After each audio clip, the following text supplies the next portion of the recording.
Welcome back to the Sleep Atlas. Tonight we're setting sail on one of the most romanticized, misrepresented, and misunderstood chapters in world history. No, not knights, not pharaohs, not Romans with fancy sandals. We're talking about pirates, the real ones. Not Johnny Depp wobbling around on deck, but the men and women who sailed the Caribbean and the Atlantic during the so-called Golden Age of Piracy. Now here's the thing, we all think we know pirates, eye patches, parrots, R-matey, treasure maps with a big red X, but spoiler alert, that stuff mostly comes from novels, theater, and later Hollywood rewrites.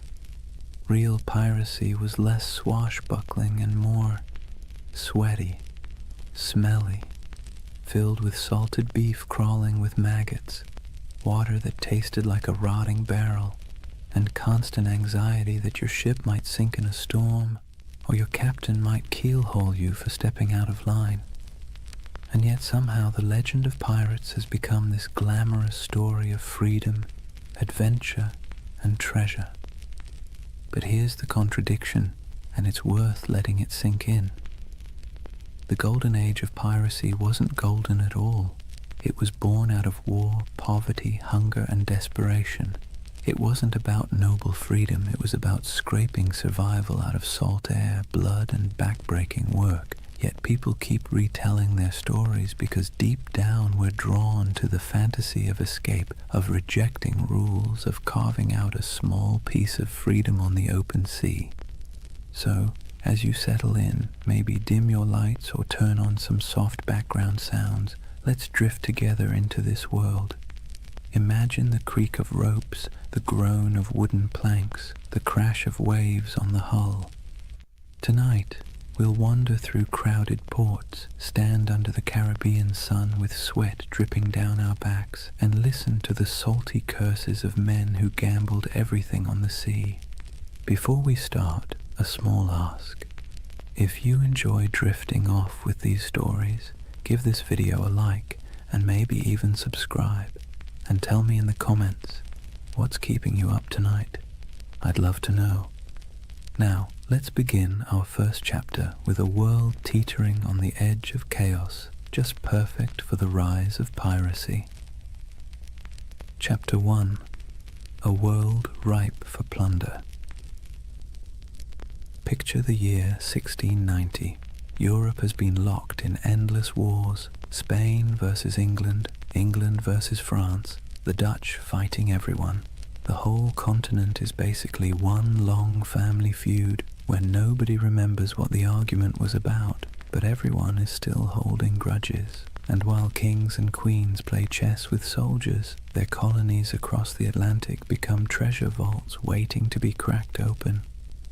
The Caribbean at this time was a furnace, not just from the heat, though the sun baked everything in a way that made even the shadows shimmer, but because it was where European empires collided, traded, and stole from one another. Spanish galleons hauled silver from Peru and Mexico, loading it into massive convoys that lumbered across the ocean toward Spain.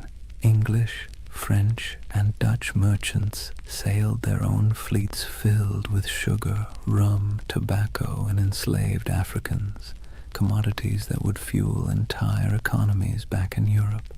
The ports were alive with contradictions. Imagine standing on the docks of Port Royal in Jamaica around 1700. The smell hits you first: tar, rum, smoke, and human sweat. Dock workers shouted in a dozen languages, sailors stumbled drunk, their shirts stiff with salt, elegant merchants in powdered wigs strutted past barefoot fishermen hauling nets of twitching fish. The soundscape was relentless, donkeys braying, sailors cursing, coins clattering on wooden counters, priests mumbling blessings, cannons occasionally booming in the harbor just to remind everyone who was in charge. And here's the irony. These bustling colonial ports were supposed to be the crown jewels of empire, but they were also perfect breeding grounds for lawlessness.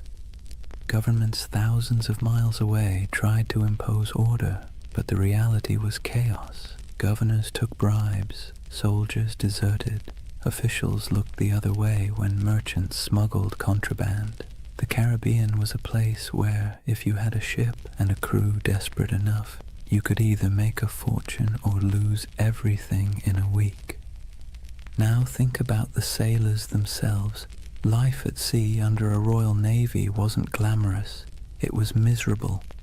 Sailors were often press-ganged, basically kidnapped into service, dragged aboard ships against their will. Conditions were horrific. Cramped hammocks, weevil-infested bread, floggings for minor offences. Pay was late, if it ever came at all, and if you happened to survive the voyage, chances were you'd be discharged with nothing but a few coins jingling in your pocket and a body half ruined by scurvy. So when word spread that some sailors had gone rogue, ditched their oppressive commanders, seized ships and struck out as freebooters, it sounded less like criminality and more like rebellion. Piracy wasn't just a crime, it was a way out. Let's be clear though, the sea was not forgiving. It wasn't a highway of freedom. It was a gauntlet of storms, reefs, disease, and predators, both human and natural. But if you were a sailor in 1700 staring at the horizon from the deck of a crowded ship, the choice between a brutal life under a navy captain or rolling the dice with piracy might not have seemed that hard. By the turn of the century, the Caribbean had become what you might call a floating economy of risk. On one side, kings, merchants, and governors trying to keep order. On the other side, a growing army of dispossessed sailors, mercenaries, and adventurers who decided order was overrated. All it took was the right moment, a gap in empire, a weakly guarded convoy, a ship with sails trimmed just so, and fortunes could be made overnight. And so, with every galleon groaning under the weight of silver, every sugar plantation coughing up profits, and every port overflowing with sailors who'd had enough of being cheated, the stage was set. The Golden Age of Piracy wasn't born out of nowhere. It was baked into the world itself, into the trade routes, the wars, the greed, and the desperation. The seas were ready, and so were the men who would plunder them. If the late 1600s and early 1700s had a theme, it would be everybody's exhausted, broke, and kind of angry.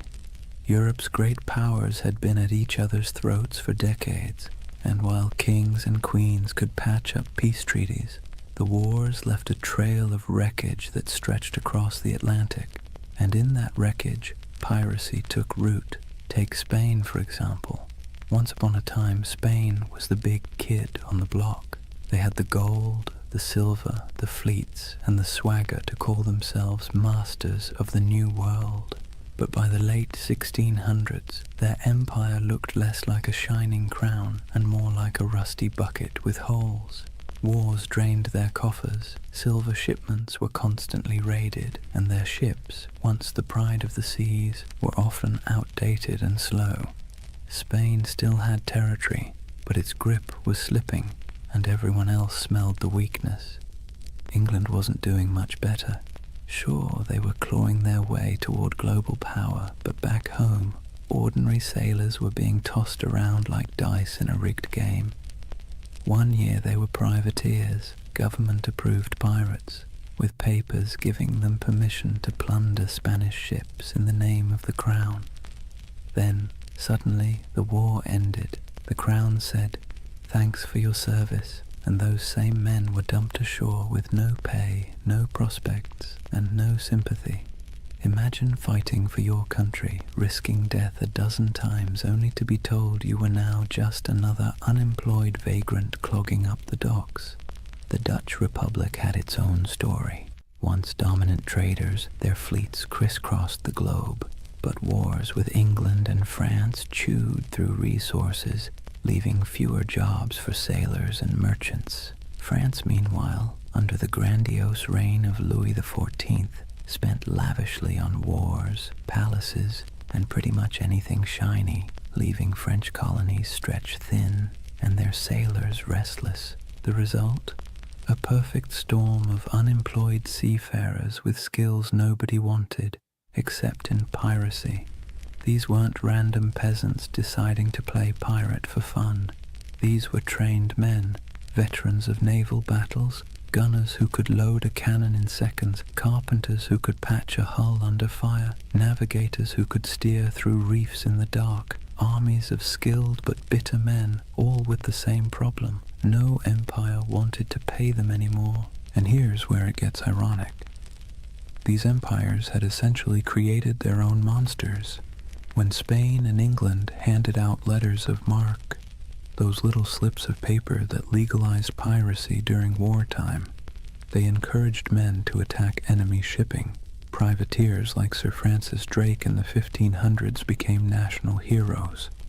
But once peace returned, those same activities suddenly became criminal. Imagine working for Uber, then one day Uber shuts down and declares, by the way, anyone still driving is now a car thief. That's what happened to thousands of seafarers who had been told plunder was patriotic until it wasn't. So what do you do when the wars end, your government abandons you, and you still have the skills to handle a ship and fire a cannon? You keep doing what you know best, but now for yourself. You keep raiding ships, you keep seizing cargo, you keep living by the sword, or in this case, the cutlass. Piracy wasn't just desperation, it was habit. It was a profession that governments themselves had encouraged and then tried to disown. This collapse of empire control didn't just happen on land. At sea, the very roots of trade were fragile.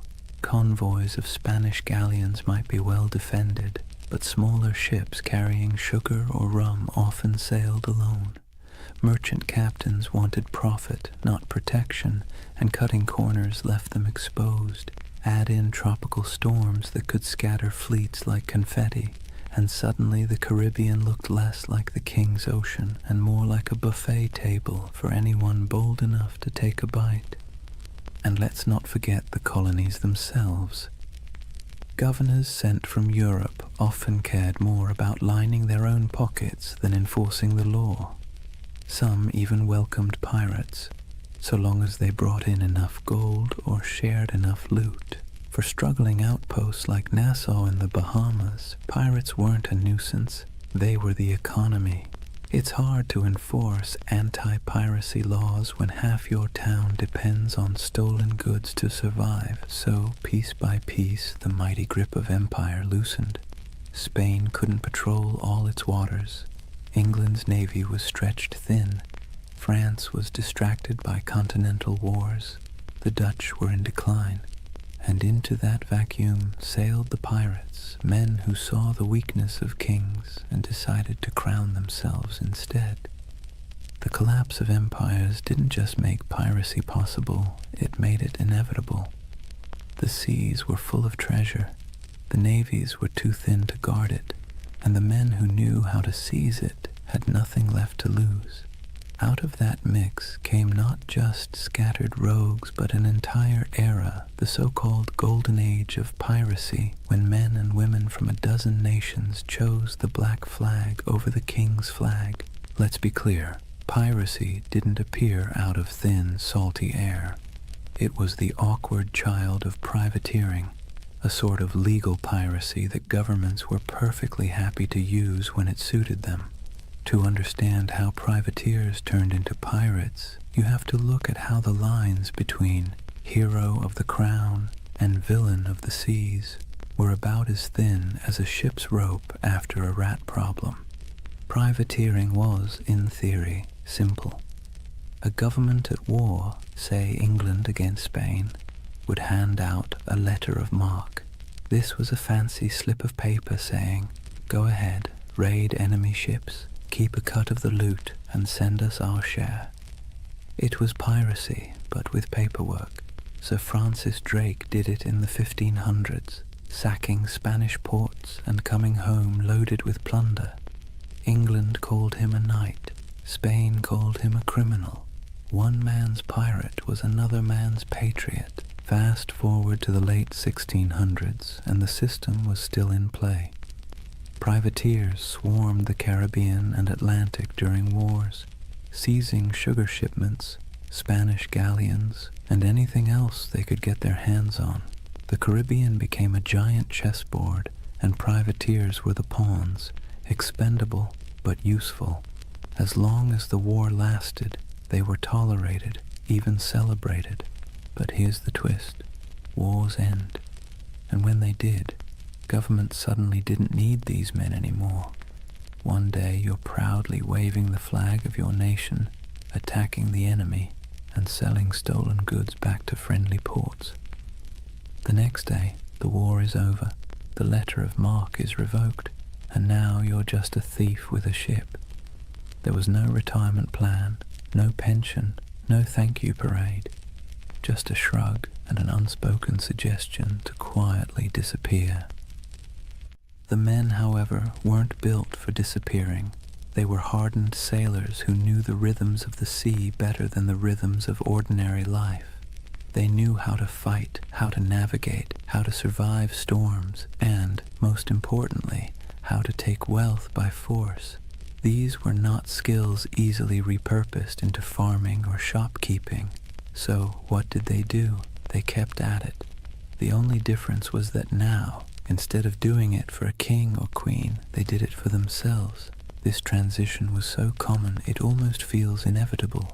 Many of the most famous pirates of the Golden Age had first cut their teeth as privateers. Men like Henry Morgan, who began under English sanction and later operated in a grey zone that looked a lot like piracy. Others, like Blackbeard, likely started out on privateering ships during the War of Spanish Succession before slipping into outright piracy when the war dried up. The habits, the networks, even the bases were already in place. It was just a matter of removing the official paperwork and keeping the cannons loaded. And here's the delicious irony. Governments created the very monsters they later tried so hard to destroy by training thousands of sailors in the art of state-sponsored looting. They gave them a taste for plunder. Then, by abandoning them in peacetime, they essentially shoved them straight into piracy. Imagine teaching someone to pick locks during a war because you need spies, then firing them when the war ends and expecting them not to use their skills. Of course they'll keep picking locks, only now it's your house. There was also the question of identity. Once a man had lived as a privateer, free from the crushing discipline of a navy, sharing loot with his mates, and living by the tides, could he really go back to scrubbing decks under the bark of some lieutenant? Navy life was brutal, punishments were harsh, pay was low, and the class system was rigid.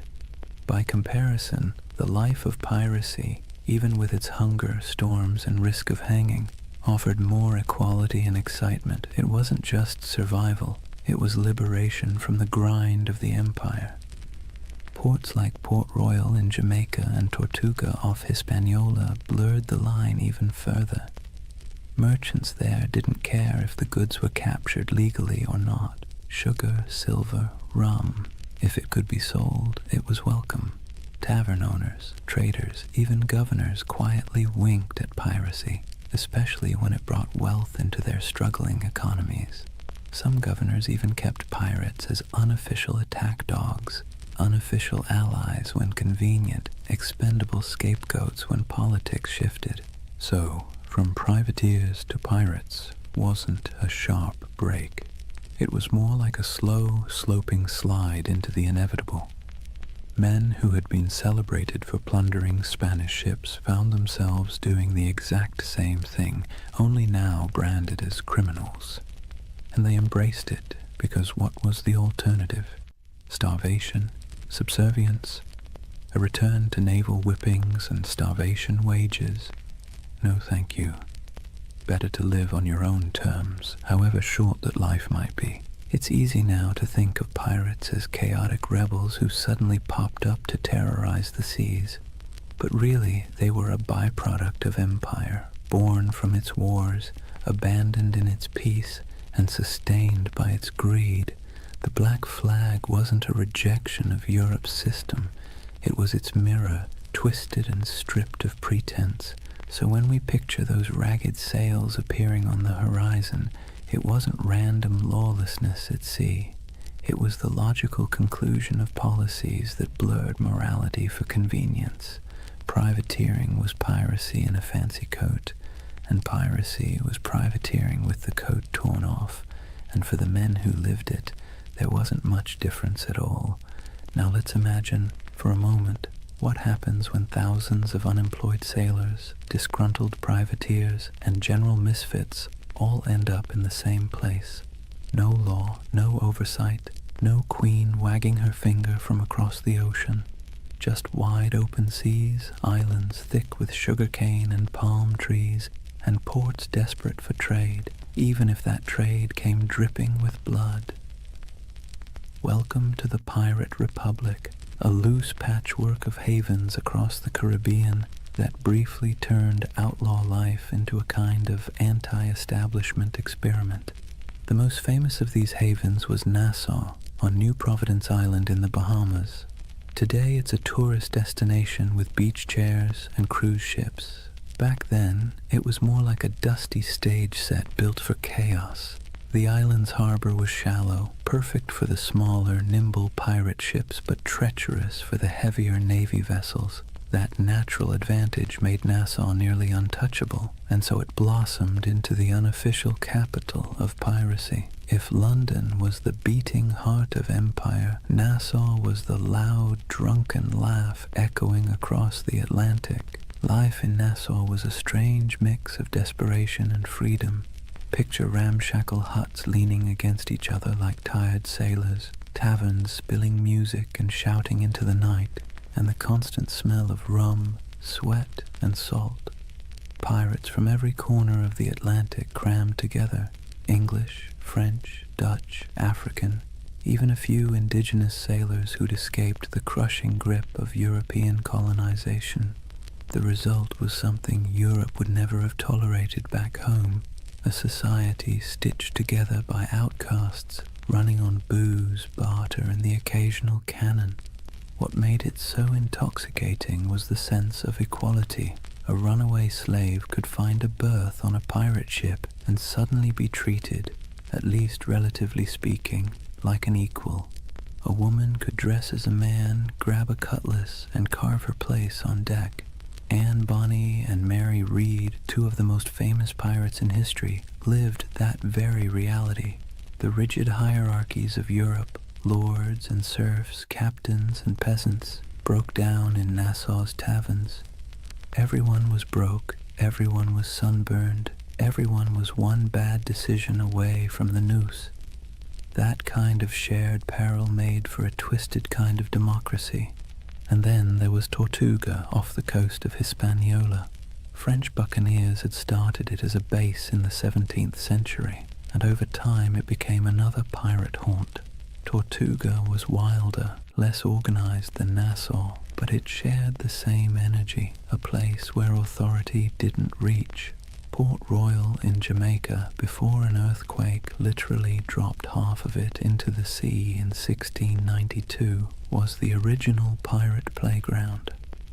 It was called the wickedest city on earth, a place where taverns outnumbered churches and every second house was either a brothel or a gambling den. Imagine Las Vegas, but with more cannons and fewer neon lights. These places weren't just drunk paradises, they were strategic. Pirates needed somewhere to fix ships, sell stolen goods, and recruit new crews. Without havens, piracy would have been short-lived. With them, it flourished. Merchants, governors, and tavern owners often looked the other way, because piracy was good for business. Silver, sugar, indigo, rum, it all flowed into these ports. And once it was in the market, who really cared where it had come from? The world's first free trade zones, if you like, just with more swashbuckling. The dream of the Pirate Republic was intoxicating because it offered what Europe didn't: freedom from rigid social classes, for the sailor who'd been whipped half to death on a navy ship, for the indentured servant who had been treated like disposable property, for the runaway enslaved person. Nassau or Tortuga was a chance to live on your own terms. Yes, those terms often meant short lives, disease, and eventual capture. But for a fleeting moment, the Pirate Republic offered something resembling equality. It was messy, chaotic, and fueled by rum, but it was theirs. It's easy to romanticize this as some proto-democracy at sea, and in truth, pirates weren't building utopias. They fought among themselves, they drank themselves half to death, and they betrayed each other when the loot was good enough. But there was a kernel of something radical here. Ordinary people, most of them poor, illiterate, and cast aside by empire, were writing their own rules. Captains could be voted out. Plunder was divided more fairly than wages in most European jobs, and there was a sense, however fragile, that out here in the Caribbean heat, you weren't just surviving, you were free. Governments, of course, hated it. To them, the Pirate Republic was an insult, a slap in the face of civilization.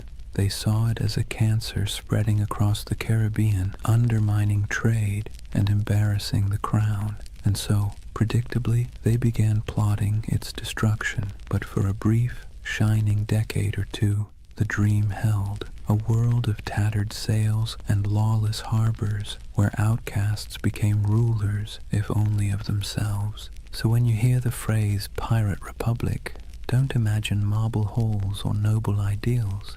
Imagine crowded taverns with lantern light flickering on sweat-streaked faces, mugs of grog slamming onto wooden tables, and the hum of 50 different languages mixing in the night. It wasn't a nation in any official sense, but it was a community, strange, fragile, reckless, that gave piracy its beating heart. By the early 1700s, piracy wasn't just a nuisance, it was a global scandal. Imagine you're a London merchant who's just sent off a ship full of sugar from Barbados. You're already dreaming about the profits, about the clinking of coins on your counting table.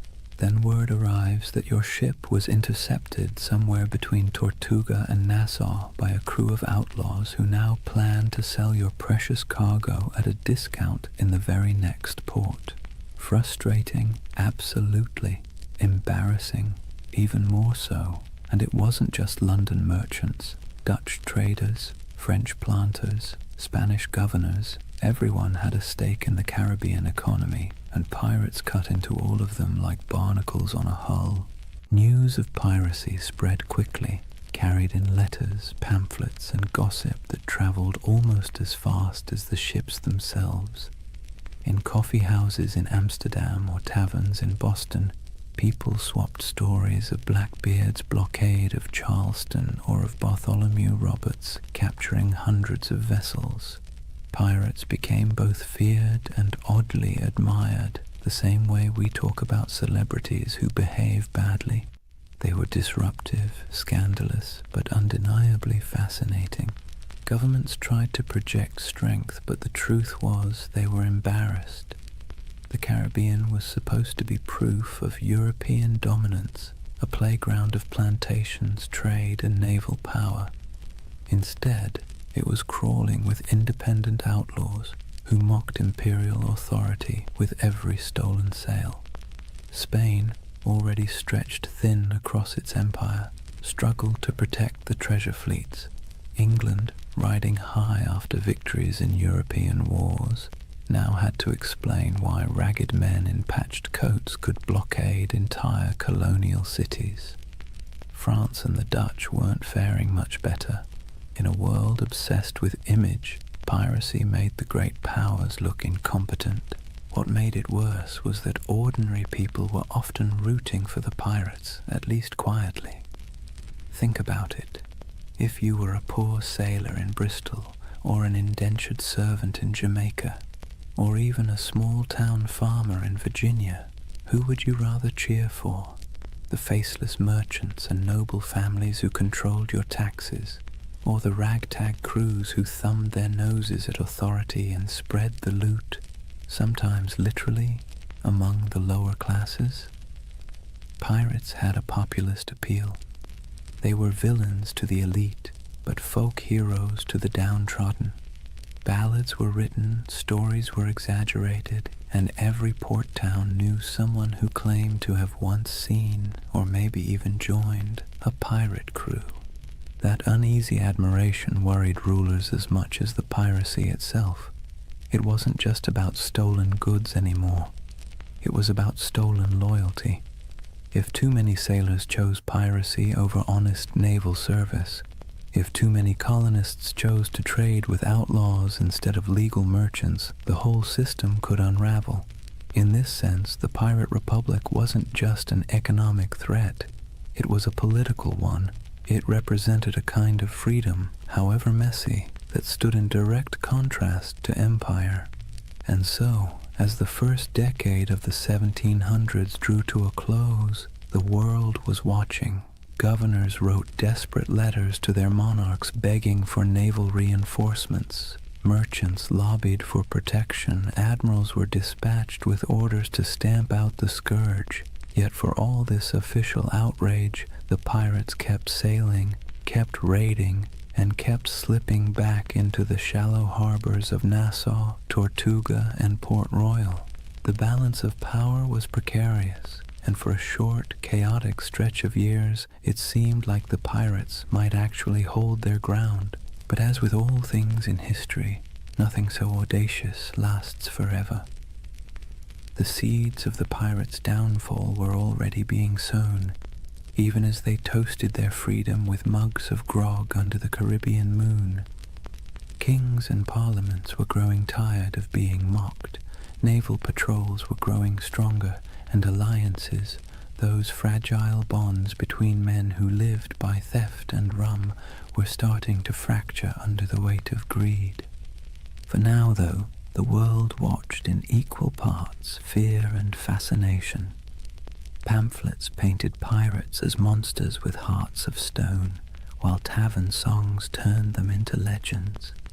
Merchants cursed them, sailors dreamed of joining them, and governments plotted their end. The Golden Age of Piracy was in full swing, and like all golden ages, it glittered brightest just before the fall. Chapter 2.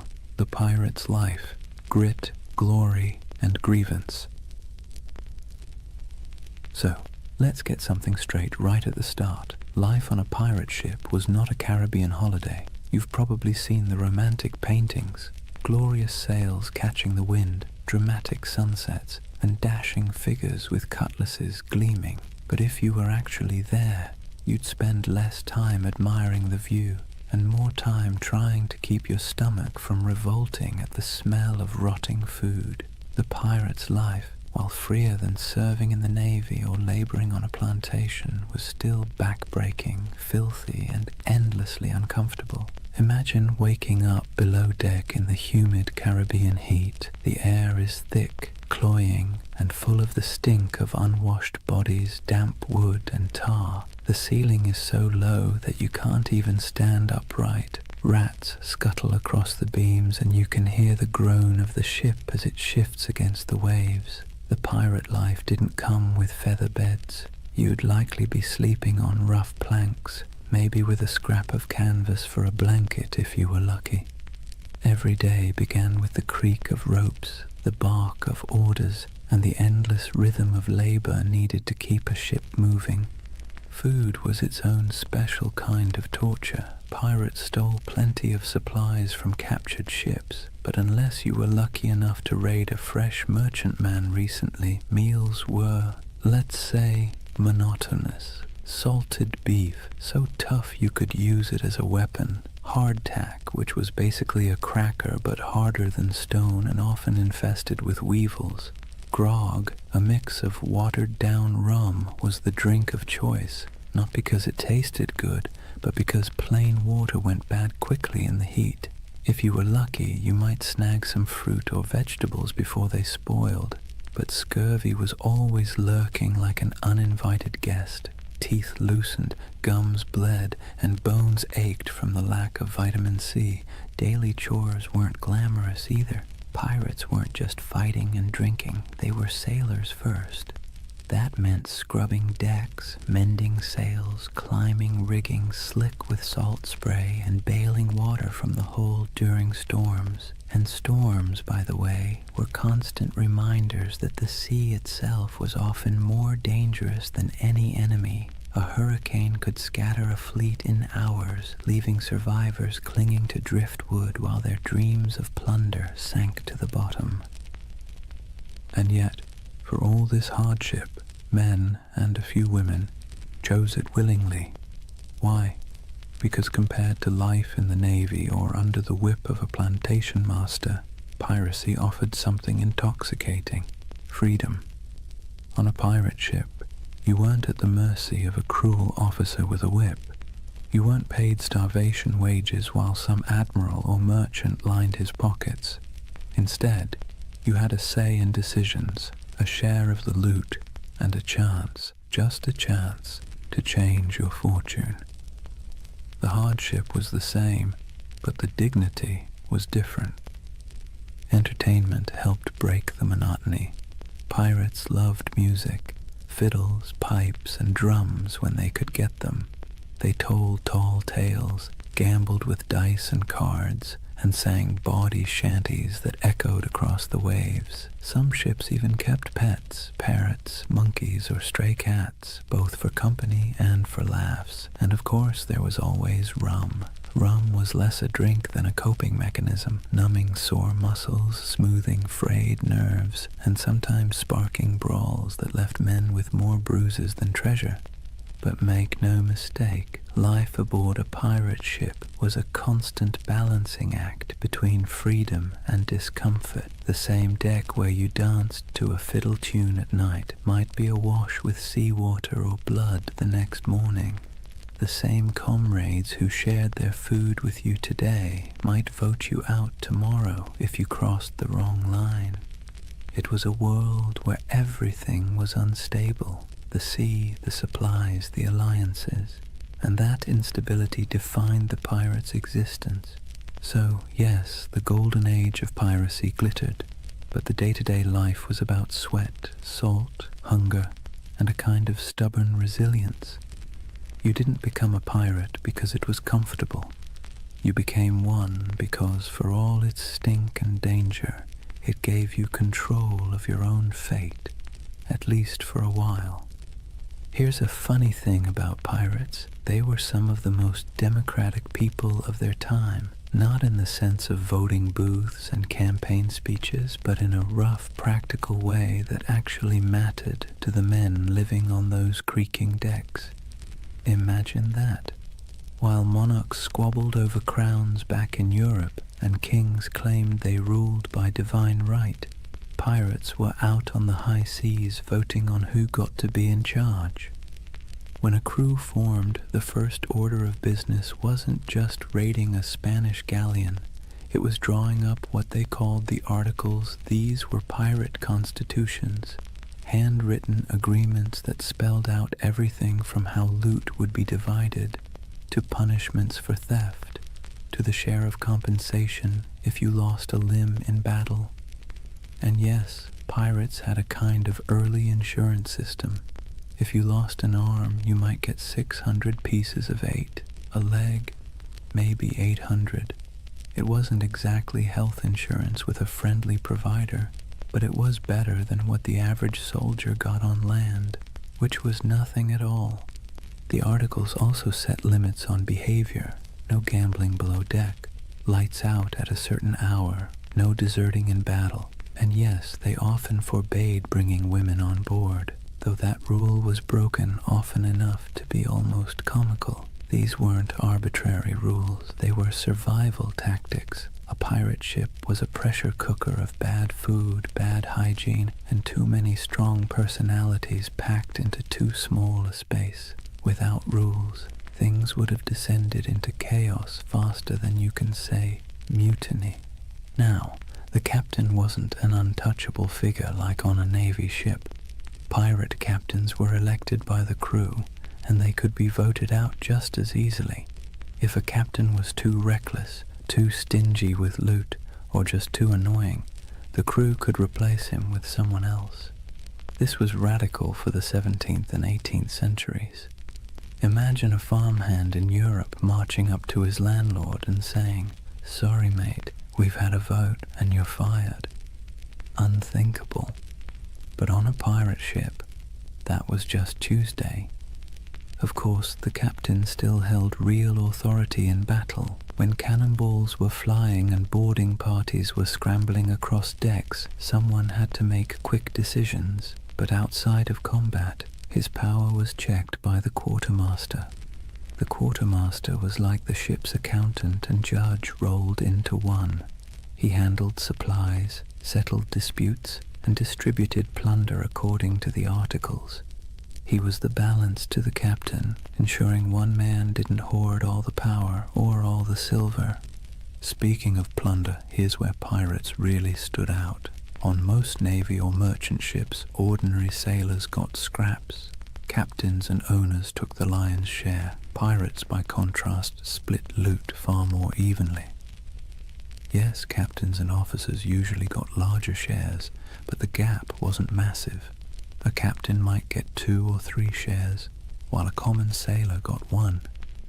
Compare that to the Navy, where a captain could rake in a fortune while the sailors were paid in arrears, if at all. For men used to being at the bottom of the social ladder, this was revolutionary. This system created a sense of buy-in. Everyone had a stake in every raid. Everyone had a voice. It's one reason pirate crews could be so terrifyingly effective. They weren't being flogged into action by some officer. They wanted to fight because victory meant coin jingling in their pockets. Cold, heavy, jangly, deliciously spendable coin. It's tempting to see this pirate democracy as noble or progressive, but let's be clear, it wasn't about ideals. It was about practicality. Pirates knew they lived hard, dangerous lives. They needed a system that kept people motivated, minimized infighting, and gave everyone a reason to stick together when things got ugly. Fair shares and voting rights weren't about enlightenment. They were about survival. Still, there's something oddly charming about it. At a time when peasants were tied to land and sailors in navies were practically prisoners, pirates carved out their own rough republics. Nassau in the Bahamas was famously called a pirate republic, and while that sounds grand, it was mostly a sandy haven of broken-down taverns, makeshift huts, and a whole lot of rum. But for the men who had once been whipped by naval officers or cheated by merchant captains, it was paradise. So picture it. A ship rolling gently on the waves, men gathered on deck, a set of articles being read aloud by lamplight, each pirate nodding, agreeing to the rules, knowing that at least here, on this rough plank of wood floating in a dangerous sea, their voice mattered. It wasn't democracy as we think of it today, but it was a kind of freedom most of them had never known before. One of the most brilliant things pirates ever did wasn't about cannons or cutlasses, it was branding. Pirates understood that half the battle was won before the first shot was fired, and their greatest weapon wasn't always steel, it was fear. They cultivated it, packaged it, and sold it with skulls and crossbones. Let's talk about the Jolly Roger. That iconic black flag wasn't just for show, it was psychological warfare. Picture yourself as a merchant sailor in the Caribbean. You're already nervous. The sea is treacherous. Storms are brutal and half your crew is seasick. Suddenly, you spot a ship on the horizon raising a black flag, its canvas snapping in the wind. Painted on it is a grinning skull, a pair of crossed bones, maybe even an hourglass dripping sand. You know instantly these are not friendly visitors. You have a choice: surrender and hope for mercy, or fight and almost certainly die. And here's the genius. Most merchant crews didn't fight. They gave up. Pirates knew that if they could terrify you into surrender, they could plunder your ship without firing a shot, without losing a man, and without wasting precious gunpowder. The Jolly Roger was essentially the world's first corporate logo, and it worked like a charm. But flags weren't the only symbols. Pirates loved spectacle. Some captains made themselves into walking horror shows.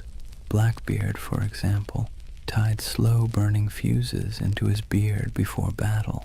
Imagine a man storming across your deck with his hair literally on fire, eyes wild, smoke curling around his face like some demon from the deep. That's not just intimidation, that's theater. He was turning himself into a nightmare that sailors would retell in every port from Jamaica to London. Superstition also ran deep. These were men who spent their lives on the unpredictable sea, so of course they looked for signs, omens, and rituals. Whistling on board was considered bad luck because it might whistle up a storm. Bananas were famously avoided on ships, tied to tales of vanished vessels and mysterious deaths. Cats, on the other hand, were seen as good luck, their twitching tails thought to calm the winds. Some pirates tattooed symbols for protection: crosses, anchors, mermaids, inked in crude lines that doubled as badges of identity and talismans against doom. Then there were the rituals before battle. Some crews would gather for a speech, others for a raucous round of rum-fueled singing. There might be a drum beat or a chant, something primal to stir courage.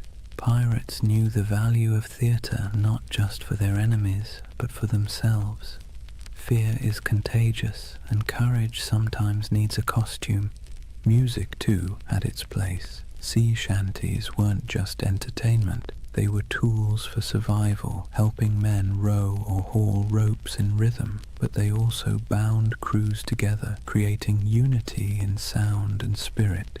Picture the dark deck of a ship, waves crashing, lanterns swaying, and a chorus of rough voices rising into the night, carrying equal parts defiance and desperation. Symbols and superstitions gave pirates an edge.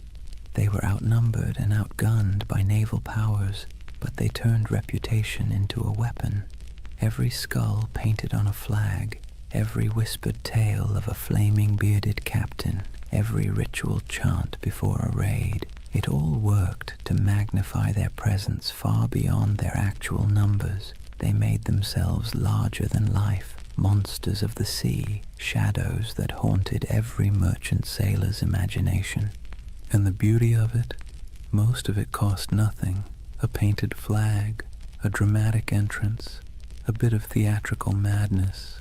Pirates didn't need massive armies or endless treasuries.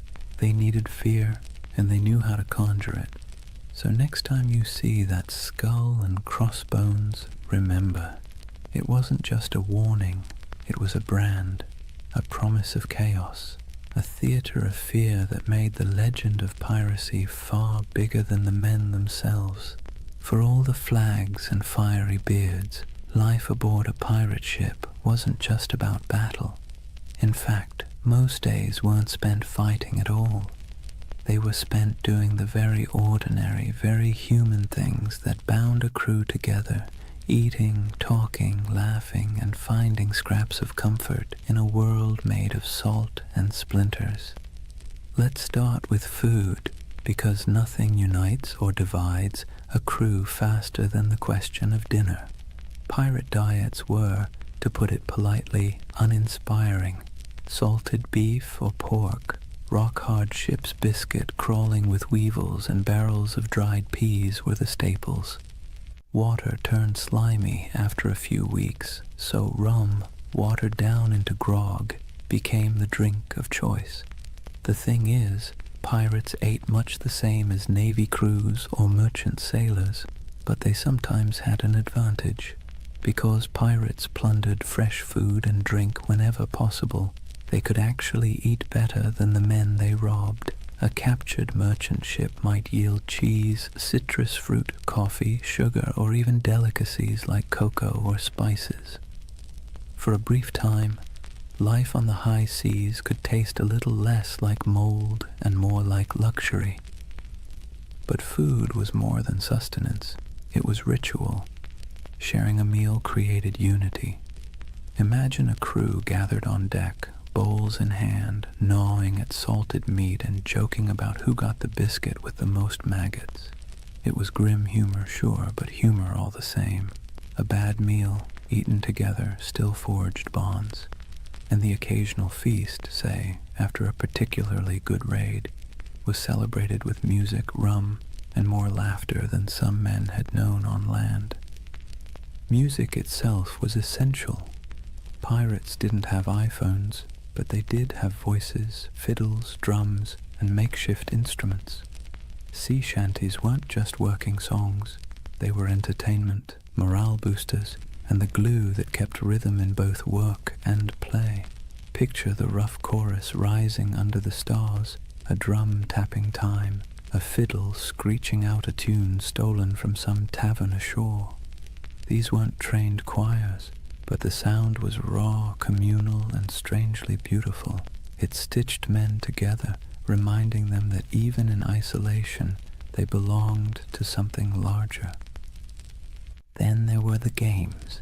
Dice and cards were popular, played with stakes as modest as tobacco or as reckless as shares of loot.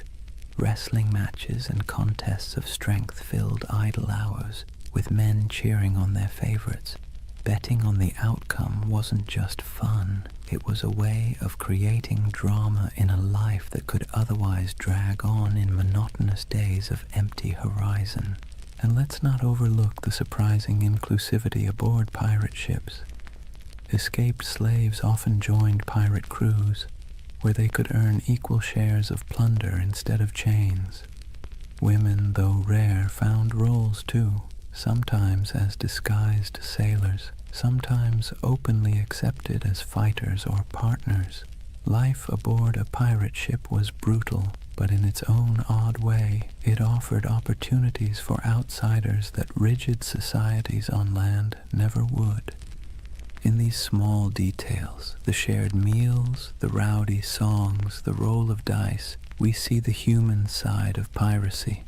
Beneath the myth of cutthroats and raiders was a community of men and women who found ways to survive, to laugh, and even to belong.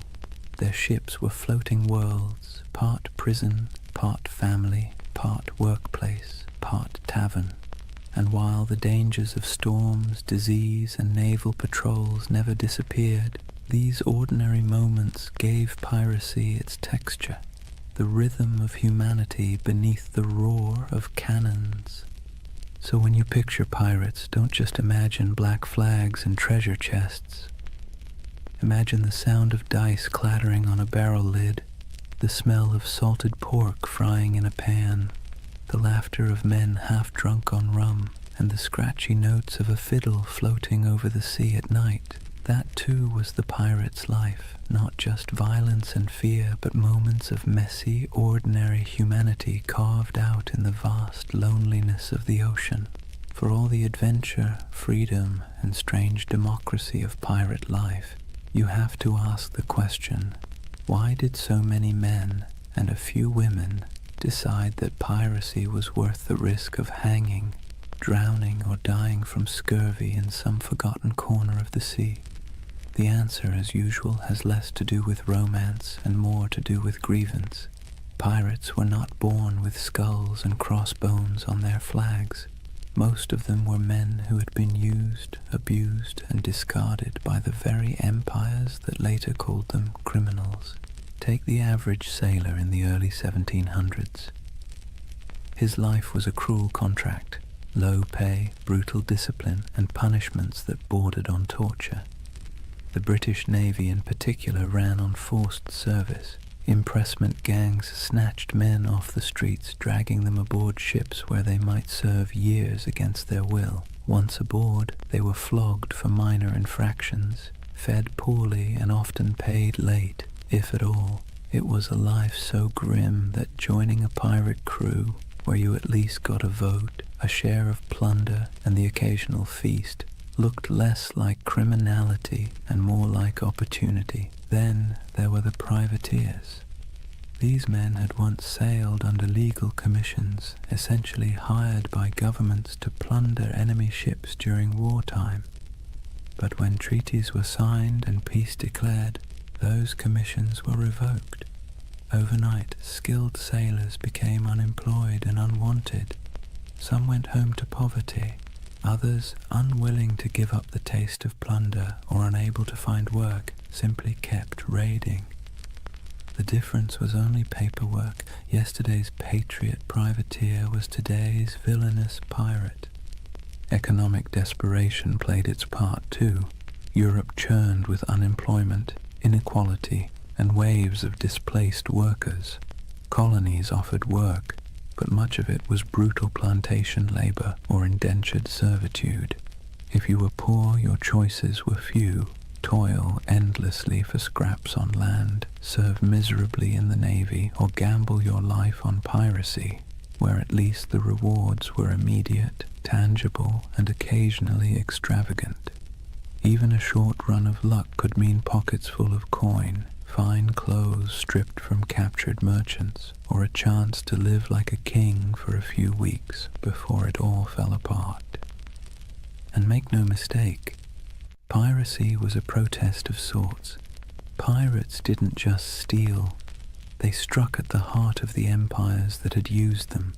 They targeted Spanish treasure fleets, English merchants, and French plantations. Their defiance wasn't couched in noble speeches, but in cannon fire and audacious raids. To kings and governors, they were parasites. To many of the poor, they were folk heroes, men who thumbed their noses at the powers that had left them to starve. But grievances went deeper than economics.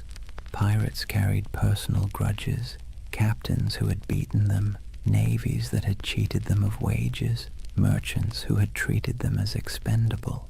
To hoist the black flag was not only to seek fortune, but also to take revenge on a world that had never cared if they lived or died. So when you picture pirates shouting and firing cannons, remember the bitterness beneath it all. Their laughter around the rum barrel was fueled by the knowledge that they had nothing to lose and everything to snatch. Their democracy at sea was born not from lofty ideals, but from anger at systems that had denied them dignity on land. Piracy was grievance turned into lifestyle, protest turned into plunder. That's why the Golden Age of Piracy still lingers in our imagination. Beneath the noise of cannons and the gleam of treasure, it was the story of men who had been pushed too far, who decided that if the world offered them no justice, they would carve out their own, on their own terms, with black flags snapping in the wind. Chapter 3. Legends of the Black Flag. If the first half of piracy's golden age was about survival, grievance, and reinvention, the second half was about faces, human faces, twisted into masks of legend. Because when we talk about pirates, we rarely remember the ordinary nameless sailor swabbing the deck or the hungry man who joined a crew for a share of bread and rum. We remember the icons, the ones whose names still echo like thunder across centuries. Blackbeard, Calico Jack, Anne Bonny, Mary Red, and Bartholomew Roberts. They were larger-than-life figures, painted by both truth and exaggeration, until they became less people and more symbols of defiance. Take Edward Teach, better known as Blackbeard. He understood something fundamental about human nature. Fear gets results. He grew his beard long and black, twisting it into braids tied with slow-burning fuses. Before battle, he would light them so smoke curled around his face, making him look like a demon rising from the sea. The truth? He may have killed fewer men than you'd think, often relying on intimidation to win without a fight. But his legend was so terrifying that many surrendered without firing a shot. It was theater as much as piracy, and it worked. Then there was Calico Jack Rackham, named for his fondness for bright, flamboyant clothing made of calico. He wasn't the most successful pirate, nor the most ruthless, but he had something else: charisma. He cultivated an image of style, flair, and daring, hoisting a version of the Jolly Roger with crossed swords beneath a skull. His exploits were bold but often bungled, yet his story endures because of the people he sailed with, two of the most famous women pirates in history. Anne Bonny and Mary Red broke every rule written by their time. Both disguised themselves as men when necessary, fought alongside their crewmates, and shocked the world by simply existing in a profession supposedly reserved for brutal men. They cursed, they carried pistols, and they demanded to be treated as equals.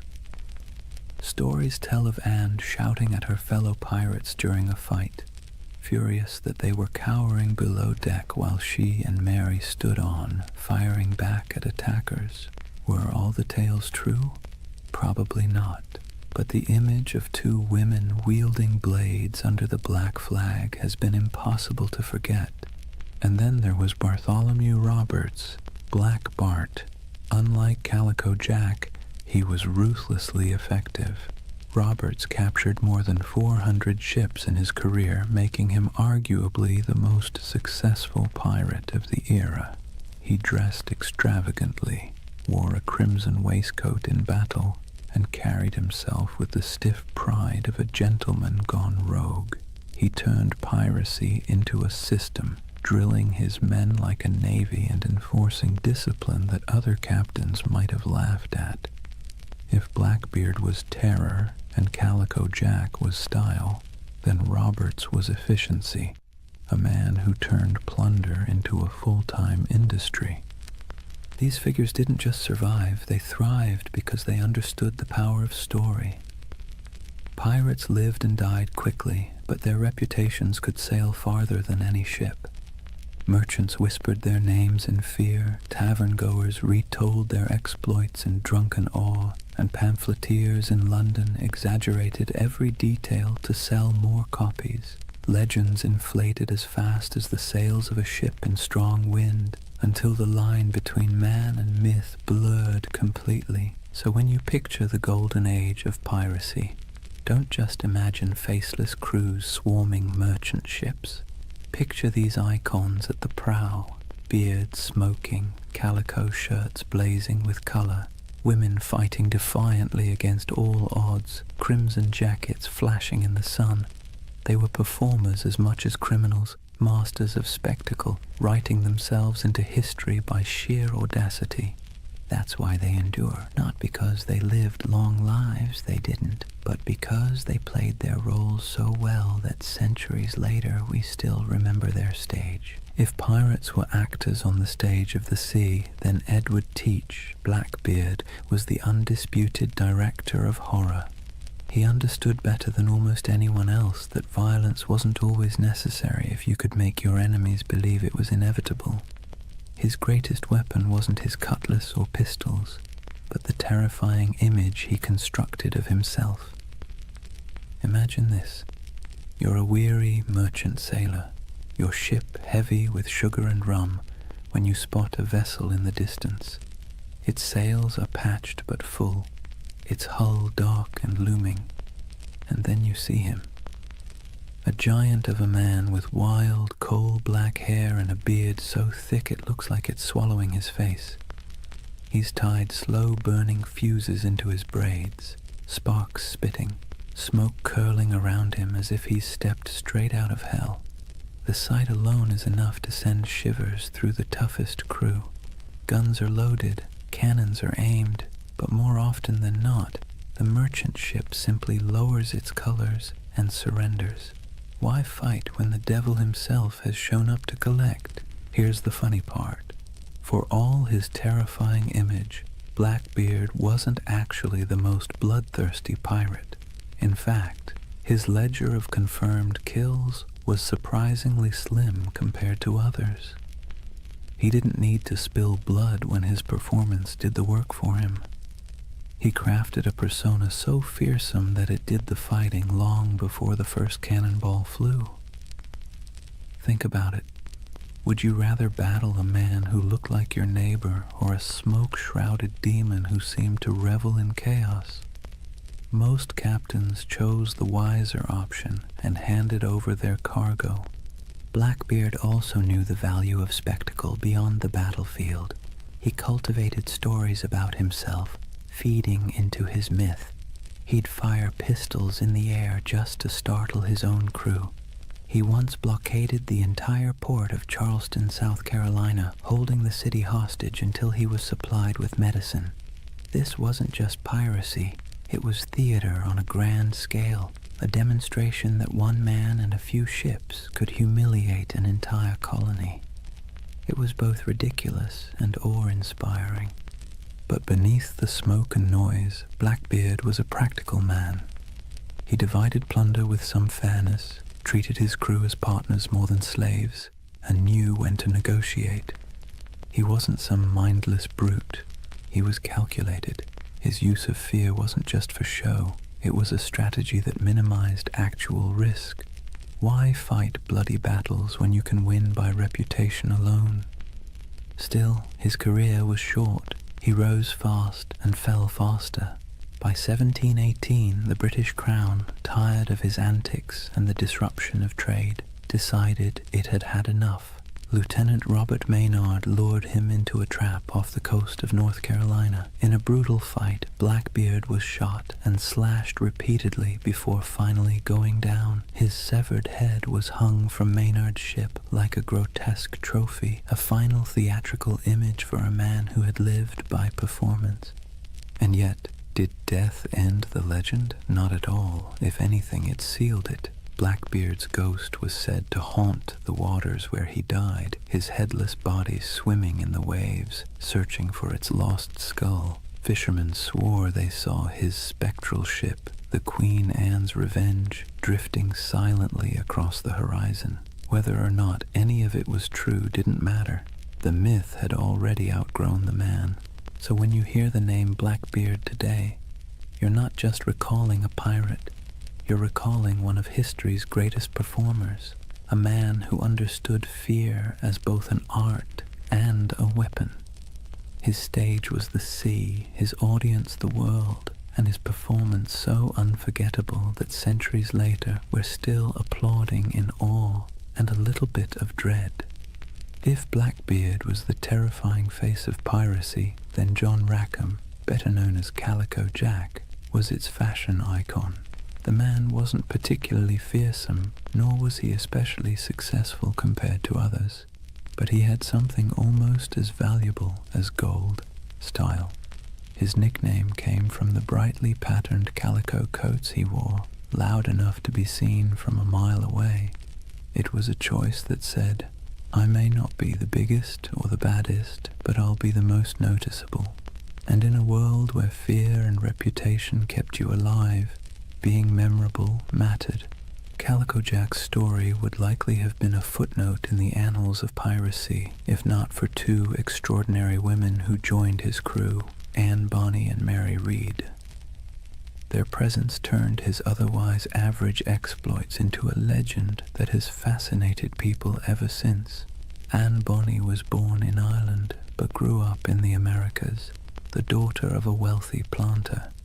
She had a fiery temper and a restless spirit. Stories say she once stabbed a servant girl with a kitchen knife, though the truth is hard to pin down.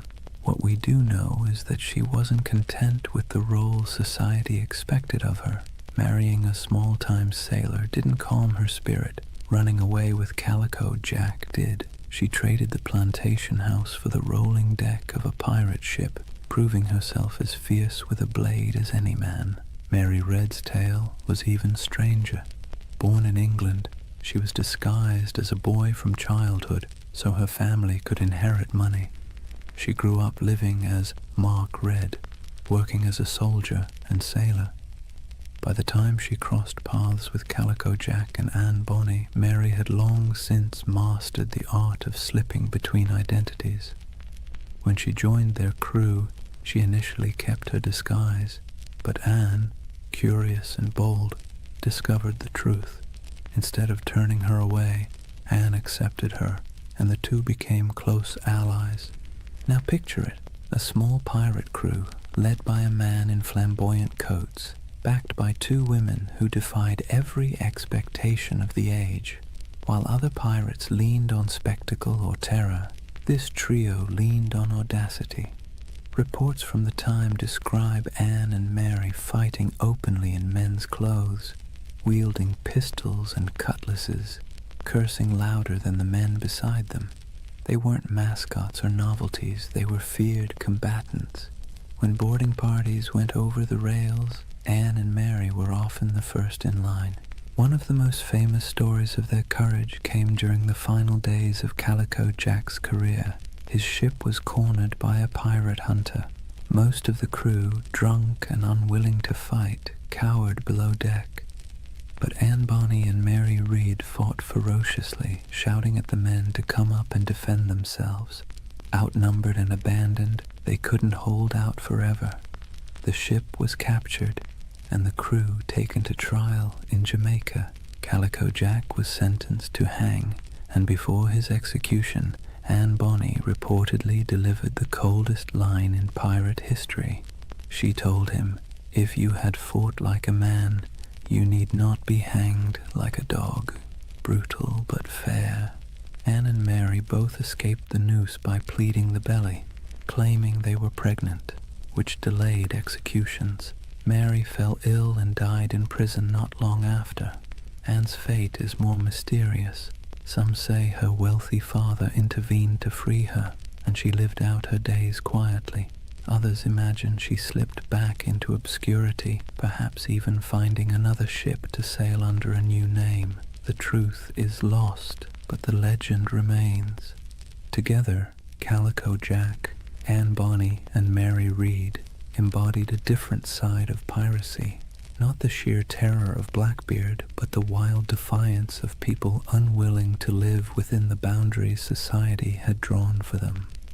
They weren't the richest or most feared pirates of their age, but they became symbols of rebellion, of choosing freedom over obedience, even if that freedom came at the cost of the gallows. And maybe that's why their story still resonates. Pirates are remembered not just for plunder, but for the dream of living life on your own terms, no matter how brief or dangerous that life might be. When people imagine pirates, they often picture chaos, rowdy drunkards waving swords, shouting curses, and stumbling around the deck. But not all pirates fit that mold. Some, strangely enough, insisted on discipline, manners, and even a touch of elegance. Enter Bartholomew Roberts, also known as Blackbart, the most successful pirate of the Golden Age. Not in legend, but in sheer numbers, the man captured over 400 ships in his career. That's not exaggeration, that's bookkeeping. Roberts wasn't the kind of pirate who stumbled into the life because he liked rum and adventure. He was originally a skilled navigator, forced into piracy when his ship was taken. At first, he wanted nothing to do with it, but the pirates saw his talent with charts and stars, and when their captain died, they elected Roberts as the new leader. He reportedly said he didn't much care for the pirate life, but since it offered a short life but a merry one, he might as well make the most of it. That short life turned out to be remarkably eventful. Roberts stood out for several reasons. For one, he had standards. He banned drinking on his ships, which sounds downright heretical for a pirate crew. He also enforced strict rules against gambling, desertion, and even bringing women aboard. His ships ran more like naval frigates than floating taverns, and yet his men respected him because under his command they grew wealthy and untouchable. He also had a flair for presentation. While Blackbeard relied on smoke and fire to terrify, Roberts leaned on fashion. He dressed in fine silks, wore a crimson waistcoat, and carried himself with aristocratic dignity. Imagine him standing on the quarterdeck looking more like a nobleman than a pirate, with the Jolly Roger snapping in the wind behind him. His enemies saw not a ragged bandit, but a man who looked born to command. And command he did. Roberts didn't waste time on small targets. He hunted big merchant convoys and naval ships, taking prizes in the Caribbean, West Africa, and even the coast of Brazil. His reach was global. He was so effective that insurance rates for Atlantic shipping skyrocketed. Governments cursed his name, and merchants prayed never to see his sails on the horizon. Roberts also innovated. He used smaller, faster ships to outmaneuver larger warships, and he created a distinctive black flag showing a figure holding an hourglass, a grim reminder that time was running out for his enemies. His leadership was sharp, his men drilled, and his tactics effective. If piracy had generals, Roberts was one of them. But despite his elegance and order, he wasn't merciful. Roberts's raids often ended in executions or burning ships. His reputation sharpened not just by his appearance, but by his ruthlessness. Yet unlike Blackbeard's wild terror or Calico Jack's flamboyant defiance, Roberts's menace came with a chilling professionalism. He was less devil of the seas and more CEO of piracy. His downfall came, as it often did, from the tightening noose of empire. In 1722, near the coast of Africa, the British Royal Navy finally cornered him.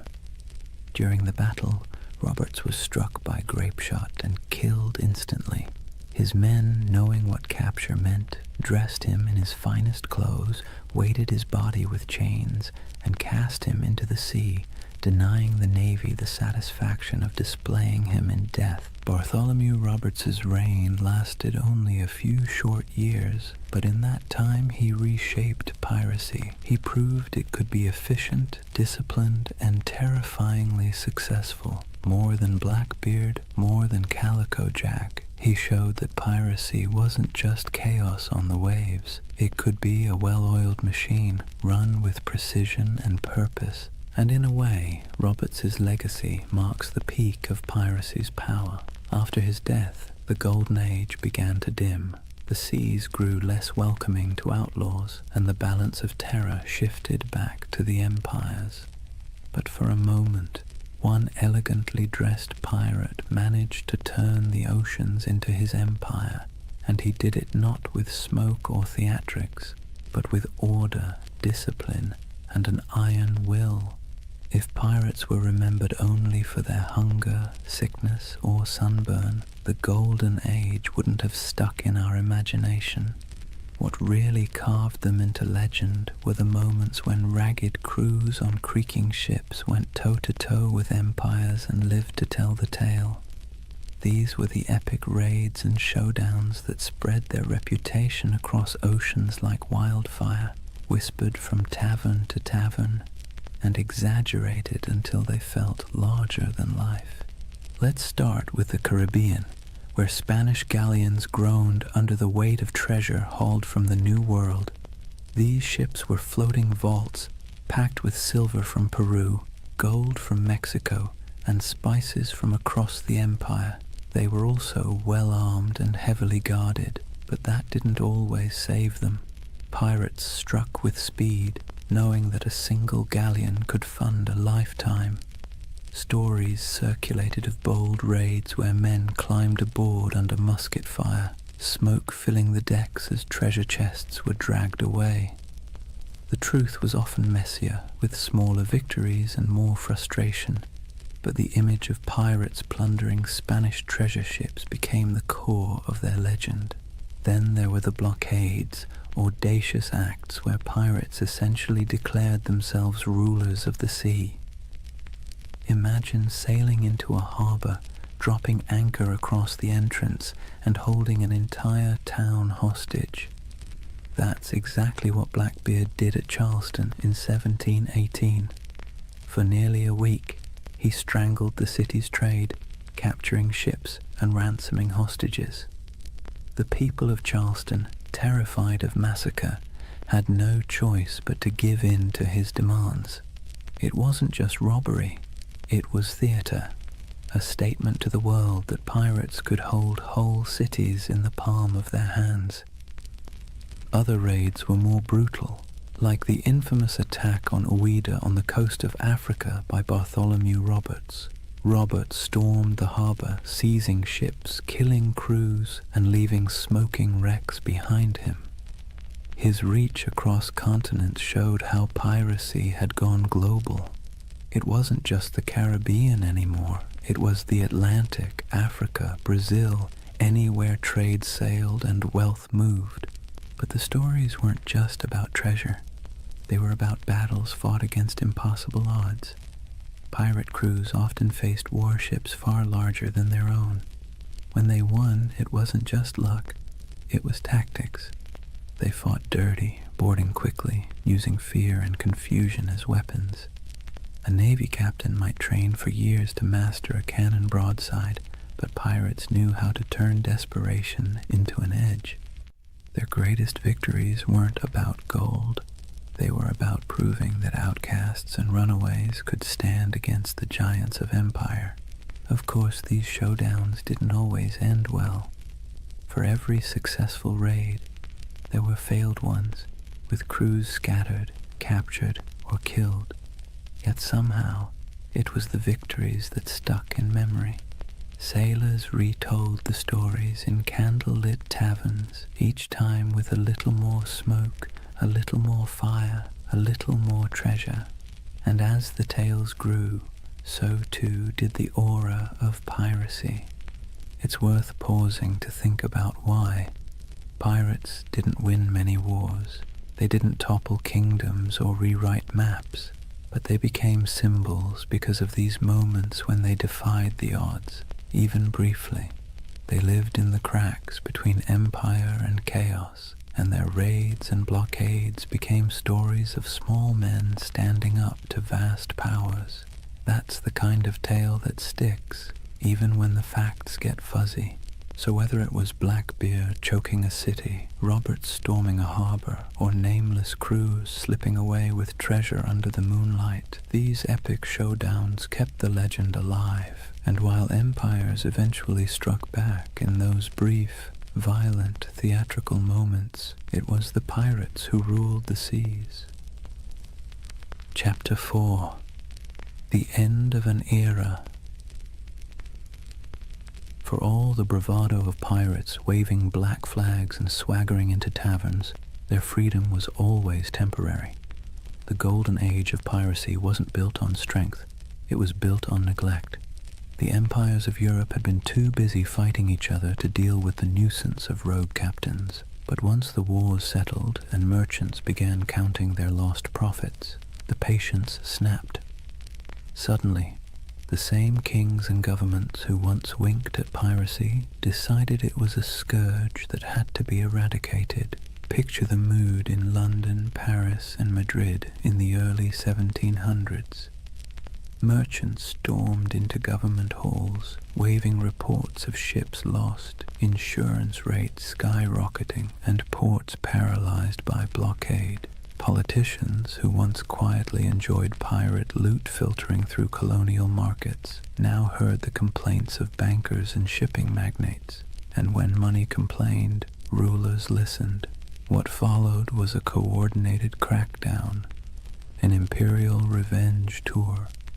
Naval patrols that once turned a blind eye now prowled the Caribbean. The British Royal Navy, tired of seeing its reputation mocked by half-drunken rogues, sent heavily armed frigates to hunt pirates with relentless focus. Spain, long humiliated by raiders stealing its treasure fleets, tightened its convoys and poured resources into coastal defenses.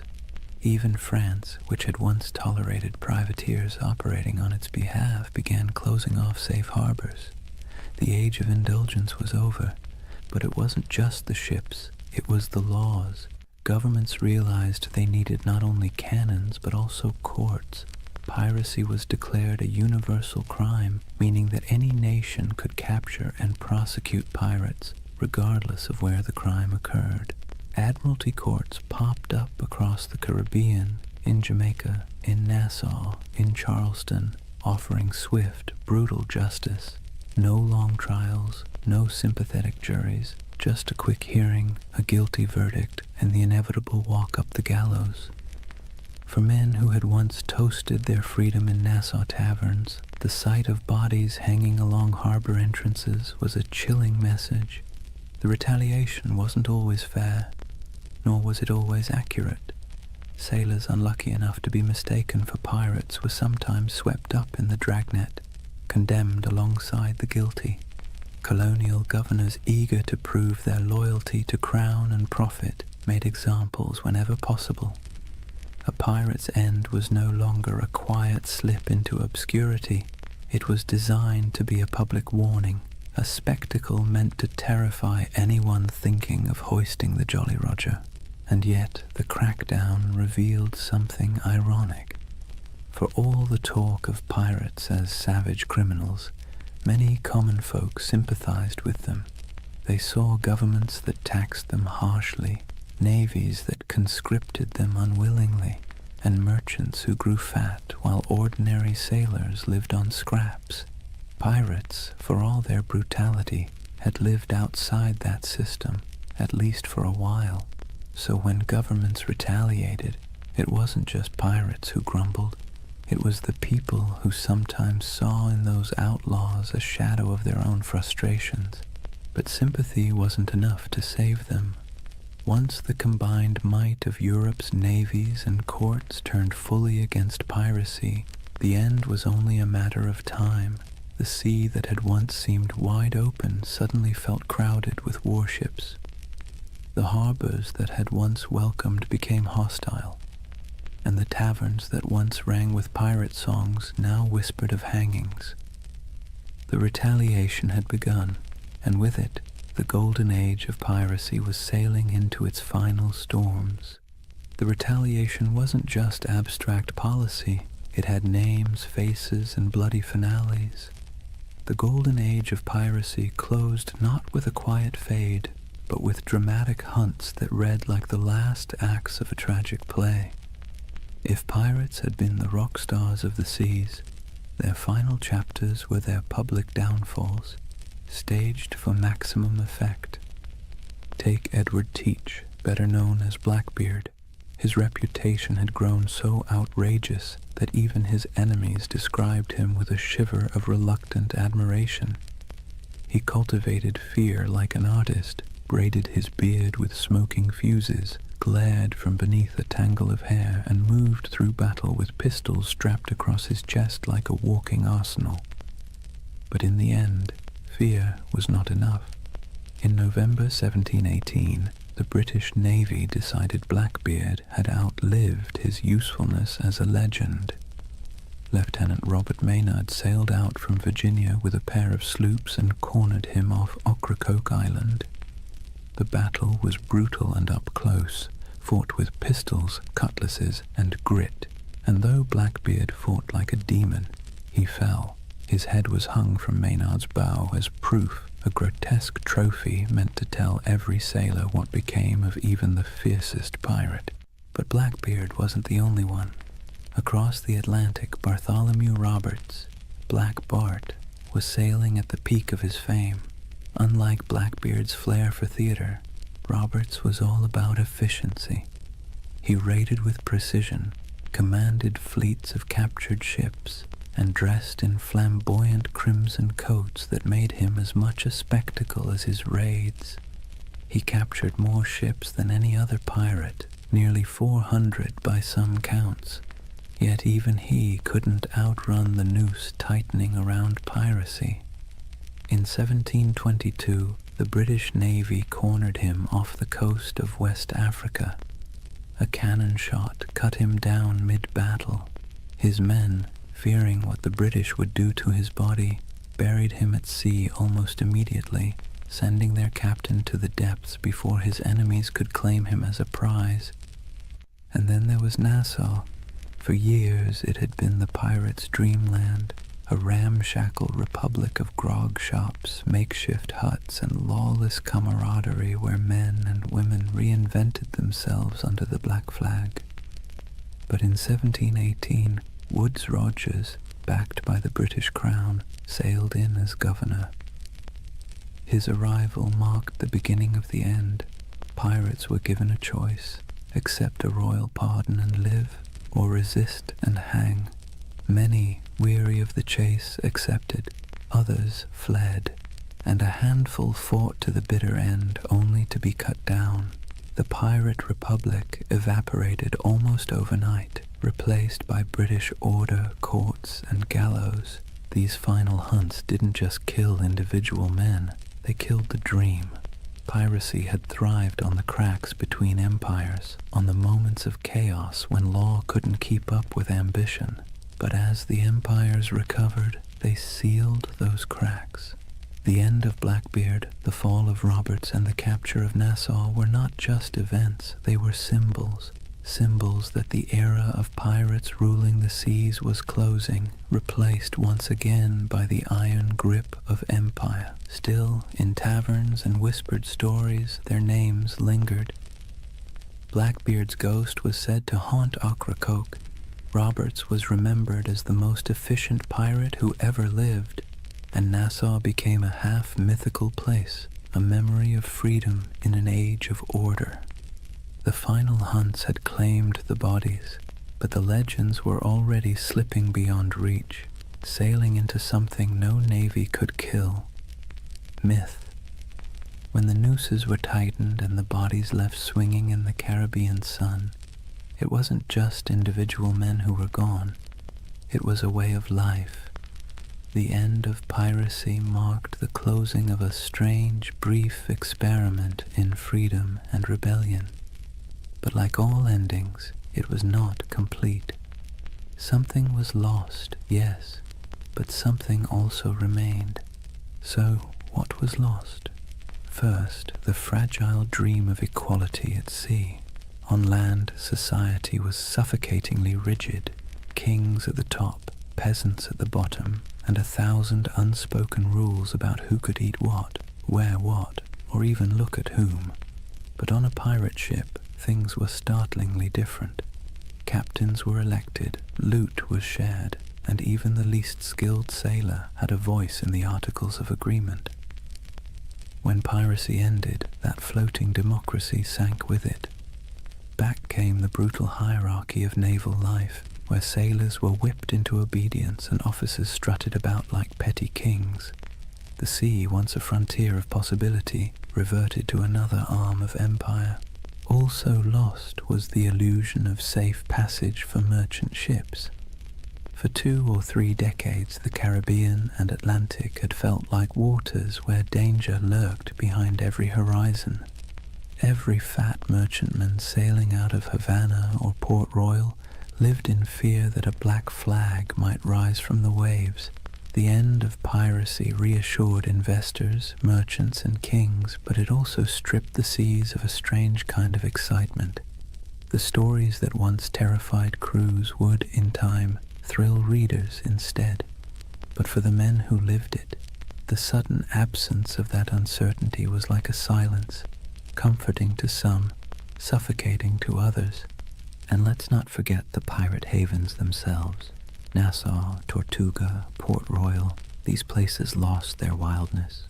Nassau was brought under British law, Tortuga became just another colonial backwater, and Port Royal, once notorious as the wickedest city on earth, was tamed after earthquakes and hurricanes tore it apart. The rowdy taverns, the lawless marketplaces, the smoky wharves where men from every corner of the Atlantic rubbed shoulders, all faded into memory. In their place came customs officers, naval patrols, and clerks counting barrels of molasses with joyless precision. Yet, for all that was lost, so much remained. Pirates had stamped themselves into the imagination of the world, and that stamp proved impossible to erase. Their names lived on in court transcripts, sailor songs, and whispered tales in dockside taverns. The terror they once inspired began to transform into legend and legend into myth. People who once cursed them began retelling their stories with a touch of admiration. Blackbeard's ferocity, Anne Bonny's defiance, Bartholomew Roberts's crimson finery, all these details outlived the reality of hunger, disease, and gallows. What also remained were the scars left behind on empire itself.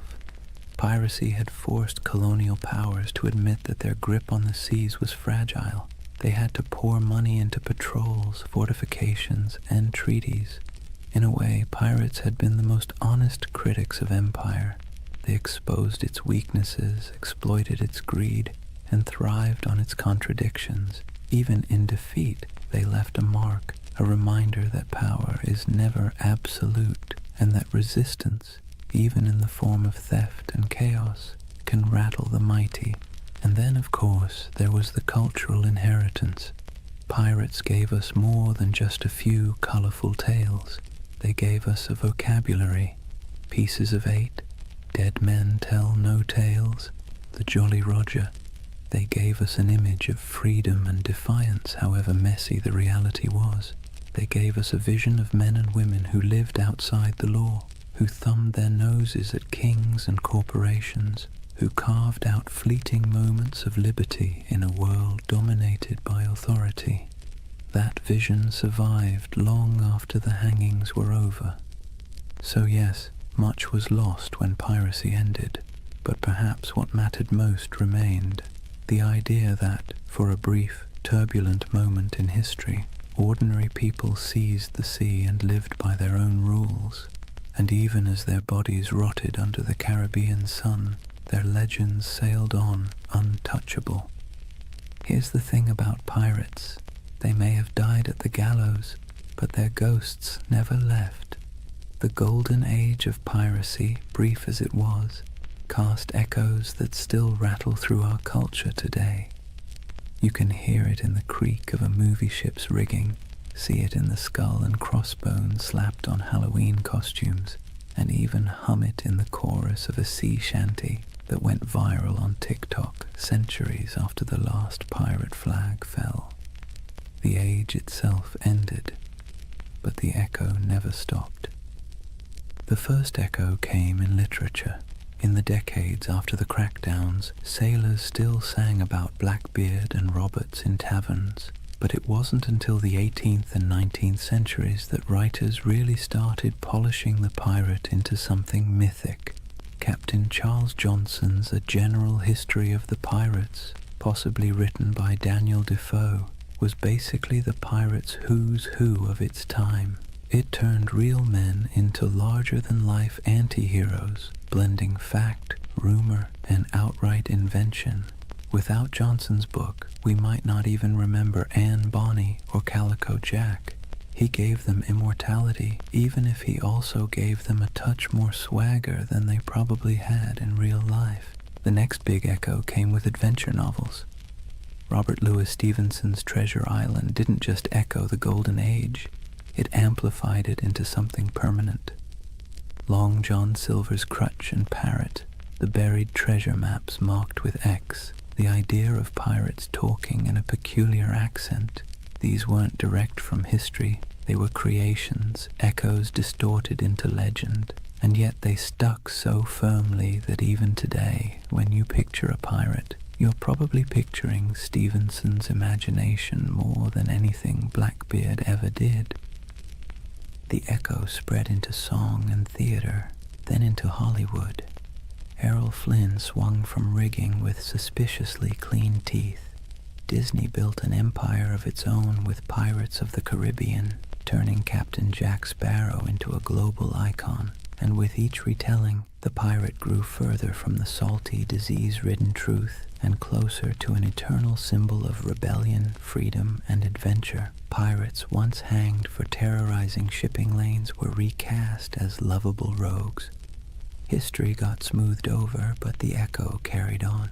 There's another echo too, one that's less flashy but maybe more important. Pirates left behind ideas that have crept into modern conversations about democracy, labor, and resistance. The way they divided plunder fairly, the way they voted for leaders, the way they allowed voices that were silenced on land to be heard at sea, all of that has fascinated historians. Some have even argued that pirate ships were floating laboratories of democracy, a rough but radical experiment in fairness. The echo of those ideas about equality, about rejecting hierarchy, still has a strange resonance today, whether or not we acknowledge the source. And then there's the personal echo, the one that whispers in our imaginations when we stare at the horizon. Pirates embody the dream of escape, the fantasy of cutting ties, hoisting sails, and vanishing into the blue to live by no one's rules but your own. Most of us would never want the reality, the scurvy, the lice, the constant threat of death, but the dream lingers.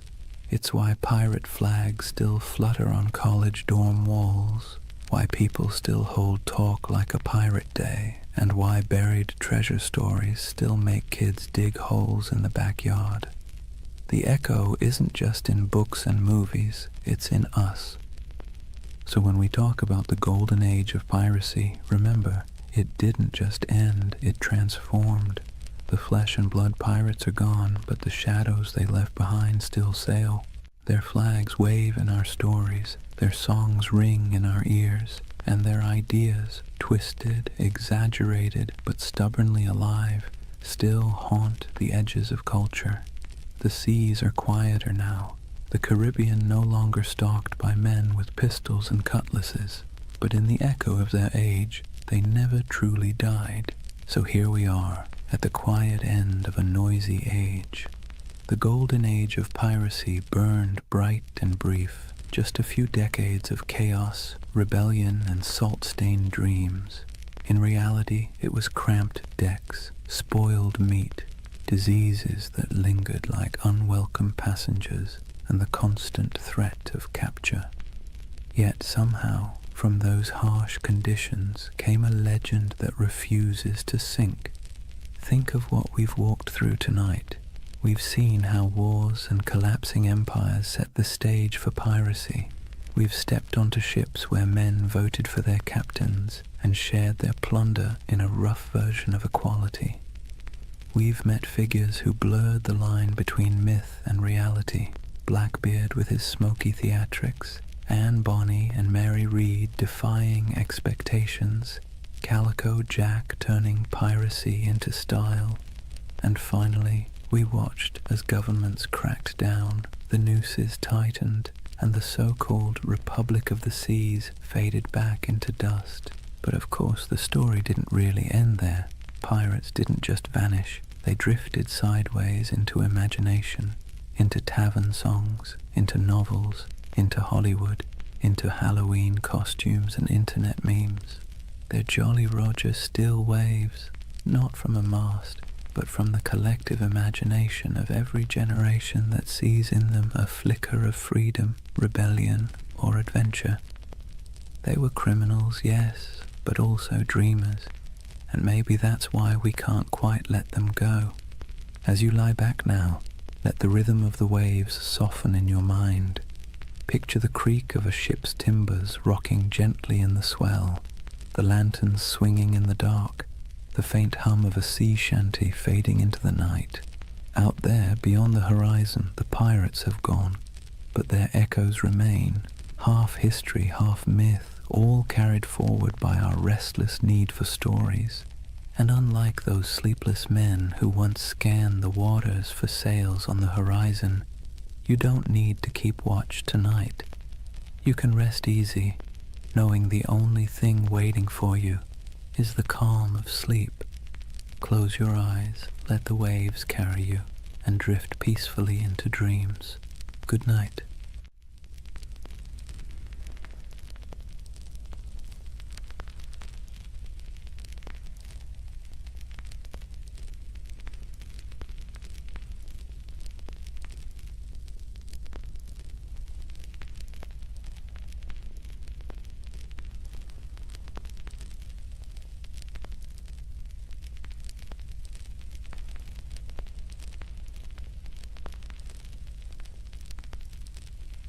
Hey guys, welcome back to the Sleep Atlas. Before we start tonight's journey, take a moment, dim the lights, let the noise of the day dissolve. Wherever you are, you're about to travel somewhere strange, not a place on any official map, but one that lives in whispers, in dust, in the margins of forgotten atlases. This is the story of Tartaria. They say history is written by the victors, but what happens when the victors forget to mention an entire empire? What if there really was a civilization, vast, advanced, beautiful, erased not by time, but by design? A civilization that built cities we can still see, but no longer recognize. Sounds impossible, right? Yet somehow you've probably already seen pieces of it. The old photos of cities with windows buried beneath the streets, the maps labeled Grand Tartary, the ornate architecture that feels out of place as if it belonged to someone else, someone older, someone gone. Now, to be clear, Tartaria isn't a historical fact. It's a theory, a myth, a dream, if you want to be kind. But it's a dream that refuses to die, because at its heart lies something irresistible.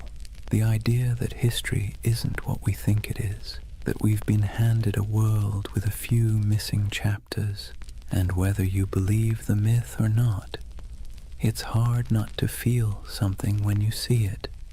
So tonight, we're going to drift through that myth together, through maps, ruins, and half-buried cities, through stories of explorers and erased empires, through the dusty edges of history where imagination and memory blur together. And if you fall asleep along the way, that's fine. That's kind of the point.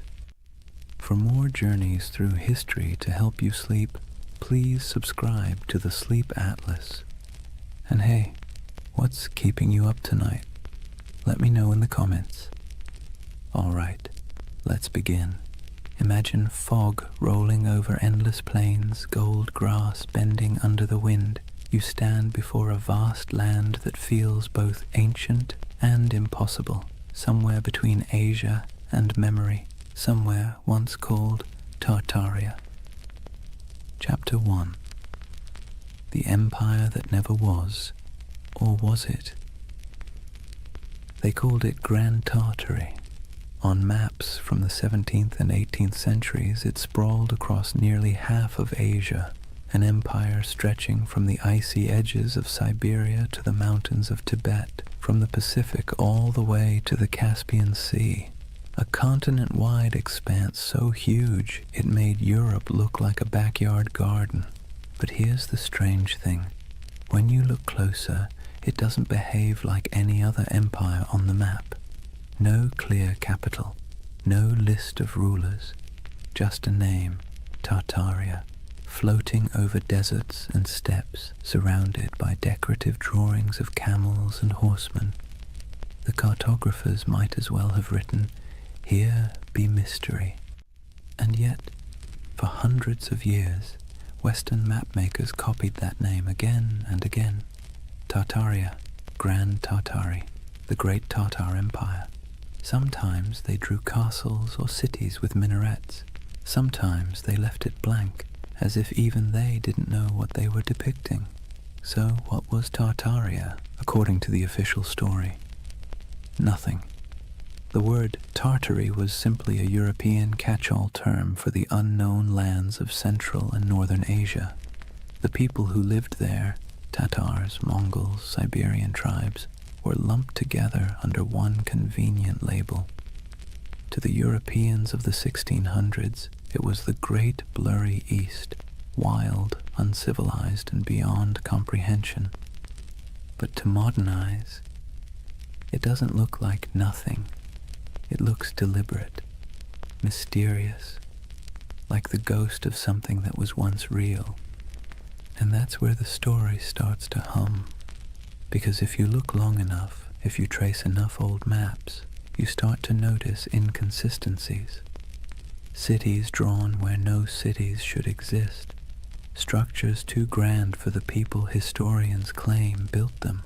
Ruins that don't seem to fit their supposed age.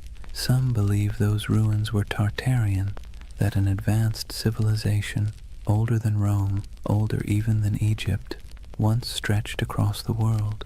They say its architecture was sophisticated, its technology almost magical, free energy, perfect symmetry, towering buildings powered not by fire or water but by something lost, something we can no longer name. It sounds absurd, but then you see the photos, black and white images from the late 19th century, cities under construction except everything already looks finished, cathedral-sized buildings supposedly built in a decade, though even modern machinery would struggle. Streets half-buried, windows below ground level, as if the earth itself had swallowed the first floors. That's where the mud flood theory enters. According to believers, some great cataclysm, maybe natural, maybe man-made, swept across the world in the 1800s, burying entire cities in mud and erasing all evidence of this lost empire. When humanity dug out afterward, we inherited the world we think we built. In other words, the Victorians didn't build all those ornate cities, they unearthed them. It's easy to roll your eyes, but it's also strangely poetic, because even if Tartaria never existed, the feeling behind it, that something monumental was lost, is very real. And part of why this myth persists is because, well, history does lose things. Entire civilizations have vanished before. The Minoans, the Indus Valley, the Olmecs, people who built incredible cities, traded across oceans, and then disappeared, leaving nothing but stones and speculation. So maybe the idea of Tartaria isn't so far-fetched. Maybe it's a reflection of that same human ache, the need to fill in the gaps with something beautiful. Imagine wandering through a European city at dusk. The sky is pale gold, pigeons circle over rooftops. You walk down a street where the buildings rise like cathedrals, domes, arches, pillars carved in perfect balance. It all feels too good, too symmetrical, too ancient to have been born in the soot and smoke of the industrial age. For a moment you wonder, did we build this, or did we inherit it? The theory of Tartaria taps into that quiet doubt, the sense that somewhere along the way, humanity rebooted, restarted, forgot, and the mud flood is a metaphor for time, for amnesia, for the way civilizations bury their own pasts under layers of progress. It's an idea that's equal parts eerie and comforting, because if there really was a forgotten golden age, maybe the world isn't as random as it seems. Maybe we've been here before. Maybe we'll find it again. And even if it's all a myth, it's a myth that asks good questions. Who decides what counts as history? How much of what we know is just the version that survived? So as we drift deeper into the story, try not to worry about what's true or false. Just imagine the possibility. A civilization erased not by war, not by time, but by forgetting. A memory whispered by wind over empty plains. The empire that never was, or maybe the one we no longer remember. Imagine you're an explorer in the late 1700s. You've left behind the comfortable parlours of London or Paris, the powdered wigs, the smoky taverns, the endless debates about civilization and progress. You're trudging through a landscape so vast it feels like the sky itself is falling toward the horizon. This is the world early explorers called Tartary. Endless plains, windswept deserts, forests that swallow sound. You could ride for weeks without seeing a soul, yet somehow you never feel alone. There's something in the air, the sense that once something grand was here, something old, something that had the decency to leave quietly. Western explorers were baffled by what they found. Vast stone ruins scattered through Central Asia, half-buried fortresses, walls that seemed to go nowhere. Nomadic tribes spoke of ancient cities lost to storms and floods, old temples built by hands they could no longer name. And yet, in their journals, these explorers rarely admitted confusion. Europeans of the Enlightenment were not fans of mystery. They preferred tidy explanations. Primitive people, ancient ruins, nothing to see here. Still, a few of them couldn't quite let it go. In 1755, the English geographer Emmanuel Bowen published a map labeling nearly the entire interior of Asia as Great Tartary. To the west lay Little Tartary, and further south, Independent Tartary. Even China was labeled part of the Great Tartar Empire. Historians later claimed it was simply ignorance.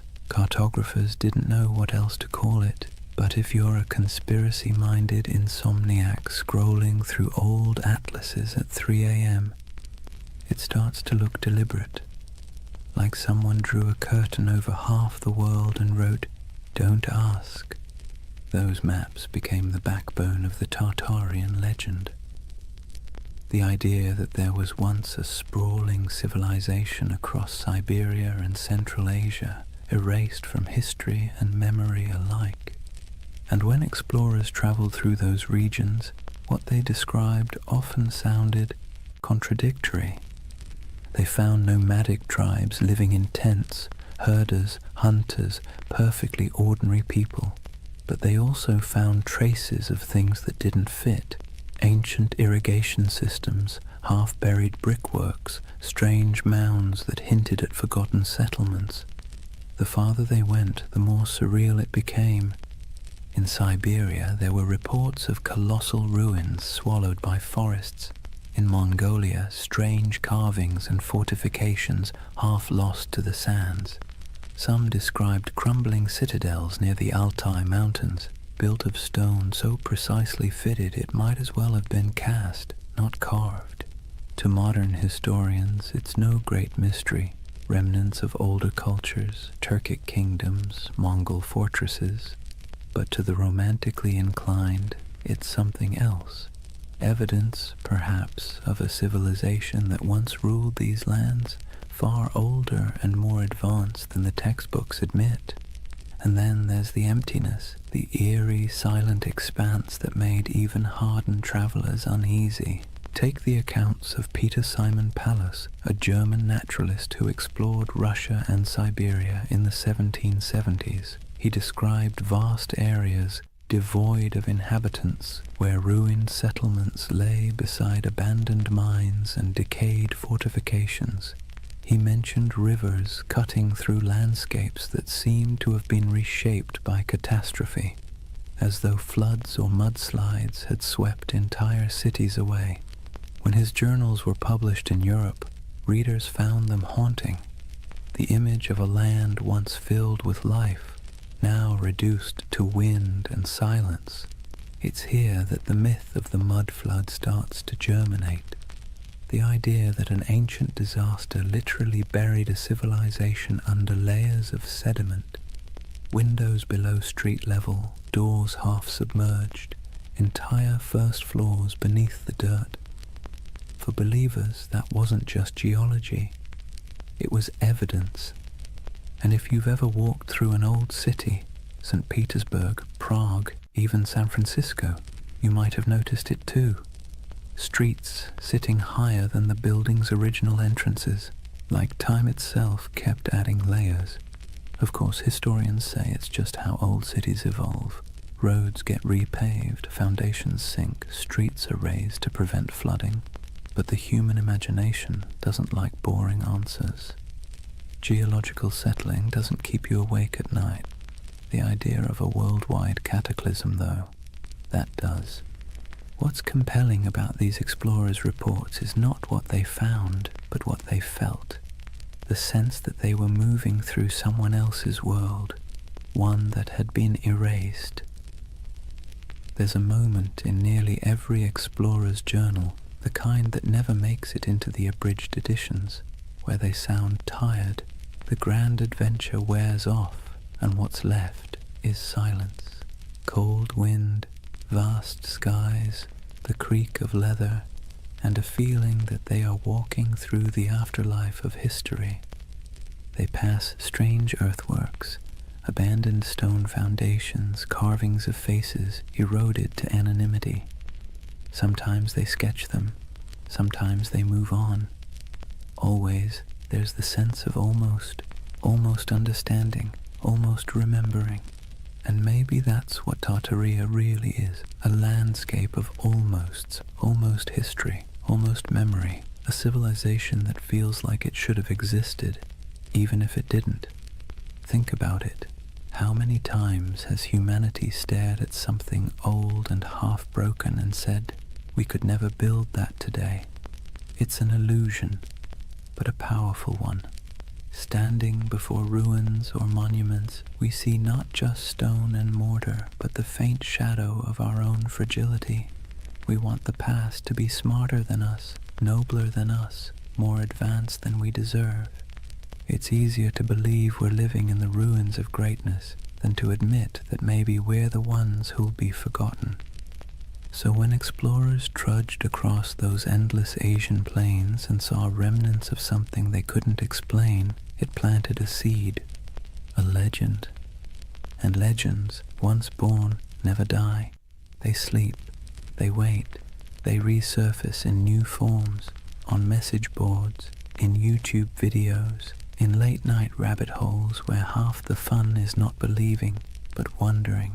The Tartarian myth is less about what those explorers found and more about what we want to find, meaning, continuity, proof that the world once made sense and that maybe beneath all this noise and chaos, it still does. Imagine the explorer's campfire. The air is thin and cold. Sparks float upward, swallowed by the night. Somewhere in the distance, wolves call to each other, and above stars shimmer, the same constellations those long-lost Tartarians might have seen if they ever existed at all. The explorer looks out over the dark plain, notebook open, and writes one word on the page, Tartaria, a word that means nothing and everything. They say the earth remembers, every stone, every layer of dirt, every foundation buried beneath a modern street is a diary, written in silence. But if you listen to the believers of the mud flood, the earth doesn't just remember, it hides. Picture this, a city half buried, windows that look out onto soil instead of streets, doorways that open into nothing but packed dirt, buildings whose first floors have vanished beneath layers of earth and time. To most, it's a quirk of old construction. To the followers of Tartaria, it's evidence of something far stranger, a global cataclysm that erased an entire civilization in a single, muddy sigh. The mud flood theory is one of those beautiful modern myths that could only have been born in the age of the internet. It began quietly, like a whisper in digital catacombs, obscure forums, old photography groups, amateur historians trading ideas. Someone noticed something odd, antique photos from the 1800s showing cities with half-buried buildings, windows at ground level, strange architectural anachronisms. Then someone else noticed the same thing somewhere else, and suddenly a pattern emerged, or seemed to. If you stare at enough old photos for long enough, patterns start to appear everywhere. And soon the whispers took form. What if history isn't what we think it is? What if there was a reset, a literal flood of mud that buried the old world, wiped it clean, and left us to rebuild on top of its bones? It sounds ridiculous, but also admit it. It's a little bit seductive. Let's take a closer look at what this story really says. According to the myth, sometime in the 18th or 19th century, dates are always vague, an immense cataclysm struck the earth. Not water, but mud, thick, heavy, suffocating mud that rolled over cities like a blanket, swallowing buildings, streets, even entire civilizations. What survived was what we now call our world, a reset civilization built atop the ruins of the one before. The theory claims we are the survivors of an amnesiac world living in the shadow of a forgotten age. And once you start looking for it, you see it everywhere. Old photographs of St. Petersburg, where neoclassical buildings seem to have half their height underground. Doorways that lead nowhere in Istanbul. Strange window wells in San Francisco. Cathedrals whose ground floors appear oddly misaligned with the modern streets around them. The world, it seems, is full of buried stories. But here's where the magic, or the mischief, lies. Context. Cities grow, streets rise, pavements get repaved, foundations sink, earthquakes shift land. Engineers, bless their pragmatic hearts, have been dealing with that since ancient Mesopotamia. It's normal, but the human imagination doesn't want normal. It wants wonder. It wants the cosmic version of a plot twist. And so the mud flood became that twist, a grand, tragic reset that could explain the strangeness of the world, the impossible beauty of old architecture, the missing centuries, the ruins that look too modern to be ancient and too ancient to be modern. It's not hard to see why the theory stuck. It scratches two primal itches, the fear that we've forgotten something vital, and the hope that once humanity reached heights we can barely comprehend. It's a bedtime story for adults who no longer trust bedtime stories. Imagine it, the great cities of the past humming with energy and knowledge, star-shaped fortresses aligning with the heavens, towers crowned with gilded domes, machines powered not by coal or electricity but by sound, magnetism, or divine geometry. A golden age washed away in silence, leaving behind half-buried clues for the curious to rediscover centuries later. It's haunting, isn't it? The thought that the ground beneath your feet might be hiding a version of civilization more graceful, more harmonious, and, let's be honest, less exhausting than this one. The most poetic versions of the myth don't even insist on global destruction. They suggest something subtler. That time itself buried Tartaria. That the mud is just metaphor. The weight of centuries pressing down until memory sank into soil. That our cities grew atop their bones, and we live in their echoes without even realizing it. But even the literal believers, the ones who pore over 19th century photographs and Google Earth screenshots, are chasing something more than evidence. They're chasing awe, the sense that the world is not yet fully explained, that maybe, just maybe, there are still secrets hiding in plain sight.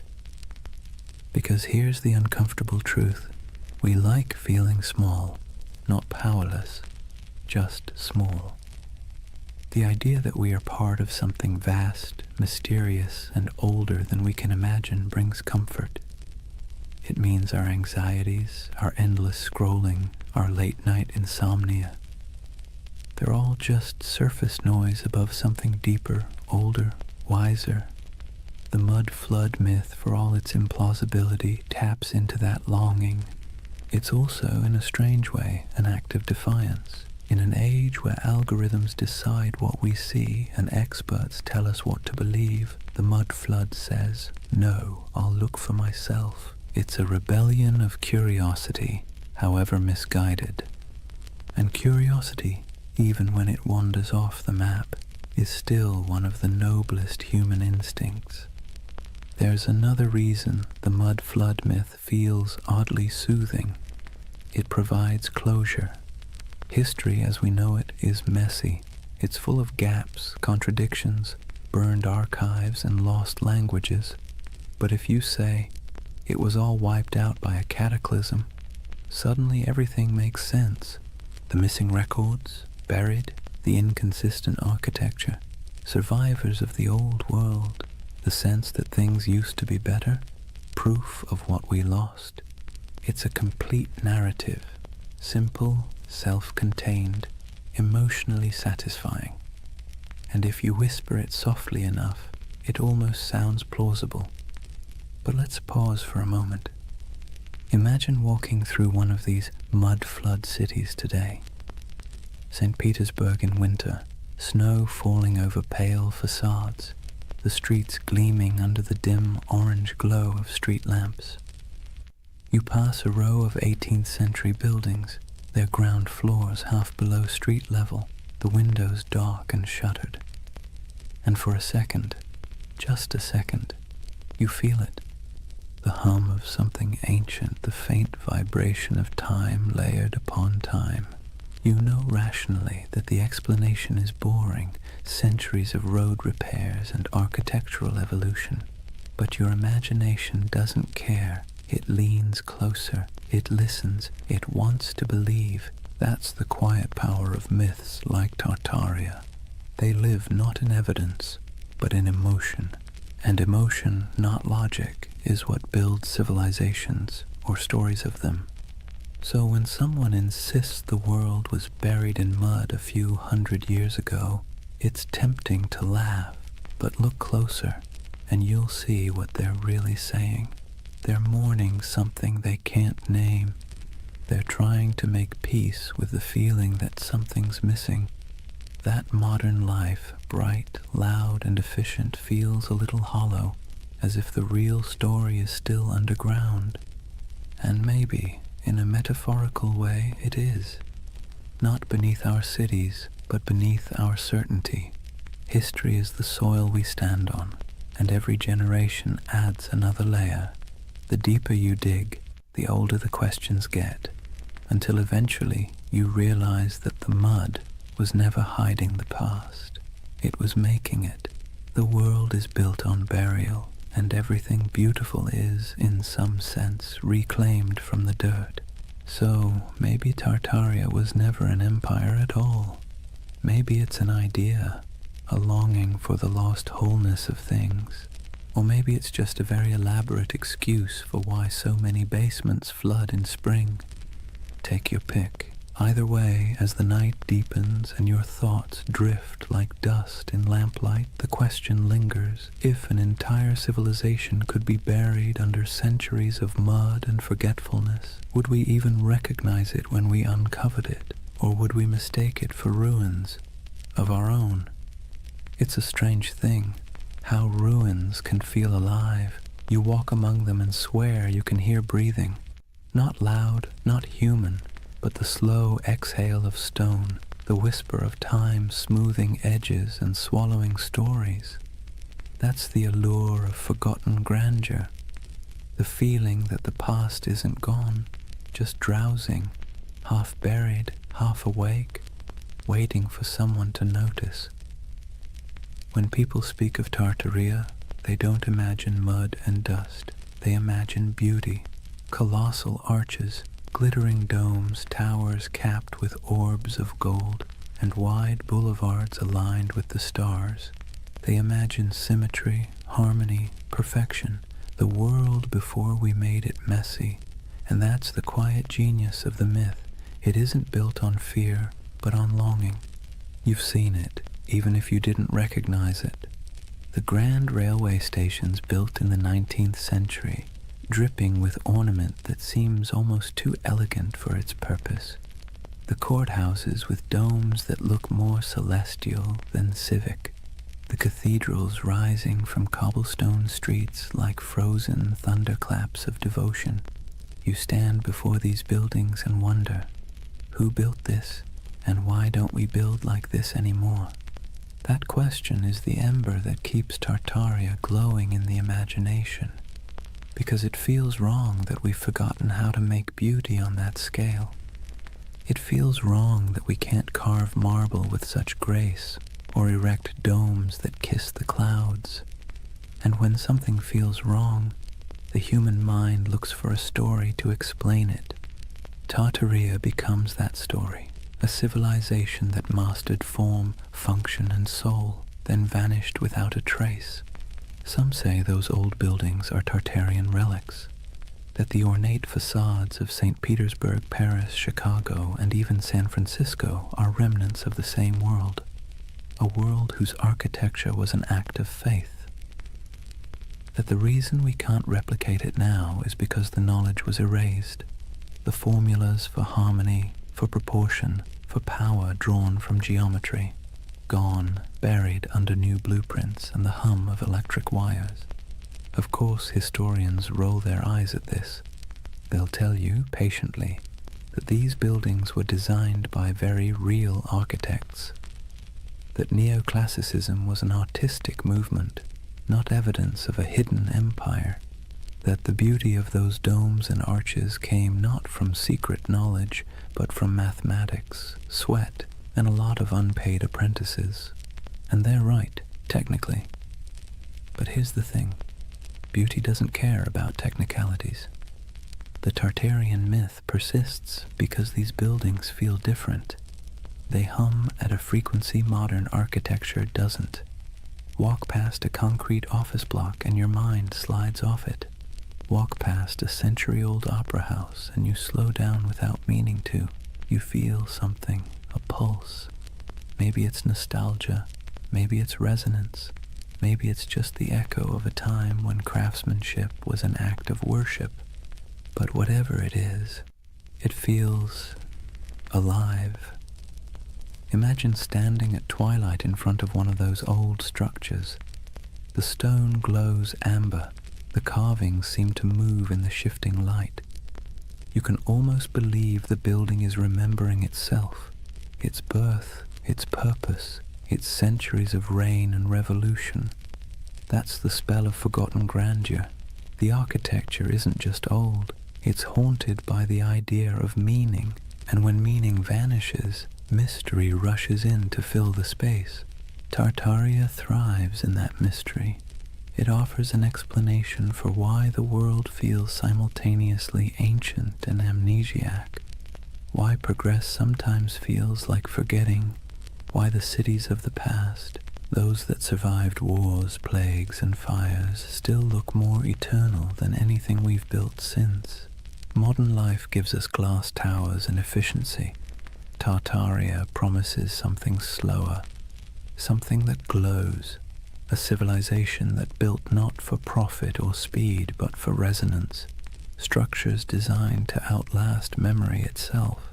It's an irresistible dream, because whether or not Tartaria existed, the feeling it represents is real, the ache for beauty that doesn't apologize for existing, for craftsmanship that outlives its makers, for a sense of belonging to something both vast and intentional.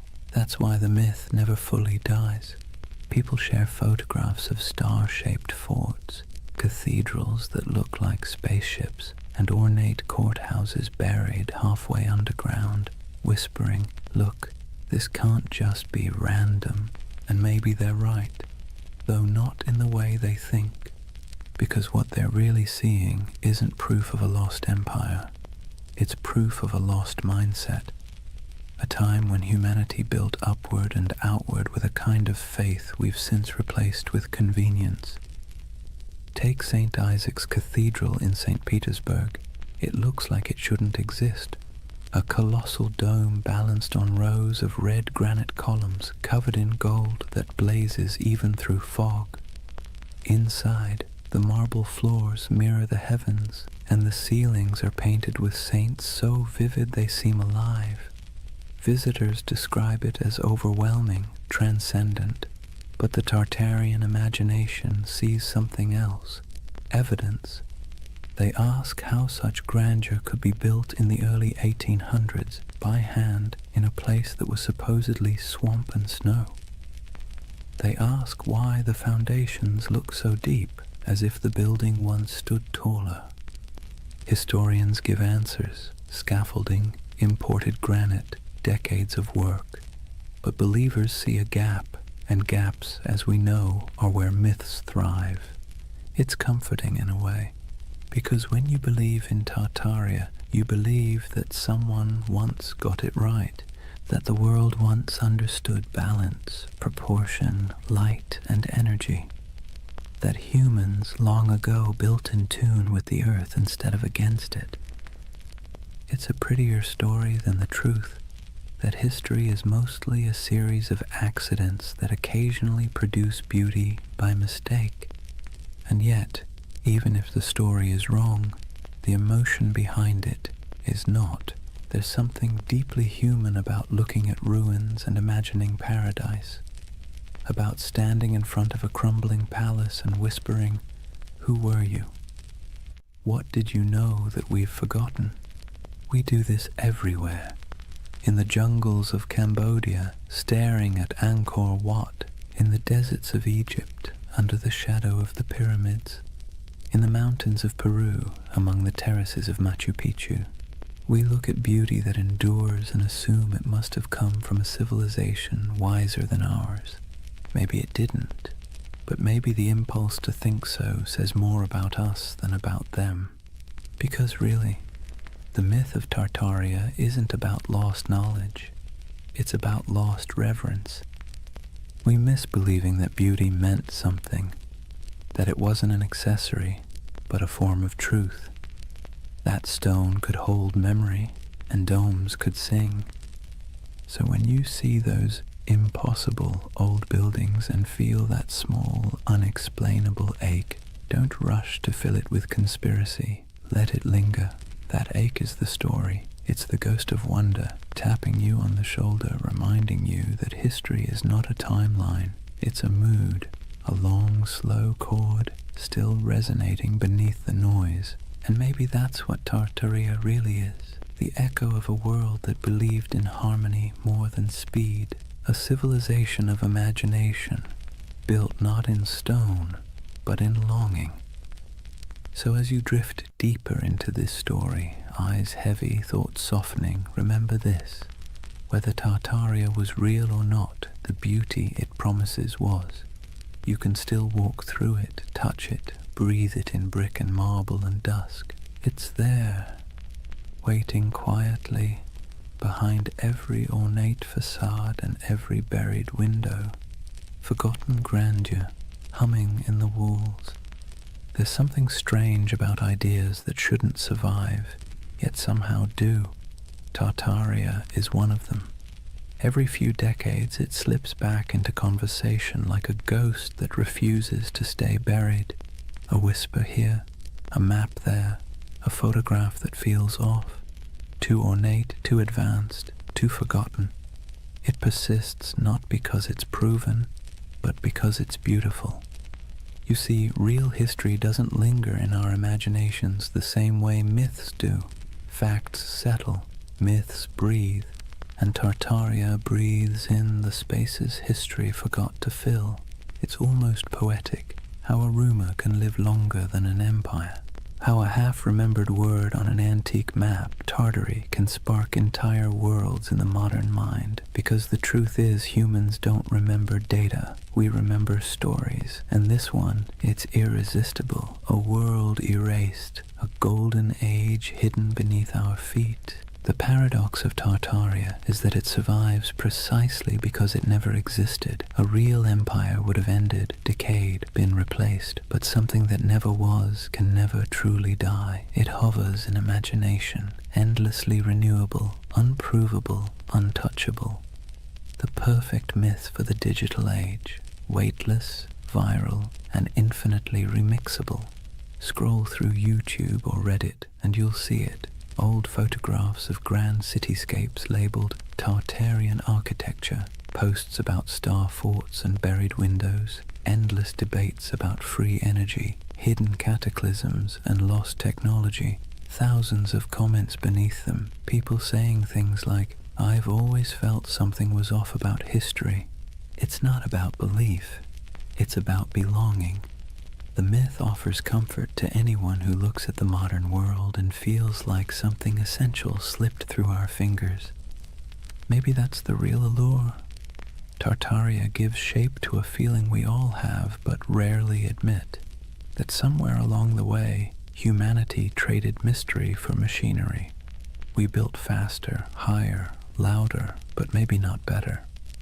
We paved over silence, replaced curiosity with certainty, and called it progress. And when that certainty began to crack, when our cities started to feel soulless, our histories fragmented, people began looking backward, not for answers, but for meaning. It's easy to mock that impulse. Historians roll their eyes, scientists sigh. But behind the internet rabbit holes and Photoshop theories lies something genuine, a hunger for enchantment, a longing to believe that the past wasn't just dirt and survival, but art and light and knowledge we've somehow misplaced. And in that sense, Tartaria isn't a conspiracy, it's a lullaby, a story people tell themselves when the modern world feels too sterile, too linear, too loud, a bedtime tale for adults who sense that truth might not always fit inside textbooks. Think about it. We've mapped the Earth, decoded the genome, photographed black holes, and yet we're still drawn to mystery. It's like a gravity our species can't escape. Tartaria gives us that gravity in soft, dreamlike form. A lost world that never judges, never contradicts, never ends, because it was never real enough to die. But here's the thing, even myths can tell truths. They tell us what we miss, what we value, what we quietly wish could come back. When people imagine Tartaria, what they're really longing for isn't a lost empire, it's coherence. A sense that the world once made sense, that knowledge was sacred, that beauty and purpose weren't at odds. In a way, Tartaria is less about history and more about therapy, a collective daydream for a civilization that feels spiritually jet-lagged. We scroll through endless feeds, flickering between wars, gadgets, and memes, and somewhere inside a voice whispers, "Wasn't there supposed to be more than this?" Tartaria answers softly, "Yes, there was, or maybe there could have been." And so the myth persists, traveling through forums and documentaries and late-night conversations, wrapping itself in fog and marble. It survives because it speaks to something the Enlightenment forgot, that mystery itself has value, that not knowing is sometimes more comforting than knowing. But here's the paradox. Tartaria's greatest gift isn't in proving itself true. It's in reminding us that belief is part of what makes us human, that even in an age of algorithms, we still crave wonder. We still want to stand before something vast and say, "I don't understand, but it feels sacred." Maybe that's why late at night you find yourself staring at photos of old cities, their streets glimmering with gaslight, their domes fading into fog, and feel that tug in your chest. It's not nostalgia for Tartaria. It's nostalgia for awe, for the feeling of being small beneath something magnificent, something that doesn't explain itself.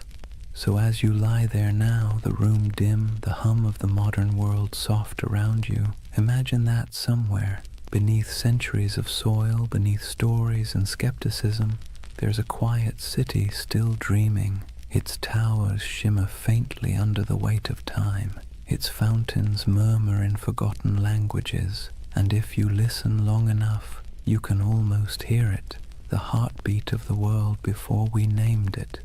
They called it Tartaria.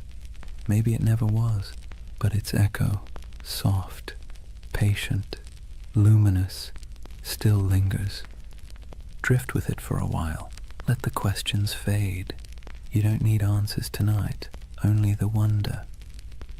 Chapter 2. The Real Tartars, Nomads, Empires, and Misunderstood Worlds. Let's take a breath. We've wandered through the fog of myth, through maps that hum with impossible empires and ruins that seem to remember more than they should. But now it's time to peel back the dream and look at the ground beneath it, the soil, the wind, and the people who actually lived there. Because behind every legend lies something real, even if it's been twisted beyond recognition. So, let's step out onto the steppe. Imagine yourself standing somewhere between Russia, Mongolia, and Kazakhstan. Not today, but thousands of years ago. There are no borders here, no lines on a map, no marble cities, just horizon, an ocean of grass rolling under a sky so wide it makes you dizzy. The air smells like dust and horses. The sound of wind is constant, threading through tall stalks of feather grass. This is the birthplace of what Europe once called Tartary. Not a single empire, but a world of motion, a civilization without walls. To Western minds, this landscape always felt alien. How could a people rule without cities? How could a culture thrive without monuments? To the steppe nomads, that question would have sounded absurd. Their monuments were movement. Their empire was the horizon itself. Centuries before anyone drew Tartaria on a map, there were the Scythians, archers and horsemen who painted their bodies, buried their dead in golden tombs, and drank fermented mare's milk. The Greeks feared them, the Persians tried to conquer them, and yet they moved like smoke, impossible to hold. Herodotus called them a people who have no towns, no walls, no fixed abode, as if that made them lesser. But in truth, it made them free. The Scythians mastered the horse long before Rome even dreamed of chariots. They stitched their world together with leather, not mortar. They carried fire in bronze cauldrons, slept beneath felt tents, and worshipped gods of wind, sun, and sky. To them, the land wasn't empty.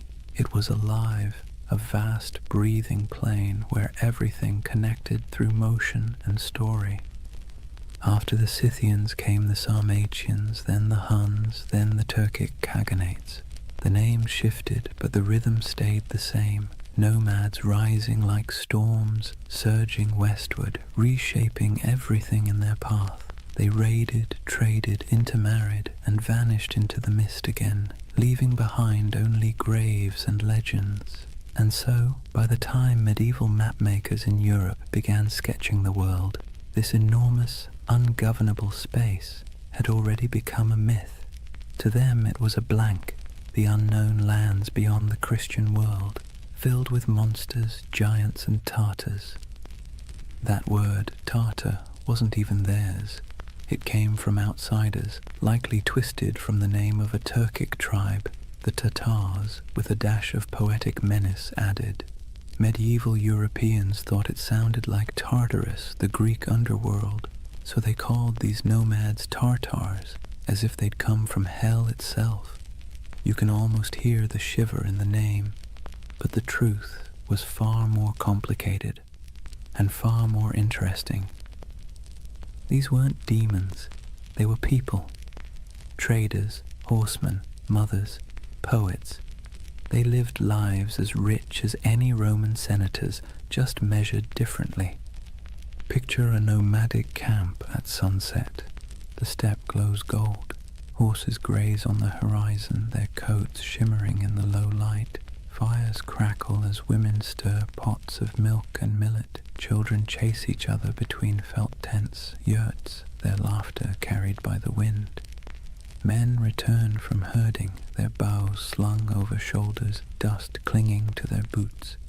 The air smells faintly of smoke and grass.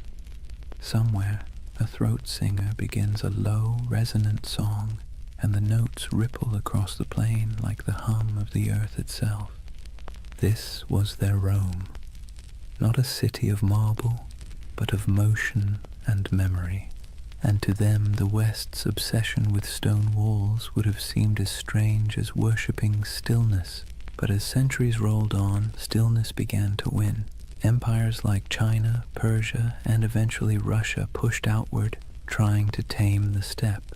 They built forts, drew borders, demanded tribute. The nomads resisted, then adapted. They traded horses for silk, hides for grain, freedom for survival. Slowly, their infinite world began to shrink. By the time European explorers stumbled across these lands in the 17th and 18th centuries, the old steppe empires were fading. The Scythians were long gone. The Mongols' great Khanates had fractured. The once fluid borders had hardened into lines on parchment, and those lines, curved by ignorance, exaggerated by imagination, became the first maps of Tartary. To the west, it looked like a mystery, an empire that wasn't quite there, a vast, seemingly empty space once teeming with civilizations that had vanished. But to those who lived there, it wasn't emptiness, it was memory. The bones of ancestors beneath the grass, the hum of stories in the wind, the echo of hoofbeats across the centuries. And maybe that's where the myth begins to make sense, because when you stand on a plain that stretches to the horizon in every direction, it's easy to believe that time itself might fold here, that something ancient could still be sleeping under the soil. Perhaps the world didn't erase Tartaria at all. Perhaps it just forgot how to see it. Let's be honest, Europe never really understood Asia, not in the Middle Ages, not in the Renaissance, and arguably not even now. For centuries, the lands east of Moscow and west of China were less a geographic reality and more a psychological one, an enormous blank space where anything could exist. And in that blankness, the idea of Tartary began to grow like a mirage. Imagine a candlelit room in Venice, sometime around the 14th century. A mapmaker hunches over his parchment, hands stained with ink. On the table beside him lie fragments of rumors, sailors' tales, merchant gossip, and a half-remembered account of a man named Marco Polo, who claimed to have seen palaces of gold and cities of stone somewhere beyond the horizon. He dips his quill and begins to draw. Europe is clear. So is Africa mostly. But once he crosses the Ural Mountains, the lines begin to blur. His hand hesitates. What lies beyond? He's never been there. No one he trusts has either. So he fills the void the way humans always do. He imagines. He writes Tartaria in sprawling letters across the page, large enough to cover thousands of miles. Because what else can you do when you're staring into the unknown? For Europeans, Tartary became a convenient label, an umbrella term for everything east of civilization and west of comprehension. It wasn't a nation, it was a category, a way to point at a map and say, this belongs to the others. But here's the funny thing. The more they tried to define it, the more mysterious it became. In the 13th century, when the Mongols exploded across Eurasia like a thunderstorm, Europe finally came face to face with the so-called Tartars. Villages burned, kingdoms crumbled, and word of unstoppable horsemen spread faster than the riders themselves. To a continent already steeped in superstition, it must have felt like the end of the world. Priests whispered that the horsemen were the scourge of God, a punishment for human sin. Chroniclers described them as monsters with faces of beasts and hearts of iron. And yet, when the first diplomatic envoys actually met them, they found something unexpected: organization, bureaucracy, even tolerance. The Mongol Empire, at its height, ran on order, not chaos. Messengers carried official seals, merchants moved safely under Mongol protection, and conquered cities often kept their own rulers so long as they paid tribute. The great Khans weren't savages, they were administrators. Ruthless ones, sure, but methodical. But Europe didn't want to believe that.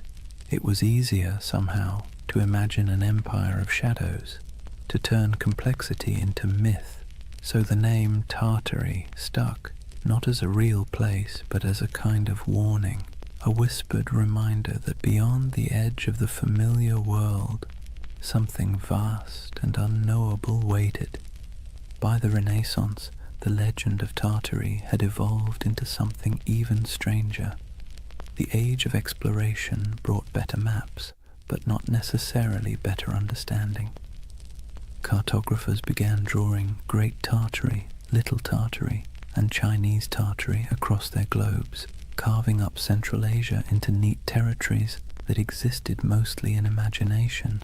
If you were a European scholar in 1700 and you saw a map of Great Tartary stretching from Siberia to the Caspian Sea, you'd assume there was a single civilization there, a mighty hidden empire rivaling Rome or China. And if you were an explorer wandering through empty steppes, stumbling across crumbling ruins or strange earthen mounds, your mind might start to fill in the blanks. Who built this? Where did they go? Humans hate loose ends. We crave narrative closure, and Tartary, this vast echoing blank on the map, offered none. Marco Polo didn't help either. His travels fed the fire beautifully. He spoke of vast courts, cities paved in stone, golden palaces, and khans who ruled lands so wide that weeks of riding couldn't cross them. He wasn't wrong exactly. The Mongol Empire really was that enormous. But when his book was copied, translated, and retold, his words grew elastic. People read his tales and imagined something grander still, a civilization older than memory, hidden beneath layers of dust and time. You can almost see it, the way myths grow like vines around facts. Even the Enlightenment couldn't kill it.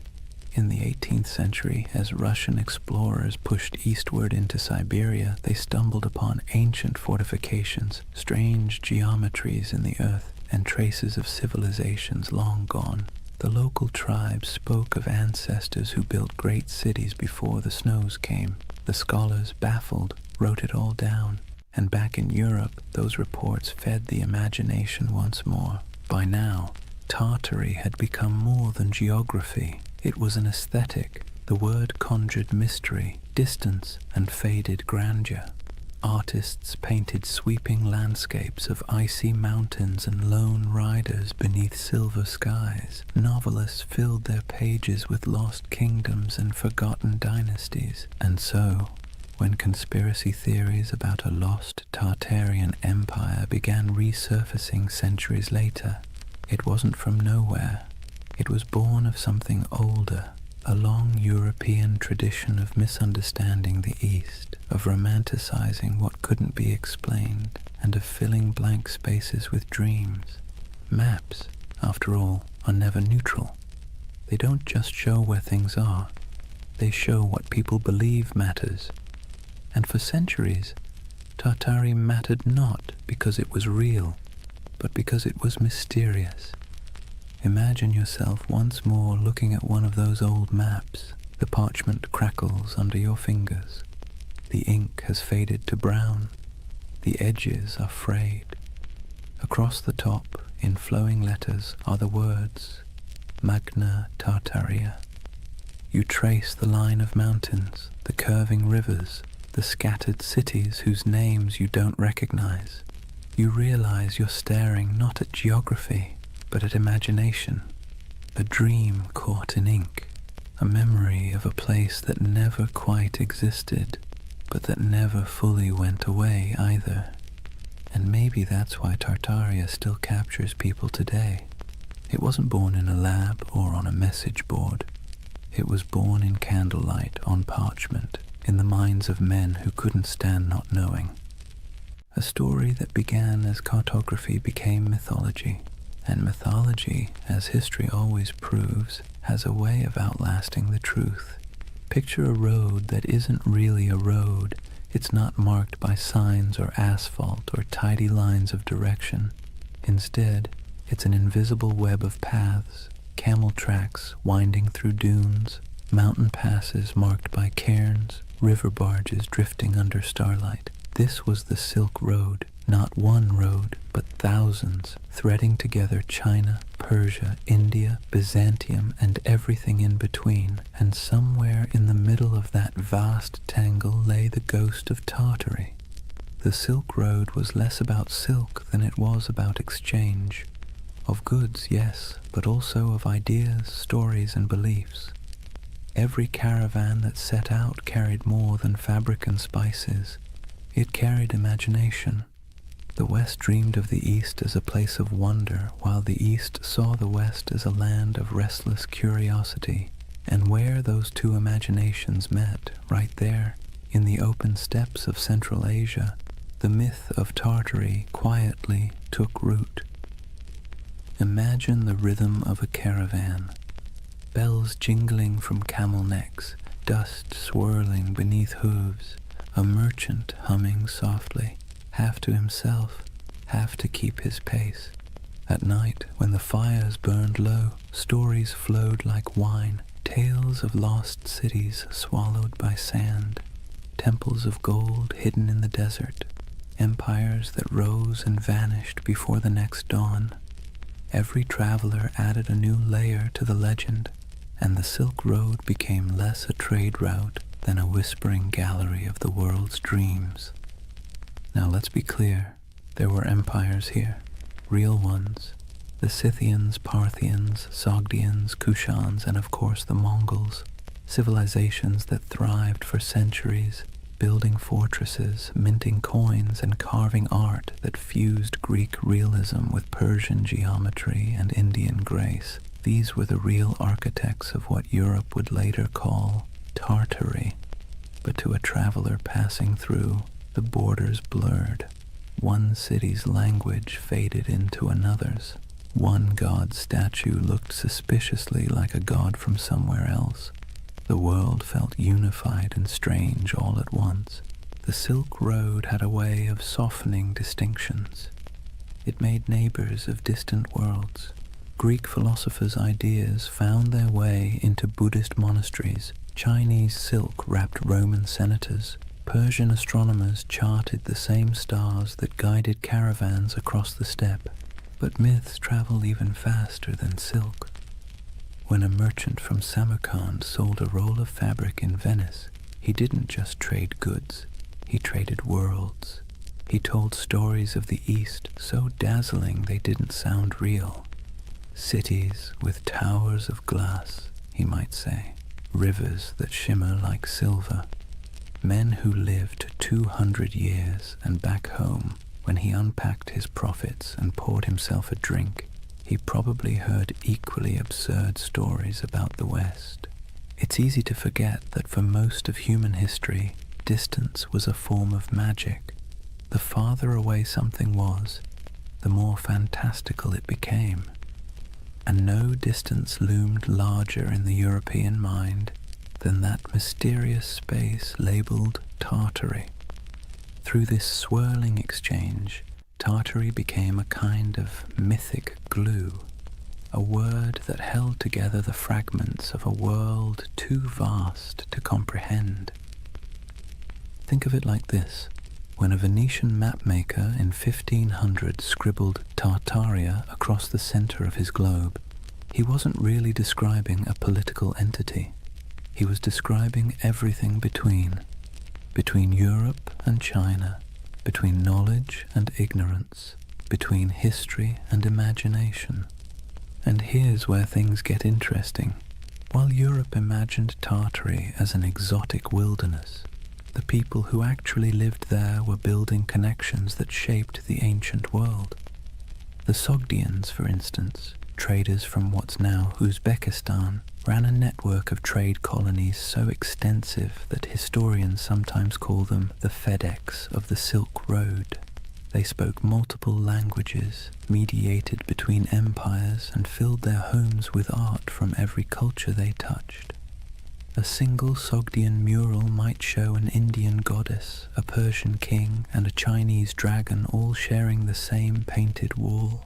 To them, Tartary wasn't a mystery, it was home. And yet, this multicultural world also sowed the seeds for misunderstanding. When distant observers caught glimpses of it, they didn't see the nuances. They saw only the grandeur, the temples, the stone roads, the fortified cities, and assumed it must belong to a single empire. That assumption, multiplied over centuries, became the illusion of the great Tartarian civilization. Even today, the ruins scattered across Central Asia, stone walls buried in sand, intricate tile work crumbling in forgotten courtyards, feed that same longing. People look at them and wonder, Who built this? Where did they go? Why do our textbooks skip over it? It's a fair question, because history doesn't just forget, it edits. When empires fall, so do their names. When borders shift, so does memory. The Mongols became the Tatars became Tartars. And eventually, Tartary became a convenient shorthand for the unknown. But beneath all that confusion was something real. A network of humanity that spanned continents. Imagine standing on a hill somewhere near Bukhara around the 10th century. The air smells of dry sage and smoke. Below you the road shimmers in the heat, lines of travelers winding toward the horizon. A caravan from China passes one from Persia. A monk from India shares a meal with a soldier from Byzantium. Coins from Rome jingle beside jade amulets from the East. It's not an empire. It's not chaos. It's something in between, a living, breathing web of connection. And that's what Tartaria really was. Not a kingdom lost to mud, but an echo of this interconnected world. A dream of unity before maps divided it into pieces. The Silk Road gave birth to the myth by accident, because connection always looks like magic when seen from afar. So when modern believers look at old maps and see the word Tartaria sprawled across half the world, maybe they're not completely wrong to feel awe. They're just reading a poem that was once mistaken for a border. The Silk Road blurred the lines between civilization and myth, empire and echo. And in that blur, half dust, half starlight, the legend of Tartaria found its heartbeat. Words have a funny way of sticking to things they were never meant to describe. Tartary was one of those words, an intellectual shortcut that turned into a centuries-long misunderstanding. By the time Europe stumbled out of the medieval era, the East was less a place and more a story. Monks copied maps showing vast lands labeled Tartaria, shaded in pale yellows and browns, with scribbled notes like, "Here be dragons," or "Land of Giants." It wasn't meant as insult or precision. It was just ignorance wrapped in ink, but ignorance dressed up nicely enough can look like authority. When Marco Polo returned from his travels in the late 1200s, he told Europe about the magnificence of the Mongol Empire. Golden palaces, porcelain cities, and roads so smooth you could roll a wagon for days without breaking an axle. His descriptions, half wonder, half exaggeration, lit up Europe's imagination. And when cartographers began to draw what he described, they needed labels. Cathay for China, Ind for India, and for everything else in the vast cold space north of Persia and east of Russia, Tartary. Let's be clear, Europe didn't know what Tartary was, but that didn't stop them from acting like they did. To Western minds, Tartary became a convenient placeholder for the unknown. It wasn't a country, it was a concept. A blank canvas where explorers, missionaries, and chroniclers could project whatever they needed to believe about the world beyond their reach. And what they needed, more often than not, was mystery. Maps from the 16th and 17th centuries show it sprawling across the top of the world like a sleeping giant. Great Tartary, Independent Tartary, Chinese Tartary, Little Tartary, names multiplying like rumors. To anyone who studied those maps, the message was clear. Beyond the borders of civilization lay a vast land of danger, wealth, and the unknown. And there's something deeply human about that. When faced with uncertainty, we name it. We box it in with words, even if those words are wrong. To Europeans of the early modern world, Tartary became shorthand for all the places they hadn't yet conquered, understood, or categorized. It was an intellectual convenience, a linguistic shrug. everything out there. If you were a 17th century scholar in London and someone mentioned the Tatars, you might imagine fur hats, horsemen, frozen tundra, and endless plains. You wouldn't know the difference between a Mongol prince in Karakorum and a nomad in the Kazakh steppe. To you, it was all Tartary, but that flattening, reducing countless cultures into a single word, had consequences. It erased identities, histories, and languages in the Western imagination long before any empire actually reached those lands. Imagine an atlas from the 1700s, lying open on a polished oak table. The continents are familiar enough now. The Americas are roughly shaped. Africa's coasts are charted. But look at Asia, and you'll see something odd. Above India and China stretches an ocean of blankness, punctuated only by the word Tartaria, scrawled in proud, swirling letters. No cities marked, no rivers traced, just emptiness. That emptiness became an invitation. Missionaries imagined lost Christian kingdoms hidden in those plains, descended from the mythical Prester John. Explorers fantasized about tribes of giants or entire cities of gold. Poets and philosophers romanticized the steppe as a land of freedom, wild, untamed, untouched by decadence. And over time, that fantasy hardened into pseudo-history. Tartary wasn't just a blank spot anymore, it was a world view. Even the word itself carried a sting. Derived from Tatar, it got twisted into Tartar, echoing the Greek Tartarus, the underworld. Early chroniclers saw the Mongols storm into Europe in the 13th century and thought, "Ah, yes, these must be the people from hell." The name stuck, and for centuries afterward, Tartar became synonymous with savagery, chaos, and apocalypse. When the Mongol Empire fractured and faded, the word didn't fade with it. It lingered. Europe kept calling the steppe Tartary, even as local empires rose and fell. The Golden Horde, the Timurids, the Kazakh Khanates. To the west, these nuances didn't matter. The name Tartary swallowed them whole. The irony.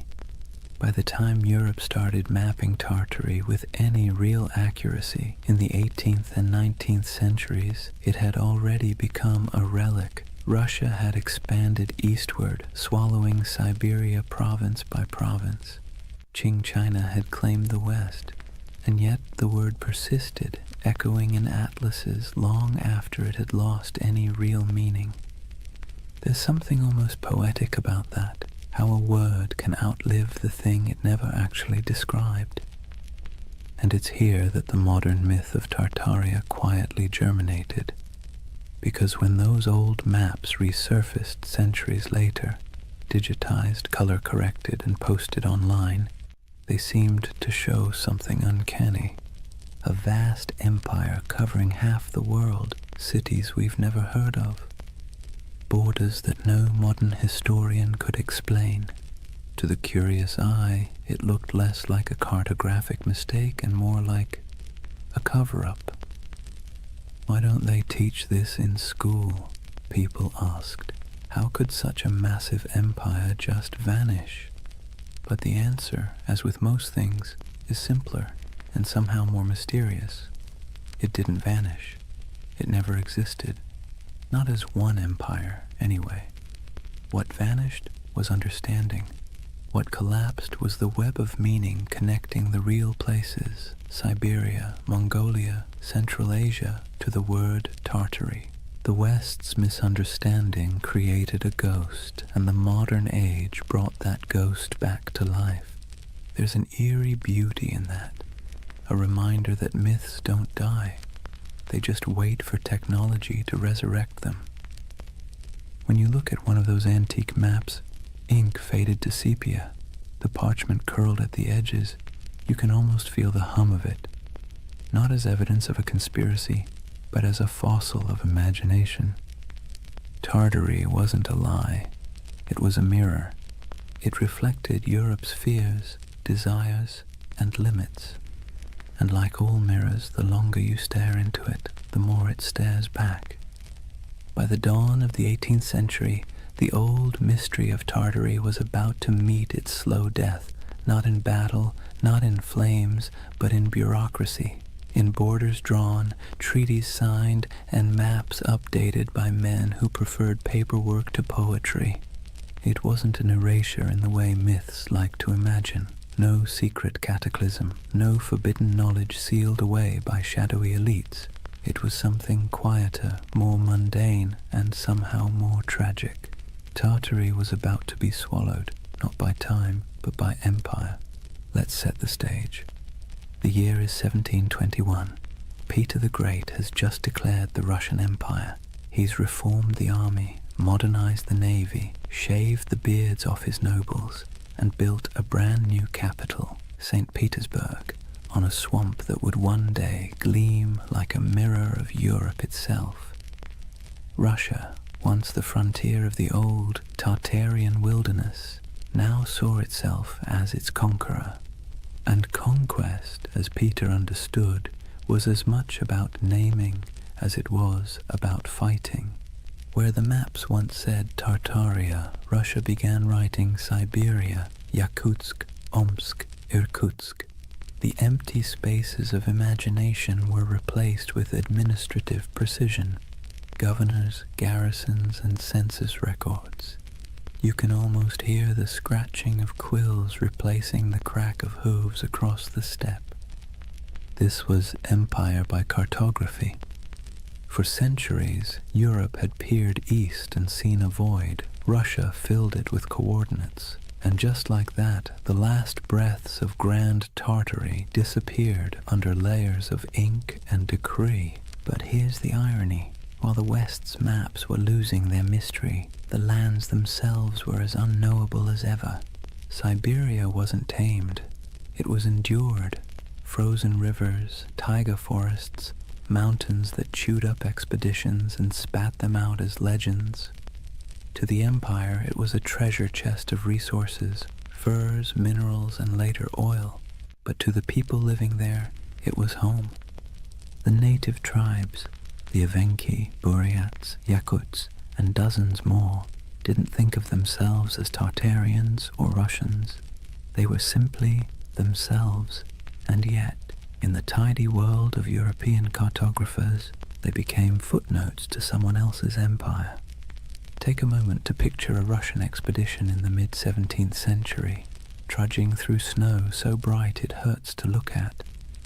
The air burns the lungs, the dogs pant steam.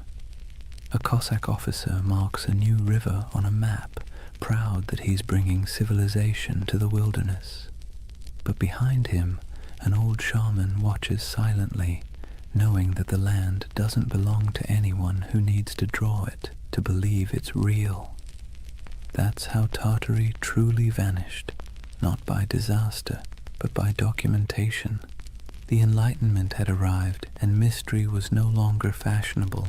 The world had to be measured, categorized, and explained.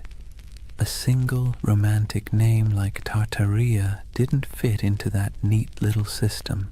It was too vague, too mythic, too medieval.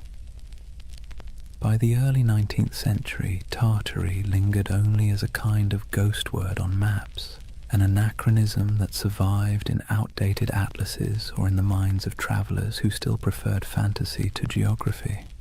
You might find Chinese Tartary scribbled across what is now Xinjiang, or independent Tartary hovering somewhere over Kazakhstan, but it was already fading, the ink almost apologetic. What had once stretched across half the known world was reduced to a linguistic relic, an old world word for a world that no longer existed. But this quiet death of Tartary created a strange paradox. By removing the name, the empires of the 18th and 19th centuries thought they were clarifying history. In truth, they erased a mystery so thoroughly that, centuries later, people would come looking for it again. Because that's the thing about erasure, it always leaves an outline. In the modern age, when digital archaeologists started poring over antique maps, The rediscovery of Tartaria didn't feel like uncovering a lie. It felt like uncovering a secret. Here was proof, they thought, that something immense had once existed and been scrubbed from the record. The irony? They weren't wrong about the erasure. They were just wrong about what was erased. It wasn't a hidden utopia or an advanced global empire. What disappeared was ambiguity itself, the willingness to admit we didn't know everything. The 18th century push for rational order, scientific mapping, and imperial control smoothed the rough edges of the world, and in doing so, it flattened mystery into history. Let's be clear, the loss of Tartary wasn't a conspiracy. It was a side effect of certainty, and maybe that's why its ghost haunts us still, because deep down humans don't actually like a world that's too explained. We crave wonder, we miss the blank spaces, so when we see Tartaria glowing faintly on an old parchment, we don't just see a name, we see a question. A whisper from the past asking, "What did you forget?" The collapse of Tartary wasn't a fall. It was a fade-out, a slow dimming of a word that once carried the vastness of the unknown, and the quieter it got, the louder the myth became. By the time Russia completed its imperial expansion across Asia, by the time the British, French, and Qing empires carved their pieces of the East, Tartary had been buried not under mud, but under maps. And centuries later, when people began brushing that dust away, what they found wasn't evidence of a lost civilization. It was evidence of our collective imagination still alive and searching. That is the strange beauty of this myth. Tartaria may never have been real in the way empires are real, but its death, its quiet bureaucratic burial, feels as monumental as any fall of Rome, because sometimes the end of mystery is its own kind of catastrophe. Chapter 3. The Great Erasure. Lost knowledge, world fairs, and the architecture of amnesia. Take a deep breath. We're leaving behind the dust of the steppe and stepping into marble, into the gaslit glow of the 19th century, because this is where the story of Tartaria is reborn. Not in Siberia, not on the maps, but in the imagination. Picture it. The year is 1893. The World's Columbian Exposition in Chicago. 200 white buildings rise like mirages along the lake, glowing in electric light. Domes, arches, columns, architecture so grand that people literally wept when they saw it. It looked ancient, impossible, like something from a forgotten golden age resurrected overnight. And here's the kicker. It was built overnight. A team of architects and laborers had thrown up that entire city in less than 2 years. They called it the White City. To the public, it was a triumph of modernity, but to later eyes it looked suspiciously like something else. Massive domed palaces, ornate fountains, obelisks, colonnades stretching into mist. It looked ancient, yes, but not Greek, not Roman. It looked out of time. Now fast forward a century. A man sitting at his computer zooms in on old photos of the fair. He pauses. He notices something strange. The buildings look far too advanced for their time, he thinks. Too perfect, too grand. And then he finds something even stranger. After the fair ended, almost every single building was demolished, burned, scrapped, gone. And that's how a new kind of myth was born. The idea that maybe, just maybe, these temporary structures weren't built at all, at least not by us. Maybe they were rediscovered, remnants of an older, erased civilization. A civilization called Tartaria. Let's be clear, the buildings were real. We have blueprints, records, payrolls, receipts for every brick. But the feeling, the awe they inspired, the eerie way they appeared and vanished, felt mythic. It tapped into something ancient in the human psyche. our suspicion that we've forgotten something big. And once that suspicion took root, it spread. Soon people began noticing Tartarian architecture everywhere. Those impossible domes in St. Petersburg, the Capitol building in Washington, the palace-like train stations of Paris, even the city halls of small American towns. Weren't they all too ornate, too advanced for their supposed era? The theory blossomed like ivy over ruins that maybe the 1800s weren't a time of invention, but of cover-up, that there had been a worldwide reset, a mud flood, a cataclysm that wiped out the old civilization and left humanity to rebuild amid the ruins. The world's fairs, in this view, weren't celebrations of modern progress at all. They were redecorations, a way to reintroduce a repurposed world, scrubbed clean of its true history. The fairs, the grand expos, were merely the unveiling ceremonies of a planet repainted. Now this is where skepticism and wonder collide, because if you look at those photos, you can feel it. The eerie stillness of early photography only adds to the illusion.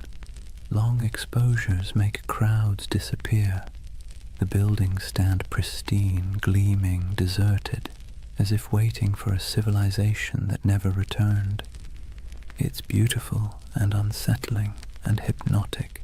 Even historians, with all their explanations, temporary plaster facades, neoclassical revival trends, technological optimism, can't quite dispel the dreamlike quality. It's too pretty, too deliberate. It feels like memory, not progress. And that's what makes the Tartaria myth so powerful. It didn't come from ignorance, it came from longing. Because by the 19th century, humanity had built machines that could fly, factories that could blot out the sun, and cities that swallowed nature whole. We had replaced mystery with machinery.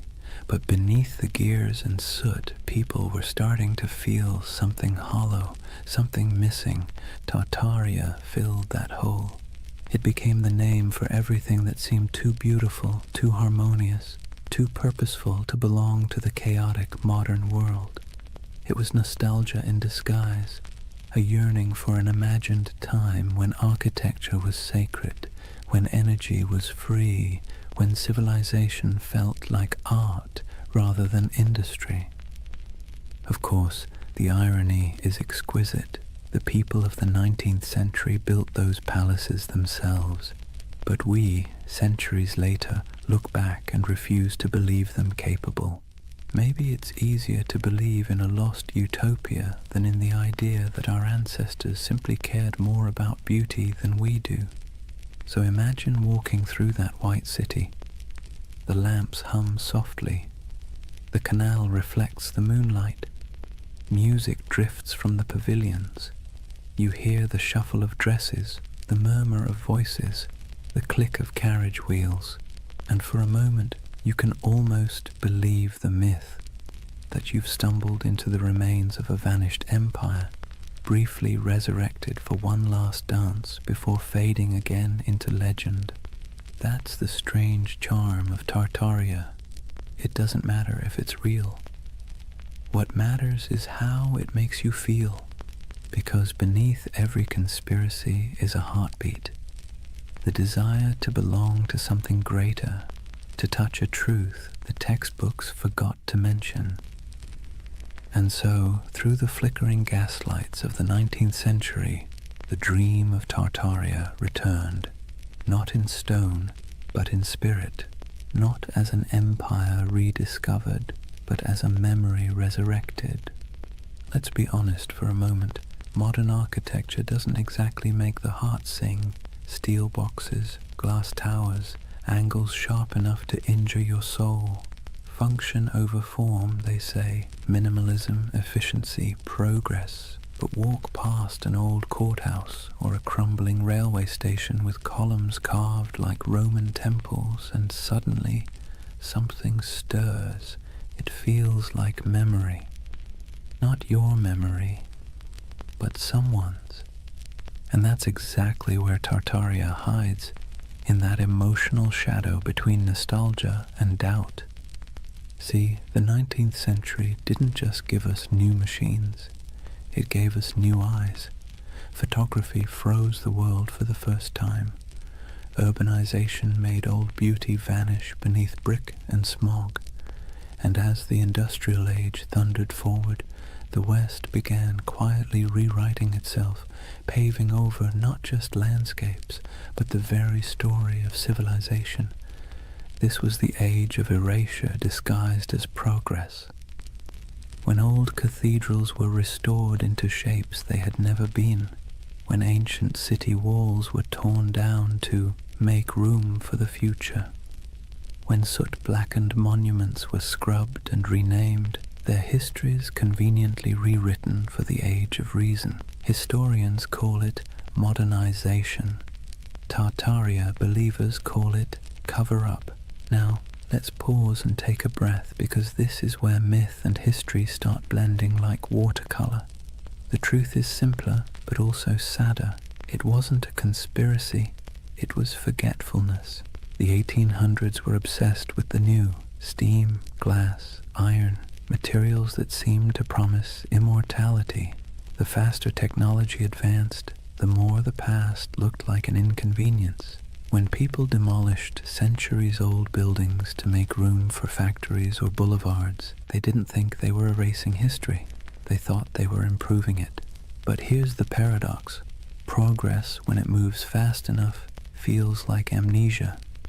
Imagine being a farmer's son in 1820, living in a cottage built by your grandfather, heated by the same hearth. Then picture your grandson in 1890, born under electric light, surrounded by locomotives, reading newspapers printed on machines that could churn out 1 million copies before breakfast. The pace of change was dizzying. The world your ancestors knew had disappeared before your own eyes. And when memory fades that quickly, even the truth starts to look like myth. That's why the great buildings of the 19th century seem suspicious to us now. They're too perfect, too ambitious, too permanent in an age obsessed with speed. To modern eyes, they feel like artifacts of a lost age, something inherited, not made. The Tartaria theory, in this sense, is less about deceit and more about disbelief. We don't believe we could have built something so beautiful in such a short span of time. And perhaps we're right, but not in the way we think, because that beauty came at a cost. It came from child labor, industrial soot, and the quiet suffering of millions who laid bricks, carved columns, and forged iron in furnaces hotter than the sun. It came from colonial wealth siphoned from distant lands. The marble glimmered, yes, but it glimmered on the backs of the exhausted. So when modern minds gaze at that architecture and whisper, "This can't be human," they're half right. It wasn't built by ordinary humanity. It was built by empire. But myths rarely linger on exploitation. They linger on wonder. That's what gives the Tartaria myth its endurance. It erases guilt and replaces it with awe. Instead of confronting how we gained that grandeur, we imagine inheriting it from some ancient, harmonious civilization. A world without conquest, without industry, without soot. A world that built for beauty's sake alone. That's the secret comfort of believing in Tartaria. It allows us to dream of innocence without the blood, to long for sophistication without the cost. And it's not entirely foolish, because beauty is suspicious in the modern world. Think about it. When was the last time a new building made you stop and gasp? When was the last time a city skyline felt like poetry instead of spreadsheet logic? We live in an age that worships utility and scoffs at ornament. So when people look at those domed cathedrals, those train stations like palaces, those impossible star forts etched into the earth, they don't just see architecture, they see meaning, they see intention. And maybe that's what we've lost, the sense that building could be an act of reverence. The Tartarian lens turns architecture into scripture. It whispers that every arch, every dome, every hidden basement tells a story too big to fit inside textbooks. And whether that story is real or imagined, it soothes a modern ache, the feeling that progress has traded wonder for efficiency. So next time you see an old photo of St. Petersburg shrouded in snow or San Francisco's City Hall gleaming in filtered sunlight, look closer, forget the dates, forget the facts, and just feel it. The silence, the symmetry, the faint pulse of something grander than logic. That's the hum Tartaria leaves behind. The ghost frequency of a civilization that may never have existed, but still haunts us with the possibility that it did. And maybe that's enough. Maybe the myth survives not because it's true, but because it's beautiful. Because deep down, beauty itself has started to feel like a conspiracy. Here's the funny thing about lost civilizations. They always seem to resurface when technology changes. The printing press revived Atlantis, television revived the pyramids, and the internet, well, the internet resurrected Tartaria, not in dusty libraries or archaeological digs, but in image boards, YouTube videos, Reddit threads, and algorithm-fed rabbit holes that feel half like history class and half like lucid dream. If the 19th century erased memory through progress, then the 21st century resurrected it through curiosity. The internet, for all its chaos, gave the world a second archive, a place where forgotten photographs, misfiled maps, and half-remembered myths could find each other again. And that's where Tartaria thrived, among digital ruins. Let's be clear, no mainstream historian believes in the Tartarian Empire, but belief doesn't need credentials, it needs emotion. And online, emotion spreads faster than evidence. It starts small. Someone scrolling through antique photos finds an image of a half-buried building, its windows strangely below street level. They post it with a caption, "Mud flood? Hidden history?" Someone else comments with an old map labeled Great Tartary, stretching across half of Asia. Another user adds photos of star forts, geometric fortifications shaped like mandalas carved into the earth. Then someone else notices that the architecture of 19th century world fairs, domes, spires, impossibly ornate facades, seems eerily similar across continents. And suddenly, the pattern takes on life. A civilization that might never have existed begins to coalesce, not in ruins, but in pixels. It's fascinating to watch. The modern Tartarian myth isn't a single story. It's an ecosystem, a living organism built out of collective imagination. People piece together images, compare architectural styles, track supposed mud flood layers in Google Earth, and speculate about ancient technology, free energy, and global resets. And let's be honest, there's something soothing about it. It scratches the same itch that makes people organize puzzle pieces at 2 a.m. You start with fragments, photographs, engravings, forgotten buildings, and try to make sense of the world's dissonance. Why does history sometimes feel incomplete? Why do our cities seem to rest on older bones? Why does beauty feel borrowed? The Tartaria theory online isn't just conspiracy, it's therapy for disillusionment. See, we live in an age drowning in data, but starving for coherence. Billions of facts, timelines, and explanations float around like loose screws. But the more we learn, the less it feels like we understand. We've traded mystery for information, and somehow that doesn't feel like progress. Tartaria brings the mystery back. Scroll through its digital cathedrals, YouTube thumbnails of glowing domes and forgotten maps, and you'll see that what people crave isn't deception, it's wonder.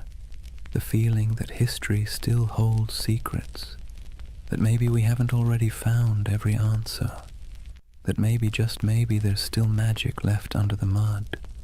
And the internet, for all its cynicism, feeds that craving beautifully. Where old historians dismissed oddities as coincidences, the online world stitches them together with creativity. Star forts become energy hubs, domes become ancient power stations, mud floods become symbolic of global resets, metaphors for forgotten knowledge buried under modern noise. It's easy to laugh, but maybe we shouldn't, because behind every pixelated claim is something deeply human, the refusal to accept a world without mystery. The same impulse that made explorers sail off the map now makes people scroll through archives at 3 a.m, chasing the ghost of a civilization that never left a skeleton behind. And there's something else, an aesthetic truth. Look at those old photos, the sepia skies, the faint haze, the impossible scale of those buildings. They feel dreamlike, like glimpses from another timeline where humanity built for eternity instead of quarterly profits. When people online say, "This architecture is too perfect to be from our timeline," what they're really saying is, "This feels like a dream I half remember." And that's what Tartaria has become, a collective dream stitched together from the past's photographs and the future's loneliness. Of course, the irony is delicious. The very technology that gave us infinite knowledge also gave us infinite uncertainty. The more we digitized our history, the more unreal it began to look. Old black and white photos uploaded at high resolution don't make history clearer. They make it stranger. The lighting, the shadows, the absence of movement, it all feels frozen, ghostly, like the world before electricity was somehow more alive. So when you see someone online connecting old city photos and whispering Tartaria, what you're witnessing isn't delusion, it's longing, a search for coherence, for the feeling that history isn't just progress and decay, but a cycle of remembering and forgetting. And isn't that what all civilizations do? They rise, they crumble, and then they return in imagination. Rome, Atlantis, Lemuria, Tartaria, each one a mirror reflecting not the past, but our hunger to belong to something grander than the present. In that sense, the internet didn't invent Tartaria. It simply gave it a voice, a new empire of whispers sprawling across servers and screens, where myths are immortal and disbelief is optional. Scroll long enough and you'll start to see why people stay. The posts feel soothingly repetitive. Arches, domes, star forts, mud floods, each image a little lullaby of lost grandeur, a bedtime story told by algorithms instead of grandfather. So maybe Tartaria isn't a place at all. Maybe it's what happens when memory and imagination meet in the glow of a computer screen, half fact, half wish. The myth doesn't just say, "Look what we've lost." It says, "Look what we still want to believe." And that, perhaps, is the most human story of all.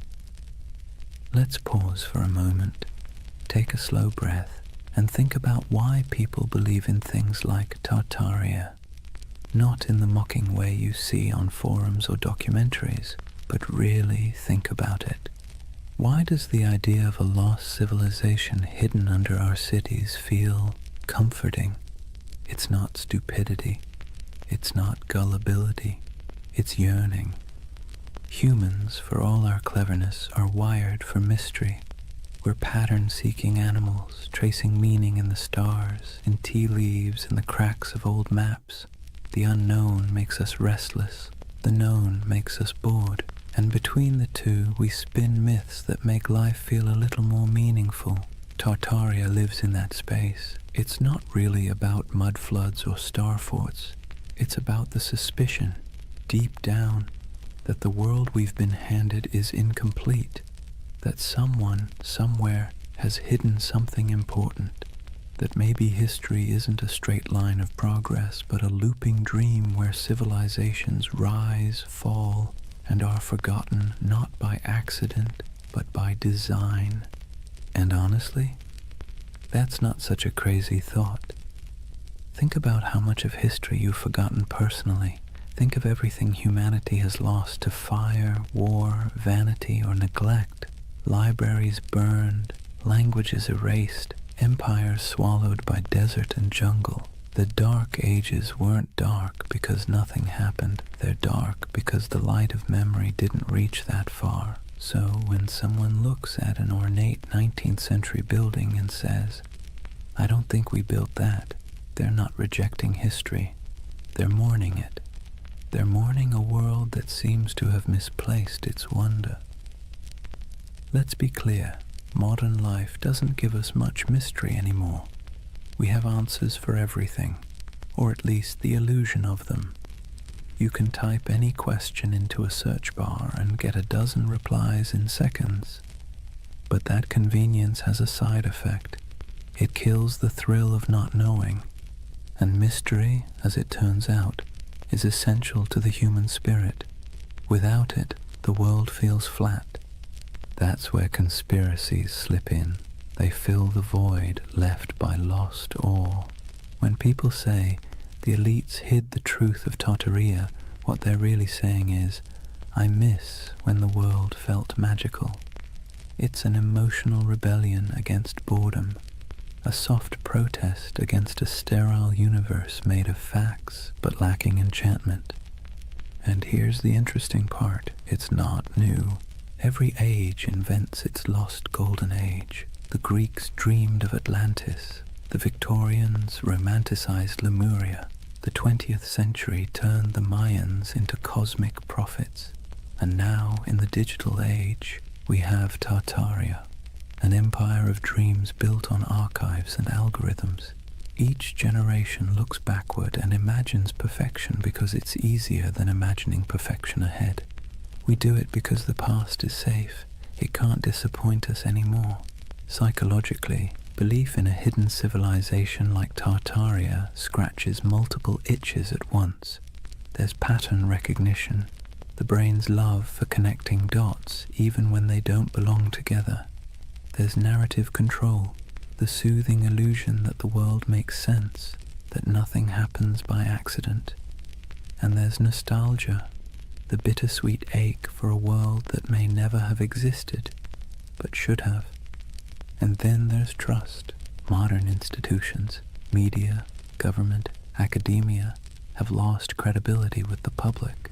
When experts say, that's impossible, a growing part of the population quietly replies, so was flight once. The more closed and dismissive authority becomes, the more open people become to alternative voices whispering, maybe they're hiding something. It's not that people trust random YouTube channels more than historians. It's that the channels sound human, curious, skeptical, fallible. The voice of official history often sounds cold, certain, and patronizing. The voice of the Tartaria believer sounds like someone sitting beside you late at night saying, "Look at this, doesn't it make you wonder?" And wonder is addictive. Once you feel it, it's hard to go back to plain explanations.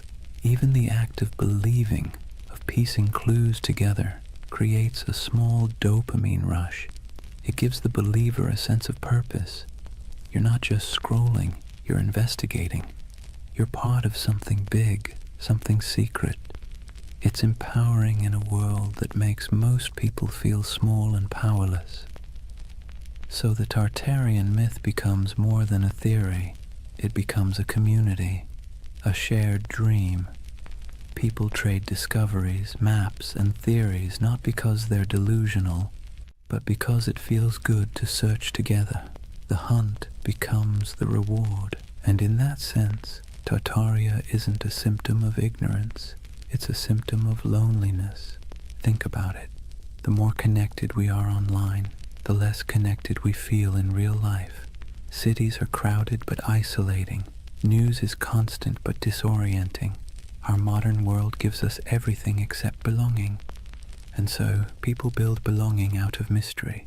Believing in a hidden past means believing in meaning itself, that we're not just floating through chaos, that someone somewhere once built something extraordinary, and maybe we can again. That's not conspiracy. That's hope in disguise. Of course, hope can be dangerous when it turns to dogma, when questioning becomes obsession, when imagination becomes paranoia. That's when the myth begins to rot, when every gap in knowledge becomes a plot, and every historian becomes an enemy. That's when wonder collapses into fear. But before that point, before the cynicism sets in, there's something oddly beautiful about it. People standing in awe before old cathedrals and asking, how did they do it? People digging through archives at midnight, convinced that history still has secrets. It's easy to mock that. Harder to admit that it's the same impulse that built science, art, and philosophy in the first place. Curiosity is the ember. Myth is just the smoke. So the Tartarian believers, in a strange way, are modern heirs to the ancient dreamers, the ones who stared at the stars and saw gods, the ones who saw order in chaos. They're not historians, but they are human. They want the past to matter. They want the present to make sense. And maybe that's why Tartaria lingers. Not because it's real, but because it feels right, in some deep, poetic way that logic can't quite dismantle. It tells a story not about what we've found, but what we've lost. And that's a kind of truth, too. As the night deepens, imagine those endless digital threads, thousands of people across time zones, glowing screens reflecting in tired eyes, all dreaming together of a civilization that never was. Maybe they aren't crazy. Maybe they're just homesick for a world that once felt full of wonder. Let's take a breath here. After all this talk of vanished empires and buried cities, it's time to do what the best historians always do. Look carefully, quietly, and without agenda. Because when you set aside the noise of the internet and really look at what's left of Tartaria, what you find isn't a conspiracy. It's something far more human, and somehow even more fascinating. The term Tartary was not a secret code name for a lost empire. It was a geographic placeholder, a cartographer's shrug. For centuries, Europeans simply didn't know what lay beyond the Ural Mountains or deep in the Siberian steppe. So they wrote Tartaria, like writing "Here be dragons," a kind of verbal fog to fill the blanks. The maps weren't evidence of an empire erased. They were evidence of ignorance being slowly replaced by exploration. And those grand old buildings, the ones people point to as proof of impossible architecture, they're very possible. Magnificent, yes. Impossible, no. The ornate city halls, cathedrals, and palaces of the 19th century weren't built by some forgotten super-civilization. They were built by humans with chisels, scaffolds, and a near-religious obsession with grandeur. The 1800s were a century drunk on ambition. Industrialization made iron, glass, and concrete cheaper than ever. Colonization and global trade poured wealth into Europe's cities. Architects looked backward to Greece, Rome, Byzantium, and Egypt, and then combined everything like over-enthusiastic chefs. The result was the neoclassical explosion, domes, columns, and marble facades that looked ancient but were brand new. That's why so many people mistake them for relics, because they were designed to look timeless. They were Rome in steel corsets, deliberate nostalgia built in brick and plaster. The world's fairs that fuel so many Tartarian videos, they were real, yes, and they really did look astonishing. Whole temporary cities of palaces, fountains, and gleaming towers that appeared overnight and vanished just as quickly. But they weren't cover-ups. They were theatre. They were the 19th century showing off. Most of those buildings were plaster over wood, not marble. They were meant to impress, not endure. When the fair ended, the facades were torn down or burned, leaving only photographs that today look eerily like the ruins of a forgotten world. No secret empire, just show business. And those famous mud flood buildings with their half-buried windows, they too have ordinary explanations. Cities sink, streets rise, over centuries as populations grow and roads are repaved. Layers of soil and stone accumulate. Old ground floors become basements. It's not mystery, it's maintenance. Yet it's easy to see why the illusion caught fire. Because even the real explanations, erosion, engineering, economics, are, in their own way, beautiful. The world doesn't need hidden magic to be miraculous. Consider this. The same roads once labeled Tartarian carried traders, nomads, poets, and conquerors across continents. Cultures met, clashed, and blended until identities blurred. What Europe called Tartary was not one empire but a kaleidoscope of peoples, Turkic, Mongol, Persian, Russian, Chinese, each with their own stories, languages, and gods. Out of their collisions came ideas, inventions, and art that shaped the world we still live in. The myth says Tartaria was erased. The truth is that it was never singular to begin with. It was many. And that's why it's hard to pin down. The steppe doesn't lend itself to borders. Empires there were fluid, waves of power that rolled across the grasslands and receded again. The Scythians, the Huns, the Mongols, the Khazars, they all rose, ruled, and vanished, leaving behind only fragments. To an outsider, that flux looked like a void. To those who lived it, it was life itself. And maybe that's where the misunderstanding lies. Western history loves walls and dates, beginnings, endings, dynasties. The steppe doesn't play by those rules. Its empires were seasonal, migratory, woven into the land and wind. If you expect pyramids, you miss the poetry.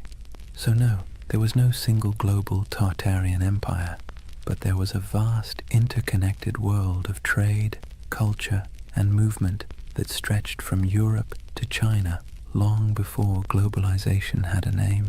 The Silk Road wasn't just silk, it was the internet of its day, transmitting not data but ideas. Buddhism, astronomy, metalwork, medicine all passed through those dusty caravans. The real miracle isn't that something was erased, it's that so much survived, and yet debunking doesn't have to mean disappointment. If anything, it should make the world feel richer, because the truth is not dull, it's layered. The mud flood isn't proof of deception, it's proof of time. The ornate buildings aren't relics of a forgotten empire, they're monuments to human excess. The missing maps aren't evidence of suppression, they're artifacts of discovery. And here's the quiet irony. Even the myth itself is part of history now. The videos, the forums, the believers, they've become a digital folklore, our century's way of myth-making. Future historians might study us and say, they dreamed of Tartaria because they were tired of concrete. Maybe that's what keeps the story alive. Not deceit, but desire. The desire for mystery, beauty, and meaning in an age that feels too catalogued, too explained. Tartaria is less a conspiracy than a collective poem, one line written in frustration, another in wonder. And perhaps that's how we should leave it, gently. The myth and the truth coexisting like twin shadows cast by the same fire. The factual story of history's shifting frontiers, and the emotional story of humanity's hunger for lost splendor. So the next time you pass an old building with buried windows, or stumble across an antique map marked Tartary, don't roll your eyes. And don't fall into the rabbit hole either. Just pause, look, feel the weight of centuries pressing quietly under your feet. Real or imagined, every layer of that soil carries a story. Because whether it's called Rome, Babylon, Atlantis, or Tartaria, the dream of forgotten empires never really fades. It just changes shape, waiting for someone new to wonder. Chapter 4. The Eternal City. Why We Dream of Lost Civilizations. Take a moment, close your eyes, and imagine you're standing in the ruins of a city that never existed. The stones are warm beneath your feet. The air hums faintly with the echo of 1,000 unrecorded stories, and the wind brushes against carved columns whose builders' names were never written down. It's a dream, but somehow it feels truer than waking. That's the strange comfort of Tartaria. Even after we've picked apart the facts, even after the history books have closed the case, the idea lingers. The notion that somewhere, sometime, humanity built something magnificent, a civilization unified, enlightened, and then, inexplicably, erased. It's the same instinct that makes us search for Atlantis, or Lemuria, or the lost library of Alexandria. A quiet yearning that whispers, maybe we used to know more, maybe we were better once. And let's be clear, this isn't foolishness. It's longing. Believing in Tartaria isn't really about maps or mud floods. It's about something deeper, the ache for lost harmony, for order in the chaos of modern life. When we look around at endless screens, broken systems, and cynical politics, it's easy to imagine that somewhere in the past, people had it figured out, that there was a time when beauty and wisdom ruled, before we traded them for convenience. The myth gives that feeling a shape. Tartaria becomes a mirror for what we think we've lost, a golden age we can project our frustrations onto, a fantasy of unity against the fragmentation of the modern world. But here's the curious twist. Myths like Tartaria comfort us because they're out of reach. They can't be disproven in a way that satisfies the heart. The less we know, the more space the imagination has to wander. That's what myths do best. They thrive in the gaps, the shadows between facts. Think about how the story feels, not just what it says. Tartaria isn't told in sharp, factual sentences. It's whispered in forums late at night by people who sound more wistful than conspiratorial. They're not shouting about domination. They're sighing about what might have been. It's not paranoia. It's melancholy. The same kind of melancholy you feel walking through an abandoned building, seeing beauty and decay folded together. There's a paradox at the heart of this comfort. We know modern life is more advanced than any age before it, yet it rarely feels that way. We have the internet, medicine, spaceflight, instant communication, but we also have loneliness, burnout, and an undercurrent of loss. The myth of a vanished civilization fills that emotional void. It says, you're right to feel that something's missing. It's like nostalgia for a memory we never had, and in that sense, Tartaria isn't about the past at all. It's about the present, about how alien our own world can feel. The skyscrapers of glass and steel, the humming servers, the sterile symmetry of cities built for efficiency rather than awe. No wonder people scroll through photos of old domes, arches, and impossible cathedrals and feel something stir. Those buildings look like they remember something we've forgotten, so we call it Tartaria. We give the feeling a name. It's easier to believe there was once an age of grace that was stolen than to accept that beauty is fragile, and we let it slip away ourselves. But this comfort isn't all illusion. The belief itself reveals something profound about us. Humans are meaning-seeking creatures. When the world feels senseless, we create patterns to make it make sense. We weave stories over the noise, and in those stories, we find calm. Myths are our way of telling ourselves that the universe still has order, even if it's hidden. That's why so many people find peace in the idea of a lost civilization. It implies that knowledge, beauty, and balance aren't gone forever, just misplaced. It turns chaos into a temporary condition. And maybe that's why Tartaria caught fire in the digital age. The internet is chaos incarnate, 1,000 overlapping timelines, all screaming for attention. In that noise, the myth feels like a lullaby. It slows everything down. It says, once there was harmony. Once the world was whole. Now, whether that's true or not almost doesn't matter. What matters is the feeling it evokes, the quiet pull towards something larger, wiser, softer than the present. The myth becomes a kind of spiritual balm for an age that measures everything but meaning.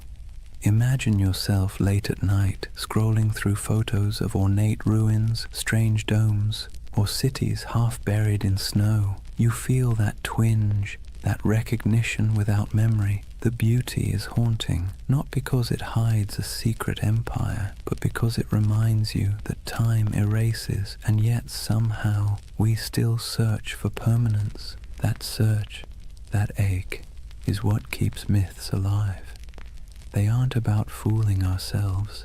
They're about coping, finding wonder again in a world that's forgotten how to dream. And maybe that's the greatest comfort of all.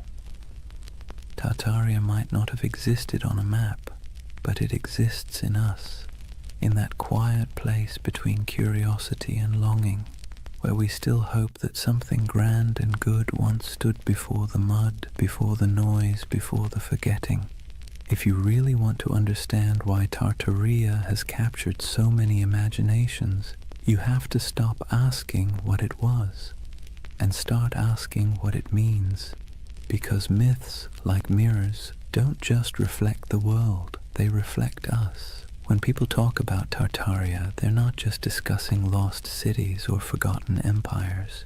They're projecting themselves, their hopes, their doubts, their nostalgia, onto a blank canvas of the past. Tartaria becomes less of a place and more of a personality test for civilization. Think about it. To some, Tartaria represents a golden age of harmony and beauty, proof that humanity once lived in balance with nature and technology. To others, it's evidence of corruption and suppression, a story of truth hidden by elites and rewritten by victors. The same myth, two completely different reflections. It tells you less about history and more about what people want from it. And maybe that's the point. Tartaria isn't history. It's a Rorschach test for modern anxiety. We look into its cloudy waters and see what we most long for, or most fear. Let's be clear, myths don't survive because they're accurate. They survive because they're useful. They give shape to feelings that don't fit neatly into textbooks. They're how we process the gap between the world we have and the one we wish we had. The idea of a lost, enlightened civilization comforts us precisely because it suggests that the world wasn't always this complicated. That maybe somewhere back in time people figured out the balance between science and spirituality, between art and function, between progress and peace. And if they could, maybe we can again. That's why you'll notice something poetic in the way Tartaria believers talk. It's not just data or dates, it's reverence. They speak of architecture the way others speak of cathedrals. They trace maps like pilgrimages. They aren't just arguing for history. They're mourning for something sacred. You can see it in the fascination with architecture, the domes, arches, spires, and towers that dot the myth. These buildings feel alive, don't they? Too beautiful to be merely functional, too symmetrical to be accidental. When people say, "There's no way we could build this today," what they're really saying is, we don't build like this anymore. We don't fill our world with beauty unless it serves a profit. The myth becomes a critique of our own era, disguised as nostalgia for another. Tartaria, then, is the mirror we hold up to our own cultural amnesia. We scroll through pictures of palaces and fairgrounds, domes and star forts, and we whisper, "How did we forget to dream like this?" The myth reflects not a lost empire, but a lost aesthetic soul. There's something almost therapeutic about that reflection. Myths like Tartaria allow us to grieve, not for people we've lost, but for possibilities. They let us feel that our yearning for meaning isn't crazy, that maybe it used to exist, that maybe someone, somewhere, built a world that made sense, and maybe that's why Tartaria feels more mystical than menacing. Most conspiracy theories isolate people, make them suspicious of the world. Tartaria, strangely, connects them. It invites wonder instead of fear. It suggests that the past might still hold beauty waiting to be rediscovered. But reflection cuts both ways. Myths also reveal our blind spots. When people claim that all grand architecture must have come from a lost civilization, they sometimes overlook the real genius of the humans who built it. The artisans, masons, and engineers who left their fingerprints in stone. The myth honors beauty, but erases the hands that created it. It's a paradox. In searching for greatness, we forget the greatness already recorded, and maybe that's the truest mirror of all. We live in an age obsessed with rediscovery, yet blind to what's in plain sight. We chase mysteries across continents while ignoring the ones humming beneath our feet. The hidden systems, the forgotten craftsmanship, the quiet brilliance of ordinary people. Tartaria, then, tells us something we don't often admit, that we don't fully trust our own civilization. We sense that something's off, something hollow beneath all the progress. So, we project our doubt backward into the comforting distance of myth. In the reflection of Tartaria, we see ourselves, advanced yet uneasy, connected yet lonely, powerful yet perpetually nostalgic. It's less about whether an empire was erased, and more about whether we've erased our ability to feel awe. Maybe that's why the myth persists. Because deep down, we're not really searching for proof of Tartaria. We're searching for proof that humanity still knows how to build something beautiful and believe in it. And if myths are mirrors, then maybe looking at Tartaria long enough isn't about finding truth in the past, but rediscovering it in the present, in the domes still standing, the dreams still lingering, the stories we keep retelling because they make us feel a little less small. So the next time someone mentions the lost empire, don't argue, just listen, because behind every myth is a whisper of what we wish were real. And sometimes that wish tells you everything you need to know about the people dreaming it. Every empire, no matter how radiant, tells the same quiet story, one of ascent, arrogance, and entropy. Rome, Egypt, the Maya, the Mongols, the British, the Ottomans, and if you believe the whispers, Tartaria. The names change, the rhythm doesn't. Civilizations are like tides. They rise with clarity, crest with confidence, and recede with denial. It's not failure, it's physics. Even stars burn out, and they're made of far sturdier stuff than marble or pride. So maybe that's why Tartaria lingers in our collective imagination, because it fits the pattern too well. A lost empire swallowed by time, a forgotten people erased by cataclysm, a name that once filled maps and now feels like a ghost. It's familiar, almost comforting in its tragedy. Let's be clear though, No empire believes it's the one that's going to fall. Every generation thinks it's special, unique, immune to collapse because it has better technology, more data, smarter systems. But arrogance, like gravity, pulls everything back to Earth. If Tartaria existed, if even a fragment of the legend were real, its disappearance would have followed the same script as every empire's twilight. The small cracks first, corruption, complacency, overreach, then the slow decay disguised as progress, and finally the quiet moment when the last flame flickers out and the world simply moves on. You can almost imagine it, the final days of a grand civilization, not with war or fire, but with exhaustion, merchants still trading, scholars still writing, architects still sketching impossible domes for clients who will never pay. The end doesn't always come with thunder. Sometimes it's a sigh. And here's the thing. We need myths like Tartaria because they remind us that our own civilization isn't exempt. It's a soft warning wrapped in wonder. The idea that maybe, just maybe, we've been here before. Towering cities, vast networks, unshakable certainty, and lost it all to hubris and time. You see, the cycle isn't just historical, it's psychological. We build, we forget, we rebuild. We burn libraries, then mourn the loss of knowledge. We pave over ruins, then spend centuries digging them up again. The pattern is maddeningly human. The Greeks had a term for this, anarchiklosis, the cycle of government and decay. Kingdoms become tyrannies, tyrannies become democracies, democracies collapse back into chaos. Wash, rinse, repeat.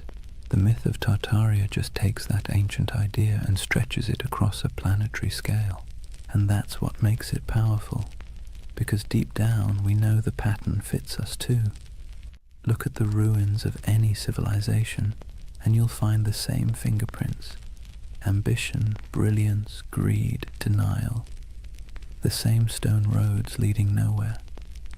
The same monuments built to outlast time, quietly losing that argument. Even today we build our towers of glass and steel, our data empires, our digital libraries with the same optimism that we're preserving knowledge forever. But maybe 1,000 years from now, someone will wander through our abandoned cities and ask the same question we whisper about Tartaria. Who built all this? Maybe that's why we're drawn to stories of collapse told in soft voices, because they allow us to grieve for what's inevitable before it happens. They help us process the strange truth that impermanence is not failure, it's the natural order. In that sense, Tartaria becomes a bedtime story for civilization itself, a reminder that we are temporary but not meaningless, that even in loss there's continuity. The ruins of one world become the foundations of the next. And if you look closely, you'll see that rebirth is always hiding inside decay. The Renaissance bloomed from the ashes of plague. The Enlightenment grew out of dark superstition. Even myths once dismissed are rediscovered as metaphors with new life. The cycle never ends. It only changes costume. So perhaps Tartaria isn't just about a lost civilization, but the eternal rhythm of creation itself. We build worlds, lose them, and then dream them again. Every myth, every ruin, every archive is a heartbeat in that endless pulse. Imagine standing at the edge of some forgotten city, moss creeping over marble, wind sighing through hollow windows, and realizing that this place once thought it was eternal too, that people once stood here, confident that their children's children would never forget their names.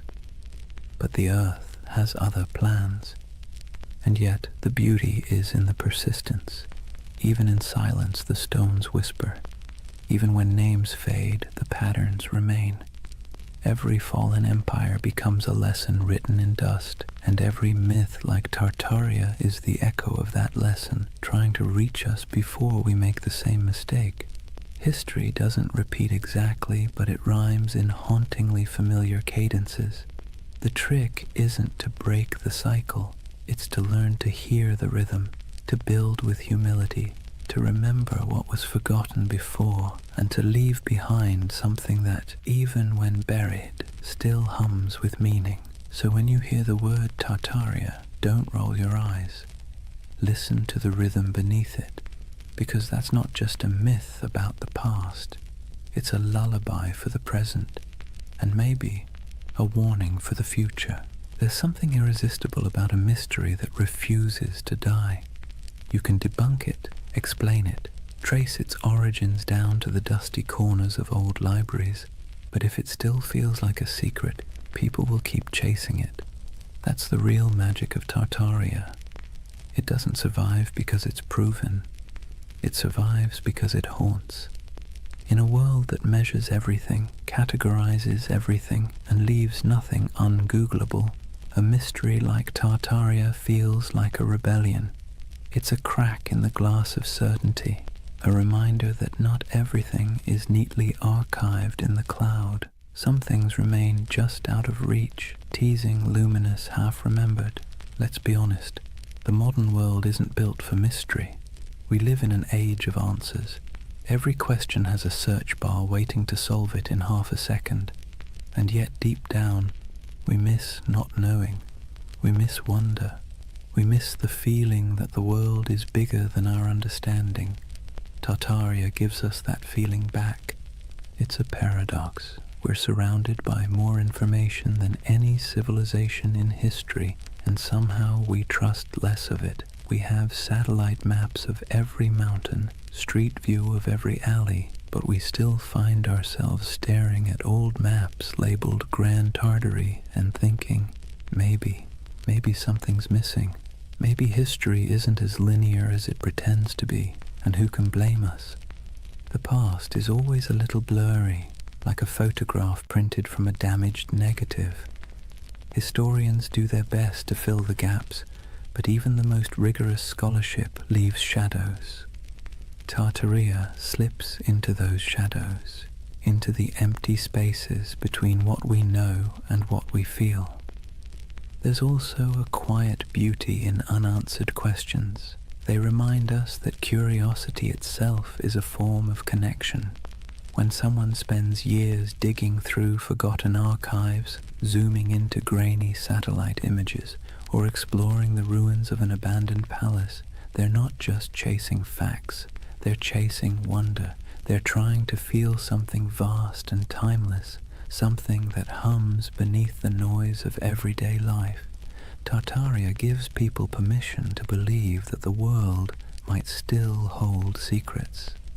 That's why even skeptics can't quite bring themselves to dismiss it entirely, because even if it's not true in a historical sense, it's true in a psychological one. It's the same impulse that made ancient people draw constellations in the stars, to impose meaning on the infinite and find comfort in the patterns. Imagine yourself walking through an old European city at night. The cobblestones glisten after rain. Gas lamps flicker against the carved faces of forgotten gods on building facades. You look up, and the skyline feels impossibly ancient. Arches, domes, and spires stacked like a dream you can't quite interpret. You don't know who built it. You don't need to. The mystery itself is enough. It's like hearing a song in a language you don't understand but somehow recognize. Tartaria lives in that feeling. The hum between knowing and not knowing.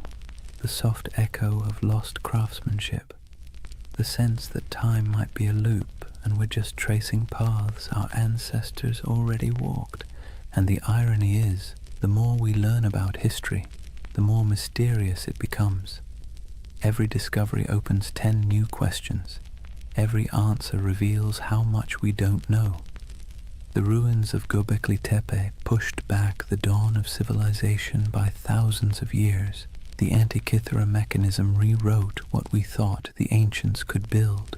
Maybe Tartaria doesn't exist, but the idea that civilizations rise and vanish, leaving traces we mistake for impossibilities, isn't so far-fetched after all. Even the skeptics, the scientists, the historians, they're chasing the same thing as the dreamers. They just call it research instead of mystery. But deep down, it's the same hunger to understand what came before, to find meaning in the ruins. There's a gentle wisdom in letting some mysteries remain mysterious. Not every story has to be resolved. Not every legend needs to be disproven. Some things are more beautiful when they stay slightly out of focus.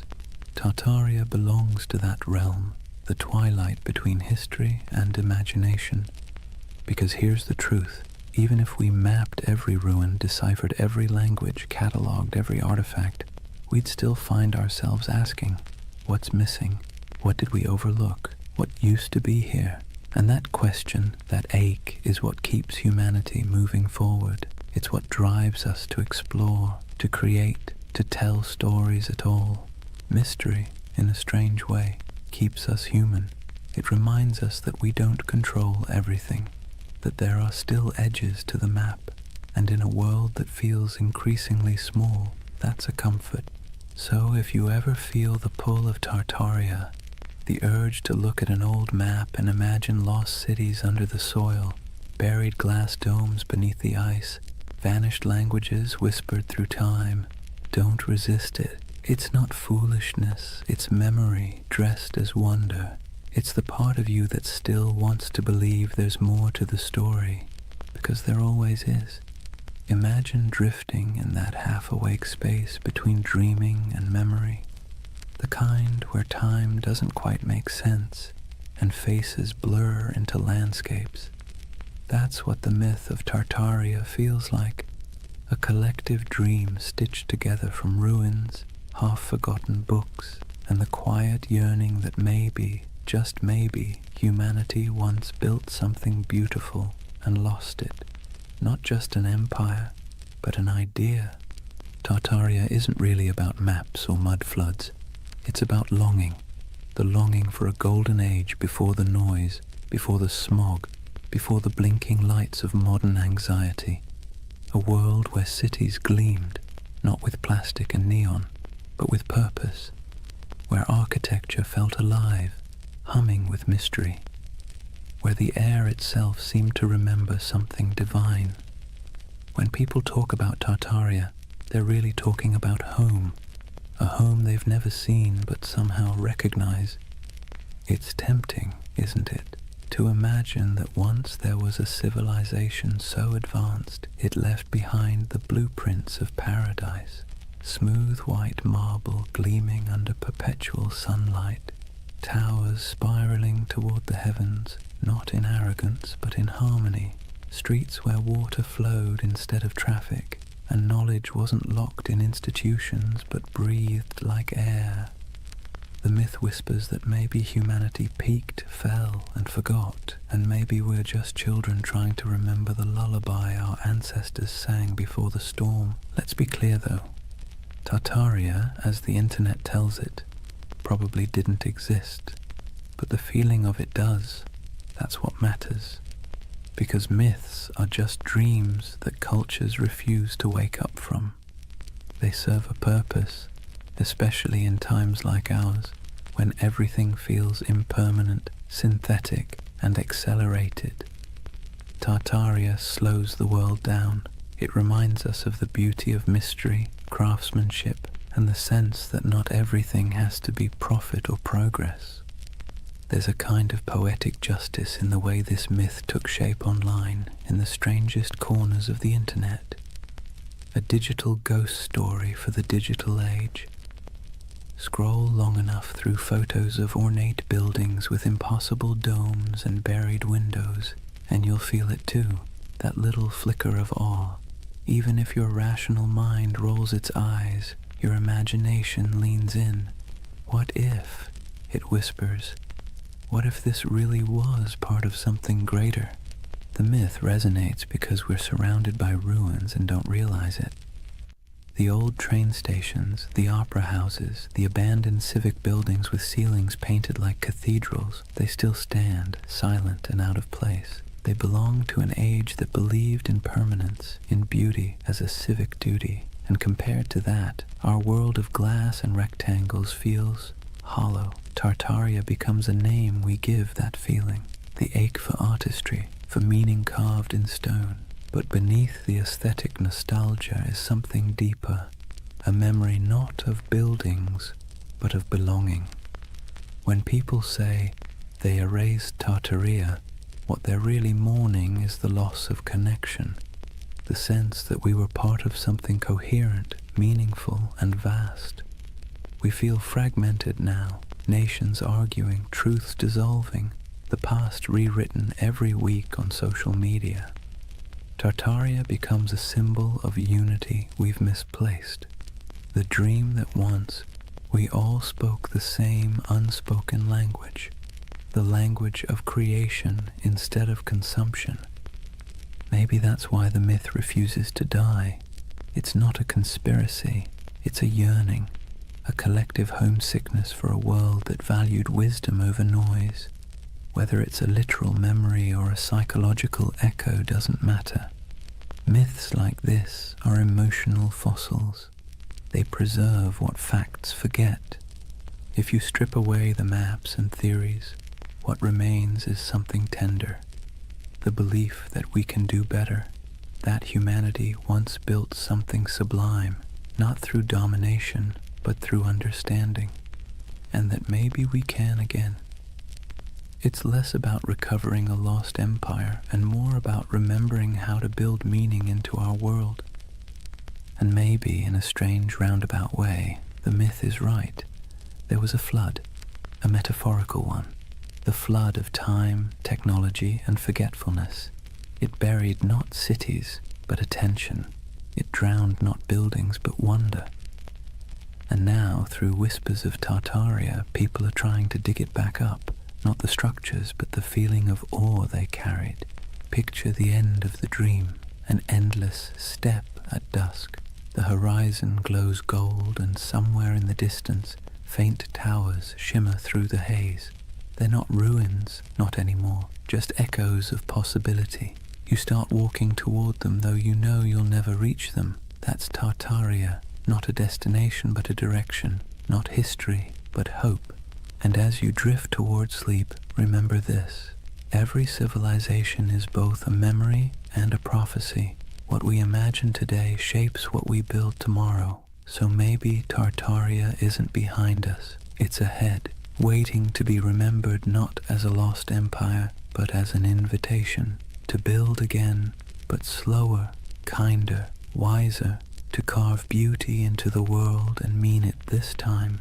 Because deep down, that's all the myth ever wanted, to remind us that the most eternal things aren't marble or empire, but imagination itself. The quiet, persistent dream that we came from something extraordinary. And that we can still be. So now, as the story fades and the dream of Tartaria settles like evening mist, take a moment, breathe slowly, let the world around you grow quiet. The hum of the present softens, and for a brief, weightless instant, it feels as though time itself exhales. What have we really been chasing tonight? A vanished empire? A mystery hidden in maps and marble? Or something smaller, quieter, something that hums inside us when we stare at old buildings and feel inexplicably that we've been here before? Tartaria may never have existed on any official timeline, but in another sense, it's never stopped existing. It lives in the empty plazas at dawn, when the light hits old stone just right, and the world feels ancient again. It lives in the symmetry of cathedrals, the curve of forgotten domes, the echo of a song hummed in a language no one remembers. It lives in us, the builders, the dreamers, the rememberers. And maybe that's the truth behind all forgotten civilizations. They never really vanish, they just move inward into the imagination.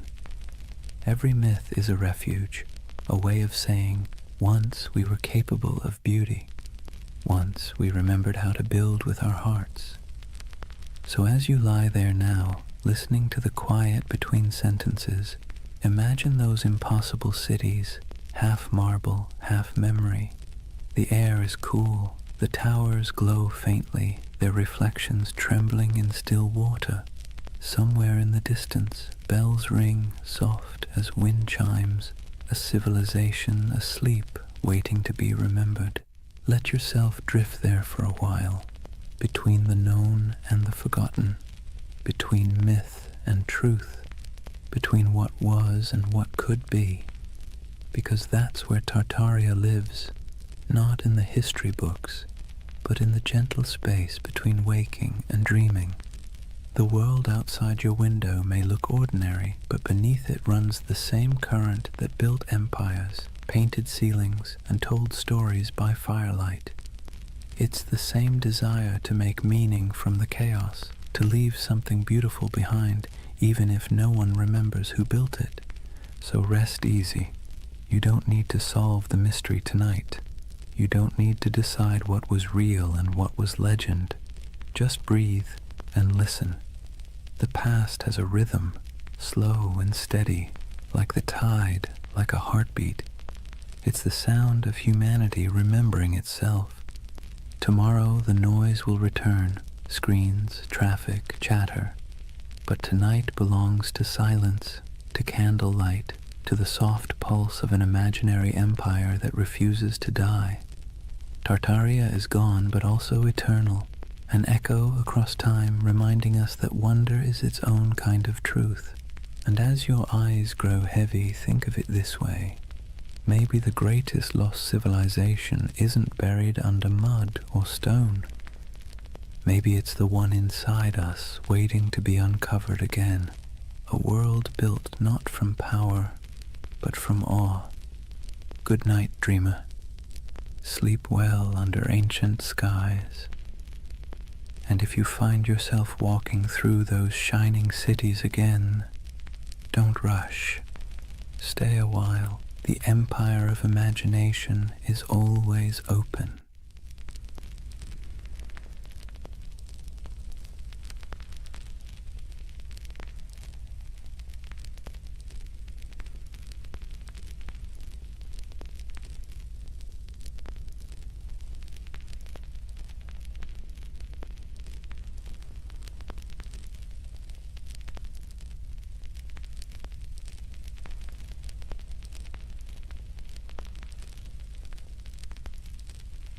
Hey guys, welcome back to the Sleep Atlas.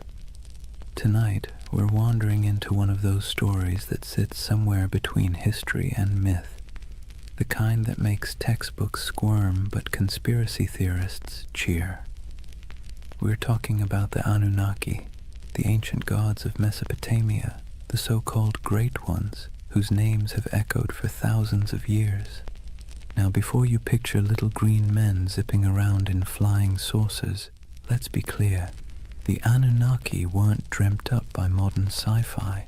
They were very real to the people of ancient Mesopotamia, the Sumerians, Akkadians, Babylonians, and Assyrians, who lived their entire lives believing these beings were watching, judging, and occasionally meddling in their affairs. These gods weren't distant. They weren't serene. They were moody, demanding, and sometimes alarmingly human in their behavior. But here's the twist. In the last few decades, the Anunnaki have been rebranded, plucked out of their ancient temples and repackaged as spacefaring engineers who supposedly created humanity. You've probably seen them pop up on late-night cable documentaries with dramatic music, or in corners of the internet promising that the truth is out there. On one hand, that's entertaining. On the other, it's a perfect reminder that myths are slippery. They change to fit whatever worries and wonders we carry. So tonight, I'm going to tell you their story. The real story, as much as we can piece together from clay tablets, broken myths, and a lot of scholarly head-scratching. We'll wander through the fields of Mesopotamia where ordinary farmers sweated under the sun, convinced that every harvest was a divine test. We'll meet kings who built entire cities just to brag that the Anunnaki approved of them. We'll listen to myths where God squabbled, punished, and occasionally spared humanity. And yes, we'll peek into the modern fascination with aliens because apparently every ancient thing eventually gets abducted by sci-fi. But don't worry, this isn't a lecture. Think of it as a long, meandering nighttime walk through a world that feels both impossibly distant and strangely familiar. So, dim the lights, maybe pull a blanket a little tighter, and let's drift together into the land between rivers and gods. And before we begin, let me ask, what's keeping you up tonight? Let me know in the comments. I'd love to hear where in the world you're listening from. Settle in. Let's start at the beginning. Chapter 1. Life under the watchful eyes of the gods.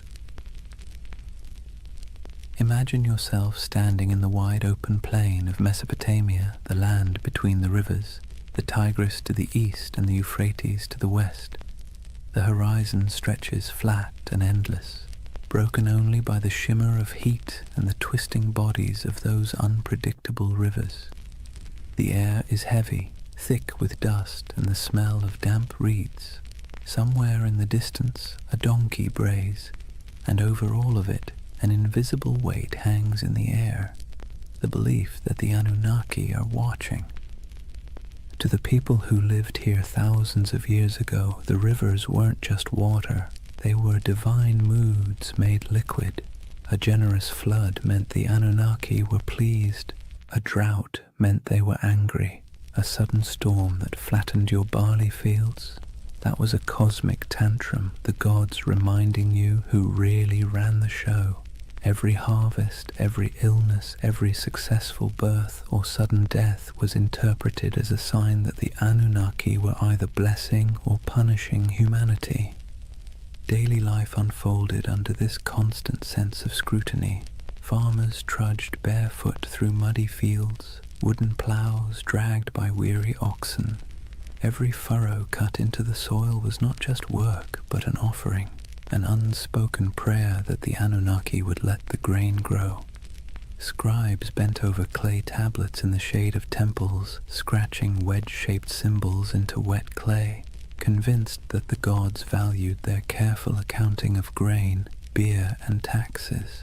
Mothers tucked their children into reed mats at night with stories of Inanna and Enlil, half myth, half warning, because even bedtime carried reminders that the gods were keeping score.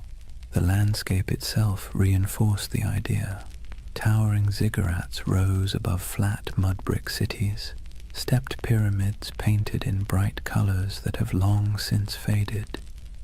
To climb one was to ascend closer to the heavens, to the Anunnaki who supposedly convened in their council chambers above. At the base, ordinary people shuffled forward with offerings, bowls of grain, jars of beer, bleating goats, hoping that their small sacrifice might earn a flicker of divine favor. And through it all, the question lingered. Were the gods ever satisfied? The answer, most of the time, was no. If the Anunnaki were pleased, life was merely tolerable. If they were displeased, life became unbearable. It was a kind of spiritual anxiety disorder written across an entire civilization, one that never let you forget that your fate was being judged by beings you couldn't see but definitely believed in. So here's the paradox of Mesopotamia and of the Anunnaki themselves. They gave people a framework to explain the chaos of life, but they also kept everyone permanently nervous. Imagine waking up every day knowing that your job performance review wasn't coming from your boss, but from a pantheon of unpredictable, immortal beings with the power to ruin your entire year. Comforting? Not exactly. Necessary? Absolutely. That was life under the watchful eyes of the Anunnaki, and it was only the beginning. Now that we've set the scene, the dust, the rivers, the nervous glances toward the heavens, let's lean into the daily grind of keeping the Anunnaki happy. Because if there was one thing everyone in Mesopotamia agreed on, it was that the gods were needy. Think of the Anunnaki less like distant divine beings and more like an extended family of very spoiled aristocrats. They didn't simply exist in the background of your life. They were treated as if they lived right there in the city with you, lounging in temples that were really more like mansions stocked with food, drink, and endless attention. Priests fed the gods' statues elaborate meals. They clothed them in fine garments. They bathed them, sang to them, and even tucked them into bed at night with rituals designed to assure the gods that yes, they were adored. And here's the kicker, the gods didn't actually eat the food, wear the clothes, or drink the beer. The priests did, but in the logic of the time that was the point. The offering wasn't about literal nourishment, it was about respect, about demonstrating submission to the divine order. Imagine working all day in a scorching field, hauling baskets of barley, and then handing over a chunk of your hard-earned harvest to a temple where priests would cook it up in front of a golden statue. You didn't get to enjoy the meal, the gods did, or so you were told. This wasn't optional. Failing to make offerings wasn't just rude, it was dangerous. Skip your temple duties, and you risked angering a god who could retaliate with a bad harvest, a plague, or a flood. It was like living with an unpredictable landlord who might torch your house because you didn't bring them enough bread. And so, day after day, people dragged their grain, their livestock, their jars of beer, and their prayers into the temple courtyards, hoping the divine egos were stroked enough to leave them in peace. Markets reflected this cycle of giving and appeasing. Merchants sold incense imported from far-off lands, exotic woods for temple furnishings, and precious stones for idol adornment. Whole industries thrived not because people needed goods for themselves, but because the gods supposedly needed them. The economy of worship was real, and it was heavy. And then there were the rituals, constant, exhausting, and often bewildering. Priests performed chants, sacrifices, and ceremonies to interpret the gods' moods. Ordinary people had little say in the process. They simply trusted or feared that the professionals got it right. Was the river about to flood? Only the gods knew. Was a plague looming? Better pay for a ritual just in case. Imagine the anxiety.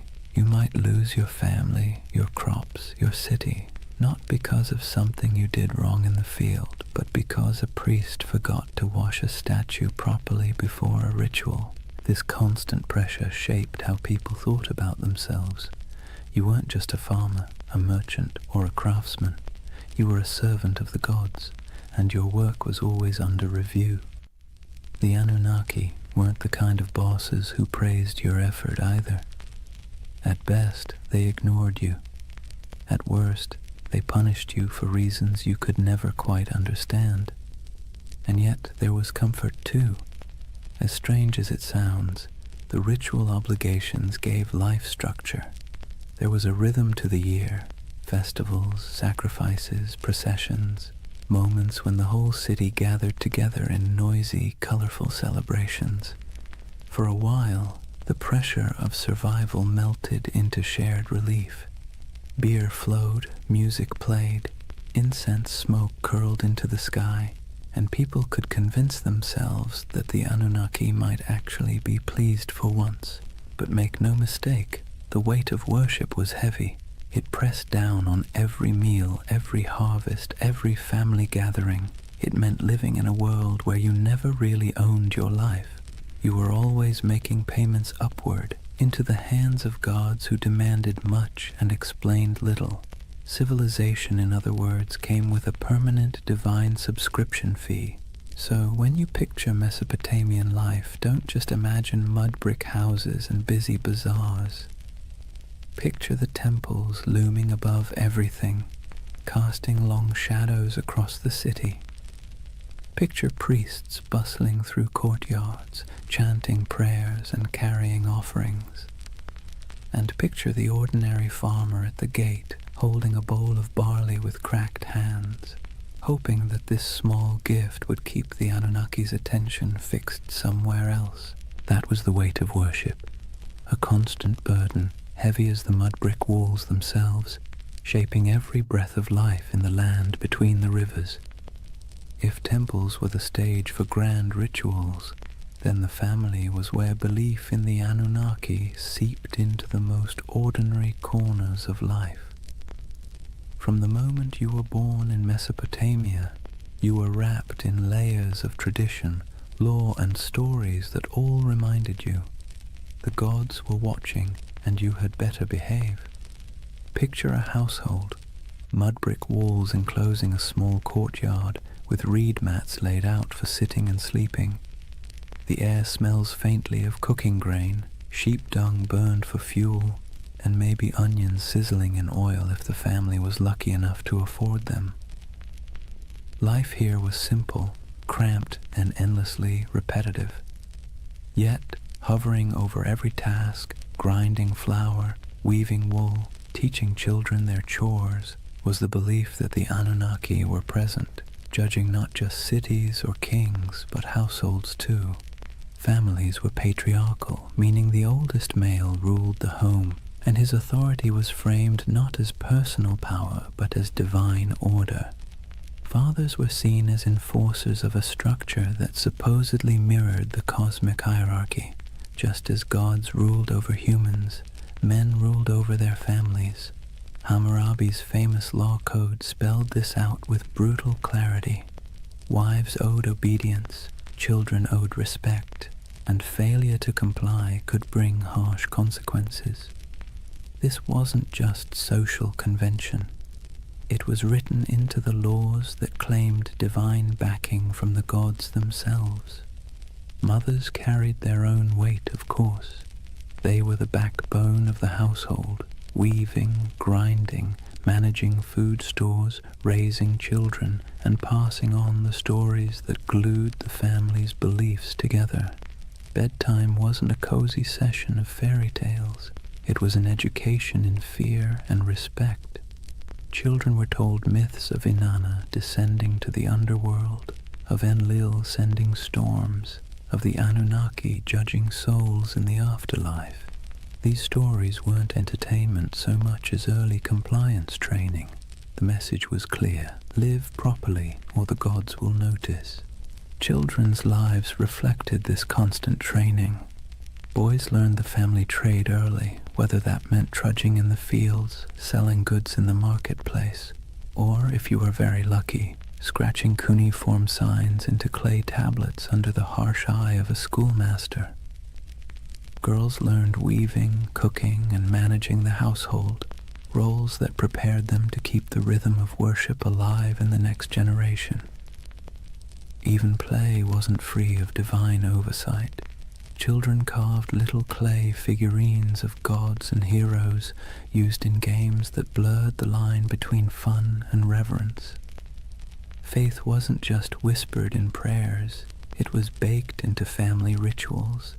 Before meals, small offerings of grain or beer might be set aside for the household gods. Amulets were hung by doorways to ward off demons.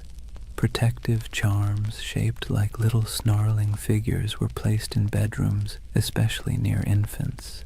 Birth itself was wrapped in ritual. Women prayed to Ninhursag, goddess of fertility, to protect mother and child, while midwives muttered incantations to keep evil spirits away. From the very first breath, life was understood as a fragile gift, one that could be snatched away if the Anunnaki weren't appeased. And here's the thing, families weren't just private units, they were miniature reflections of the larger city and its hierarchy. Just as kings claimed authority from the gods to rule nations, Fathers claimed authority from the gods to rule homes. The same logic that justified empires justified bedtime discipline. Civilization and family structure grew up hand in hand, each reinforcing the other, all under the Anunnaki's restless gaze. Of course, within this strict system there were still moments of warmth. Picture a mother teaching her daughter how to weave, her hands guiding the thread through the loom. Picture a father showing his son how to plant barley, pressing the seeds into the soil with calloused fingers. Picture siblings squabbling in the courtyard, stealing figs, chasing each other until their laughter echoed against mud brick walls. These were human moments, timeless and familiar, lived out under the shadow of divine expectation. So when you think of Mesopotamian families, don't imagine cozy equality or freedom of choice. Imagine order, hierarchy, and obligation structured from the top down, from the Anunnaki themselves to the smallest child in the household. Family wasn't just family, it was a rehearsal for serving the gods, and every story told at bedtime, every offering laid out at a threshold, every whispered prayer before sleep reinforced the same lesson. The Anunnaki were always listening. That was family and faith in ancient Mesopotamia, woven so tightly together that you couldn't separate one from the other. Home was never just home. It was a microcosm of the cosmic drama played out every day under the eyes of gods who demanded order, loyalty, and obedience. If Mesopotamian families carried the rhythm of worship in their courtyards, then the cities themselves thundered with it. The soundscape of Mesopotamia wasn't just donkeys braying or merchants shouting. Woven through the daily hum was an undercurrent of sacred noise, constant reminders that the Anunnaki were never far away. Imagine walking barefoot across the packed dirt streets of Ur or Uruk, the air heavy with heat and dust.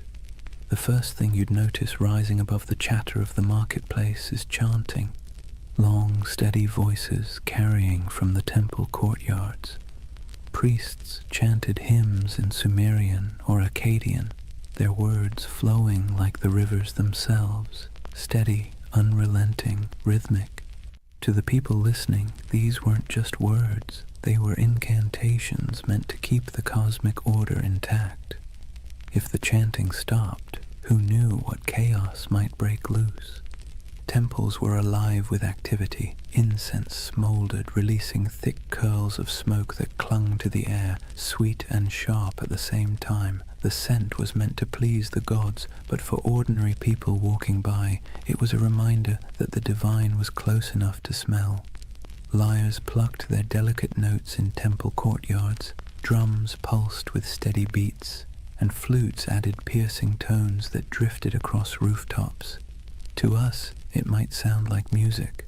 To them, it was more like maintenance, a sound system designed to keep the Anunnaki pacified.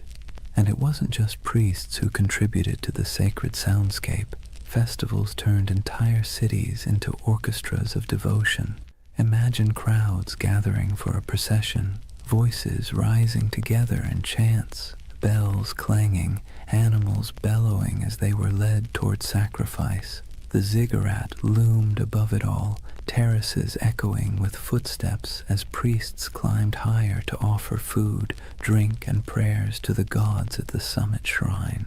From miles away, travelers could hear the echo of music, the low murmur of thousands of voices, and know they were approaching a city where gods were fed daily like pampered royals. But the sounds weren't always grand. Sometimes they were intimate and unsettling. Picture a priest muttering over the body of a sick child, reciting spells to chase away spirits. Picture whispered prayers at dusk, entire families speaking softly into the night air as oil lamps flickered. Picture the hush that fell when an omen was announced, the crowd quieting to hear the words that might decide whether the gods were pleased or furious. In these moments, sound wasn't background. It was the bridge between humans and the Anunnaki. The irony is that these sounds, sacred chants, booming drums, whispered prayers, blurred together with the noise of the city. A donkey braying outside a temple, a merchant shouting about his wares as priests sacrificed a goat, children laughing while incense smoke rose into the sky. The sacred and the ordinary overlapped constantly, like two melodies played at the same time. For Mesopotamians, there was no separation between daily life and sacred life. Every sound was part of the same chorus, one directed at keeping the gods content. So, when you imagine Mesopotamia, don't just picture silent ruins or dusty tablets in a museum. Picture a city alive with sound, chanting voices echoing from ziggurats, music rising from temples, prayers whispered in homes, markets buzzing with life. And beneath it all, the steady, unsettling hum of belief, the sense that every sound you made was heard, judged, and recorded by the Anunnaki.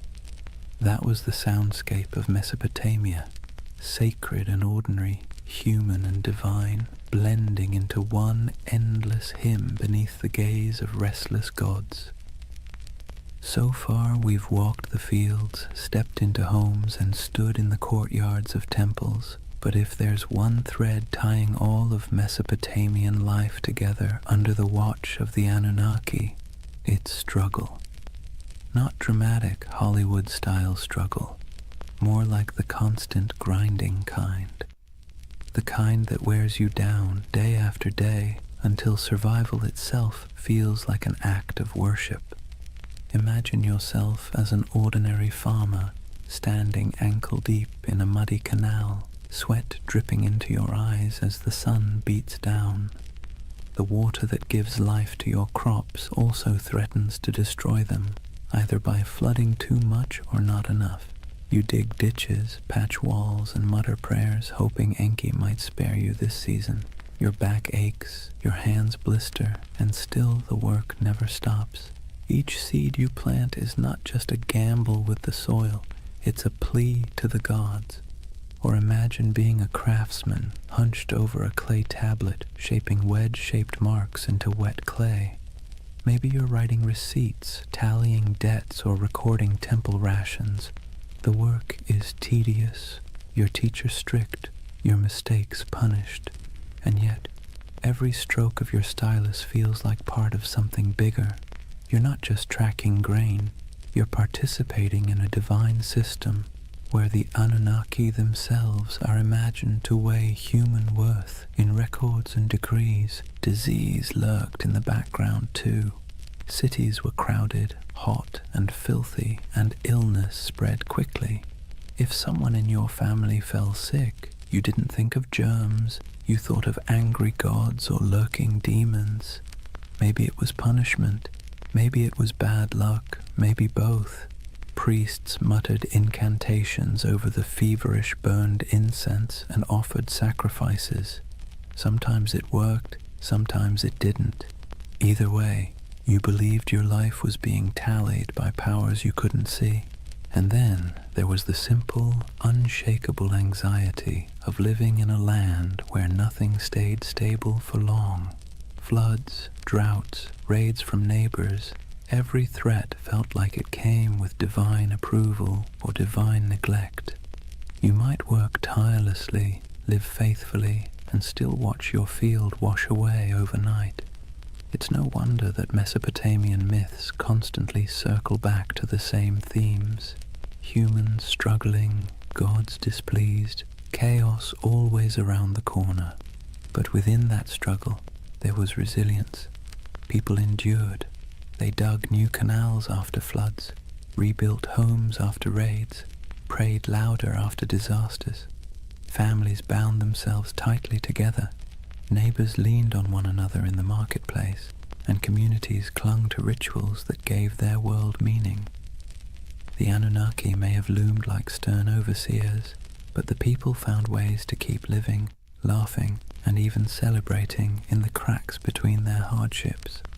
So, when you picture Mesopotamia under the eyes of the Anunnaki, don't imagine endless golden fields or carefree abundance. Imagine sweat-soaked tunics, cracked hands, and weary faces that still lifted toward the ziggurat at dawn. Imagine humanity trying, failing, and trying again, all while believing that somewhere, far above or deep below, the Anunnaki were watching, measuring, and deciding their fate. That was the human struggle, a constant effort to carve order out of chaos, meaning out of hardship, and survival out of a world that felt forever precarious. And in that struggle, civilization itself was born. Chapter 2.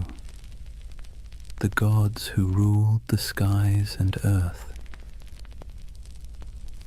If life in Mesopotamia felt like a constant test, then the examiners were the Anunnaki. These weren't gentle guardian angels or abstract philosophical ideas. They were the great gods, beings who sat at the very top of the divine food chain, descended from the union of Anu, the Sky Father, and Ki, the Earth Mother.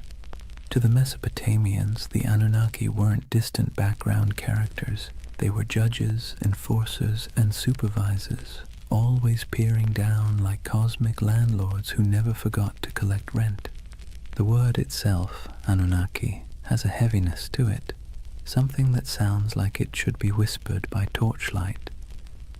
Ancient scribes described them as the 50 great gods, though their numbers shifted depending on which city you asked. Some texts placed them in the heavens, others in the underworld. In either case, their role was clear. They were the arbiters of fate, the beings who decided whether you lived to see another harvest or whether your name would vanish into dust. Picture it like a cosmic council chamber. Anu presides as the lofty patriarch of the skies, his authority absolute, but his personality distant.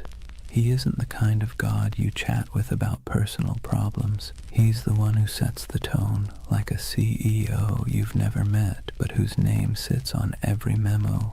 Beneath him, Enlil, god of air and storms, is the enforcer, a figure as feared as he was respected. He could bless the land with life-giving rain or flatten it with violent winds. His moods were the weather forecast. Ea, or Enki, the clever god of wisdom and water, often played the role of fixer, the one who bent the rules when the council's decisions were too harsh. Ninhursag, the mother goddess, embodied fertility and nurturance, though even she could be stern when humanity overstepped. The Anunnaki weren't imagined as serene or harmonious. Their council was more like a divine courtroom full of debates, rivalries, and power plays. They were the ones who weighed the fates of kings and commoners alike. If a ruler conquered a rival city, it was because the Anunnaki permitted it. If a plague swept through the streets, it was because the Anunnaki had signed off on the punishment. Their decisions rippled down into every corner of daily life, from the canals of farmers to the palaces of kings. And while ordinary people couldn't see them directly, their presence was everywhere. Every temple inscription invoked their names. Every prayer carried their authority. Every law code claimed their approval. Kings ruled not because of military might alone, but because they claimed to be chosen by the Anunnaki. To question their power was to question the gods themselves, and that was a career-ending move, if not a life-ending one. So, when you picture Mesopotamian religion, don't imagine a single figure like Zeus hurling thunderbolts or a kindly creator painting the skies. Imagine a boardroom full of moody, powerful beings, each with their own agenda, each wielding immense influence over humanity.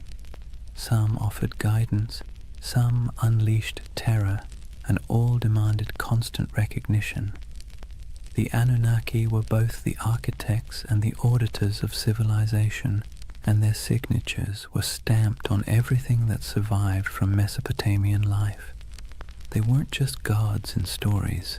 They were the living framework of reality, the background hum of existence. and under their watchful eyes, humanity took its first halting steps into what we call civilization.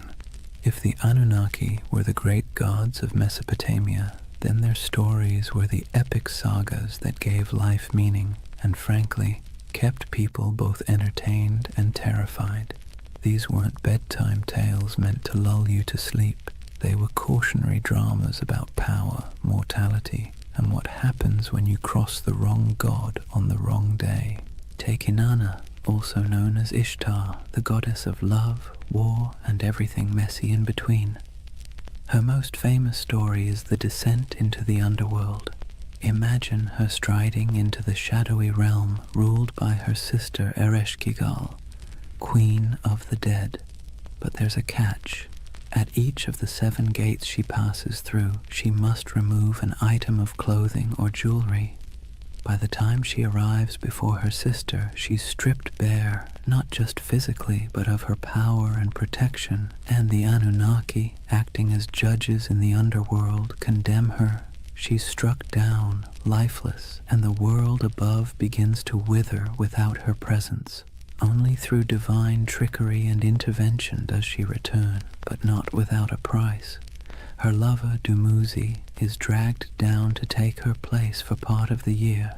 It's a story about death and rebirth, about the cycles of fertility and decay, but also about how even the mightiest goddess isn't immune to the stern judgments of the Anunnaki.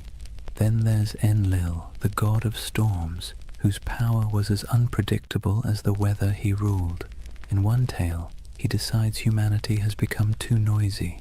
Seriously, that was their crime, just existing too loudly, and pushes for their destruction. You can imagine a farmer shaking his head at this, muttering, "We break our backs in the sun, and still the gods complain we're too chatty." But it wasn't just petty annoyance. The Anunnaki gathered as a council to decide humanity's fate, and their verdict carried the weight of life and death. Enki, the god of wisdom and water, often acted as a counterbalance. He was the sly one, slipping humanity a lifeline when the other gods turned cruel. He whispers secrets to mortals, helps heroes survive floods, and generally makes sure that civilization doesn't collapse entirely under the divine equivalent of poor management. His rivalry with other Anunnaki, especially when their decrees seemed harsh, created the tension at the heart of many myths. Without him, the stories would end a lot sooner, usually with humanity wiped off the map. The Anunnaki didn't just sit around in myths as background figures. They were portrayed as active enforcers of cosmic law. They're described as judges in the underworld, weighing the souls of the dead. They show up in tales as the arbiters of fate, determining whether kings succeed or fall. To the Mesopotamians, this wasn't abstract philosophy. It was how the universe worked. The Anunnaki weren't just on the stage. They were the directors, the critics, and occasionally the executioners. And then, of course, there's the divine drama. Rivalries, betrayals, and power grabs weren't unique to human kings. The Anunnaki mirrored the squabbles of earthly rulers. They fought, negotiated, sulked, and occasionally unleashed chaos on a cosmic scale. Every myth reinforced the idea that the universe was not run by serene, detached beings, but by temperamental gods with very human flaws. So, the mythic storylines of the Anunnaki weren't simple tales. They were the scripts by which Mesopotamians understood their place in the world. When you planted your crops, you remembered Inanna's descent. When storms raged, you muttered prayers to Enlil. When you needed a glimmer of hope, you looked to Enki. These stories explained why life was fragile, why the gods were fickle, and why survival always felt like it balanced on the edge of divine whim. If Mesopotamian myths were the great campfire stories of their day, then the Epic of Gilgamesh was the full-length box set, multi-season, full of drama, cosmic cameos, and the occasional existential crisis.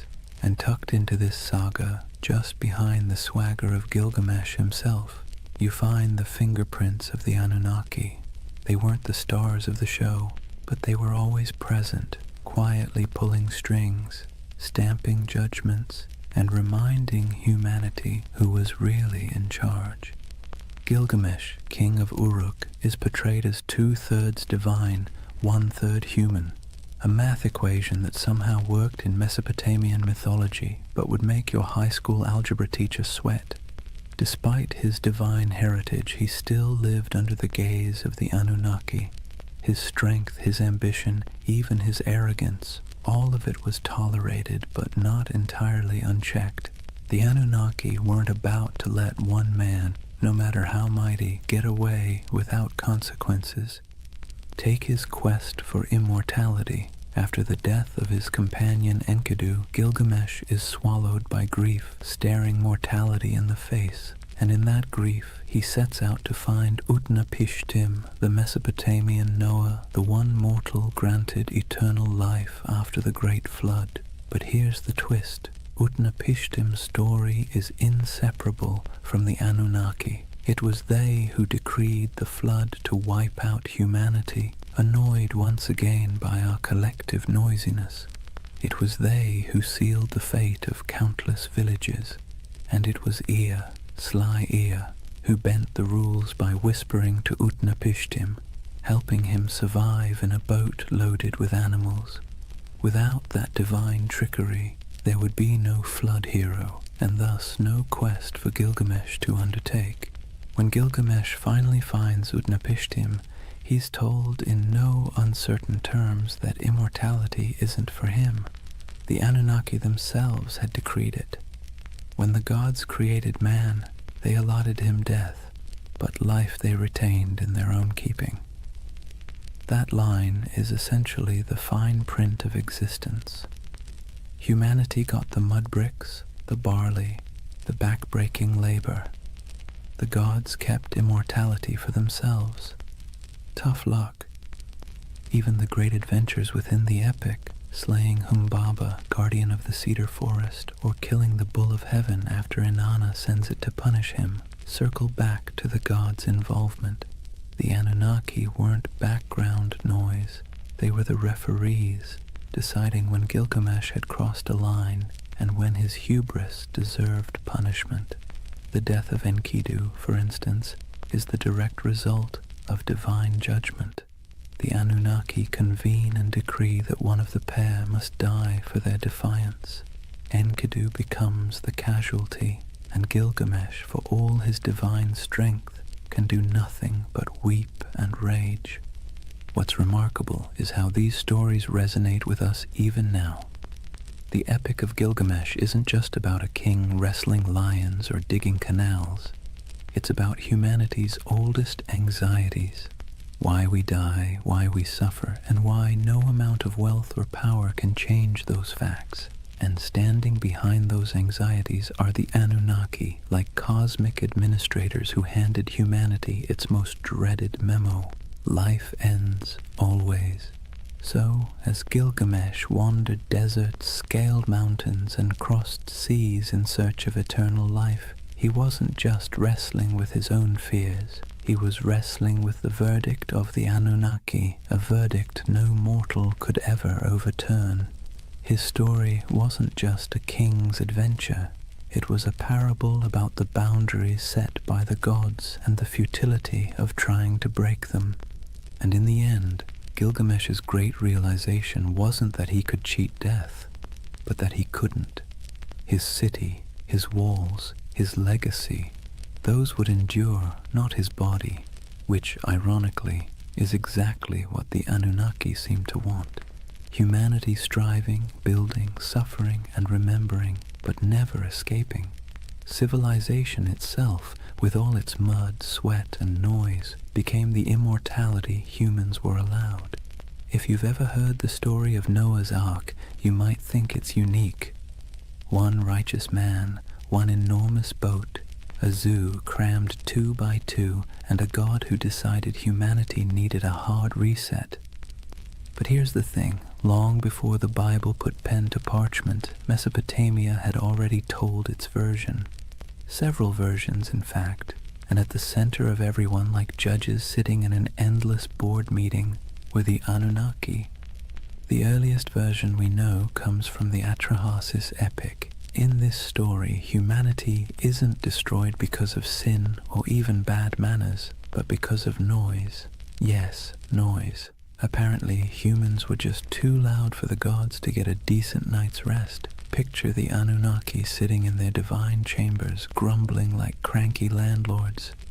These humans won't stop partying, yelling, clattering around with their plows. Enough. So they decide to wipe the slate clean. First they try droughts, then plagues, then famine, but nothing seems to stick. Humanity, stubborn as ever, bounces back. Finally, the Anunnaki pull the ultimate lever, a flood to drown every last village. Rivers swell, storms rage, and the land sinks beneath walls of water. Humanity is meant to vanish, a failed experiment erased by divine decree. But one god doesn't quite play along. Enter Ea, clever, cunning, and a little too sympathetic toward mortals for his own good. He whispers a warning to Atrahasis, a man chosen not for his holiness but for his usefulness.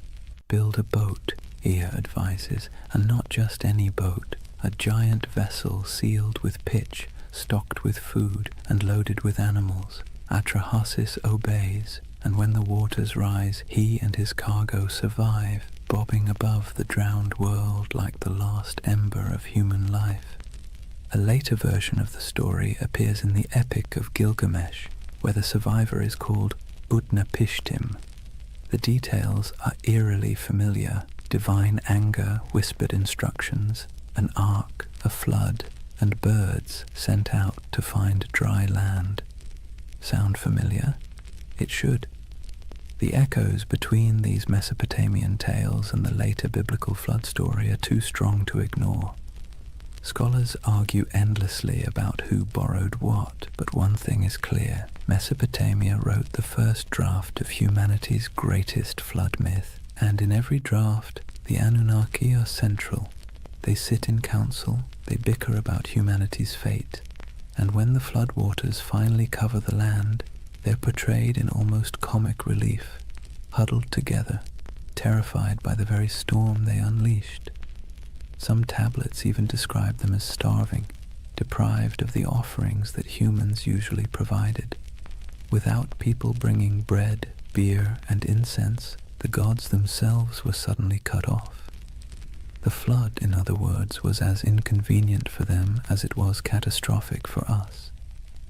The flood stories reveal something essential about how Mesopotamians saw the Anunnaki, as powerful but flawed, terrifying but needy. They could annihilate the world on a whim, yet still panic when their own survival was threatened. They were less like all-knowing deities and more like moody overlords with too much power and not enough foresight. For the people who told these stories, the message was clear. Humanity existed at the mercy of forces it could never control. Floods could sweep away entire harvests overnight. Droughts could starve villages. Life was precarious, fragile, and unfair. By embedding those anxieties into myth, the Mesopotamians made sense of the chaos. The Anunnaki weren't just random forces of nature. They were personalities you could bargain with, flatter, or, if you were lucky, find an ear to outwit on your behalf. And maybe that's why the flood myth has lasted so long. It resonates with the most basic human fear, that everything we've built, everything we've struggled for, can be washed away in an instant. The Mesopotamians wrapped that fear in the story of divine judgment, a story so powerful it sailed forward through time, carried on clay tablets, copied into scripture, and retold for millennia. So, the flood wasn't just water rising, it was a story of humanity's fragility, the gods' capriciousness, and the desperate hope that someone, anyone, might survive to start over again. If you've ever sat through a corporate meeting where everyone jockeys for credit, interrupts each other, and tries to outdo the boss, congratulations, you already understand Mesopotamian divine politics. Because the Anunnaki, for all their cosmic authority, were basically the original middle managers of the universe, constantly bickering, scheming, and pushing their agendas. Let's be clear. The Anunnaki weren't serene, enlightened beings sitting in eternal harmony. They were more like a council of city-states writ large. Each had their turf, their loyalties, and their grudges. When they gathered, it wasn't kumbaya around the celestial campfire. It was more like a landlord's association deciding how much rent to raise while secretly planning who to stab in the back at the next vote. Take Enlil, for example, the storm god, known for being both immensely powerful and immensely irritable.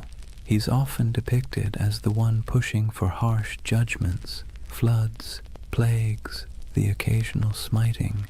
If you had to assign him a modern role, he'd be that boss who always thinks the best solution is fire half the staff and never sticks around to clean up the mess. Then you've got Ea, or Enki, the god of wisdom and water, who often played the role of the office saboteur.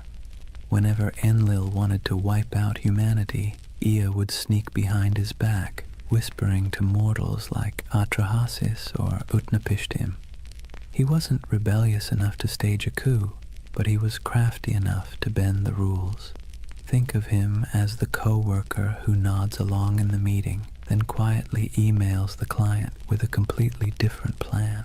And of course, Inanna, also known as Ishtar, the goddess of love, war, and chaos incarnate. She didn't just play politics, she was politics. One moment she's seducing rivals, the next she's unleashing the bull of heaven on Uruk, because Gilgamesh bruised her ego. If the Anunnaki had a group chat, you can bet Inanna was the one sending messages in all caps at 3 a.m. This divine drama mirrored human politics almost perfectly.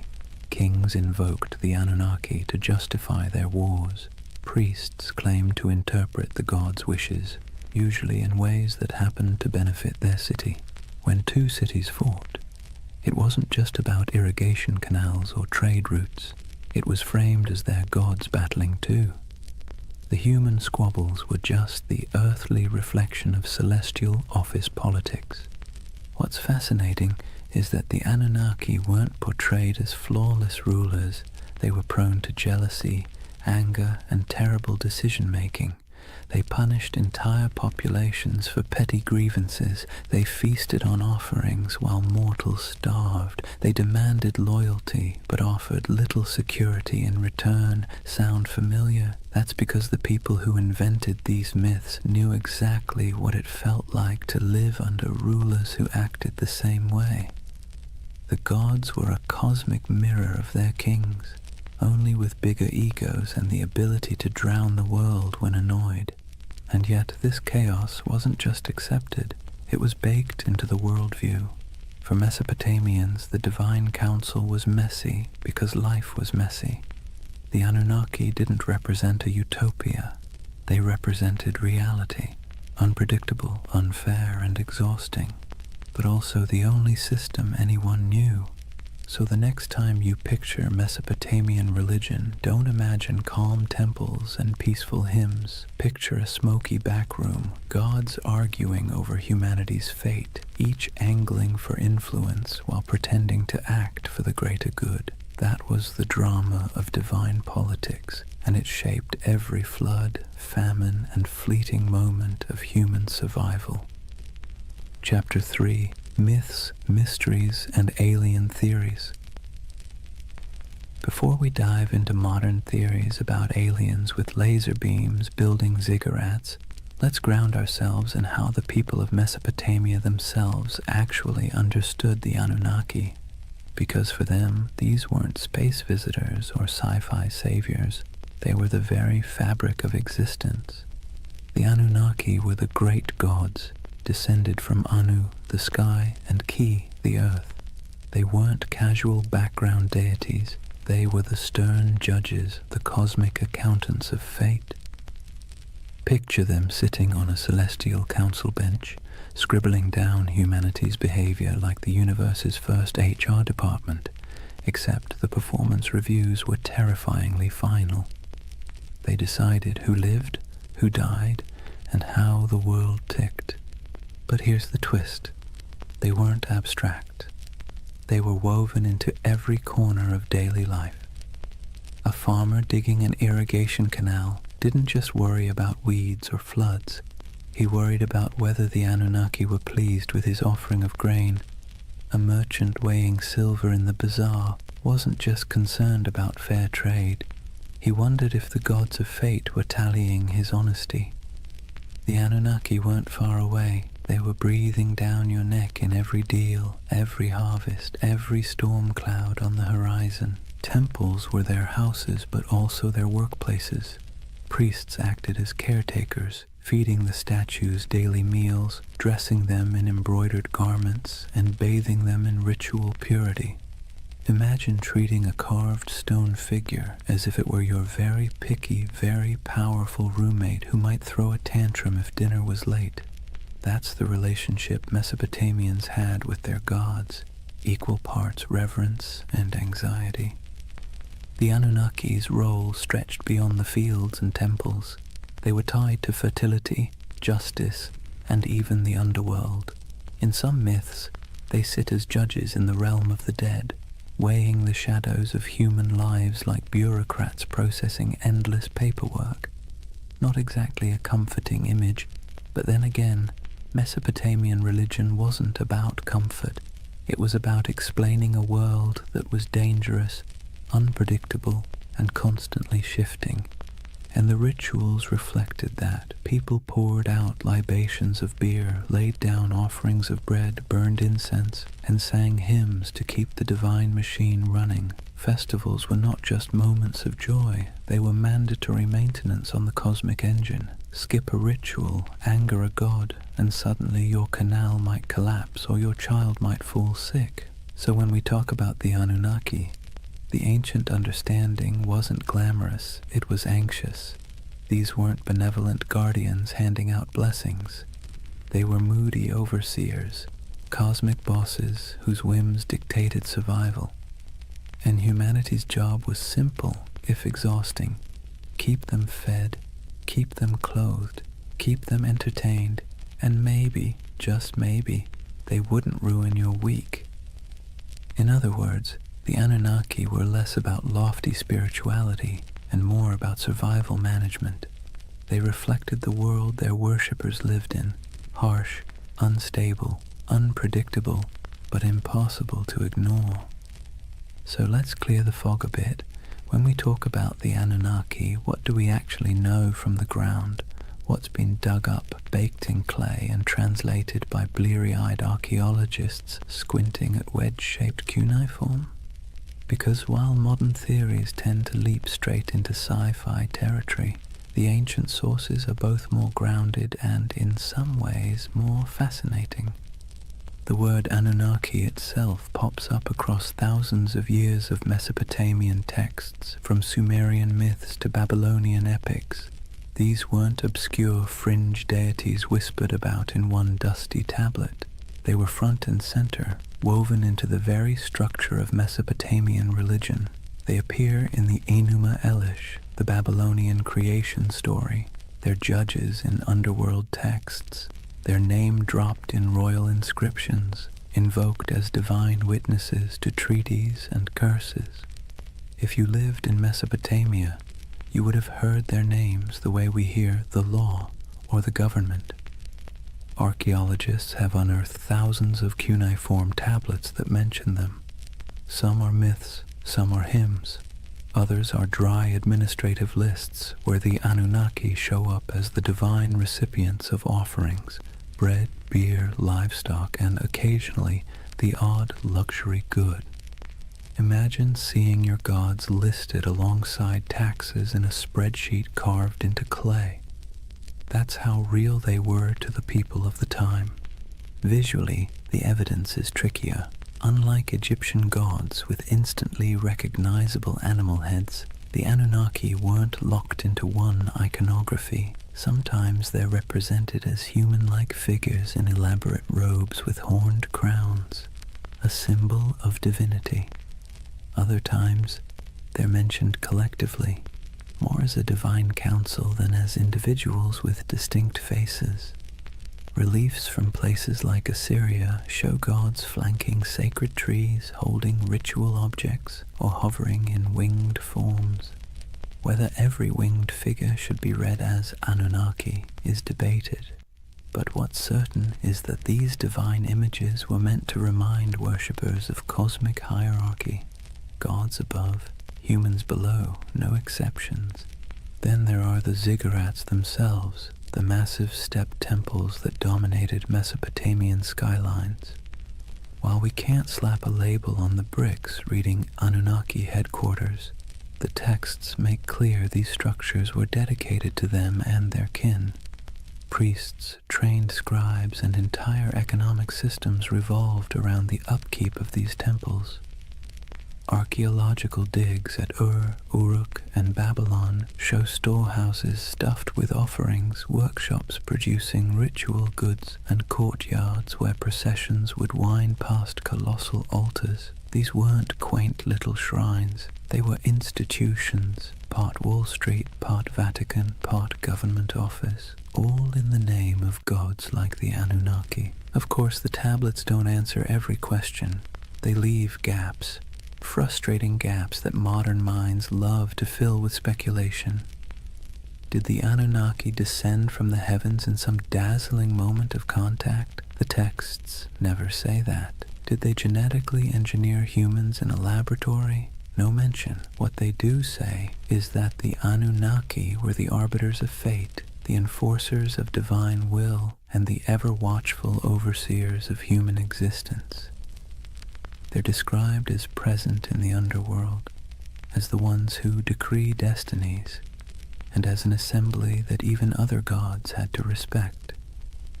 The challenge and the beauty of the archaeological evidence is that it roots the Anunnaki firmly in the ancient imagination without giving us neat answers.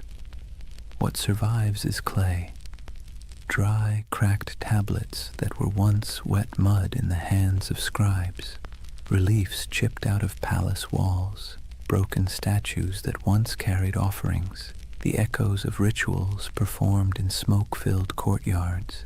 The Anunnaki live on through these fragments, like a puzzle with half the pieces missing, and maybe that's why they remain so compelling, because the evidence is enough to prove they were central to Mesopotamian life, but not enough to fully explain them, which leaves space, too much space, for centuries of speculation, from serious scholarship to, well, let's just say, less serious theories about alien overlords building irrigation canals. Now, here's where things take a sharp turn from dusty tablets to late-night cable television. For thousands of years, the Anunnaki lived quietly in broken clay fragments and forgotten ziggurats. Then the 20th century rolled around, and suddenly they were recast as cosmic engineers from another star system. The gods of the underworld became astronauts, and the myths of Mesopotamia were rebranded as ancient history's greatest cover-up. The name most associated with this reimagining is Zecharia Sitchin, a writer who in the 1970s published a series of books claiming that the Anunnaki weren't just gods. They were extraterrestrials from a mysterious 12th planet he called Nibiru. According to his interpretation of Sumerian texts, these beings came to Earth hundreds of thousands of years ago, mined gold to repair their failing atmosphere, and genetically engineered humanity as a labor force. Essentially, humans are the original interns in someone else's cosmic business plan.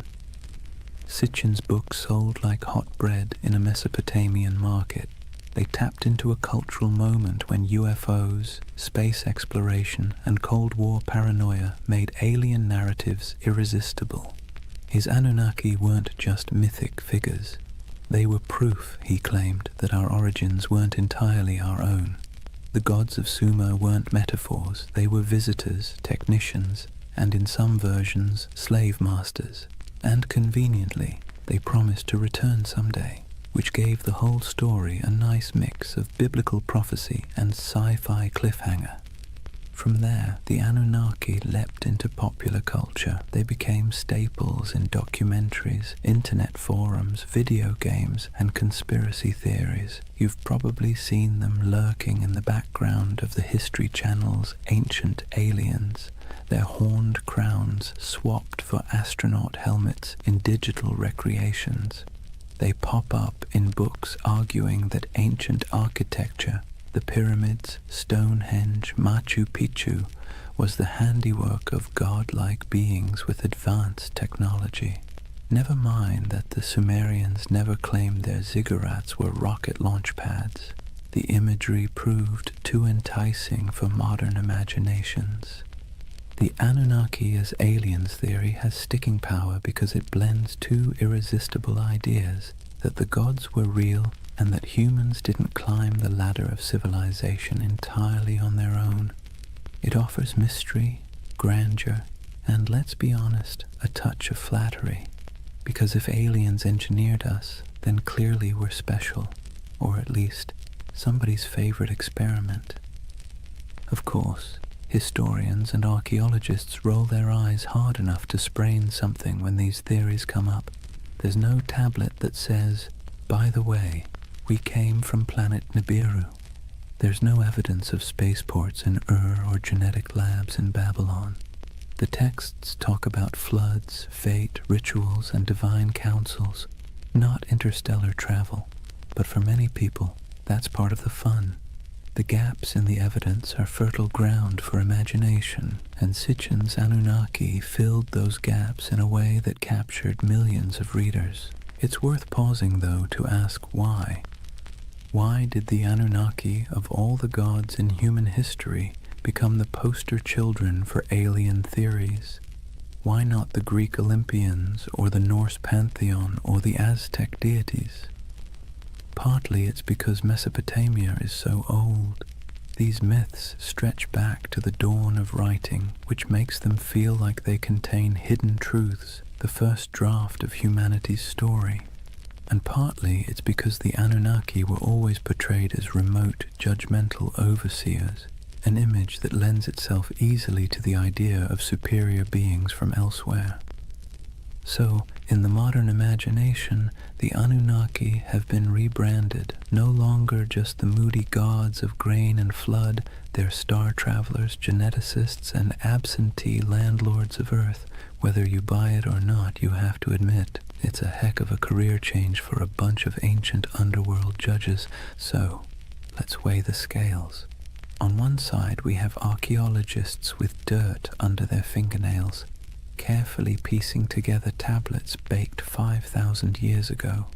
On the other, we have modern storytellers claiming the Anunnaki were gold-mining astronauts with a taste for human DNA. Which side is right? Well, that depends on whether you prefer your history served with clay dust or with tinfoil hats. First, the debunking side.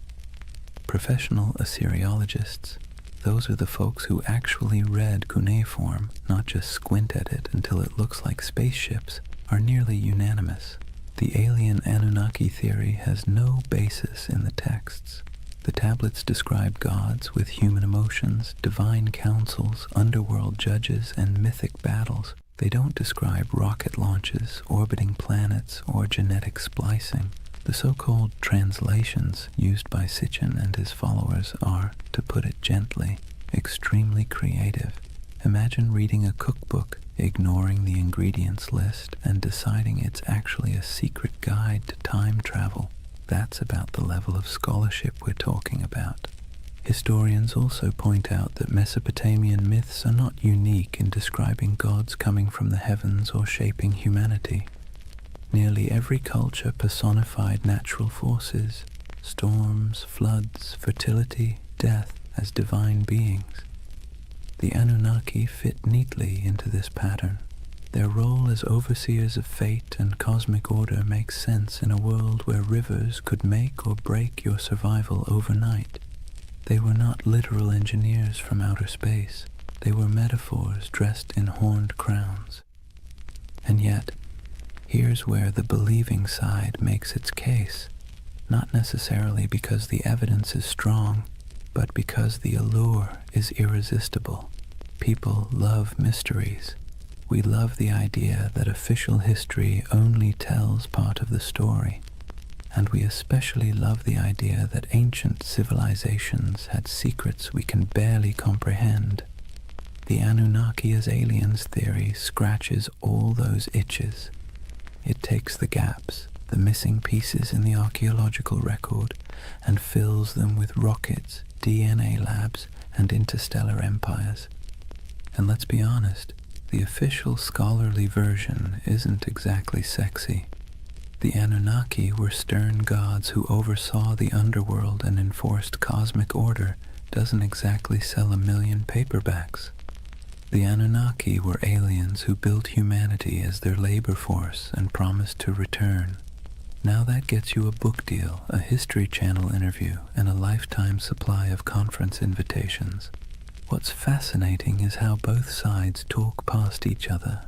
Scholars insist, rightly, that there's no evidence for aliens. Believers insist, also rightly in their own way, that the mysteries of Mesopotamia leave plenty of room for speculation. And between those poles, the Anunnaki themselves sit in silence, their names carved into clay, waiting for us to argue over them. Maybe that's the real takeaway here. Not whether they were gods, judges, or astronauts, but the fact that the Anunnaki are still sparking debate thousands of years later. They're still being reinterpreted, reshaped, and reimagined to suit the anxieties and fascinations of every age, whether that's Bronze Age farmers worrying about floods, or modern readers worrying about aliens in the night sky. So are they aliens? Almost certainly not. Are they fascinating? Absolutely. And in the end, whether you lean on the side of clay tablets or cosmic spaceships, you're participating in the same tradition the Mesopotamians started, using stories to make sense of a world that always feels a little bit out of our control. Here's the thing, whether you side with the cautious archaeologists or the ancient astronaut crowd, one fact is undeniable. The Anunnaki have staying power. Thousands of gods have come and gone, their names forgotten, their temples reduced to rubble, but somehow the Anunnaki still loom in our imagination, stubbornly refusing to fade. Why? What is it about this particular group of deities that continues to haunt us? Part of the answer lies in timing. The Anunnaki belong to the very earliest chapters of human history. When we talk about them, we're not just talking about some late add-on to mythology. We're talking about gods that walked hand in hand with the invention of writing, cities, and law. They're baked into the foundations of civilization itself. To imagine them is to imagine the dawn of human organization, when the rules of existence were still being scribbled on clay for the very first time. That alone gives them an aura of primordial authority. Another part is their personality. Unlike distant creator gods who retreat into the heavens after making the world, the Anunnaki were meddlesome. They judged, they punished, they demanded offerings. They were nosy landlords of human destiny, constantly keeping score. And let's be clear, that resonates because it feels familiar. Who hasn't felt like life is governed by forces beyond your control, demanding rent, setting impossible rules, and punishing you when you fall short? The Anunnaki embody that eternal human anxiety that someone powerful is watching and that your fate is never entirely your own. Then there's the modern twist. Once writers like Sitchin recast them as aliens, the Anunnaki slipped neatly into our age of science fiction. Suddenly they weren't just gods in dusty temples. They were interstellar overlords, genetic engineers, perhaps even visitors who might return. That storyline dovetails perfectly with our cultural obsessions, UFO sightings, government cover-ups, the dream that humanity's origin story has a cosmic footnote. The Anunnaki became flexible enough to serve both the skeptic and the dreamer, the scholar and the conspiracy theorist. But maybe the deepest reason they captivate us is because they stand at the intersection of myth and mystery. They are ancient enough to feel weighty, mysterious enough to feel open-ended, and human enough to feel relatable. They bridge the gap between the world we know and the world we suspect might exist just beyond our understanding. Whether as gods, symbols, or aliens, the Anunnaki invite us to ask big questions about control, destiny, and the possibility that humanity isn't entirely steering its own ship. And so they linger on broken tablets in dusty museums, on the shelves of UFO bookstores, in memes, podcasts, video games, and documentaries. They've outlived the cities that once worshipped them, and they'll probably outlive our own stories too, because the Anunnaki aren't just gods of the underworld, they're gods of imagination, and that, in the end, might be the only immortality any deity truly needs.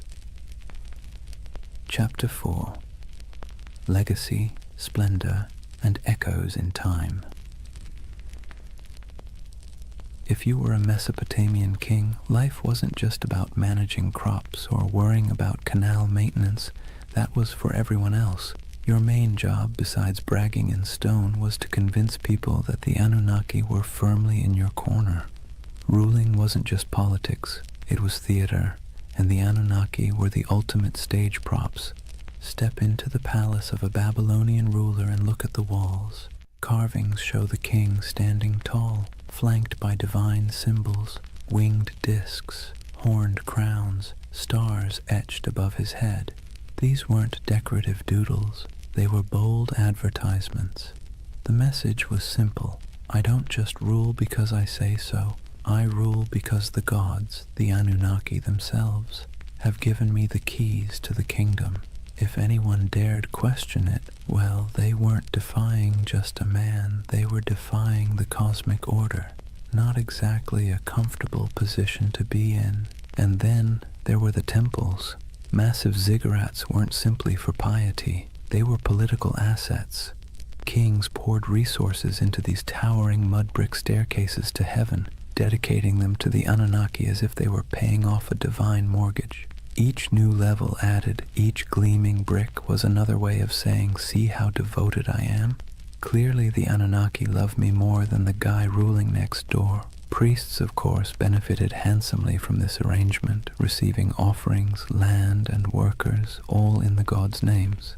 Kings and priests together formed a kind of divine PR firm, endlessly reminding everyone that their power flowed straight from above.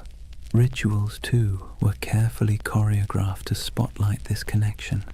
The king might be shown pouring libations to a statue of a god or personally leading a festival procession. Behind him trailed nobles, musicians, soldiers, and ordinary citizens, all participants in a drama where the king was both actor and messenger. The Anunnaki's presence was invoked at every step, their supposed approval stamped onto the very structure of civic life. Of course, it wasn't all incense and hymns. Kings also invoked the Anunnaki in their darker pronouncements. Inscriptions often came with curses attached. Whoever defaces this monument, may the Anunnaki destroy his seed, wither his fields, and turn his name to dust. Nothing like a little cosmic threat to keep people from messing with your statues. The Anunnaki became both benefactors and enforcers, tools for rulers to extend their grip long after their actual armies had gone home. To the elite, the Anunnaki were less distant deities and more political allies. Their approval justified expansion, conquest, and the construction of monumental architecture. Their names adorned treaties, their authority sealed laws, and their imagined presence loomed over courts and councils. Ordinary Mesopotamians might have seen the Anunnaki as stern judges of fate, but for kings they were a brand, one you invested in heavily because without it, your power was just another mud-brick palace waiting to crumble. And so when you think of Mesopotamian splendor, banquets with honey cakes and music, dazzling gates covered in glazed brick, kings reclining in luxury, remember that every goblet raised was, at least on paper, raised in honor of the Anunnaki. The gods were everywhere, woven into the very fabric of elite life, both as protectors and as the ultimate marketing department. Let's step outside the palaces for a moment and see how different life looked depending on where you stood in Mesopotamian society. Because while kings and nobles could commission inscriptions boasting about their cozy relationship with the Anunnaki, ordinary people experienced those gods in very different, far less glamorous ways. Start with the farmer. He rises before dawn, trudges barefoot through mud, and pours out a portion of his precious grain as an offering. That handful of barley might be the difference between feeding his family through the week or going hungry, but the ritual isn't optional. The Anunnaki need to be kept happy, or at least not too angry, and so sacrifices are made. For him, the gods are stern overseers whose moods swing with the floods, the plagues, and the weather. His prayers are not about glory or legacy. They are desperate petitions for rain, for healthy crops, for the survival of his children. Now step into the temple courtyard. Here, priests oversee elaborate offerings, roasted lamb, beer poured into bowls, incense rising in aromatic clouds. Nobles and kings show up too, parading gifts of gold and silver, dedicating massive feasts in the gods' names. On the surface, it looks like everyone is worshipping the same deities, but the scale is entirely different. Where the farmer gives a clay bowl of bread, the king gives an entire bull. Where the laborer prays for enough water to survive the season, the ruler prays for divine sanction to conquer a neighboring city. Same gods, very different wish lists. And that's the irony. The Anunnaki were invoked as protectors of the entire community, yet the experience of worship was stratified. For the elite, ceremonies doubled as political theater. A grand feast for the gods also reminded the crowd who had the wealth to host it. Statues clothed in embroidered robes weren't just signs of piety. They were signs of power, gifts only rulers could afford to lavish.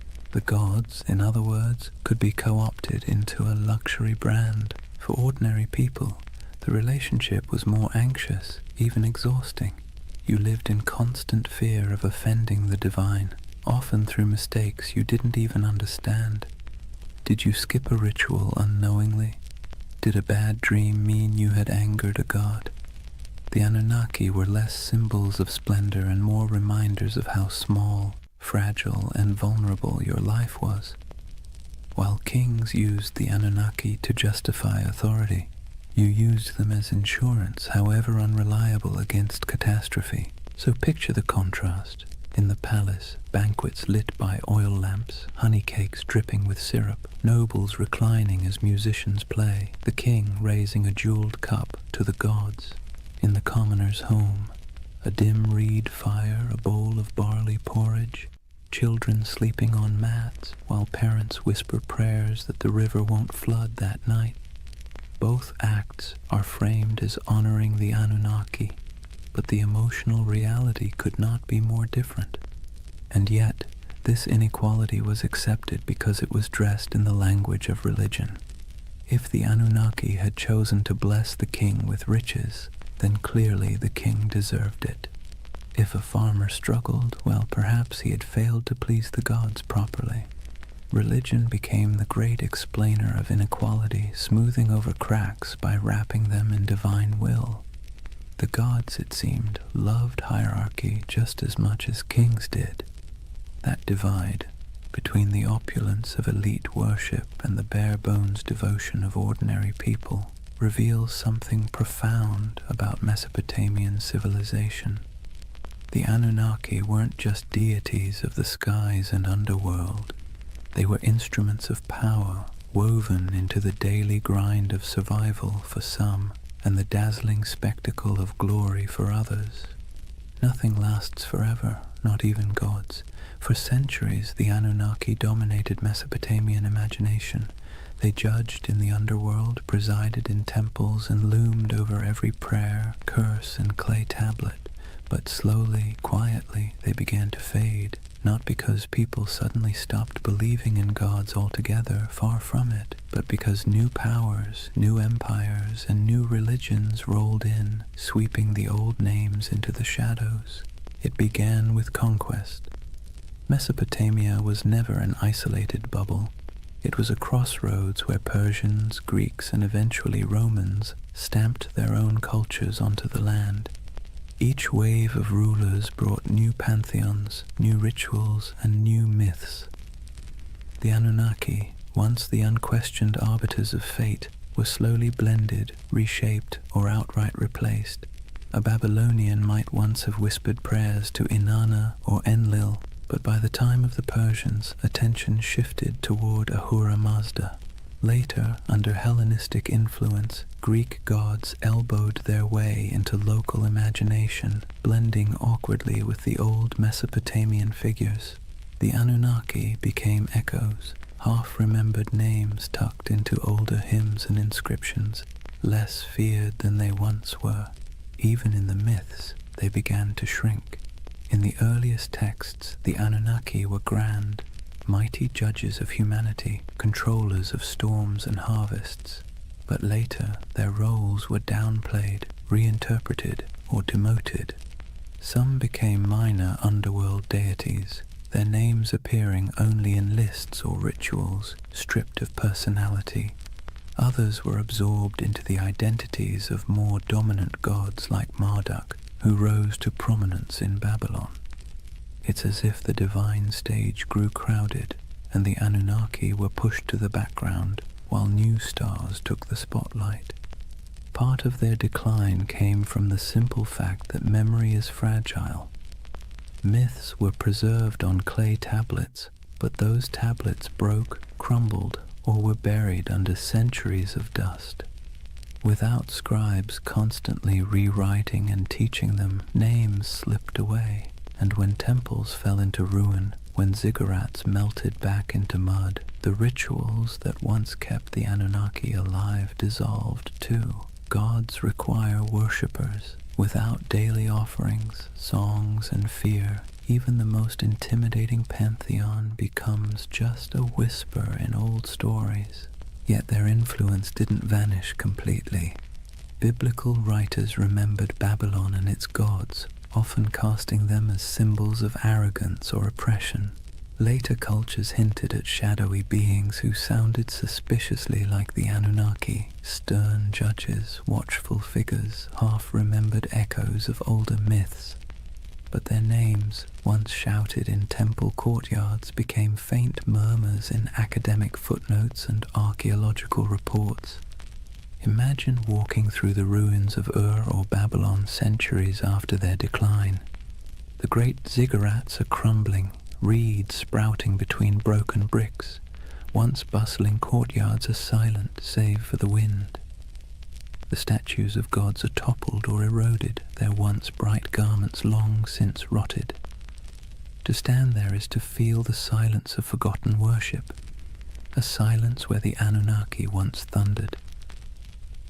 And yet there's a strange comfort in that silence. Even the gods, it turns out, are subject to time. They too fade, replaced, rewritten. The Anunnaki's decline is a reminder that nothing, no matter how powerful it seems, escapes the erosion of centuries. Their temples collapsed, their names blurred, but the idea of them lingers, proof that even when the divine fades, memory holds on, however faintly. The Anunnaki may have faded from temples and clay tablets, but they never disappeared entirely. Instead, they slipped sideways, out of daily worship and into memory, myth, scripture, and eventually pop culture.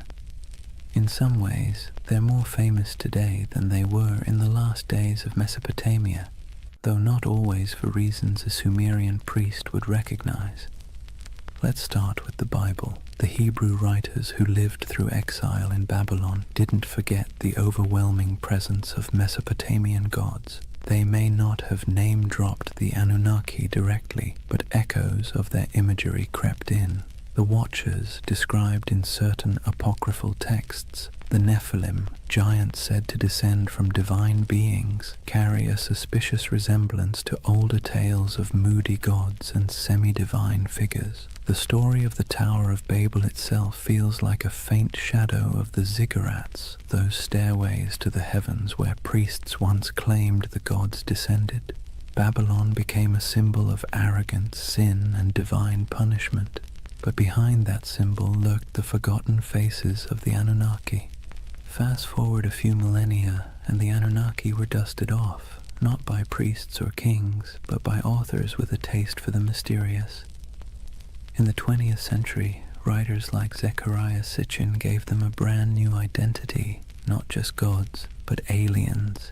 According to his theory, the Anunnaki were advanced beings from another planet, here to engineer humanity as a labor force. Never mind that Mesopotamian texts say no such thing. This reimagining stuck, feeding directly into the world of ancient astronaut theories. Suddenly, the Anunnaki weren't forgotten deities of grain and underworld judgment. They were interstellar overlords with spaceships, genetic labs, and a taste for gold. Do scholars roll their eyes at this? Absolutely. Archaeologists point out that Sumerian inscriptions mention plenty of gods, but none of them arrive in rockets or dabble in DNA splicing. Still, the theory has traction because it taps into a deep human itch, the sense that our past hides secrets, that civilization began not just with mud and sweat, but with some kind of hidden intervention. The Anunnaki, rebranded as cosmic engineers, became perfect fodder for late-night documentaries, YouTube rabbit holes, and endless speculation about what if. And it didn't stop with conspiracy books. The Anunnaki found their way into movies, video games, and novels.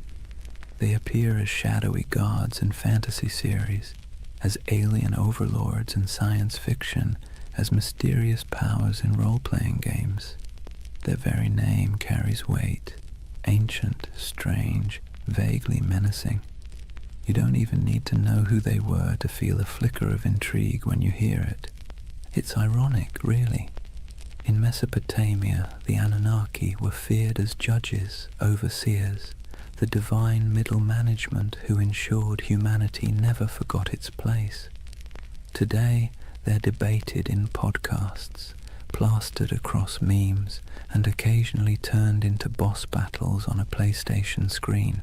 From temple chants to digital avatars, that's quite a career arc for a pantheon. But here's the bigger question. Why do they still haunt us? Why do people, thousands of years later, still turn to the Anunnaki as symbols of hidden knowledge, ancient power, or cosmic conspiracy? Maybe it's because they embody both sides of human imagination, the sacred and the strange, the myth and the mystery. They were never gentle gods. They were moody, demanding, unpredictable. In that sense, they feel closer to us than the serene, distant gods of later traditions. They remind us of a time when the divine was messy, imperfect, and perhaps a little terrifying. And in that imperfection, they remain endlessly fascinating. So whether you see them as forgotten deities, misunderstood myths, or interstellar overlords with questionable management skills, the Anunnaki endure. They're still here, not in temples of mud brick, but in our stories, our media, our restless curiosity. And maybe that's their real legacy, not the rituals of the past, but the questions they leave us with in the present. So here we are, at the end of a long walk through the world of the Anunnaki. From their thunderous presence in Mesopotamian temples to their quiet afterlife in pop culture, they have proved to be more than just forgotten gods. They are a mirror of how humans explain the unexplainable, manage fear, and weave stories to make sense of chaos. Think about what the Anunnaki represented to the people who first told their stories. They were the ones who judged the living and the dead, who decided whether floods would come, who weighed the worth of humanity day after day. They were terrifying, yes, but they were also familiar. They quarreled like humans, demanded food and drink like humans, punished and forgave like humans. In their flaws, they reflected the world of their worshippers. Life in Mesopotamia was harsh, unpredictable, and full of petty dramas, so naturally their gods were too. Fast forward to today, and the Anunnaki still serve the same role, just in a different costume. Some people see them as symbols of divine mystery, others as aliens with secret blueprints for human evolution, others as archetypes of forgotten myths. But underneath those interpretations is the same impulse, the need to believe that our world is not random, that there are forces, whether gods, aliens, or fate, shaping our story. And here's the irony. In searching for the Anunnaki, what we really uncover is ourselves, our hopes, our fears, our longing for meaning. Whether in temple hymns, clay inscriptions, or late-night conspiracy videos, the Anunnaki are less about the gods and more about the humans who imagined them. They tell us that from the very beginning, we've been restless. We've wanted answers, we've wanted control, and when the rivers of life flooded or dried, we looked upward, to the sky, to the gods, to the stars, and tried to explain it. So why do they still haunt our imagination? Maybe because they embody the uneasy truth of civilization, that progress comes with anxiety, that knowledge comes with questions we can't quite answer, that power, whether divine or human, is always precarious. The Anunnaki remind us that even at the dawn of history, people wrestled with the same feelings we carry today: awe, fear, wonder, doubt. And as you drift into sleep tonight, let that thought settle in gently. The Anunnaki may be gone, their names eroded by time, their temples reduced to dust, but the echoes of their stories still ripple through us, not as warnings from stern gods, but as reminders of our own humanity. The rivers rise and fall, empires bloom and crumble, gods fade, then return in new disguises. Yet the rhythm of life carries on. In the quiet of your own night, you don't need to worry about divine judges weighing your worth. You can rest easy, knowing you are part of a story that stretches back to those ancient voices who once whispered prayers under starlit Mesopotamian skies. They too feared the night, they too searched for meaning, and in that connection, across thousands of years, maybe we find the most peaceful truth of all. We've always been human, and we've always been looking up. And so, we come to the end of our long journey with the Anunnaki.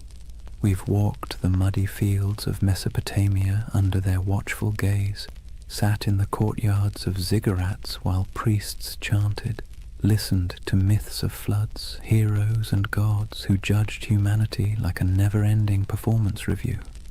We've seen them fade into dust, only to reappear in new disguises, as echoes in scripture, as theories of alien visitors, as symbols of mystery and power. What's remarkable is not that the Anunnaki vanished, but that they never truly left.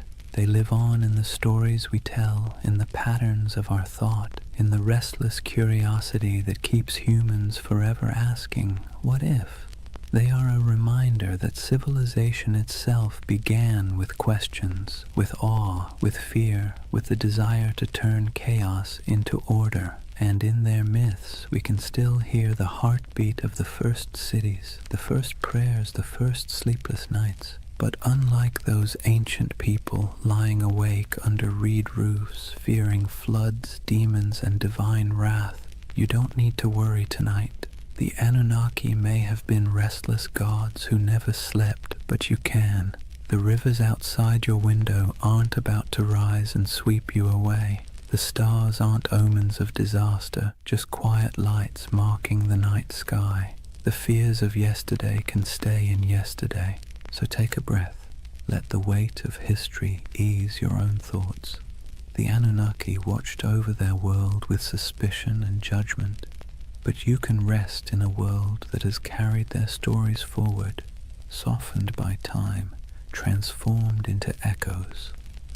Close your eyes and let the myths fade into dream. The gods may never have slept, but tonight you can.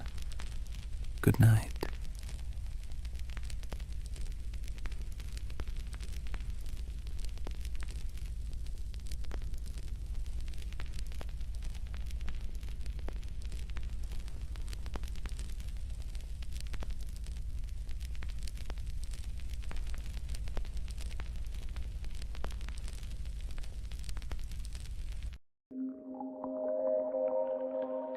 Sometimes history hides things so enormous that we only notice them when we leave the planet.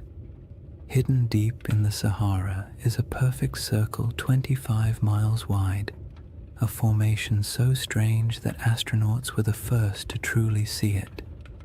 Yet despite its size, its symmetry, and its eerie resemblance to a giant eye staring straight up through the sand, no one can fully explain how it formed.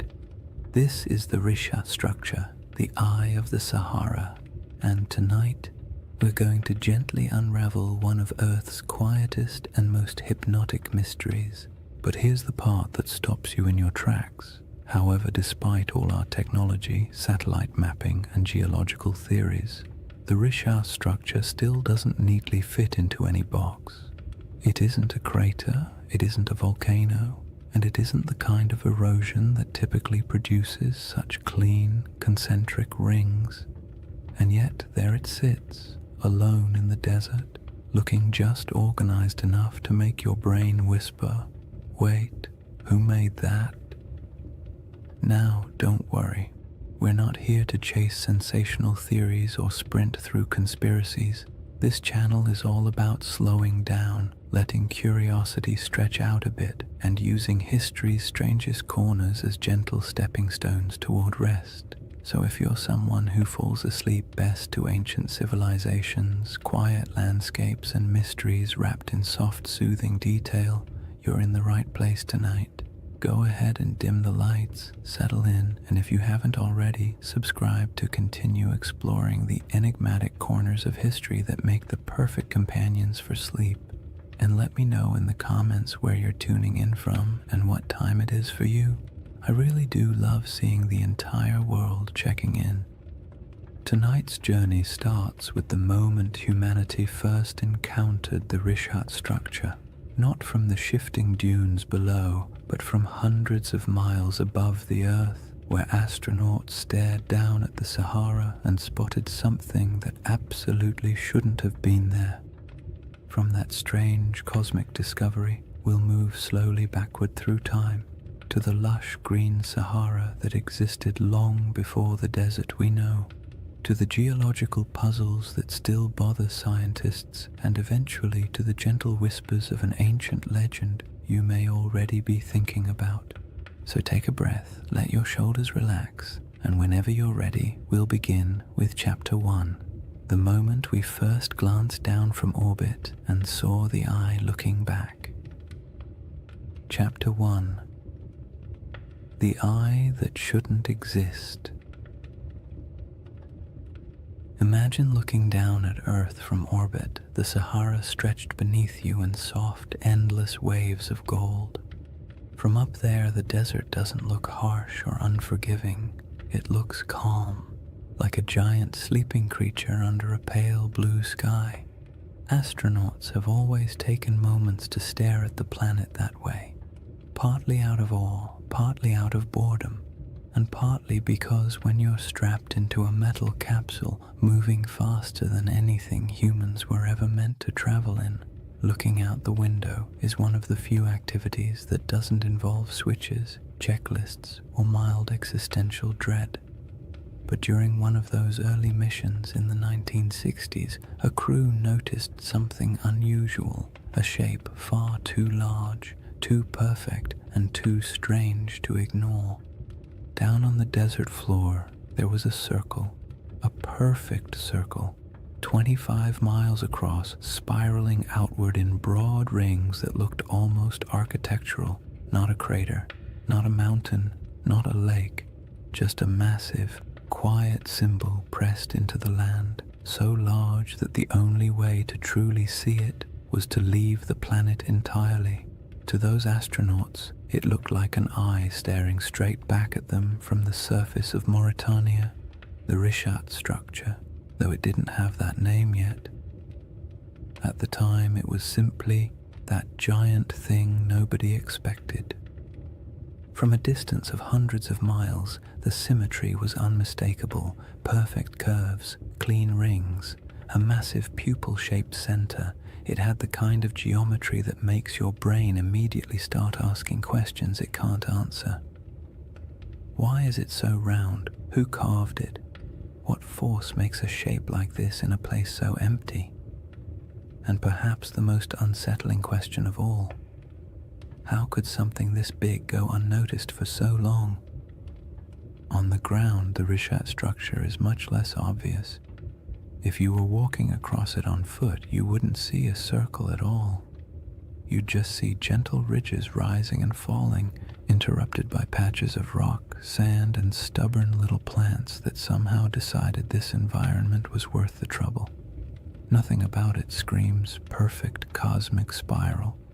From eye level, it looks like any other collection of rocky hills, the kind of place early travelers might have grumbled about after stubbing a toe or losing a sandal in a patch of loose sand. People likely passed through it for thousands of years without realizing they were walking across something extraordinary. And that contrast, invisible from below, unavoidable from above, is part of what makes the Rishat structure so hypnotic. It's a feature you can only understand by stepping back far enough to see the pattern. It quietly resists being known, as if it only reveals itself to observers who approach from the right angle, with the right distance, and the right amount of patience. Scientists naturally tried to classify it the moment the images came down from orbit. Their job, after all, is to put everything neatly into categories, like very polite librarians of the natural world. But the Rishat structure didn't fit easily. Some insisted it must be an impact crater until the evidence disagreed. No signs of shocked quartz, no melted rock, none of the scars left by a cosmic collision. Others suspected a volcano, but there was no volcanic rock. No lava flows, no ash deposits. Then came theories of uplift, erosion, domes, collapses, each one working nicely for the first few sentences before quietly falling apart upon closer inspection. The Rishat structure, in classic mysterious fashion, remained cooperative enough to study, but stubborn enough to defy a simple explanation. It sits awkwardly between categories, like a puzzle piece cut in the wrong shape but still clearly belonging to the overall picture. And it doesn't help that it's located in one of the most remote regions of the Sahara, far from major trade routes, major kingdoms, or the kinds of resources that attract large ancient settlements. This is not the place where ancient people built empires or dug canals or left behind giant inscriptions announcing their presence. It's a place of wind, silence, heat, and sand, the kind of environment that erases evidence as quickly as humans can create it. Yet even in that isolation, The Risha structure demands attention. It is too large to ignore, too precise to dismiss, and too quiet to fully understand. You look at it and it feels like a riddle you weren't meant to solve on the first attempt. The desert around it stretches endlessly, dunes rising and falling like slow-motion waves, while the structure itself sits calmly in the center, a spiral carved into a world of shifting sand. There is a strange comfort in its stillness, as if it has been watching changes for far longer than humans have been paying attention, waiting patiently for someone to finally look down and notice. People naturally draw comparisons to ancient tales, especially the ones involving circular cities and lost civilizations swallowed by disaster. Humans are not subtle when it comes to pattern recognition. You show us a shape that even vaguely resembles something familiar, and our imaginations sprint ahead with enthusiasm. A structure with concentric rings in northwest Africa, larger than many ancient cities. The connections write themselves, but resisting those assumptions for now helps us appreciate just how odd the Risha structure is on its own terms. We don't need myths yet. The geology alone is strange enough to occupy the mind, and perhaps the most compelling detail is this. The Risha structure did not emerge in the desert we see today. It predates the dunes, the dryness, the isolation. It formed long before this region became a barren expanse, back when the land was green, watery, and alive. Understanding what this place used to look like changes everything about how we interpret the structure, because the environment around it wasn't always harsh silence. There was a time when this region held rivers, lakes, animals, and early humans whose daily lives unfolded under a sky that seems impossible when compared to the Sahara's modern emptiness. The Risha structure watched all of that. It watched ecosystems rise and fall, climates swing from wet to dry and back again, people migrate across its slopes, and entire landscapes vanish beneath shifting dunes. Before we compare it to any myth, we have to travel back to that older world, the Sahara before the Sahara, to see what the eye looked like when it was surrounded not by sand, but by life. To understand why the Risha structure feels so uncanny, you have to set aside the modern Sahara entirely. The desert we picture today, an endless, shimmering expanse of heat and sand, is actually one of the youngest landscapes on the planet. For most of human existence, this region wasn't a wasteland at all. It was green, fertile, and astonishingly alive. Picture wide grasslands rolling out to the horizon, with clusters of acacia trees and patches of wetlands where birds gathered in noisy flocks. Picture rivers meandering through valleys, carrying cool water across a landscape thick with the smell of damp soil after summer rains. And somewhere in the middle of all that, the Risha structure sat quietly, not as an isolated monument in an empty desert, but as part of a thriving environment full of sounds, movement, and human life. This ancient green Sahara wasn't a brief, lucky moment in history. It was part of a repeating cycle caused by subtle shifts in Earth's orbit and tilt, changes that alter the intensity of monsoon rains across Africa. Every so often, rainfall increases enough to transform the desert into a lush savanna. During these humid periods, lakes stretch across thousands of square miles, rivers intersect the plains, and the entire landscape becomes something you'd associate more with national parks than the modern Sahara. One of these lakes, Lake Megachad, grew so large it dwarfed most modern bodies of water. Today it's reduced to a fraction of its former size, but the ancient shoreline is still visible from space, ghostly arcs etched into the ground. People lived in this green Sahara, not mythical super beings or forgotten high-tech civilizations, just ordinary families doing the same things humans have always done, carrying water, tending fires, raising children, arguing about small chores, making tools because stores wouldn't exist for another 10,000 years. They carved rock art showing giraffes, cattle, and hunters. They painted scenes of life that would feel familiar even now. Herders guiding animals, groups traveling together, children playing near pools of water. These paintings sit today in silent caves and overhangs, reminders that the desert once held a different world entirely. In that greener age, the Risha structure would have been part of daily life, not an object of wonder, not a sacred shape, not a giant spiral people tried to decode. Just land from the ground. The structure doesn't appear circular. You only see ridges and slopes, gentle arcs rising and falling like the ribs of a giant slowly sleeping beneath the surface. Early humans would have walked across it without a second thought. Maybe they used its higher points as lookout spots to scan for animals. Maybe they sheltered in its inner valleys when storms rolled through. Maybe they avoided certain parts out of superstition, or maybe they never thought about it at all. Most likely it was simply background scenery, the same way we barely notice the hills near our own towns unless someone points out their shape. But even if it blended into the landscape, the Rishat structure would have quietly shaped the rhythm of life around it. The ridges could have guided migration paths. Water might have pooled in certain low areas after seasonal rains. Vegetation could have grown thicker in pockets where moisture collected.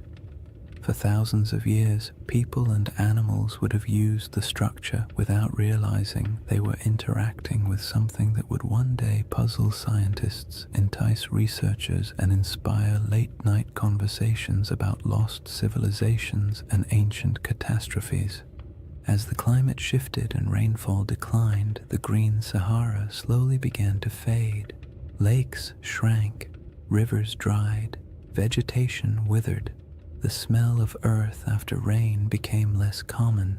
Migration stretched longer as people followed dwindling water sources, and eventually dunes crept across the landscape, swallowing paths, burying campsites, and erasing nearly all traces of the world that had existed before.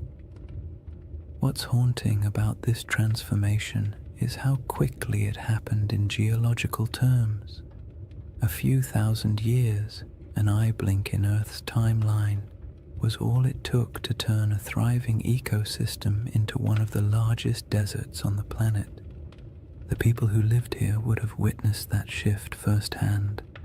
Generation by generation, they watched lakes retreat, animals disperse, and once reliable seasonal patterns collapse. Oral traditions from various African cultures still contain echoes of climates changing, waters disappearing, or ancestral migrations driven by environmental upheaval. Stories stretch and distort across centuries, of course, but they often carry a spark of truth at their core.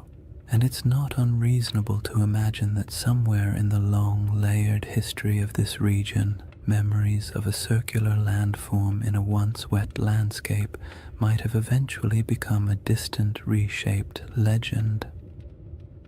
When modern researchers study the Sahara's ancient lakes and rivers, they often describe them as ghost waterways, because their traces linger beneath the dunes like faint scars, visible only from satellite images or through careful ground surveys.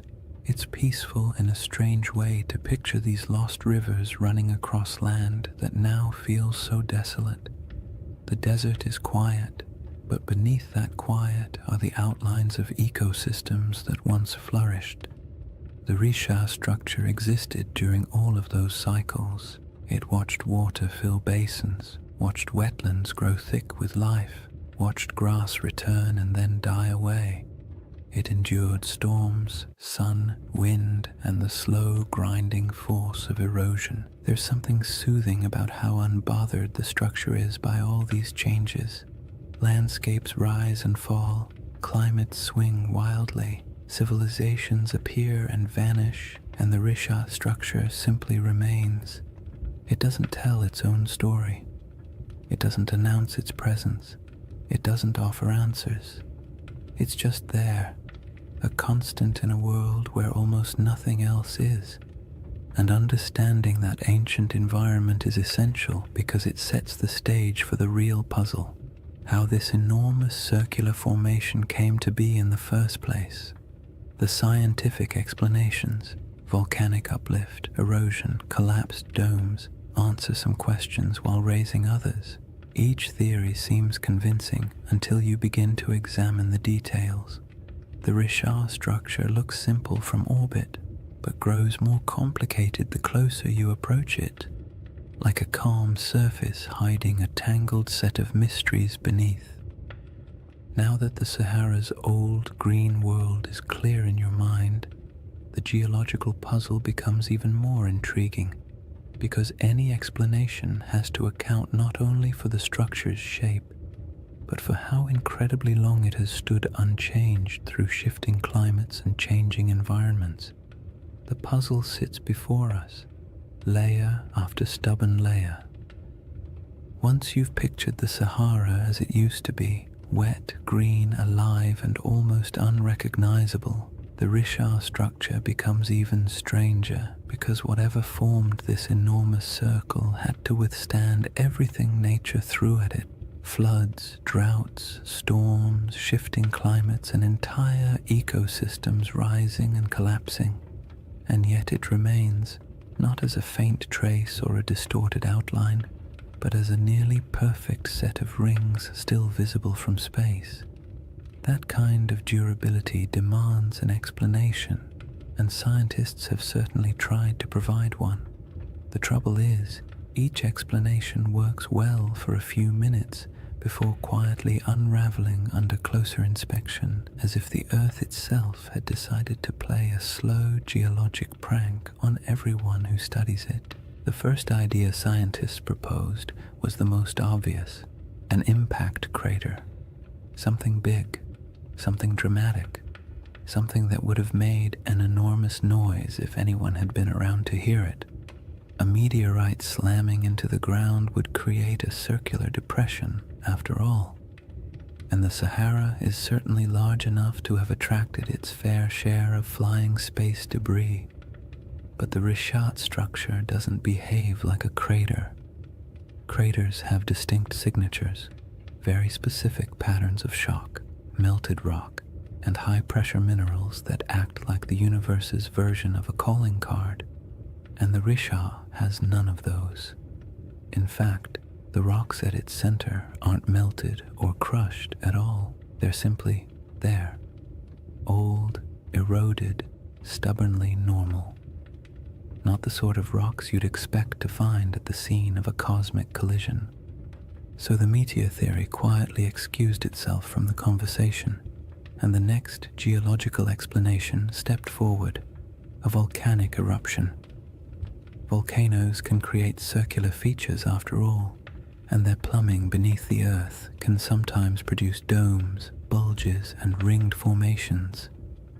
Perhaps the Risha structure was an ancient volcanic dome, the remains of a magma chamber swelling beneath the surface before cooling and collapsing.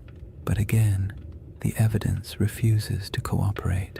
There's no volcanic rock, no basalt flows, no ash layers, no hardened lava tubes, nothing that says, yes, once upon a time fire erupted here. The region around the Rishat structure is geologically calm. Too calm for the kind of drama that volcanoes tend to bring into the world. The next traditional candidate was an eroded dome, something called a geological uplift. Imagine a bubble pushing up from beneath the crust, slow enough to avoid attracting attention, then eroding away for millions of years until a circular pattern of rocks remains. This idea actually gets halfway close, because the Richard does contain different layers of rock exposed in circular patterns, almost like the inside of a peeled onion, but even this explanation feels incomplete. Uplifts don't usually produce such clean rings. Erosion is messy. Wind and water rarely work with architectural precision, and yet the Richat structure has rings so consistent that they appear intentional when viewed from above.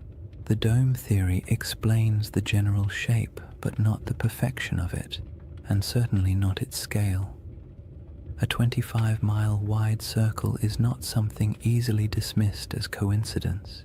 Even erosion has its limits when it comes to symmetry, and geologists who typically love tidy classifications had to admit the Richat structure was mostly behaving but not entirely cooperating, like a student turning in homework that looks suspiciously too neat compared to their handwriting in class. Then there's the age problem. The rocks that make up the Richat structure are incredibly old, hundreds of millions of years in some places, but the shaping of the structure itself, the exposure of its rings, is much younger, something pushed upward long ago, something eroded later, something left behind a pattern that would eventually catch the eye of anyone staring down from orbit. It's not a single event. It's a series of long, slow, overlapping processes, each stretching far beyond the human timeline. And yet even knowing that, the structure feels too deliberate. The more scientists studied it, the more the Richat structure revealed small curiosities. The center is oddly flattened. Some ring segments are more pronounced than others. The patterns of quartzite and softer stone alternate in ways that feel as though nature was following a set of instructions. But nature doesn't usually draw in spirals or circles unless something dramatic is happening. Impact, volcanism, collapse. But in this case, the evidence for anything dramatic is conspicuously absent. And then there's the perfect ring issue, the one that quietly bothers everyone who looks at the structure, even if they don't say it out loud. Circles in nature are rare at this scale.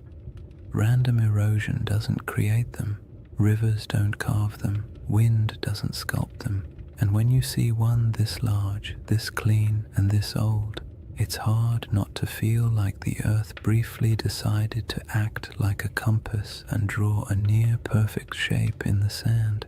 It's not surprising that the Richat structure often leaves people with a vague sense of unease, not fear, not dread, just the gentle discomfort of encountering something that feels too orderly in a world built on chaos. Geologically, the best explanation we currently have is that the Richat structure started as a circular uplift, a dome of ancient rock that rose slowly from the earth long before humans existed. Over tens of millions of years, wind and water eroded the softer materials, leaving behind harder rings of quartzite that resisted erosion. In essence, the shape is a natural accident, a byproduct of uplift plus erosion plus time. But even if this is the correct explanation, it still doesn't quite satisfy the imagination, because most uplifts don't look like this. Most erosion doesn't cooperate so neatly, and so the Richat structure lives in that strange middle space, scientifically explainable, yet visually suspicious, like a naturally occurring optical illusion, a formation that checks enough geological boxes to avoid being classified as supernatural, yet raises enough questions to spark curiosity in anyone who looks at it. It's the kind of feature that almost begs for a story or a legend, something to give meaning to its shape, even if that meaning exists only in the human mind. Once you've explored the geological explanations and realized none of them fully capture the structure's quiet strangeness, it becomes easier to understand why some people entertain a very different question. Not the scientific, what made this, but the mythic, does this remind me of something? A city described long ago with concentric rings of land and water positioned somewhere to the west of ancient civilizations, a place said to have vanished in a single day and night. The Risha structure does not announce itself as that place, but it echoes the pattern just enough to make you wonder where coincidence ends and imagination begins.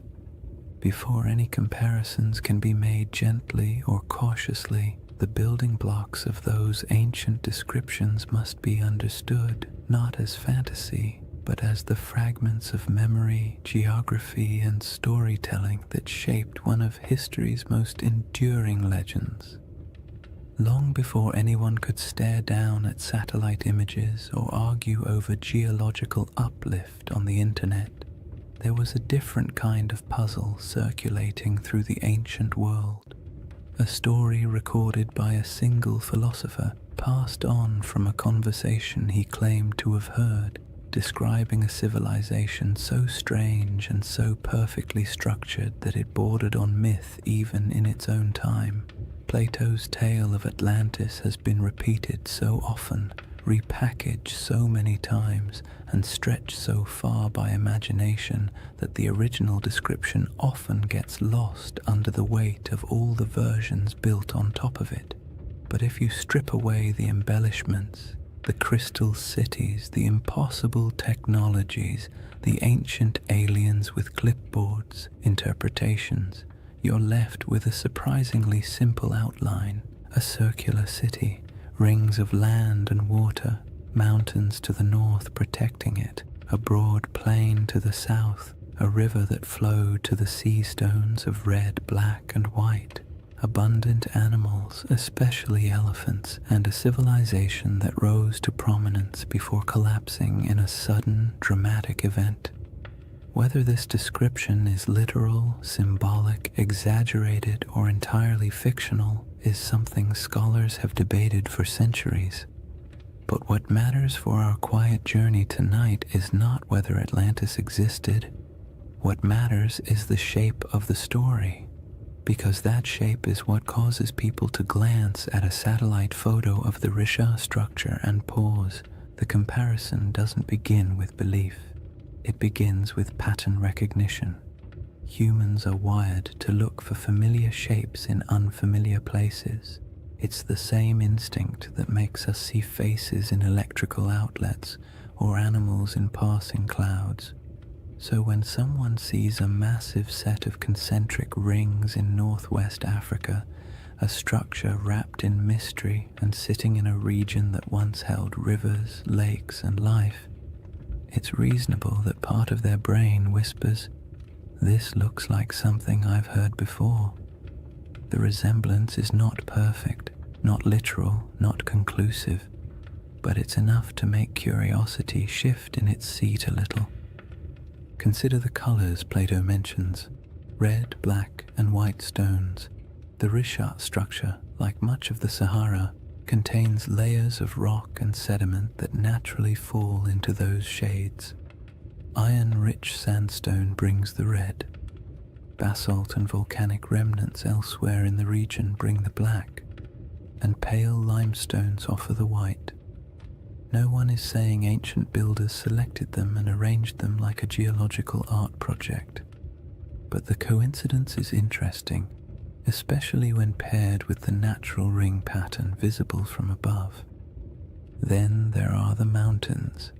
Plato describes a notable mountain range to the north of Atlantis. The Risha structure sits in front of the Adrar Plateau, a raised, rugged region that would have looked like a natural wall in a greener era. Today, it's a dry, worn highland, sculpted by time and wind, but long ago it would have been more dramatic. Cliffs, ridges, and elevated land dotted with vegetation and wildlife. If early people lived in the region, they would have viewed those northern heights as a defining feature of their landscape. And what about animals? This part always surprises people because they imagine the Sahara as permanently empty. But during the African humid period, elephants were plentiful.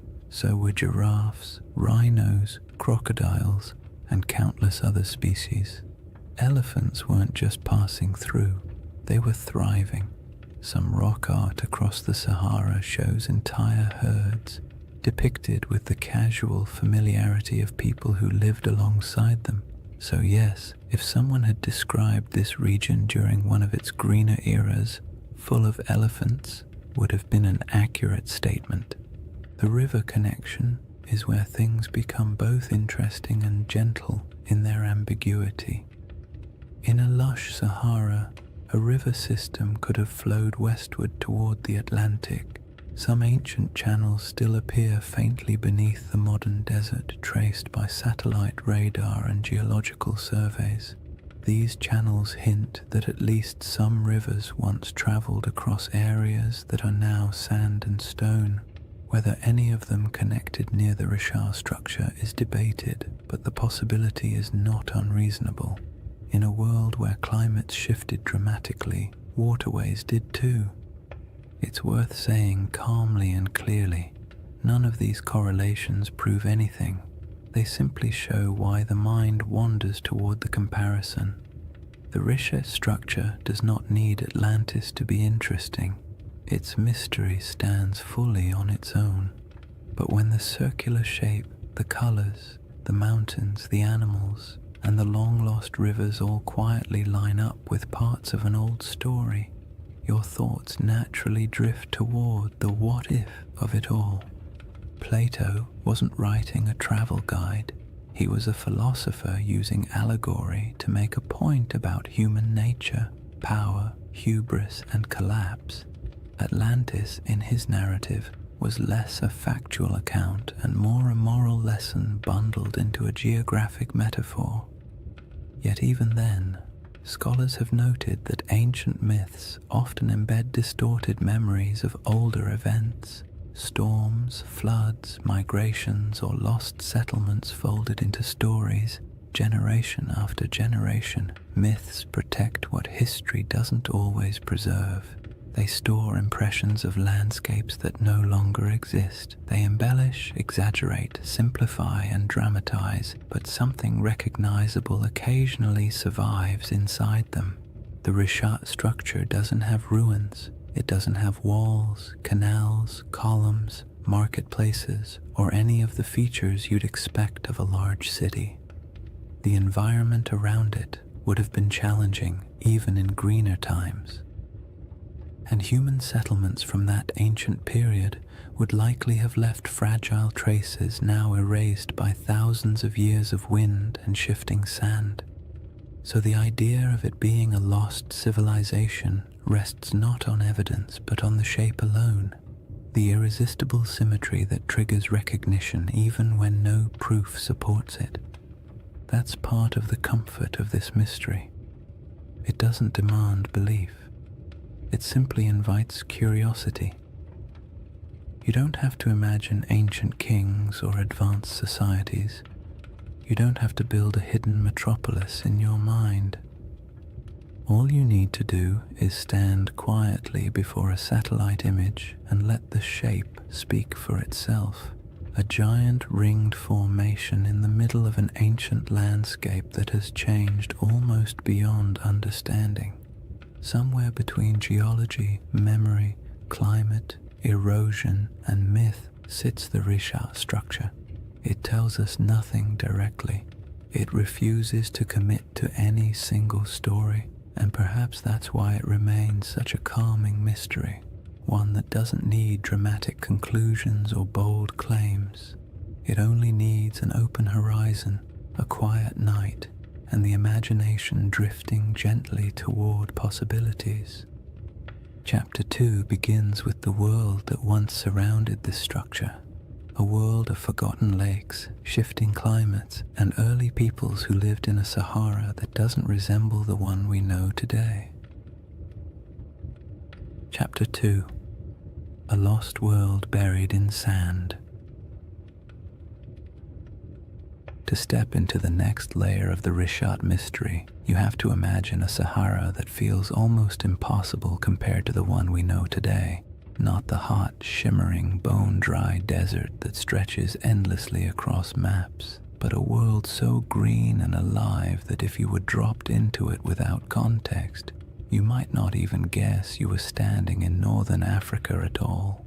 The Sahara's greener eras weren't brief accidents of climate, they were entire chapters of Earth's history, long enough for lakes to swell into inland seas, for animals to migrate freely across savannas, and for human communities to settle into rhythms of daily life as familiar and as ordinary as any other early society.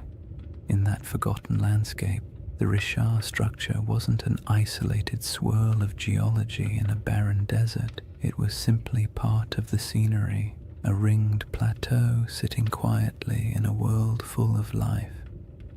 During the African humid period, monsoon rains shifted northward and transformed the Sahara into a mosaic of grasslands, wetlands, and rivers. Satellite studies have revealed thousands of ancient lake beds, some stretching larger than modern countries. The largest of them, Lake Megachad, was so vast that its shoreline would have swallowed entire modern coastlines.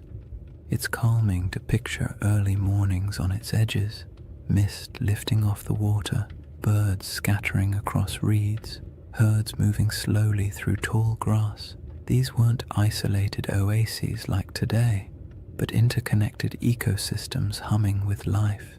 Hippos wallowed in shallow pools, giraffes wandered across plains, crocodiles glided through freshwater channels. The air was thick with insects in the rainy season and warm, earthy scents after storms passed. And where there is water and game, people settle.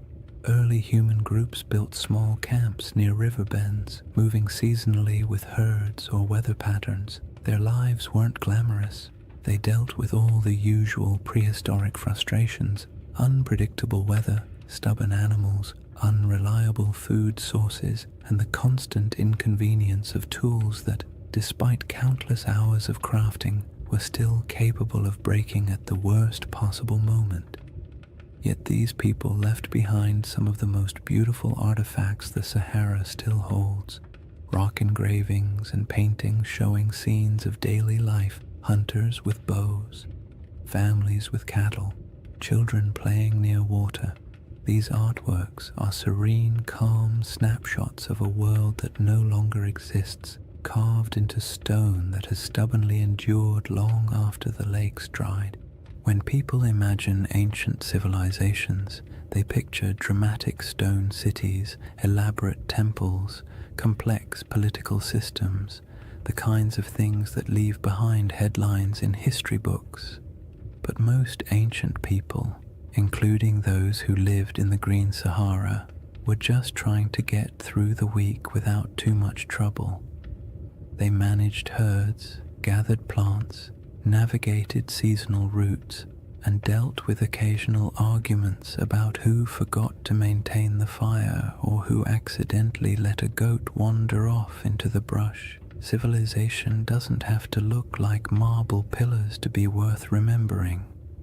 Sometimes it's found in the small, repetitive rhythms of daily life, the quiet rituals that define communities. And those communities were not isolated dots scattered randomly across a wet desert. They followed predictable paths. Rivers acted like highways, lakes acted like hubs.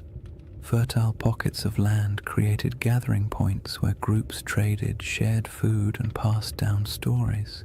Even without permanent stone buildings, these places had identities, regions where people knew how to track animals, where certain plants grew well, where rainfall was reliable, where the land felt generous enough for families to stay a little longer. In this setting, the Richard structure would have been noticeable, but not mysterious. Its slopes rose gently, offering views of surrounding plains. Its depressions may have caught water seasonally. Its ringed layers might have supported different kinds of vegetation depending on rain and soil.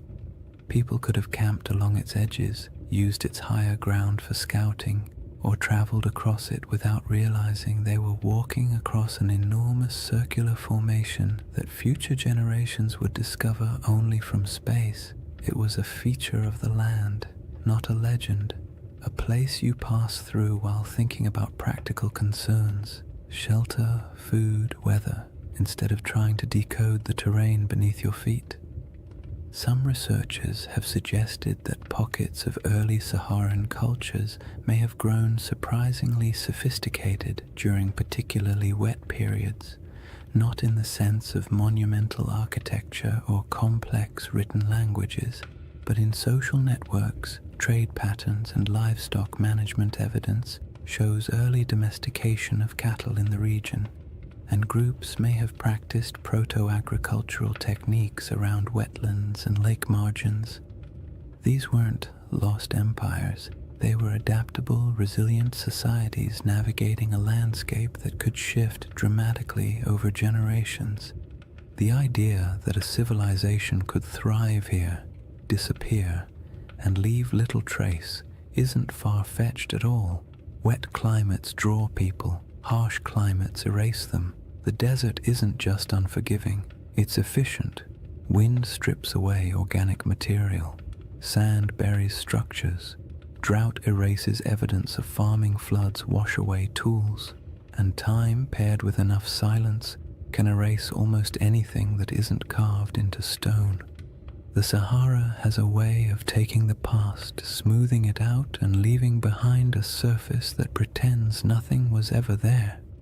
Even so, pieces of that older world survive: fossilized bones, pollen samples trapped beneath sand, ancient shorelines stamped faintly into the earth, and rock art that still shows people standing beside animals that haven't lived in this region for thousands of years. These fragments don't tell a complete story, but they do confirm one thing: the Sahara was once a place where human life thrived, not merely survived.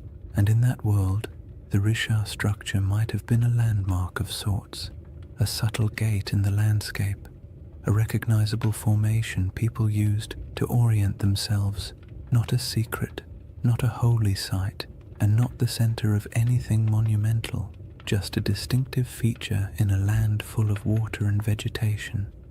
The idea that early groups might have navigated by it is peaceful to imagine. Small bands of families moving across plains, spotting the familiar rise of the rings in the distance, and knowing they were approaching water or shade or simply a place they'd passed through many times before. When the climate shifted and the world dried, those routes disappeared. Lakes shrank into nothing. Rivers retreated and carved new paths underground. Families moved south or west, following food and water. Eventually, the Risha structure went from living landmark to abandoned plateau, then to forgotten geology swallowed by the earliest dunes. There are no written records, no monuments, no grand architectural remains from this era, just silence and the faint memory of a world washed away by time. The civilizations of the Green Sahara weren't lost in a dramatic catastrophe. They faded gradually, quietly, as the rains weakened and the land transformed, and that gradual fading matters when we begin comparing ancient descriptions, lost worlds, and the shape of stories that survived long after the land itself changed beyond recognition. The timeline of that fading, and how closely it lines up with certain ancient myths, forms the next layer in the riddle. When people hear the word Atlantis, they often imagine something impossibly ancient, a civilization so old it might as well have existed when mammoths were still wandering around, being large, shaggy inconveniences. But Plato didn't describe Atlantis as a civilization from the dawn of time. He dated its downfall to around 9,600 BCE, a period surprisingly close to the end of the last ice age and, as it happens, surprisingly close to the moment when the Sahara began shifting into one of its long, humid phases.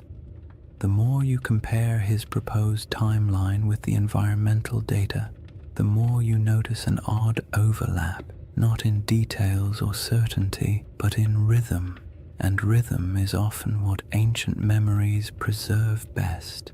Geologists studying the African humid period estimate that around 10,000 BCE, rainfall began increasing dramatically across North Africa.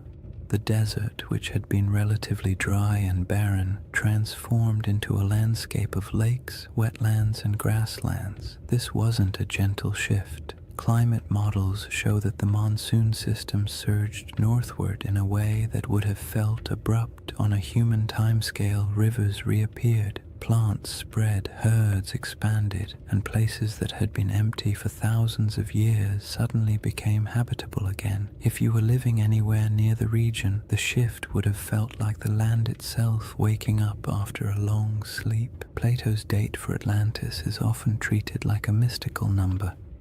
But if you strip away the mythology and look only at the time frame, it places his story right inside the most dramatic environmental transformation the Sahara has ever undergone. That doesn't mean his tale describes this region or any part of it, but the coincidence is interesting, especially because climate change on that scale tends to rearrange human populations. Cultures migrate, old settlements are abandoned, new territories open for exploration. Oral traditions begin to evolve, preserving memories of places that were flooded or dried out or swallowed by landscapes that changed too quickly for people to adapt smoothly. The timeline problem becomes more intriguing when you move forward a few thousand years. Between roughly 7,000 and 5,000 BCE, the Sahara was at the peak of its green transformation. Lakes were plentiful. Rivers connected regions that are now separated by hundreds of miles of sand. The climate was stable enough that people began developing more complex subsistence strategies, managing herds, experimenting with early forms of cultivation, and forming social groups large enough to leave meaningful traces in rock art and archaeological deposits. This period of stability lasted longer than many ancient civilizations. For thousands of years, life in the Sahara was predictable enough for generations to grow up without ever knowing anything except abundant water, warm seasons, and a landscape that supported human life easily. When conditions are that reliable for that long, people tend to form stories about belonging, about identity, about who they are and how their world works. And when environmental changes finally disrupt those patterns, the departure from what once felt normal can echo through oral traditions for centuries. Around 5000 BCE, rainfall began to decline, slowly at first, then more dramatically. Rivers shrank, lakes retreated, grasslands thinned. People who had lived in certain places for generations found themselves forced to move, one small migration at a time. What's striking about this timeline is how well it fits what many ancient myths tend to describe.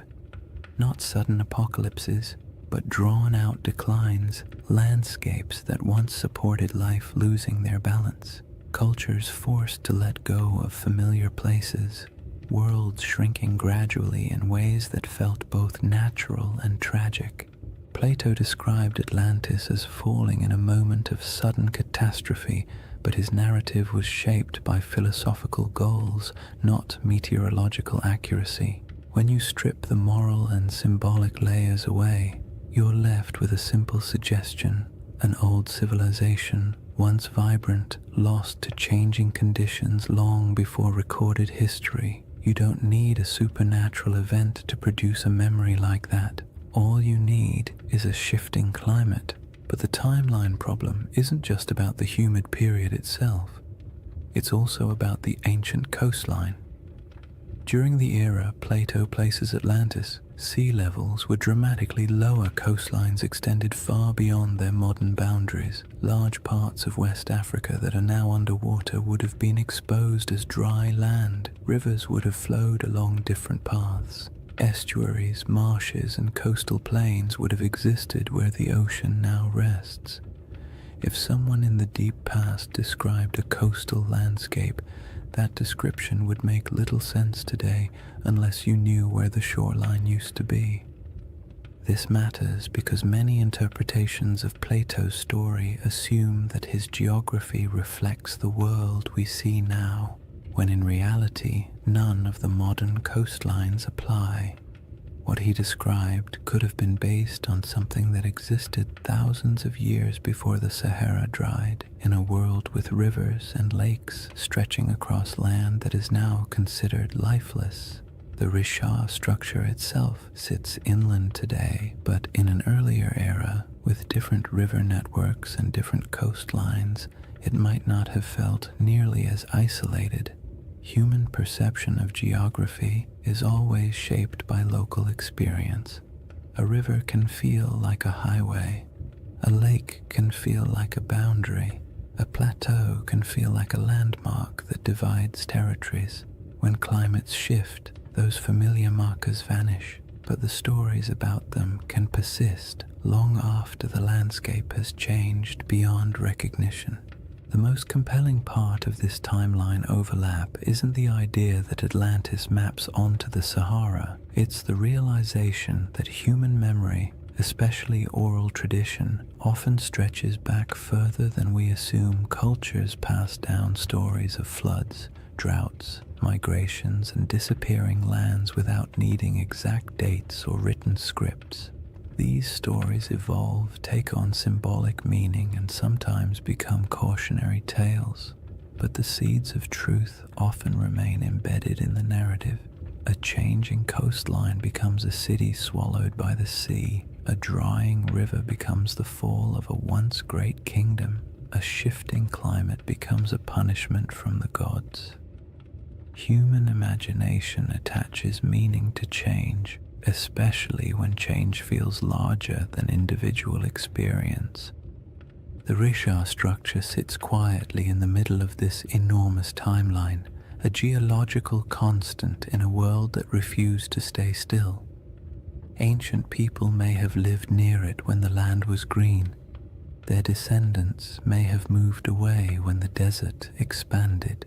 Their grandchildren may have carried memories of lost lakes or vanished rivers into stories told over fires in distant regions. Those stories may have drifted into different cultures over thousands of years, and by the time someone like Plato heard fragments of them, much of the original context would have faded, leaving only symbols and shapes. The timeline problem is not really a problem at all. It's a reminder. The Sahara we know today is young. The world Plato described was older than most of the settlements humans would later build. And between those eras, countless stories were lost, reshaped, or retold.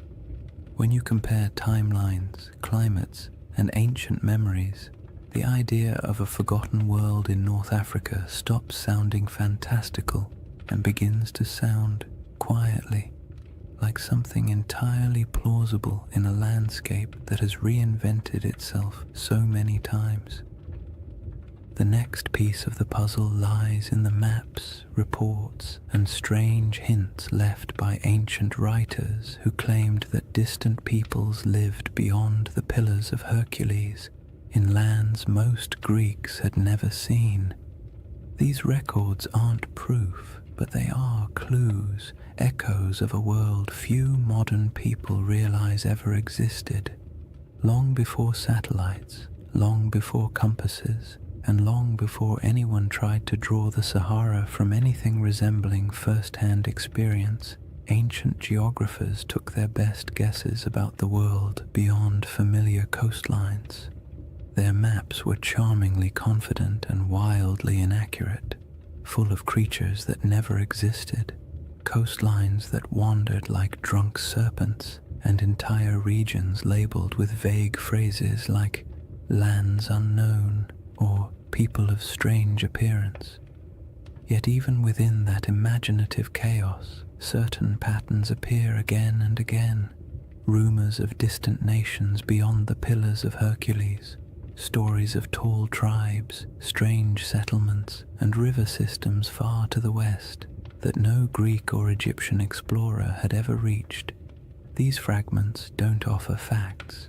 They offer echoes, traces of a world remembered through second-hand conversations, traveling merchants, and stories that had already aged long before they were written down. Herodotus, often called the father of history and sometimes less generously the father of wildly entertaining exaggerations, wrote about mysterious peoples living beyond the familiar reaches of North Africa. He described tribes who were unusually tall, unusually pale, or unusually skilled at activities no one else could verify. He wrote of great rivers flowing through lands no Greek had ever visited, and of cities existing somewhere far inland beyond deserts that seemed too vast for ordinary travel. His accounts mix truth, rumor, and a healthy dose of "someone told me this, so here you go," but they reveal something important. The regions west of Egypt and Carthage were known to ancient writers only through layers of retelling and misunderstanding.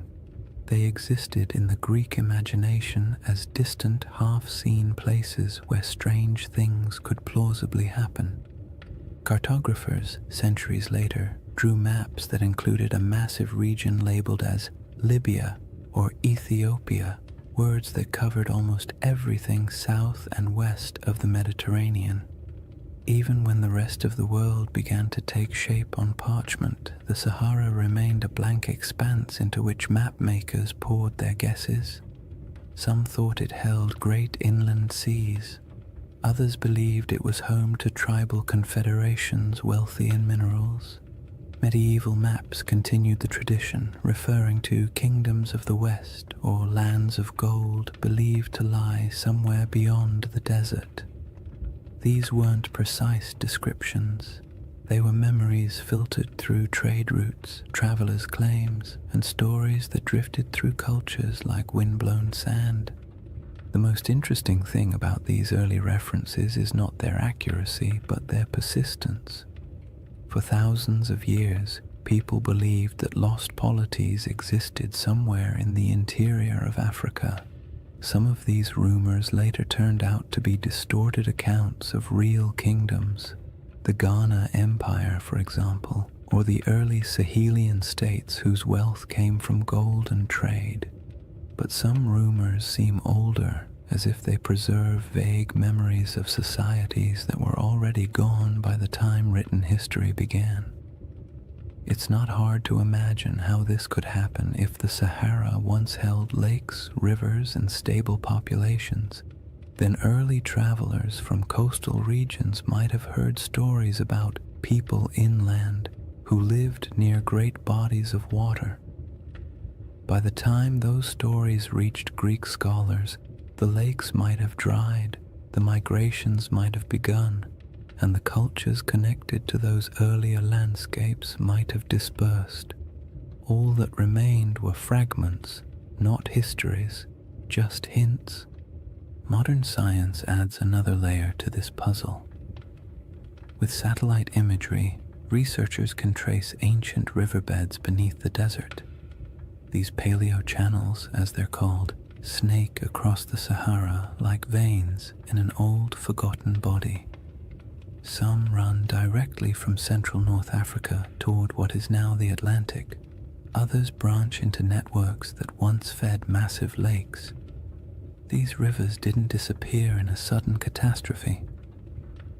They dried gradually as the climate changed, leaving landscapes that no longer match the stories that may have been told about them.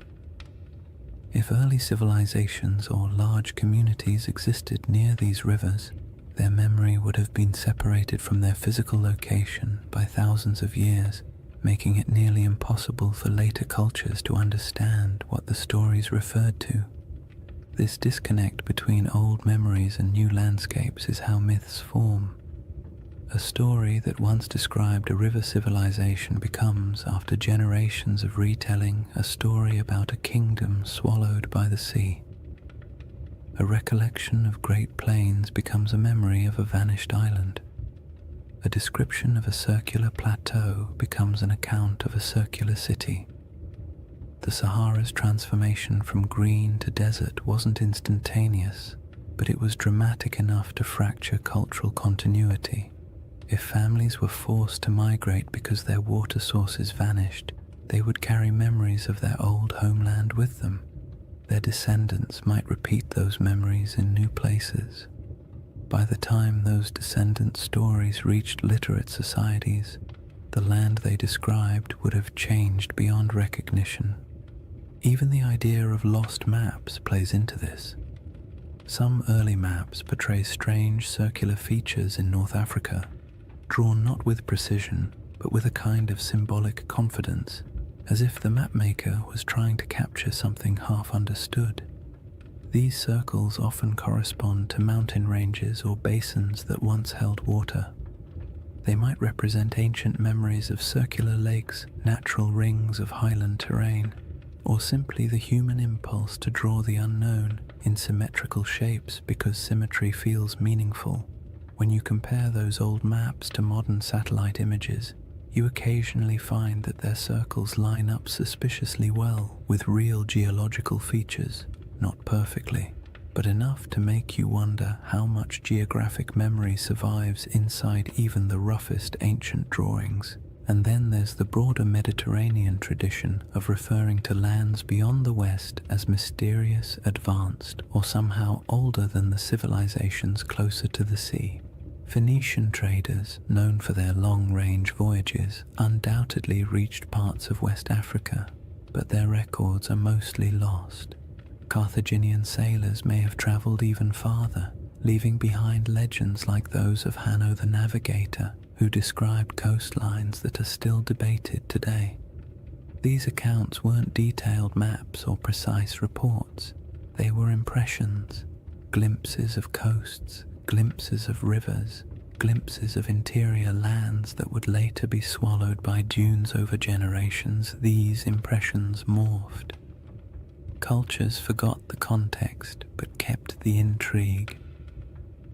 What makes all of this so calming and strangely satisfying is the realization that humans have always tried to map the unknown. Even when they lacked the tools, even when they guessed incorrectly, they kept trying. And in doing so, they sometimes preserved things they couldn't possibly understand. Old coastlines, vanished rivers, or stories from travelers who described worlds that no longer existed. When you approach the Sahara with that perspective, its ancient geography becomes less like a blank desert and more like a palimpsest, a surface written over many times but still carrying traces of the words beneath. The question isn't whether ancient maps show Atlantis or any other legendary city. The question is whether the stories behind those maps contain fragments of real places erased by climate and time. In a world where the Sahara once supported thriving cultures and vast waterways, it's not unreasonable to imagine that memories of those lost communities could drift across centuries, eventually arriving in distorted form on the pages of ancient writers. The final piece of this chapter lies in the moment when all those rivers dried and the green Sahara collapsed into the desert we know now. A transformation so dramatic that it could easily have become the seed of legends about worlds swallowed, lands lost, and civilizations fading into silence. When people imagine worlds disappearing, they usually picture sudden disasters, walls of water, earthquakes splitting the earth, angry gods sweeping civilizations into the sea. But the Sahara didn't collapse in a single night. Its transformation from a green, living landscape into a vast desert was quieter, slower, and far more unsettling. It wasn't a dramatic catastrophe, it was a gradual unraveling of an entire ecosystem, a process so steady and so relentless that it might have felt to the people living through it like the land itself was breathing out for the last time. This slow-motion disaster is one of the most profound environmental changes in human history, and its echoes still shape our perception of ancient worlds. The end of the African humid period began subtly.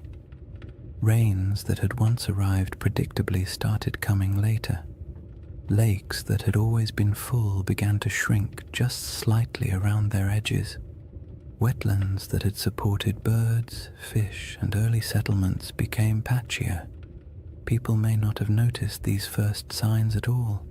One dry season feels like an anomaly. 2 in a row feel like an inconvenience. 3 or 4 begin to feel like a pattern.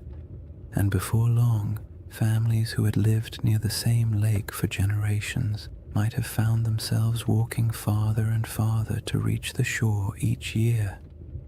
As rainfall continued to decline, the lakes shrank dramatically. Rivers that had once flowed energetically across the plains became shallow streams, then trickling channels, then dry paths where children could walk without getting their feet wet. The soil hardened, vegetation struggled, herds moved away, and because humans rely on the same resources as every other species, they followed. Migration became a necessity rather than a choice. People packed up their belongings, tools, baskets, simple ornaments, memories of what had once been, and set out in search of more reliable water. This wasn't an age of monumental architecture.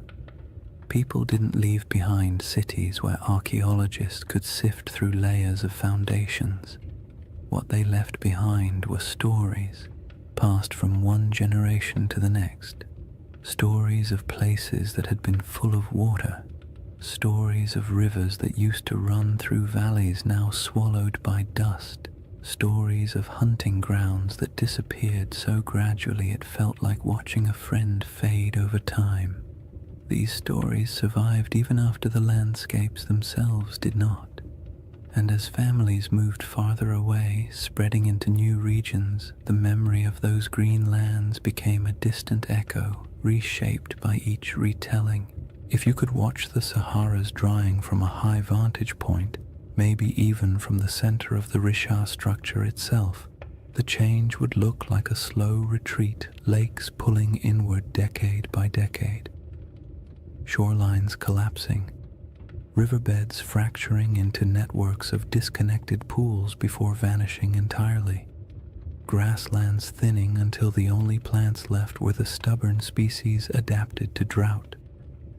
You would see the land lose color, then texture, then sound, until finally all that remained was the wind sweeping grains of sand across empty plains. But there were moments during this drying where the process didn't feel slow at all. When monsoon patterns shifted suddenly, regions that had relied on predictable rainfall could experience dramatic declines in just a few years. A lake that had provided generations of stability might disappear in 2 or 3 long drought cycles. Floods that once rejuvenated riverbanks might stop arriving altogether. These moments would have felt catastrophic to the people experiencing them. They wouldn't have had the language of climate science, but they would have understood that something fundamental had changed in their eyes. The land had turned against them. Such moments of environmental collapse often become the seeds of myths. A lake vanishing can become a story about the gods withdrawing a gift. A flood that never returns can become a story about a cursed people. A migration forced by drought can become a tale of exile. When these stories pass through enough generations, the context blurs and the details shift. What once described a drying valley might eventually become a narrative of a kingdom sinking beneath waves or disappearing overnight. Not because the original event was exaggerated maliciously, but because the environment changed more quickly than human memory could keep up with. As the desert expanded, dunes began to march across the land. Sand doesn't move with purpose, it simply responds to wind, drifting slowly over everything in its path. It fills valleys, it buries old lake beds, it smooths over animal tracks, human footprints, and any fragile structures that once stood nearby. Over centuries, dunes consumed the last evidence of the old Sahara. Rock art survived only where cliffs or caves shielded it. Any settlements built from organic materials vanished entirely. The landscape became clean, empty, and silent, a perfect blank slate for future generations to wonder about. Today, when you look across the Sahara, it's difficult to imagine the world that came before it. The silence is heavy. The land feels ancient in a way that suggests permanence, but permanence is an illusion.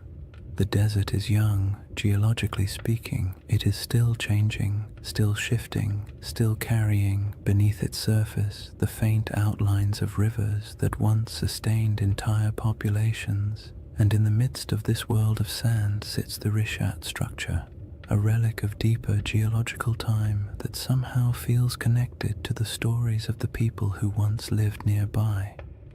If early civilizations or pastoral groups did gather near the Rishat structure in greener times, they would have watched their world collapse gradually. The retreat of the lakes, the shrinking of rivers, the decline of herds, and the encroachment of sand would have felt like losing a home in slow motion. And when those people moved on, their stories went with them. Stories of a place where water once flowed, stories of circular hills or landscapes shaped in ways that felt meaningful. These stories might have evolved into tales of lost worlds, not because anyone invented them out of fantasy, but because the original geographic references vanished. This is what makes the drying of the Sahara such a powerful backdrop for ancient legends. When a land undergoes such a dramatic transformation, memories of the old world become mythic by default. A fertile plain becomes a garden of the gods. A shrinking lake becomes a vanishing kingdom. A circular plateau becomes a city swallowed by disaster. Not because any of these interpretations are literally true, but because the landscape changed so completely that the only way to explain it was through story. By the time later civilizations began writing their records, the Green Sahara had been gone for thousands of years. All that remained were scattered hints, maps with odd symbols, travelers' reports of ancient rivers, and faint memories passed through cultures far from where the original events took place. And all of it sets the stage for the comparisons and questions that would later emerge when people finally saw the Rishat structure from above and began searching for meaning in its perfect rings. With the ancient landscape transformed, the stage is set for the next part of the mystery. How the Rishat structure quietly echoes elements of Plato's most enduring legend. Chapter 3. Atlantis, Coincidence or Clues? By the time people began comparing the Rishat structure to Atlantis, Plato had already been misunderstood, misquoted, stretched into metaphors he never intended, and, to his likely horror, placed at the center of more conspiracy theories than any other philosopher in history. Yet at the core of his tale is a surprisingly compact list of details, simple descriptions that, when read plainly, don't sound like mystical riddle poetry or coded allegory. They sound like someone describing a place, a very specific place with very specific features. Whether he meant it literally, symbolically, or somewhere between the two is a debate scholars love to have, usually over too much coffee, but the details themselves are straightforward enough to explore calmly. The centerpiece of Plato's description is the shape. Atlantis, he wrote, was arranged in concentric rings, alternating circles of land and water, each perfectly circular, each surrounding the next. This is the detail that grabs people instantly because most landscapes do not naturally arrange themselves into rings, and when you see a 25-mile-wide circular formation in northwest Africa, your brain taps you on the shoulder and whispers, "Huh, interesting." Plato describes 3 rings of water and 2 of land, though he also notes that parts of the outer sections were later modified by the Atlanteans themselves, which means even in his own story the shape wasn't necessarily pristine or untouched. When you compare this to the Richard structure, you naturally see a resemblance, not a perfect match, not a one-to-one replication, but a visual echo, a geological rhythm that resembles a narrative rhythm.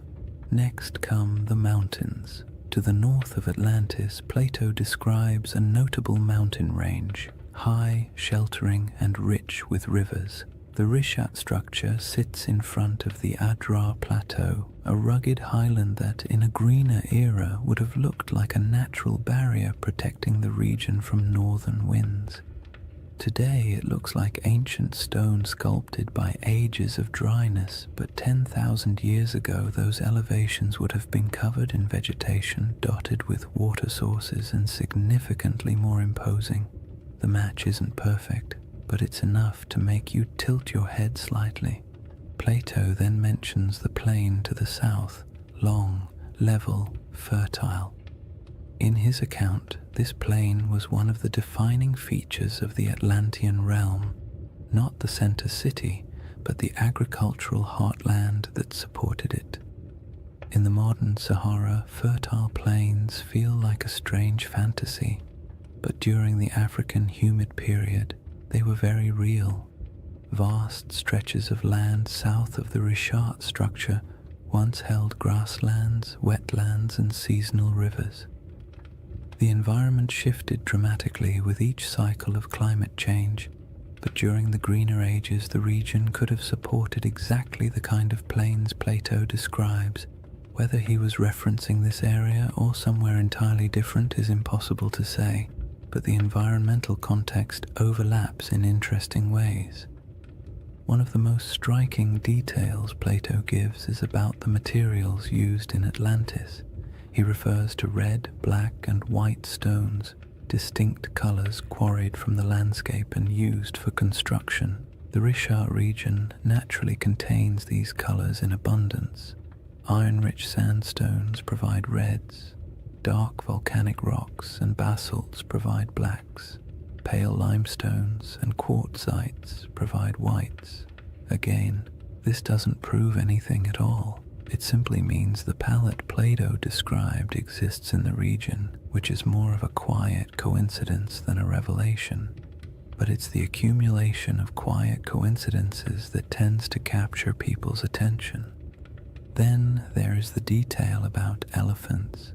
Plato notes that the island of Atlantis had many elephants, not a few, not occasional sightings, but many today. The idea of elephants in the Sahara feels absurd, a contradiction to the very concept of a desert. But the Green Sahara held elephants in abundance. Rock art across the region depicts entire herds with casual familiarity. Fossil evidence confirms that elephants ranged widely across North Africa during humid periods. For most of human history, elephants were not exotic in this region. They were part of the everyday ecosystem, so when Plato casually mentions them, it aligns comfortably with what we know about the Sahara's long-lost environment. Plato also describes a freshwater well at the center of the city, providing clean water even as the outer rings filled with seawater. This detail feels mythic at first, but it also reflects a basic geographic truth. Many circular landforms, especially those rising from domed uplift, often have central depressions or areas where water collects. The Richat structure's core is lower than its outer rings, and though it holds no water today, in a wetter climate it may have held springs or temporary ponds after seasonal rains. Early humans could have used such features for drinking water. As climates changed, memories of these water sources might have been folded into later stories. The river to the sea detail is where the puzzle grows delicate. Plato describes a channel from the city to the ocean, allowing ships to pass through the rings. The Richat structure is inland today, very inland, but ancient river systems in the region once flowed toward the Atlantic. Satellite imagery captures paleo-channels that trace ancient waterways westward. The landforms no longer match these paths because the Sahara has reshaped itself repeatedly, but it is not impossible that rivers once connected this region to coastal plains that have since eroded, drowned, or shifted beneath rising sea levels. All these details create a gentle sensation. Not belief, not certainty, just curiosity. Plato's list is simple enough that it can't be mapped cleanly onto any one place. It can describe a landscape long gone, a symbolic metaphor, or a region badly distorted by oral tradition before ever reaching Greek ears. His text leaves just enough room for interpretation and just enough specificity to make pattern-seeking minds perk up when they see a satellite photo of the Risha structure. The most important thing to remember is that Plato was not attempting to write a historical documentary. He wasn't giving coordinates or providing an atlas. His story was part philosophical argument, part political commentary, and part inherited memory. He may have drawn from older Egyptian traditions or misunderstood travel accounts or combined several cultural memories into one dramatic narrative. But within that narrative lies a pattern: rings, plains, mountains, colors, elephants, rivers that align loosely, gently, and intriguingly with what once existed in parts of North Africa. What makes this segment of the mystery so soothing to explore is the absence of pressure. You don't need the Risha structure to be Atlantis. You don't need the description to match perfectly. All you need is the simple awareness that Plato left a list of clues describing a place that may have existed in the deep past, a place shaped by water, climate, geography, and memory. And when you place those clues beside a quiet, circular geological formation surrounded by a desert that used to be alive, it becomes easy to drift into a state of gentle wonder, the kind that invites curiosity without demanding conclusions. Once you've examined Plato's clues and quietly accepted that some of them line up with the Rishat structure in a pleasantly suspicious way, the next step is to look at the smaller oddities, the details that don't prove anything on their own but linger in the mind like faint fingerprints on ancient glass. These are the features that make researchers pause, tilt their heads slightly, and say something academic like, "Well, that's interesting." They don't demand conclusions, they simply refuse to be ignored. One of the strangest among them is the presence of ancient salt deposits inside the Risha structure. In a desert environment where rain is scarce and water evaporates quickly, salt isn't surprising by itself. What is surprising is the suggestion that the salt layers within the structure formed through processes involving ancient water bodies. Some geologists have pointed out that portions of the Risha contain evaporate deposits, minerals that form when water sits, lingers, and evaporates over long stretches of time. This doesn't mean the Risha was once a lake, but it does hint that water interacted with its geology in ways that aren't immediately obvious from the modern climate. When you picture the Sahara during a humid phase, rivers flowing, lakes filling, storm clouds gathering, it becomes easy to imagine water pooling in the structure's circular basins, creating the kind of environment where salt layers could slowly accumulate. Then there are the ancient river systems that slither beneath the desert like ghosts of a wetter world. Radar imaging in the late 20th and early 21st centuries revealed the outlines of these massive paleo-channels, dried riverbeds that once carried immense volumes of water across North Africa.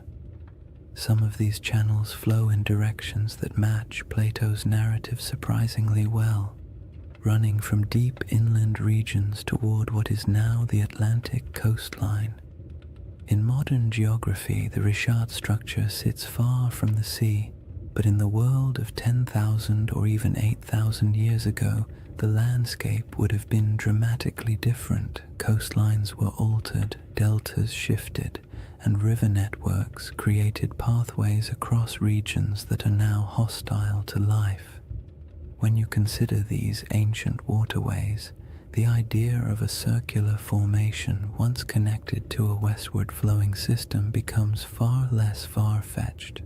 Another curiosity is the distribution of ancient fauna across the region, especially elephants. Plato goes out of his way to mention that Atlantis had many elephants, as though their presence was noteworthy, and it would have been if you were writing for an audience in classical Greece, where elephants were known but rarely encountered. But in the Green Sahara, elephants weren't exotic at all. Fossil evidence shows they roamed freely across vast stretches of North Africa. Rock art carved by prehistoric peoples depicts them with a kind of casual familiarity, often standing near lakes or grazing beside herds of cattle. The presence of elephants in Plato's narrative doesn't align with modern geography, but it aligns beautifully with the prehistoric Sahara, suggesting that the imagery in his account may have been drawn from memories of a much earlier landscape. Tools and artifacts found throughout Mauritania add another layer of quiet intrigue. Archaeologists have uncovered stone tools, habitation traces, and remnants of early human activity around regions adjacent to the Richard structure. None of these finds point to an advanced or monumental civilization, but they confirm that humans lived, traveled, and worked in the area long before the desert swallowed it. Simple stone tools may not inspire the same imagination as grand ruins, but they indicate human presence. People exploring the ridges, hunting across the plains, or gathering plants near seasonal water. And while these finds don't match the grandeur of Plato's Atlantis, they contribute to a broader truth. This land was not always empty. Then there's the matter of erosion patterns. The Richard structure's rings are composed of alternating layers of hard quartzite and softer sandstone. Over millions of years, erosion carved the concentric ridges into their present shape. The science here is solid, yet the level of preservation, how clearly the rings remain visible after such immense timescales, is quietly surprising. Erosion usually softens shapes, blurs lines, and creates irregular patterns. The Richard's rings are worn but still strikingly coherent. They have a kind of stubborn symmetry, the sort that feels almost architectural even though it is entirely natural. When viewed from above, the rings appear too clean for the surrounding environment, as if the land is trying a little harder than necessary to maintain its shape. Another oddity lies in the mineral composition scattered across the formation. Geologists have noted that the area contains minerals associated with hydrothermal activity, meaning the region once experienced heat and fluid movement beneath the Earth's surface. This supports the uplift theory, but also paints a picture of a place shaped by multiple overlapping geological events. The Richard structure is not the result of a single moment. It is the result of a series of slow, layered processes interacting in strangely harmonious ways. When geological events stack neatly like this, creating a tidy circle in the middle of a continent, it sparks the imagination, because nature rarely arranges its complexity into something that looks organized from space. Some people point to the alignment of the structure with ancient travel routes, though this is more speculative. During the Sahara's greener days, groups traveling across the region might have used prominent landforms as markers. A circular plateau would have stood out. It might have acted as a natural waypoint in a place you recognized from a distance, a feature that reassured you that your path was correct. This doesn't make it a settlement or a central city, but it makes it part of the landscape of human movement. Landmarks have always shaped migration, even unintentionally. Then there's the subtle but persistent fascination researchers have with the interior depressions of the Richat structure. The central basin and inner rings create natural pockets where water might have pooled during rainy seasons. These areas could have provided temporary freshwater sources long before the desert took hold. If early communities ever camped here, the structure might have served as a resting place, a place where the land, by pure coincidence, gathered the elements people needed to survive. None of these oddities amount to direct evidence of Atlantis or any lost civilization. They don't point to architecture, writing, or engineering. They don't claim that the Richat structure is anything more than a geological formation shaped by erosion, uplift, and deep time. But taken together, these small details create a sense of place, a landscape shaped by water, life, and environmental transformation. A place where memories of a greener world might have lingered long after the land grew silent. A place that feels like it carries the whispers of older stories, even if those stories can never be proven. What remains after examining these clues is not certainty, but the soft, contemplative feeling of a mystery that refuses to resolve too neatly. That's the charm of the Richat structure, not that it answers questions, but that it invites you to keep asking them slowly and without urgency, the same way the desert allows time to drift without needing conclusions. After exploring the curious parallels and intriguing coincidences, it's important to settle into the other side of the discussion, the quiet, grounded, scientifically steady side, the side that takes a deep breath, adjusts its glasses metaphorically, and says, "All right, let's not get carried away." Because while the Richat structure is visually compelling and undeniably mysterious in its aesthetic, the case against it being anything remotely like Atlantis is just as strong as the case that makes people wonder in the first place. And acknowledging that doesn't make the mystery less soothing. In fact, it makes it more balanced, more realistic, and more grounded in the rhythm of nature rather than the drama of myth.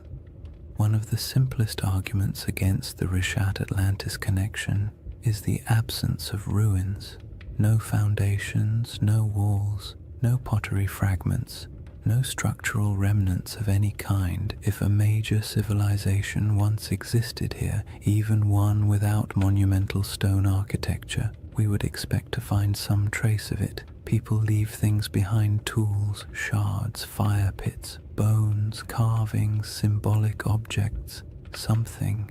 The Sahara is harsh, but not harsh enough to erase every sign of human activity. If a dense population had lived here, small nomadic encampments leave faint traces, farming settlements leave soil signatures, even temporary villages create debris. But inside the Richat structure, archaeological evidence is scarce, scattered, and entirely consistent with occasional prehistoric habitation rather than a populous, organized city. Another clear issue is scale.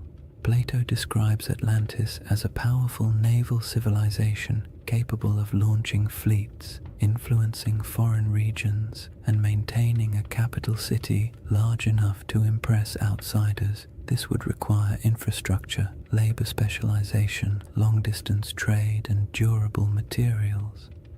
The Green Sahara did support human life, but the evidence we have, stone tools, simple camps, modest cultural artifacts, points to pastoral and hunter-gatherer lifestyles rather than elaborate urban systems. There were no harbors, no shipyards, no canal networks, and certainly no signs of advanced engineering. The gap between the archaeological record and the expectations for a sprawling maritime empire is wide. calm, and fairly conclusive. Geology presents its own firm counterpoints. The reshaped structure is understood through a series of geological processes involving uplift and erosion. Its rings aren't artificial. They are layers of sedimentary rock carved gently over millions of years by wind and water. The symmetry of these rings feels uncanny when viewed from orbit, but up close, the terrain reveals irregularities, breaks, inconsistencies, and natural erosion patterns that would make any idea of artificial construction almost impossible. Nature has had a very long time to perfect this formation. It didn't need architects. It needed time, pressure, shifting plates, and the slow sculpting of weather. The age of the rocks is another point of conflict. Many layers of the Richat structure date back hundreds of millions of years, far older than anything humans could have shaped. The uplift likely occurred tens of millions of years ago. Even the youngest erosional processes are far older than the timeline of human civilization. If Plato's account referred to an advanced society around 9600 BCE, the Richat's geological history simply does not align. Humans were not carving rings into uplifted domes while mammoths still roamed the northern forests. The idea collapses under the sheer weight of deep time. There is also the question of context. Atlantis, as Plato describes it, was a hub of Atlantic navigation, a power that interacted with Mediterranean societies, but the Richat structure sits far inland, even accounting for ancient coastlines. Even at its closest connection, this region would have required extensive river systems or routes across wide plains, and while ancient rivers existed, the logistics of sustaining a large maritime civilization so far from stable ocean access are difficult to justify. Plato's Atlantis was a sea power. The Richat region was, at best, a freshwater-rich inland landscape during humid periods. Another important point comes from understanding Plato himself. His dialogues, Timaeus and Critias, are philosophical works, not historical treatises. Atlantis serves as a metaphorical lesson about societal hubris, moral decay, and the consequences of unchecked ambition.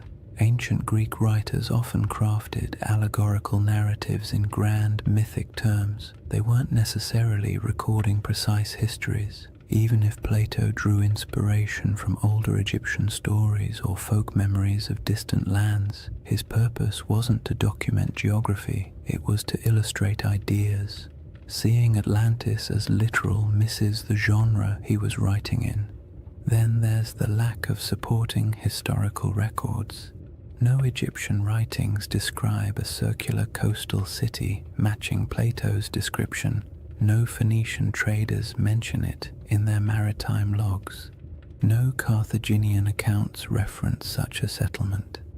In a region with extensive interactions between early Mediterranean and African cultures, a highly advanced city would almost certainly have left some mark in oral or written traditions beyond Plato's single dialogue. The silence is telling. All these points form the steady, sensible, scientifically grounded case against the Richat structure being Atlantis or any ancient lost civilization. Yet none of them make the structure less fascinating. The Richat stands out precisely because it embodies contradictions, visually striking but geologically ordinary, evocative of myth yet entirely natural, surrounded by desert but shaped by water in the deep past. The structure's intrigue lies not in what humans built, but in what nature carved and time concealed. What the scientific perspective ultimately gives us is a sense of humility. The Richat structure is a reminder that Earth's landscapes can mimic human patterns accidentally, that erosion can outperform architects, that symmetry doesn't always imply intention, and that sometimes the most interesting mysteries are the ones that sit comfortably between explanation and imagination. There is a quiet comfort in acknowledging what the Rishat structure is not, because it allows us to appreciate what it is: a monumental geological formation shaped entirely by natural processes, yet somehow capable of whispering to the part of the human mind that loves stories of lost worlds. Dismissing the Atlantis comparison doesn't end the mystery. It reframes it, shifting the focus from fantasy to the wonder of a landscape that survived floods, droughts, and time itself. And somewhere between geological certainty and mythic speculation lies a middle path, a gentle possibility that doesn't require lost empires or supernatural disasters. Only the simple fact that landscapes change, memories drift, and stories evolve across generations. That quiet middle ground forms the foundation for the next part of this chapter. After weighing the clues and counterpoints, what remains is a space in between, a soft, contemplative middle ground where certainty isn't required and imagination doesn't have to be excessive. It's the place where most real historical mysteries quietly live, suspended between the cold confidence of science and the gentle allure of myth. The Risha structure fits comfortably there, not as Atlantis, not as evidence of a forgotten super-civilization, but as something far more grounded and oddly more beautiful, a landscape that carries echoes of memories older than history itself. This middle ground begins with an idea that's far less glamorous than lost empires but far more plausible: that Plato's account of Atlantis may have been shaped by older stories, older observations, and older memories passed through generations of storytellers, traders, and priests. Not memories of a technologically advanced society, but memories of places that once existed and then disappeared as the world changed.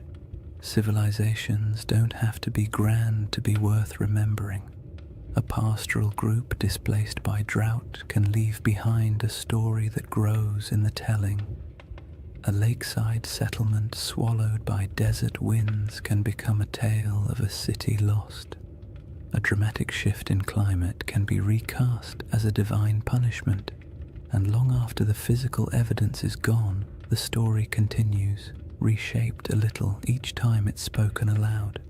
If you imagine early North African cultures watching their world change, watching lakes shrink, herds migrate, familiar routes vanish beneath encroaching sand, it's easy to understand how memories of those landscapes could eventually transform into myths about lost worlds.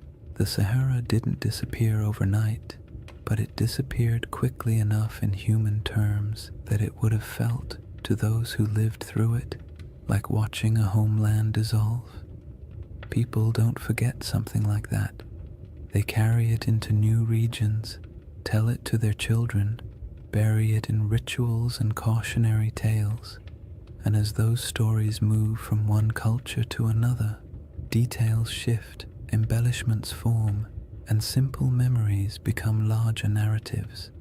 When Plato eventually recorded the Atlantis story, he may have been receiving not a literal historical account, but a story already many generations old. A story so old, in fact, that the geography behind it had changed completely since the original events. That is the gentle possibility that keeps the Riche conversation alive. Not that it was Atlantis, but that it resembles the type of place that could have inspired memories strong enough to survive climate shifts, migrations, and cultural reinterpretation. In this middle ground, the Rishat structure becomes less a candidate for Atlantis and more a symbol for the forgotten worlds that once existed during the Sahara's green phases. The circular shape isn't a blueprint, it's a coincidence that resembles human descriptions of circular settlements or lake systems.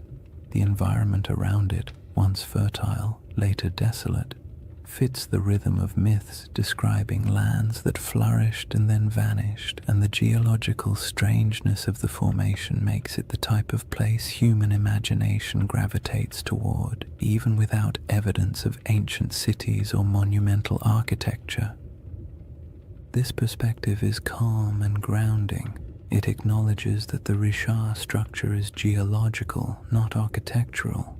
It embraces the idea that natural formations can inspire awe without requiring supernatural explanations, and it allows space for the possibility that human stories, especially the very old ones, often preserve impressions of landscapes altered or erased by time.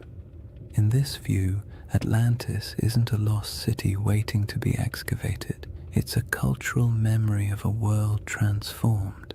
The middle ground also makes room for one of the most fascinating aspects of human storytelling: our tendency to merge different memories into single narratives.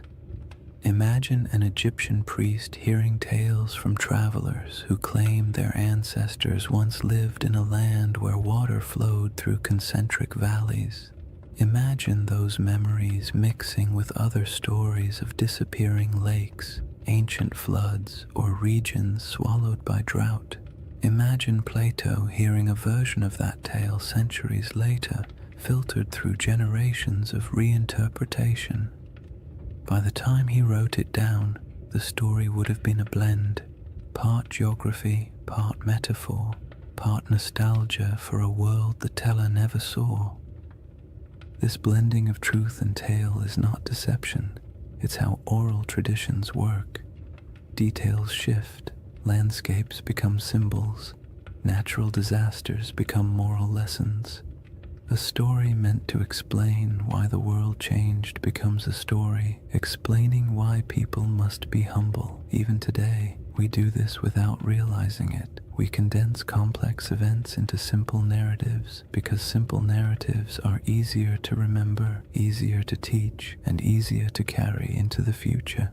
In the calm light of this middle ground, the Richat structure serves as a gentle reminder that landscapes shape stories just as stories shape our perception of landscapes. The structure's rings might have meant nothing to the people who walked across it thousands of years ago, but to someone hearing a distorted account of those landscapes generations later, the image of a circular landform might have blossomed into something mythic.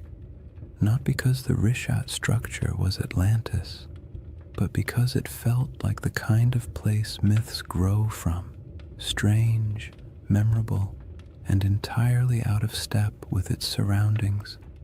The temptation of this middle path lies in its openness. You don't have to believe the Richat structure hides ruins. You don't have to assume ancient people built concentric canals. You don't even have to decide whether Atlantis existed as a literal place. You simply accept that the ancient world was filled with environments now gone, and that stories from those environments survived in forms we barely recognize. The Richat structure becomes one of many possible inspirations, not the answer, but an echo. There's something soothing about mysteries that don't demand solutions. They allow your mind to drift without needing to arrive anywhere specific. The Richat structure isn't a riddle asking to be solved. It's an invitation to explore deeper layers of time, to imagine landscapes that no longer exist, and to appreciate how human memory stretches across millennia. It reminds us that myths often begin with something real, not a lost empire necessarily, but a lost environment, a lost way of life, or a lost understanding of the land. And that leads us gently into the final chapter of this journey, a shift away from evidence and counter-evidence, and toward the quiet, cosmic perspective that emerges when you consider how long the Richat structure has watched the desert around it rise, fall, and change. Chapter 4. The Eye That Remembers Everything. If you ever find yourself imagining the Richau structure at night, it helps to forget the satellite photos and geological diagrams for a moment and picture something much quieter. A place far from modern roads, far from city lights, far from anything that interrupts the soft rhythm of the desert after sunset. Night in the Sahara is its own world, almost a separate dimension from the harsh daylight that most people think defines it. The heat drains away slowly, the wind settles into a steady breath across the dunes, and the sky opens wider than seems reasonable, filled with stars that feel impossibly close. In that stillness, the Richat structure doesn't feel like a geological puzzle or a misunderstood legend. It feels ancient in a way few places do, as if it has been sitting patiently through eras, watching everything change around it while remaining almost unchanged itself. Standing at the center of the formation under a clear sky would feel like standing inside a natural observatory. The circular ridges rise around you, not high enough to trap you, but just high enough to create the sense of being in a vast stone bowl. The curves would guide your gaze upward toward the sky, making the stars appear as though they are swirling in unison with the rings below. There are no lights to dim the stars, no distant hum of traffic, no artificial sounds, just the low whisper of the wind brushing across ancient rock, passing through channels carved by time, creating tones so soft you might not even register them consciously. In that kind of quiet, the desert feels alive, not in a dramatic or mystical way, but in the subtle way landscapes breathe through temperature shifts, airflow, and tens of thousands of years of stillness. The moonlight transforms the Richat structure even further. The pale light pools in the lower depressions and glides across the ridges, revealing the circular symmetry that can be hard to see when you're standing on the ground during the day. At night, those rings shine faintly, almost glowing in places where quartzite catches the moon's reflection. The effect is soothing, not eerie, the kind of sight that makes you exhale slowly, not look over your shoulder. The desert has always been a place where time feels soft and stretched, and inside the Richat at night, that feeling only deepens, as if the land is gently reminding you that it has existed far longer than any human story about it. There is something comforting about how little the Richat structure demands. It doesn't insist on meaning. It doesn't ask to be interpreted. It simply sits, weathered and patient, while the sky above it cycles through constellations that ancient people once used to navigate across greener lands. Thousands of years ago, when the Sahara was still alive with lakes and grasslands, early humans would have looked up at the same stars, using them to track seasons, migrations, and time. They may have passed near the Richat without knowing its shape, but they would have walked under this same sky, feeling the same cool air after sunset, listening to similar breezes skimming across the land. In that sense, the desert night turns the Richat structure into a bridge between eras, not because anything connects them physically, but because the sky has remained one of the few constants across the entire sweep of human history. If you were to sit on one of the ridges and look out into the darkness, you would see nothing but the silhouettes of dunes shifting gently in the moonlight. The horizon softens at night, blending sky and sand into a single muted line. It's the kind of scene that encourages introspection, not analysis. You don't wonder who built the structure or whether it held palaces or temples. You simply feel the weight of time, not as something heavy or intimidating, but as something vast and calming. The world has changed so many times, and the Richat has been here through all of it, absorbing the silence, weathering the storms, and watching the land around it transform. The desert's silence isn't empty. It holds layers of memory, not the kind you can excavate with tools, but the kind that lingers in atmosphere. The silence feels old, as if it carries a faint awareness of the worlds that once existed here. Lakes reflecting starlight, animals moving across grasslands, families gathering near fires that burned in a landscape now gone. The nighttime air feels thick with that invisible history, yet it doesn't demand your attention. It simply exists, like a soft background hum. The stars above the Rishat structure appear especially dense because of the region's extreme remoteness. The Milky Way stretches overhead like a pale river of light, echoing the rivers that once flowed across the Sahara during its humid phases. The longer you look, the more constellations seem to reveal themselves, and the more the structure on the ground feels connected to the cosmos above. The rings of the Rishat mirror the vast circular patterns in the sky, the arcs of the galaxy, the curvature of the horizon, the slow rotation of the Earth itself. It creates a sense of gentle symmetry between Earth and sky, a reminder that humans have always found meaning in patterns even when those patterns were accidental. It's easy to understand why people feel drawn to connect this ancient formation with legends. Standing inside the Risha at night could make anyone feel the urge to tell a story, not a sensational one, but a quiet one about the persistence of the land, the fragility of memory, and the way nature sometimes creates shapes that feel like symbols. In the soft glow of the moon, the structure doesn't look artificial, but it does look intentional in a way only nature at its most patient can achieve. What makes the Risha structure so soothing at night is the way it absorbs human curiosity without answering it. You can wonder about its origins, its place in mythology, its connection to past climates, or whether ancient people ever felt a hint of awe when passing near it. But the structure offers nothing back except the gentle assurance that it will still be here long after our questions fade into silence. In that sense, it becomes a reminder not of lost civilizations, but of time's quiet endurance, the slow, steady processes that shape the Earth far beyond human timelines.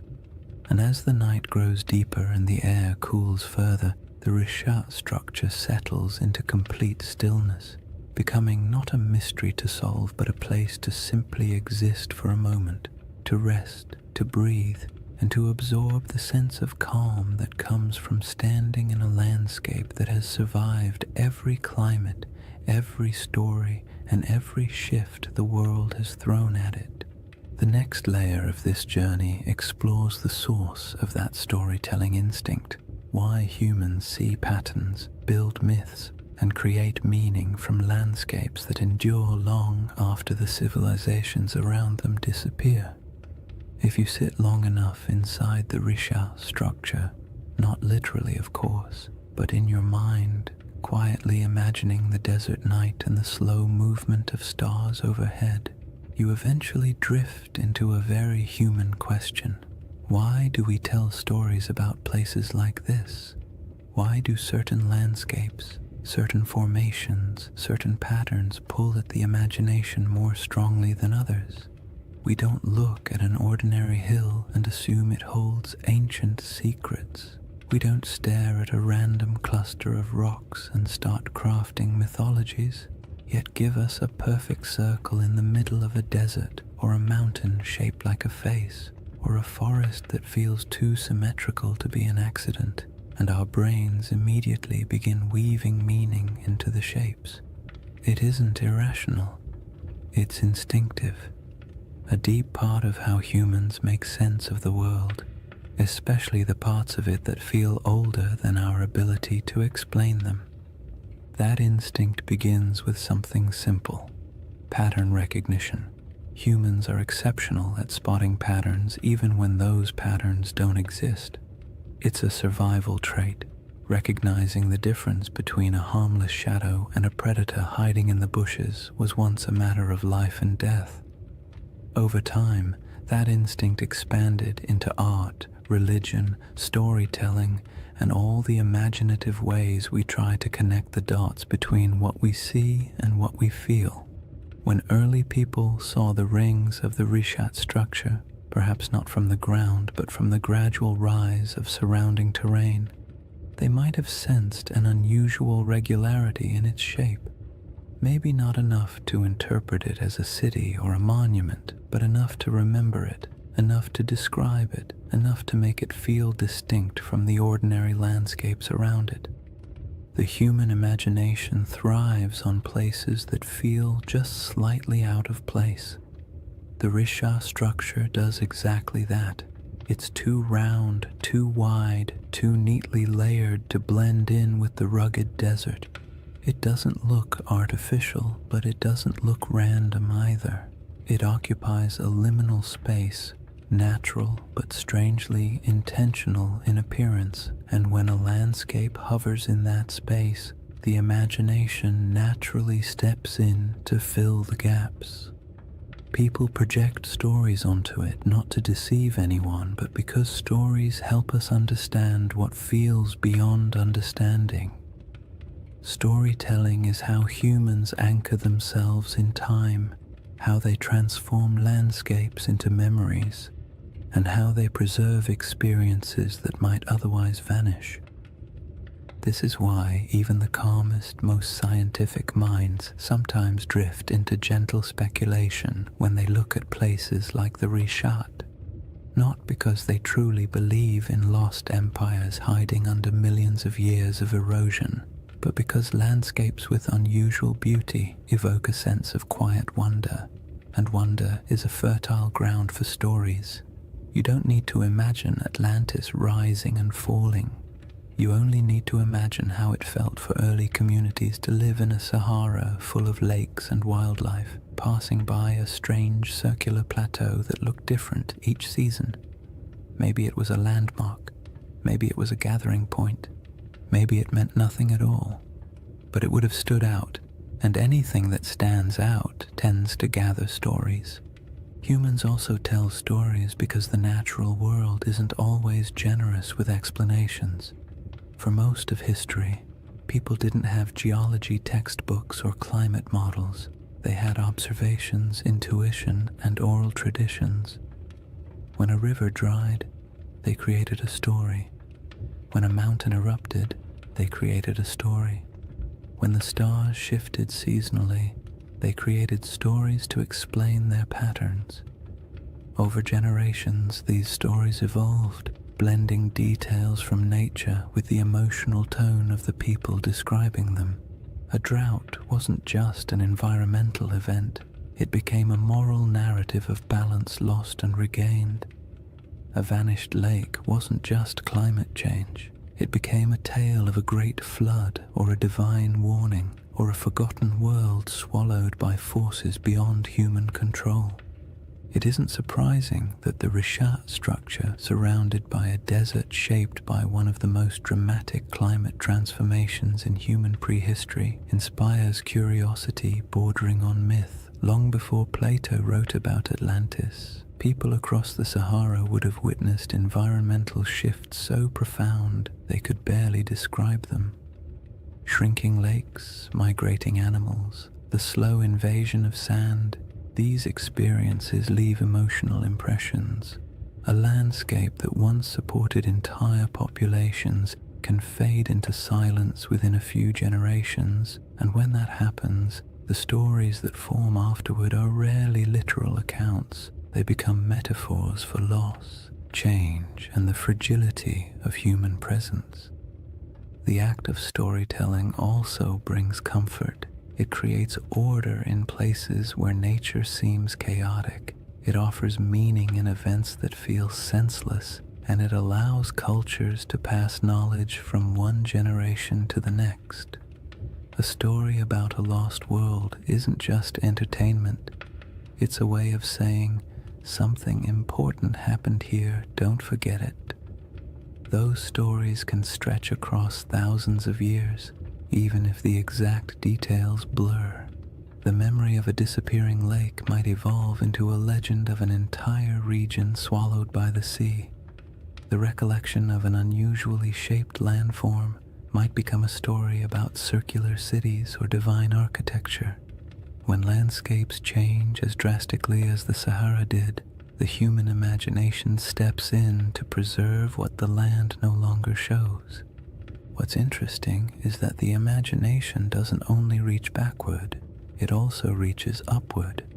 Humans have always linked earthly landscapes with the sky. The circular shape of the Risha structure mirrors patterns in the heavens, orbits, celestial spheres, the arc of the Milky Way. Ancient cultures often looked at the sky and the earth as mirrors of one another. If something looked meaningful on the ground, they assumed a celestial connection. If something appeared in the stars, they looked for its reflection in the landscape.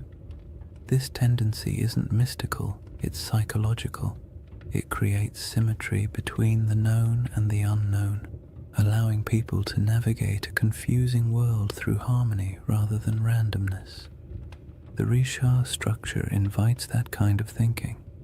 At night, when the stars swirl overhead and the rings below form a gentle spiral of shadow and light, it becomes easy to understand how the human imagination might link the two, not through elaborate theories, but through quiet intuition, through the simple feeling that a place shaped in circles must hold a story shaped in circles, through the awareness that landscapes sometimes look like symbols even when they are not, through the natural desire to connect the visible world with the invisible past.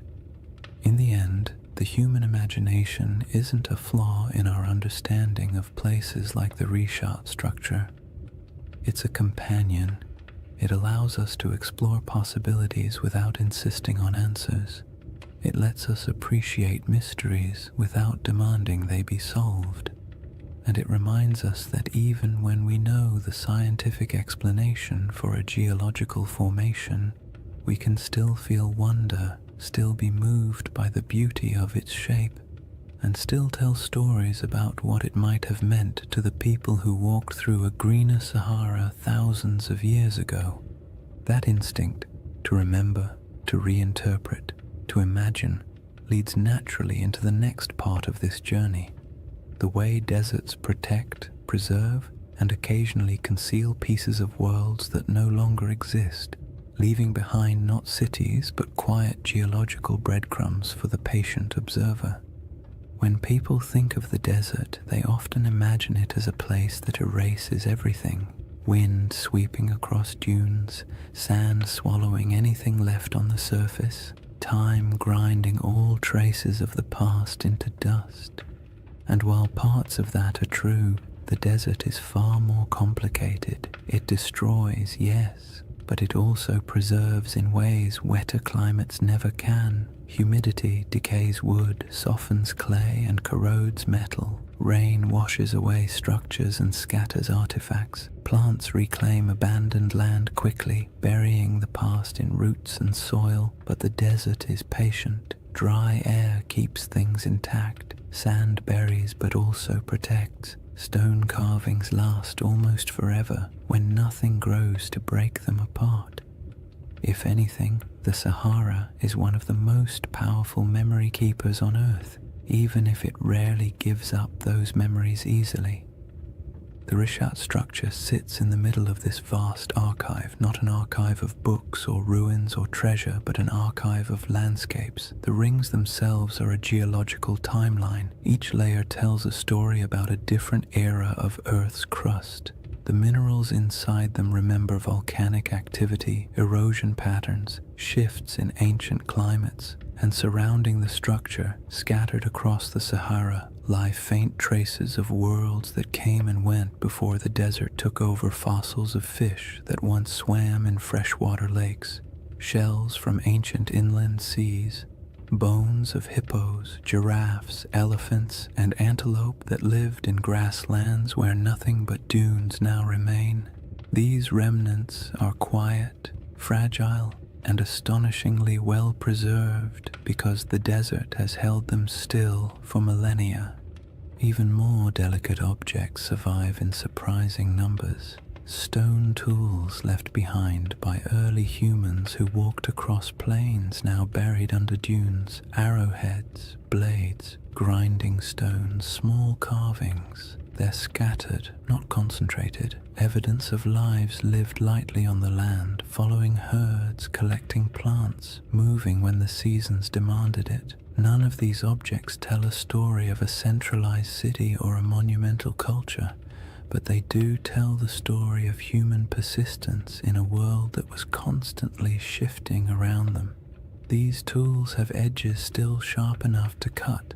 They were shaped by hands that lived in a climate we can barely imagine today, and the desert, indifferent to time, simply kept them.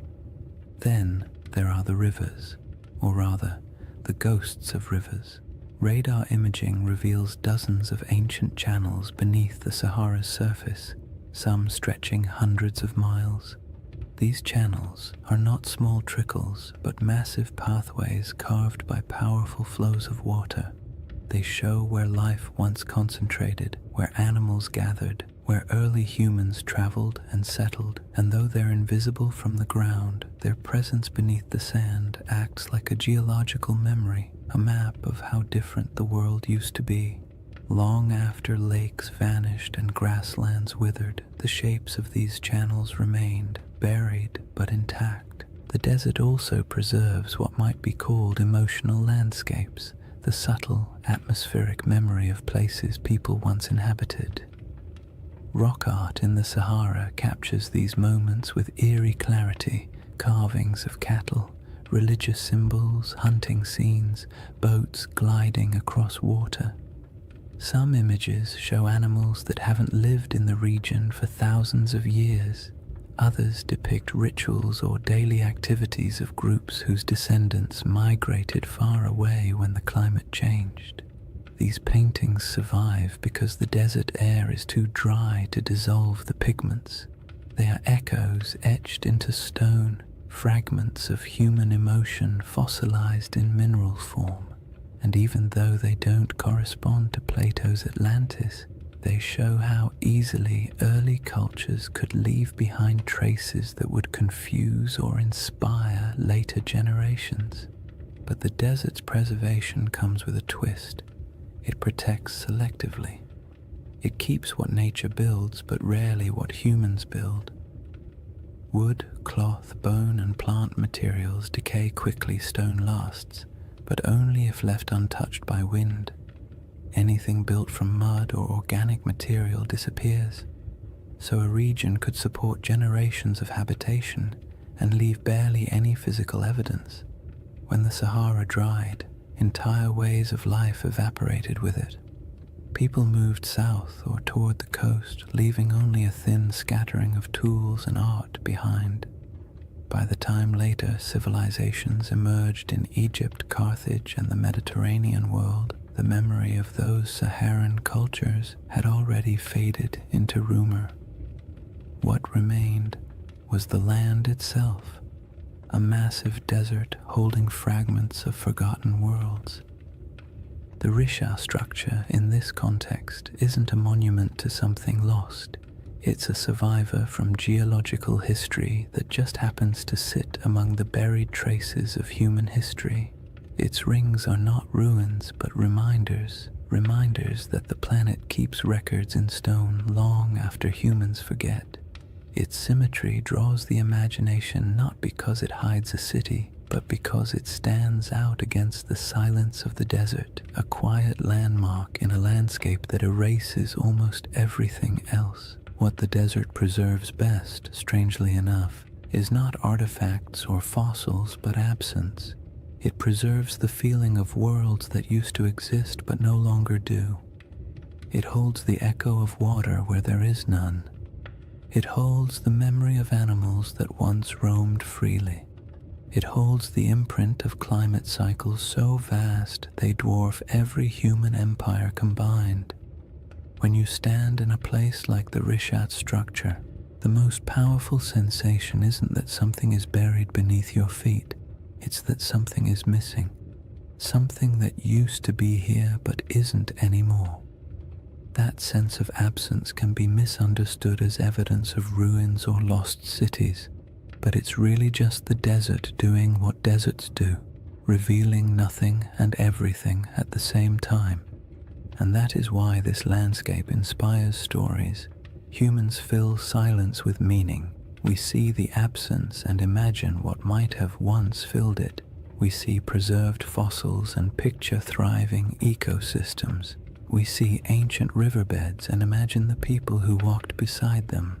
The desert keeps just enough evidence to suggest what once existed, but not enough to tell the full story. And in that gap, wide, quiet, and centuries deep, the imagination takes over.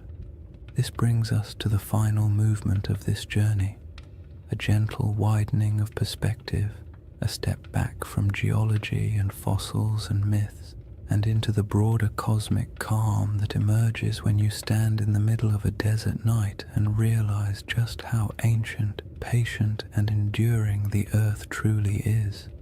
When you step back from all the theories, the geology, the ancient climates, and the quiet wonders preserved by the desert, the Risha structure becomes something simpler. Not a riddle demanding an answer, but a reminder of how small we are against the scale of time.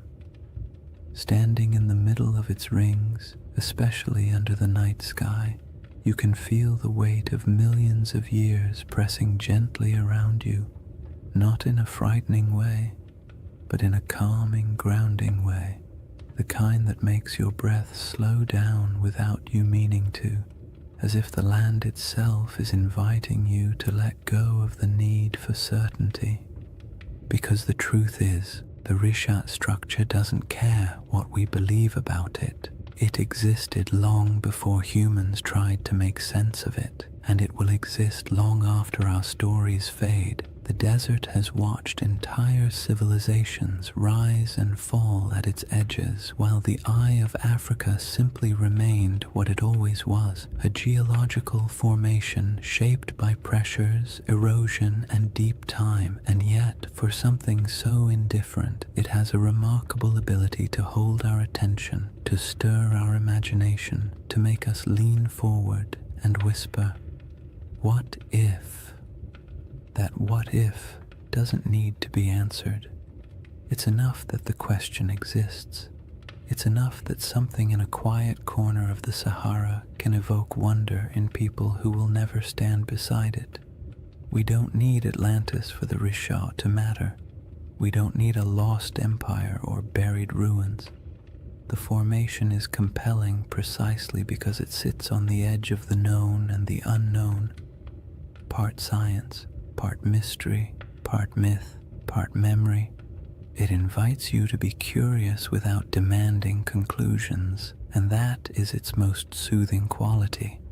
If you imagine the Risha at its quietest moment, perhaps just before dawn, when the stars begin to fade but the sun hasn't yet lifted over the dunes, the entire landscape feels suspended. The air is cool, still carrying the desert's nighttime clarity. The sky brightens slowly, revealing the faint outlines of the rings around you. The first light washes over the ridges, turning the stone soft shades of blue and gold. In this moment, it feels as though the structure is waking up, though of course it never sleeps. It simply cycles through light and darkness, warmth and cold, day after day, century after century, long after humanity stopped paying attention, and that quiet persistence is part of its allure. The Rishat structure doesn't ask for interpretation because it doesn't need us. It exists comfortably beyond our stories. We are the ones who project meaning onto it, who draw parallels, who search for patterns, and there's nothing wrong with that. Humans make meaning because it helps us navigate a world that rarely explains itself. But when you're standing in front of something so ancient, so vast, and so unaffected by our questions, the impulse to interpret eventually softens.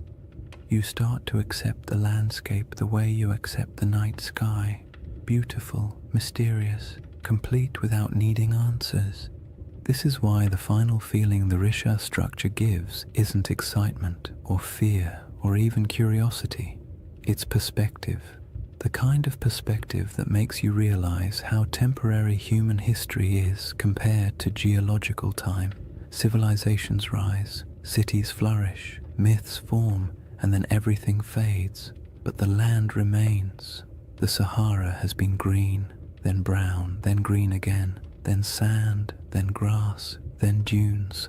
The world shifts constantly, but overspans so long that it's easy to forget. Human history is only a blink in the Earth's memory. When you imagine the Eye of Africa remembering, it's not literal, of course. Rock doesn't hold memories the way we do, but landscapes preserve patterns, scars, layers, and echoes of what came before.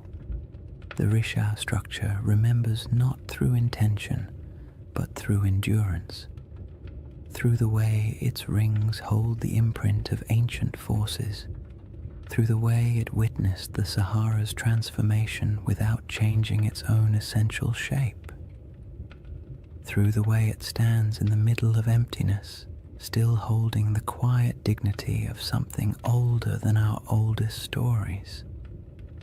And as you let that perspective sink in, the idea of Atlantis becomes less about a place and more about a feeling that somewhere, sometime, a world existed that is now gone, a feeling that memory outlasts evidence, a feeling that not everything that disappears is lost forever. Some things simply fade into new forms, new landscapes, new interpretations. The Risha structure doesn't solve the Atlantis mystery, but it offers a gentle space where that mystery can rest, unpressured and unbothered.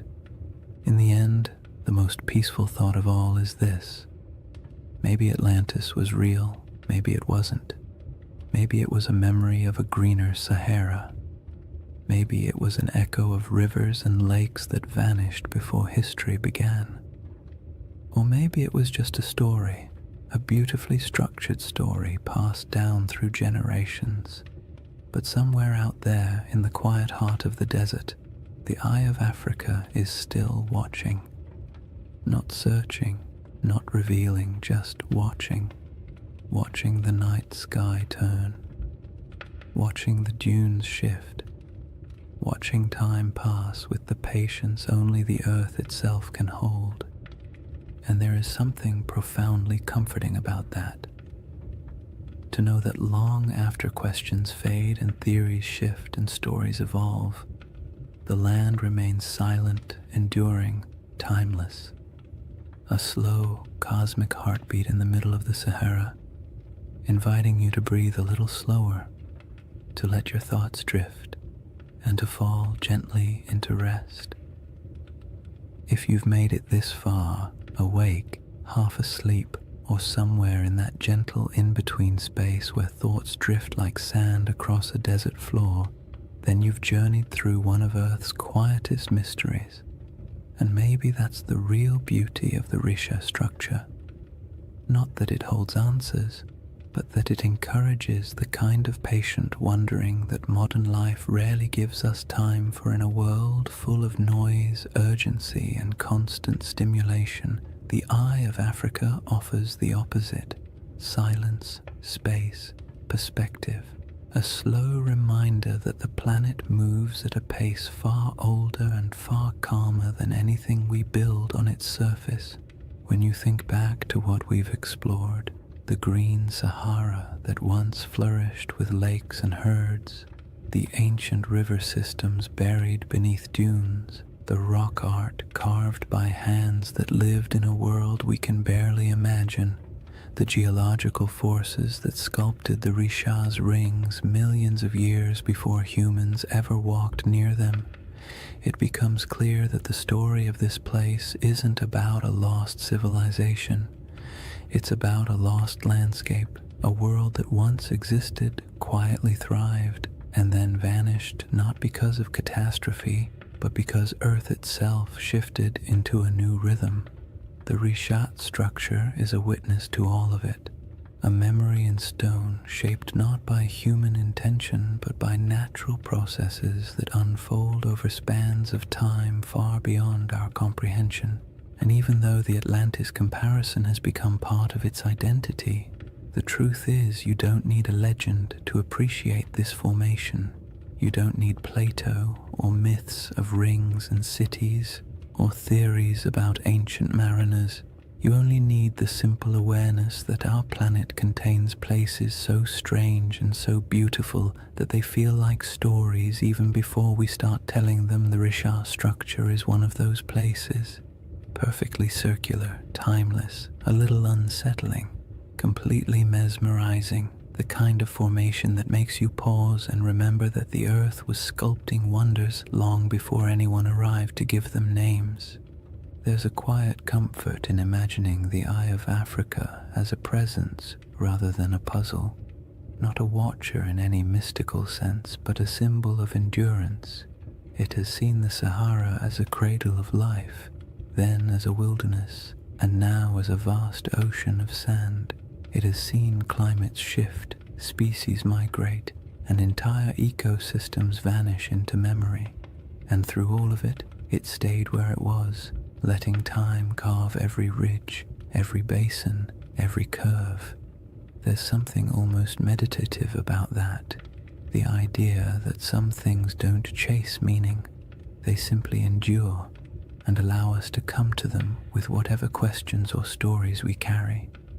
As you settle into the final moments of this journey, imagine once more the Rishat structure under the stars, the rings around you fading into shadow, the sky stretching overhead like an ancient tapestry, the air cool, the sand carrying the day's warmth, the wind quiet enough to feel like the earth is holding its breath.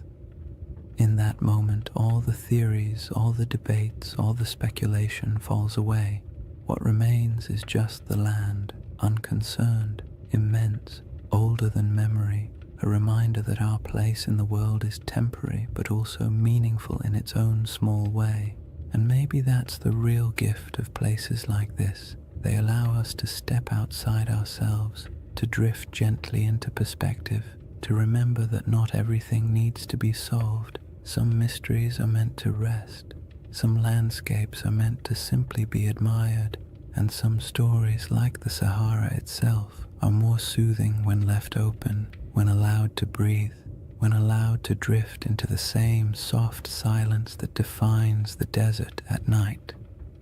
So as you drift towards sleep or into a deeper state of calm, let the Rishat structure fade into that quiet space behind your thoughts. Let the rings dissolve into darkness, the stars soften overhead, and the desert wind carry away whatever tension you brought with you.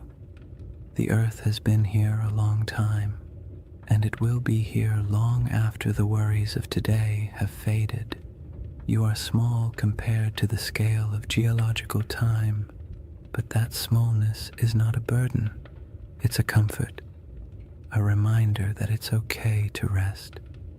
Thank you for spending this time exploring one of the planet's most beautiful and enigmatic features. If you enjoyed this journey and you'd like to drift through more forgotten landscapes and ancient mysteries crafted to help you unwind, consider liking the video and subscribing to the channel. It truly helps, and it means a lot. And before you fall asleep fully, let me know in the comments where you're watching from and what time it is for you. I love seeing the entire world gathered in one quiet, shared moment. For now, take one last breath. Let it go slowly, and let the desert night close around you.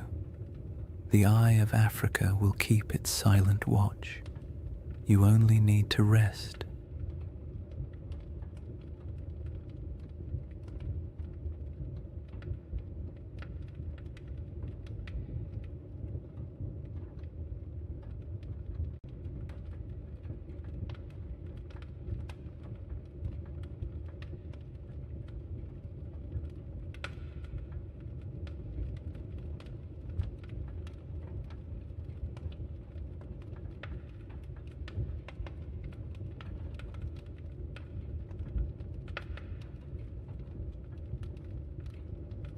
Hey guys, welcome back to the Sleep Atlas. Tonight, we're traveling back to one of history's strangest paradoxes, an army of monks, men who swore vows of poverty, chastity, and obedience, then marched into battle with swords gleaming in the sunlight and banners blazing red crosses against white, the Knights Templar. For the next 2 hours, you're not in the 21st century anymore. You're in the age of cathedrals and crusades, relics and rumors, faith and fear. And as always, if you enjoy these journeys through history that help you fall asleep, please subscribe for more nights like this one. It helps the channel, and it helps you find your way back when you need another story to drift away to. Now tell me in the comments, what's keeping you up tonight? Because tonight, we're going to talk about a brotherhood that was born in faith, drenched in blood, and consumed by legend. A story that begins not in a palace, but in silence. Imagine, a torch flickers in an underground chamber beneath Jerusalem. The year is 1119. The city still smells faintly of conquest, burned wood, incense, and the metallic tang of drying blood. 9 knights kneel in a circle. Their armor creaks as they bow their heads. One of them, Hugh de Payens, a French nobleman with eyes like chipped flint, swears an oath before God to live without wealth, without women, without fear, to protect the pilgrims traveling these deadly roads to the Holy Sepulchre. No music, no witnesses, just men and stone and the echo of words they can never unsay. That's how the Knights Templar began, or at least how history thinks they did. But as with most things that begin in the dark, the truth is more complicated. Chapter 1. The Secret Birth of a Holy Army. Jerusalem in 1119 was not a place of peace. The First Crusade had ended 20 years earlier, and what the Crusaders left behind wasn't holiness, it was chaos. The Holy City was technically Christian, ruled by a Latin king, but the streets were still littered with ghosts. Mosques had been turned into churches. Pilgrims from Europe wandered through the desert, barefoot and dazed, believing they were walking through the Bible itself. And everywhere, the tension between faiths hung thick as incense. The roads between the coast and the city were a nightmare. Bandits, raiders, and desert tribes preyed on travelers like wolves. Every year, hundreds of unarmed pilgrims set out from the ports of Jaffa or Acre to see the place where Christ had died, and many never arrived. It was a land where faith could get you killed faster than sin. Enter those 9 knights, poor, devout, and possibly bored noblemen from northern France. Their leader, Hugh de Payens, had fought in the Crusades and stayed behind when most went home. He and 8 companions approached King Baldwin II of Jerusalem with a strange request. They wanted permission to form a new order of knights, not to conquer, not to rule, but to guard. The king said yes. The church hesitated. Nobody quite knew what to do with these men. They were knights, yes, but they claimed to be monks too. The idea didn't fit into any box the medieval world understood. A soldier was supposed to fight, a monk was supposed to pray, and these men wanted to do both. Baldwin gave them quarters in a building that stood on the ruins of the Temple of Solomon, the most sacred and controversial ground in the world. And that's where their name came from, the poor fellow soldiers of Christ and of the Temple of Solomon. Or more simply, the Knights Templar. Now here's where things start to shimmer with myth, because for nearly a decade, nobody heard much from them. No glorious battles, no public presence, just 9 knights living quietly in a half-ruined temple, claiming to protect pilgrims. And that's when the whispers began. What were they doing under the temple? Some said they were excavating. Others said they were searching for something buried deep beneath the stones, relics perhaps, or knowledge long hidden since the days of Solomon himself. Modern archaeologists will tell you this is nonsense, of course, but even they admit the Templars had access to the Temple Mount, a privilege almost no one else in Christendom enjoyed, and for years they dug there with the Church's blessing. When they finally emerged into public life, they were different, organized, wealthy, confident, almost as if they'd found something that changed everything. But let's step back for a moment. The early 11th century was an age of improvisation. The Crusader states were young, messy, and barely hanging on. Every kingdom was a patchwork of loyalties, half knights, half pilgrims, and a lot of wishful thinking.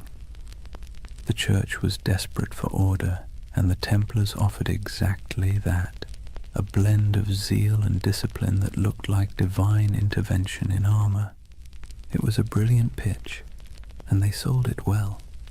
When Hugh de Payens travelled back to Europe in 1127 to seek official recognition, he met with kings, nobles, and eventually the Pope himself. The Church loved them, a holy army that required no payment, asked for no land, and swore absolute loyalty to God. It was a bureaucrat's dream. Pope Honorius II granted them official status, and a few years later, in 1139, another pope, Innocent II, took it even further. He declared that the Templars answered to no king, no bishop, and no law except the popes.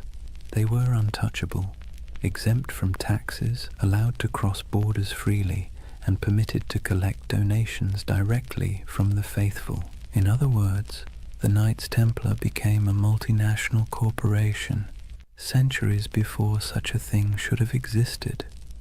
And that's where their story stops being quaint and starts getting strange. Because remember, these were men who began with nothing. Their symbol was two knights riding a single horse, a visual metaphor for poverty. Within a generation, that same order owned castles, fleets, and entire banking networks. They were the world's first financial institution that operated across borders. But we're getting ahead of ourselves. Right now, there's still just 9 men under the ruins of Solomon's temple, holding candles against the dark. Picture it. The smell of wax and oil smoke, the faint hum of wind through broken columns, the distant cries of muezzins echoing from the city below. The world is shifting. Faith, power, greed, all swirling together into something entirely new. Somewhere between prayer and politics, the Templars had found a formula that worked. A soldier's discipline, a monk's devotion, and a businessman's pragmatism, all wrapped in one dazzling symbol, a red cross on white. And as their power grew, so did the myth. People whispered that the knights never truly slept, that their prayers could call down miracles, that their swords glowed in battle like divine fire. In an age starved for heroes, the Templars became living icons. And for the Church, they were proof that holiness could conquer the world, or at least fund its expansion. Still, even in these early days, the seeds of their downfall were already being planted, because whenever power hides behind purity, suspicion follows. For now, though the world was enchanted by them, Europe sent them gold, recruits, and blessings. The Templars began to build fortresses across the Holy Land, stark geometric structures designed not for beauty but for survival.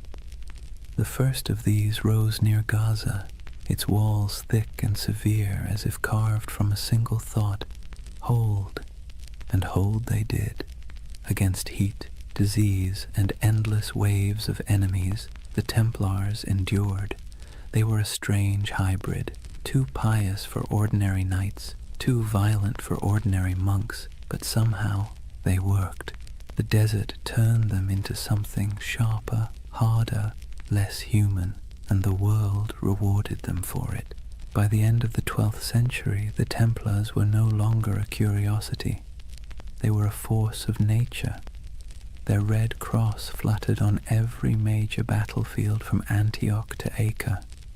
Pilgrims prayed to them as if they were saints. Kings borrowed money from them as if they were banks, and behind their stoic silence they smiled, because they knew the holiest men in Christendom were also its most indispensable. The Holy Land. It sounds peaceful, doesn't it? Golden deserts, olive groves, sun-bleached ruins, the kind of place you might imagine angels hovering over in serene silence. But in the early 12th century, it was anything but serene. Jerusalem had been liberated by Christian crusaders only a few decades earlier, and let's be clear, liberation in medieval terms usually meant blood up to the ankles. The First Crusade had ended with the massacre of nearly every inhabitant of the city, Muslim, Jew, and even some Christians unlucky enough to be standing in the wrong doorway. The survivors who staggered out of those gates left behind a city that was holy, yes, but also haunted.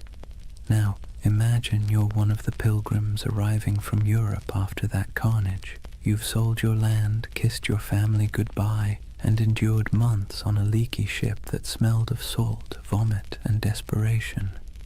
You finally set foot on the sacred soil of Jerusalem, only to realize it's crawling with mercenaries, thieves, and rival priests arguing over who owns which holy relic.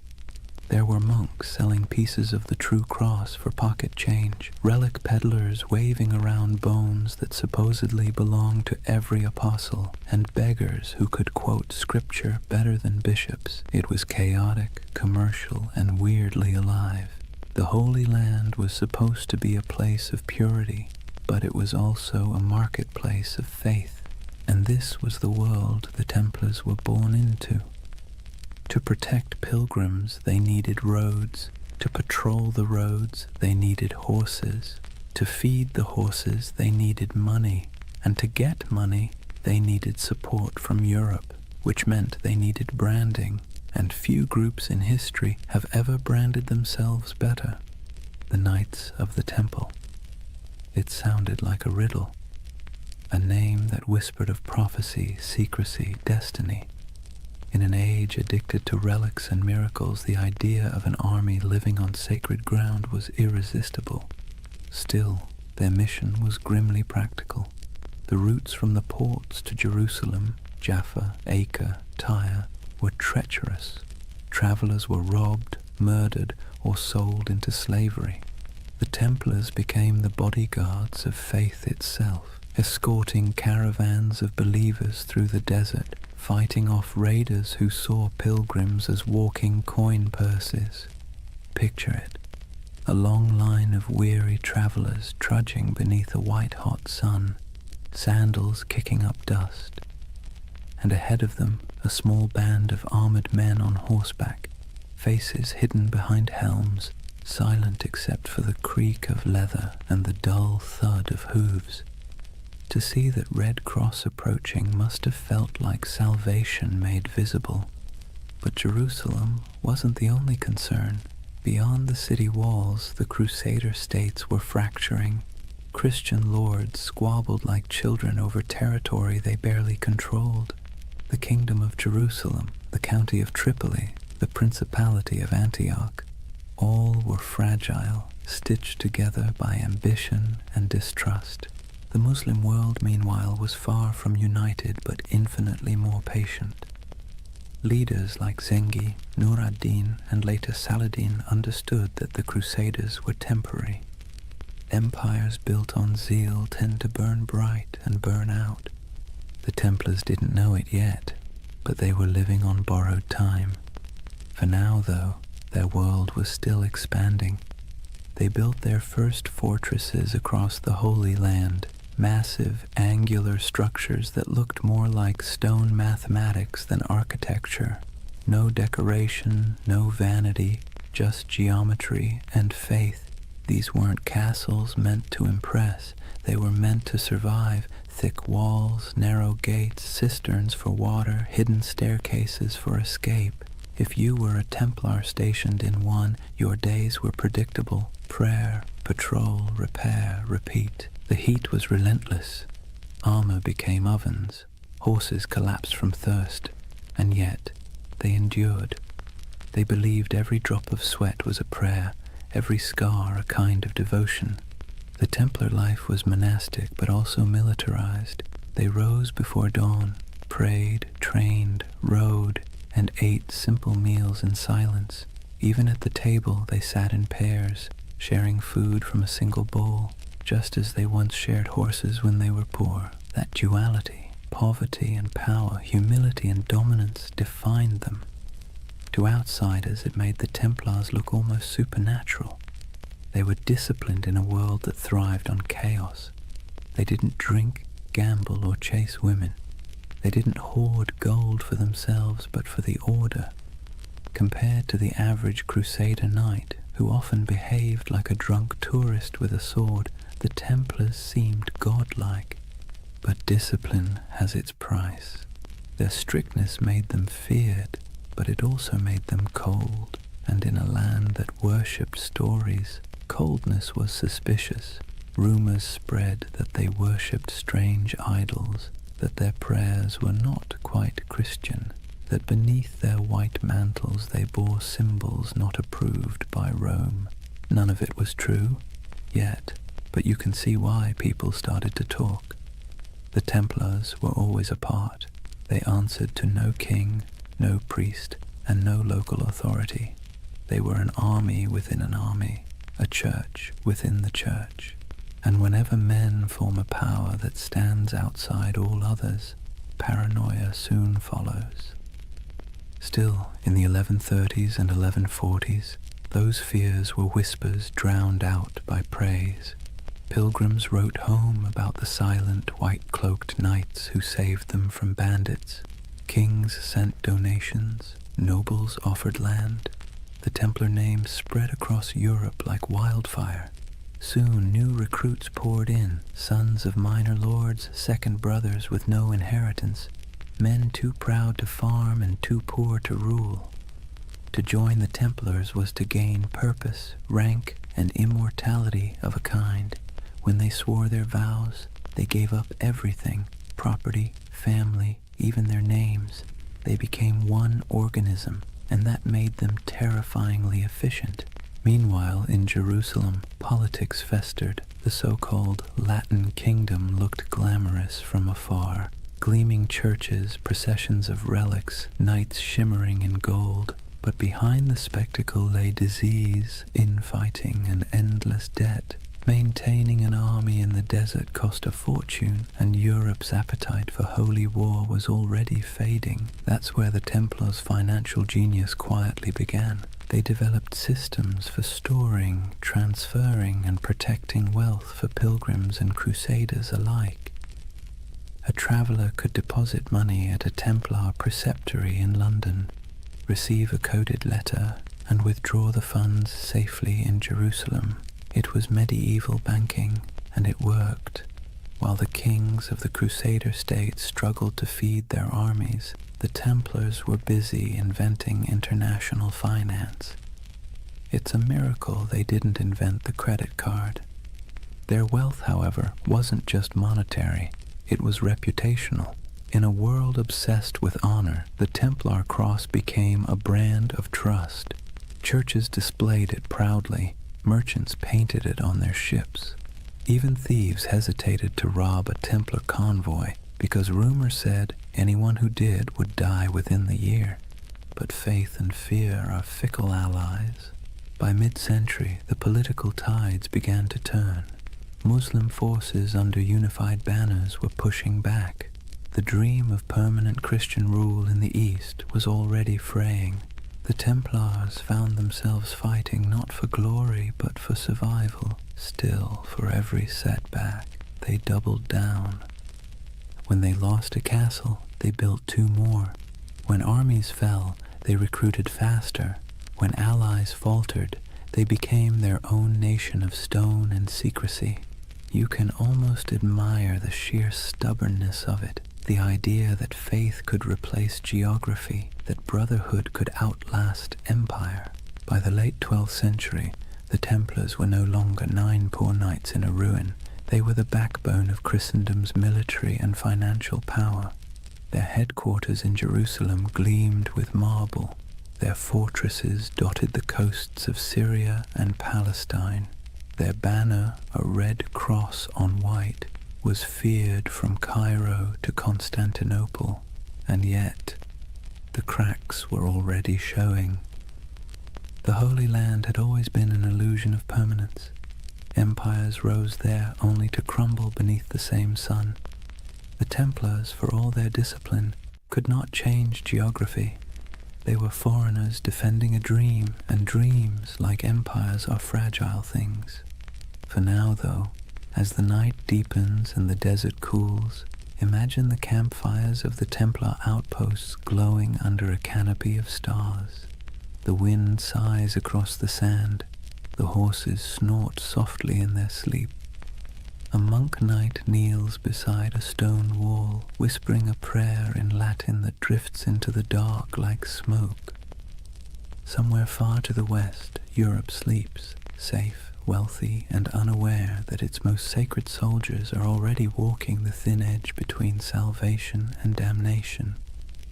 Imagine the year is 1120. The air in Jerusalem still hums with dust and incense, the streets winding like veins between crumbling walls and half-rebuilt churches. The Crusaders hold the city now, but barely. Pilgrims shuffle past soldiers, merchants haggle beside priests. Somewhere, a choir is singing in Latin while a camel coughs nearby. It's the kind of world where the sacred and the absurd coexist perfectly comfortably, and beneath all that noise something else is stirring. 9 men, that's all. 9 poor French knights, led by a man named Hugues de Payon.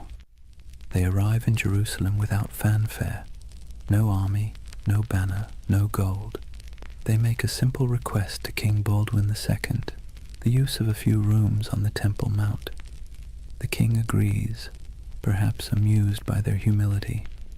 He gives them quarters in the old Al-Aqsa Mosque, which the Crusaders believed sat atop the ruins of Solomon's Temple. That's where the story becomes hazy. Officially, these knights called themselves the poor fellow soldiers of Christ and of the Temple of Solomon. Their stated mission: to protect pilgrims traveling to and from the Holy Land. A noble enough cause and one desperately needed. But here's the question. Historians still whisper over their coffee. If their job was guarding roads, why did they spend the next 9 years living almost entirely underground? According to later accounts, the Templars rarely left the Temple Mount during that first decade. They dug tunnels, moved stones, and kept their activities secret. When questioned, they gave vague answers about renovations and holy works, which, let's be honest, is exactly what you say when you don't want people to ask more questions. So what were they doing? The truth is, no one knows for certain. But speculation has filled that silence for centuries. Some believe they were excavating ancient ruins, searching for relics buried since the days of Solomon. Others suggest they were hunting for texts, scrolls containing forgotten wisdom, early Gnostic writings, alchemical treatises, even architectural blueprints said to hold divine secrets.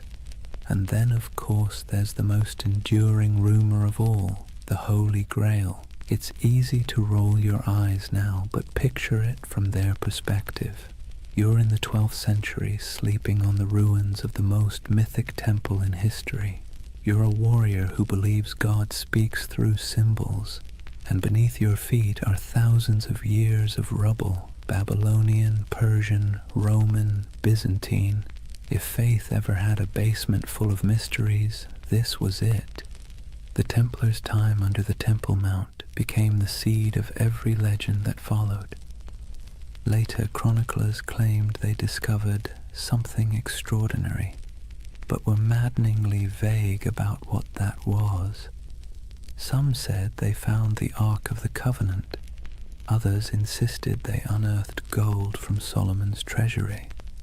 More imaginative souls suggested they uncovered proof of bloodlines, records linking Christ's family to European royalty. And then, of course, there were the occult theorists who decided the knights had learned sacred geometry, secret knowledge about the structure of the universe itself. Whatever the truth, one thing is certain. When the Templars finally emerged, they were not the same men who went in. They returned to Europe transformed, quietly powerful, almost unnervingly composed. Hugues de Payen travelled to France and sought an audience with Bernard of Clairvaux, one of the most influential churchmen of the age. Bernard was a Cistercian monk, a man so ascetic he considered sleep an indulgence and food a distraction. Yet he was also a brilliant strategist, the closest thing the medieval church had to a public relations genius. Hugues explained the mission, a brotherhood of knights bound by poverty, chastity, and obedience, dedicated to God but armed for war. Bernard immediately saw the potential. It was a paradox so perfect it had to be divine. Monks who killed, soldiers who prayed, holy poverty funded by the wealth of nations.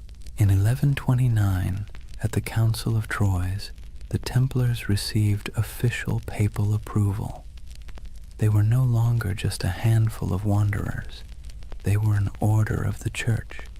Bernard even wrote a sermon for them, in praise of the new knighthood, describing the Templar as a man who fears neither demons nor men, because he bears Christ in his heart and steel in his hand. It was marketing genius. Overnight, the Templars went from mysterious diggers under a ruin to God's chosen army. Donations poured in, nobles offered land, peasants offered sons. The Templar banner, white for purity, red for martyrdom, became one of the most recognized symbols in Christendom. But still, the whispers persisted. Even as they rose, people kept asking, what did they find beneath that temple? Why did they never speak of those 9 silent years? The truth, if there is one, is probably less cinematic and more bureaucratic. Archaeology as we know it didn't exist. Digging beneath ancient ruins wasn't about science. It was about faith and superstition. Maybe they really did find something sacred. Maybe they found nothing but stones. But it almost didn't matter. The mystery itself was more powerful than any treasure, and the Templars knew how to use that. You see, medieval Europe adored relics because relics made the invisible visible. A saint's bone could turn a dusty chapel into a pilgrimage site. A scrap of cloth from Christ's robe could transform a forgotten village into a holy destination. The Templars, deliberately or not, became a living relic. They didn't need to show proof of miracles. Their very existence was the miracle. Their silence became their sanctity, their secrecy, their strength. And silence travels farther than any sermon. When you think of the early Templars, don't picture roaring armies. Picture candlelight flickering in a stone corridor, the faint echo of Latin prayers, the sound of picks striking stone somewhere deep beneath the earth. 9 men convinced that God had chosen them for something they didn't fully understand, but could feel like a heartbeat in the dark. The idea of the hidden runs through everything they did afterward. Their architecture, simple, geometric, full of hidden passages. Their symbols, crosses, circles, dual riders on one horse. Even their banking system, which relied on coded letters and secret ledgers, carried that same shadowy precision. It's as if the memory of that underground decade never left them. They had been under the world, and when they emerged, they brought a little of the underworld with them.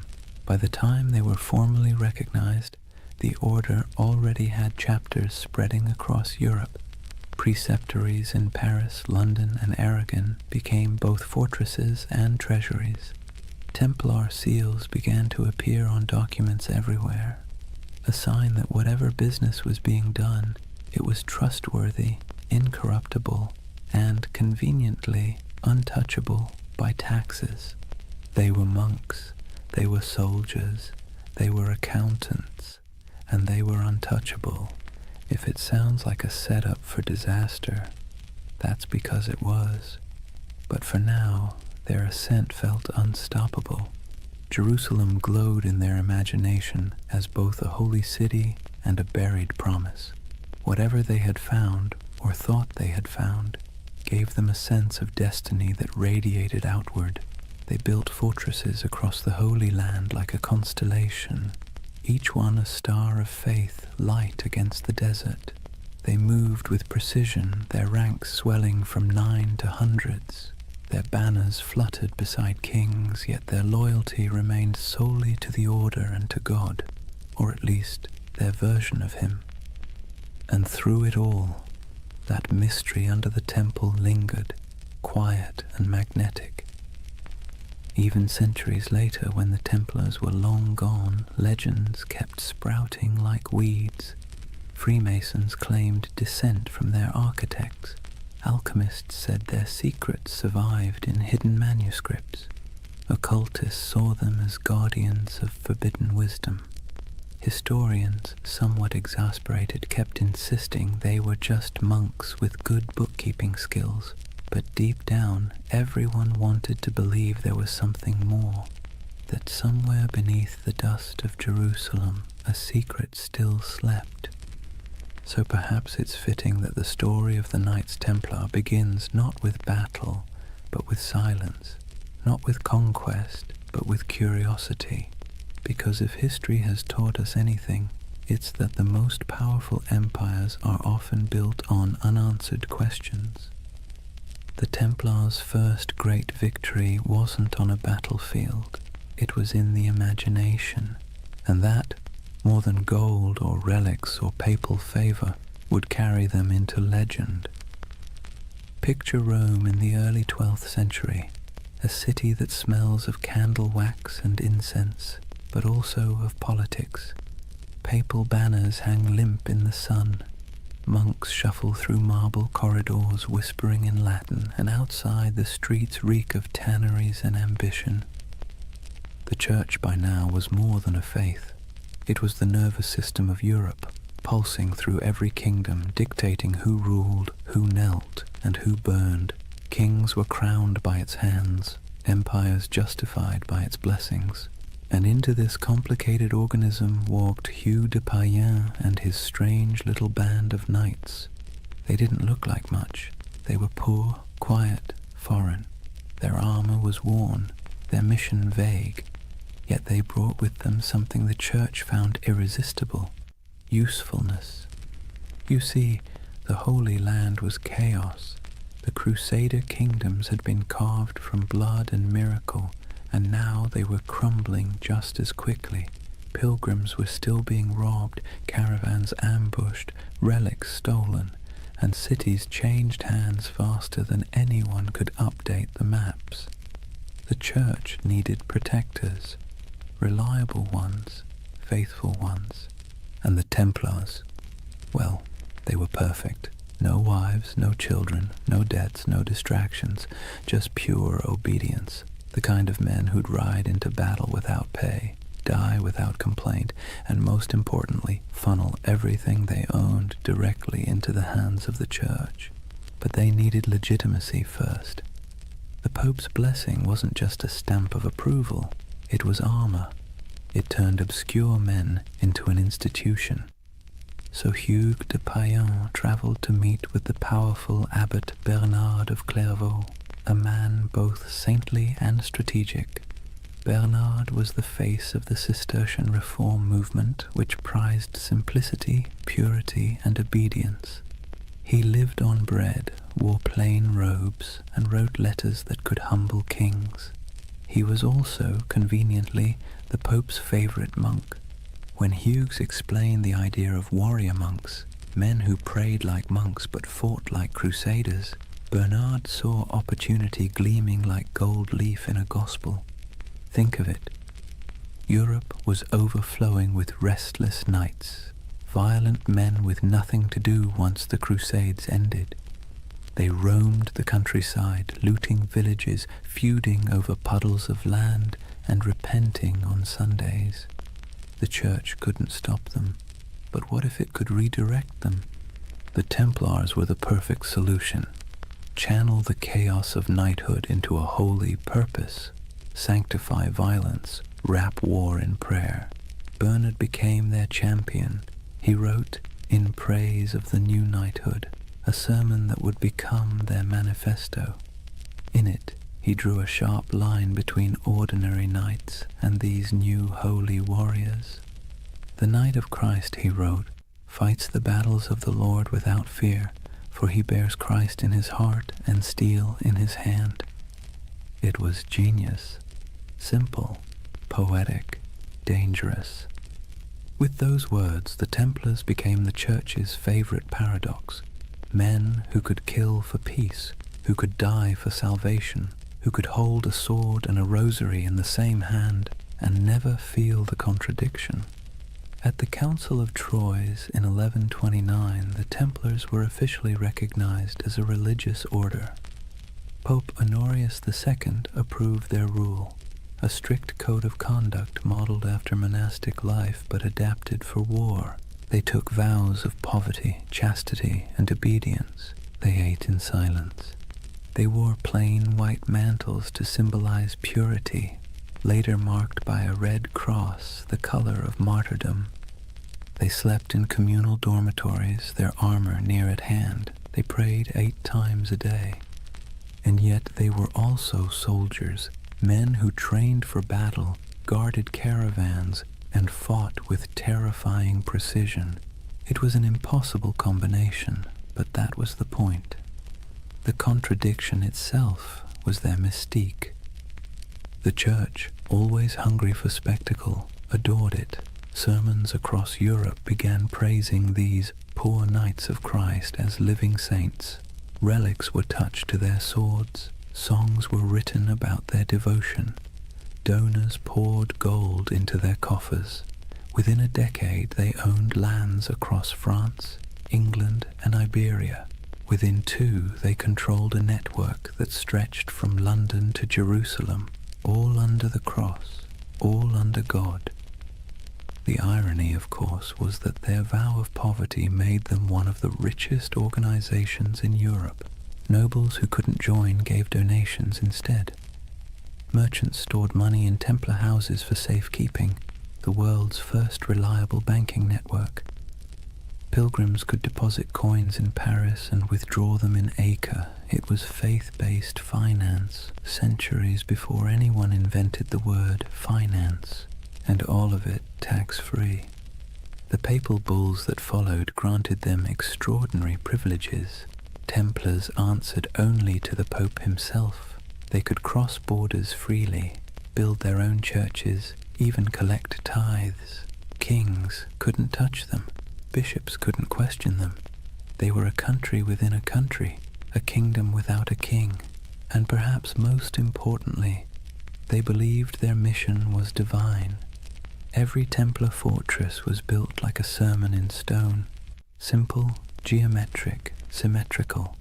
Their architecture rejected ornamentation, favoring clean lines and silent strength. Every chapel pointed east toward Jerusalem. Every wall was both defense and devotion. They didn't just build structures, they consecrated the landscape. Travelers who saw them described the order as unnervingly calm. They marched without shouting. They fought without looting. They prayed without hesitation. To their enemies they were terrifying. To their allies, indispensable. And to themselves, they were chosen. You can almost hear it in the rhythm of their days, the steady tolling of bells, the scraping of armor on stone floors, the murmured prayers before dawn, each man believing he was part of something eternal. But let's be clear, beneath the holiness there was also bureaucracy.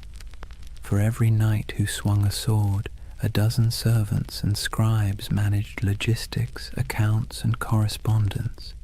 Templar commanderies became administrative hubs full of ledgers, seals, and shipments. They dealt in contracts as often as crusades. Still, their image remained pure. To medieval Europe, the Knights Templar were walking proof that heaven and earth could coexist, that spiritual discipline could be forged into literal steel. But to the cynical eye, they were something even more interesting, the Church's experiment in privatized holiness. They were what happens when faith becomes an organization, efficient, obedient, and profitable. By the mid-12th century, the Templars had become indispensable. Crusader kings relied on them for defense. Merchants trusted them with their fortunes. Popes used them as envoys and bankers. If you wanted something done quickly, quietly, and absolutely, you called the Templars. But with power came something more dangerous than sin, perception. People began to notice that the order's members rarely answered questions.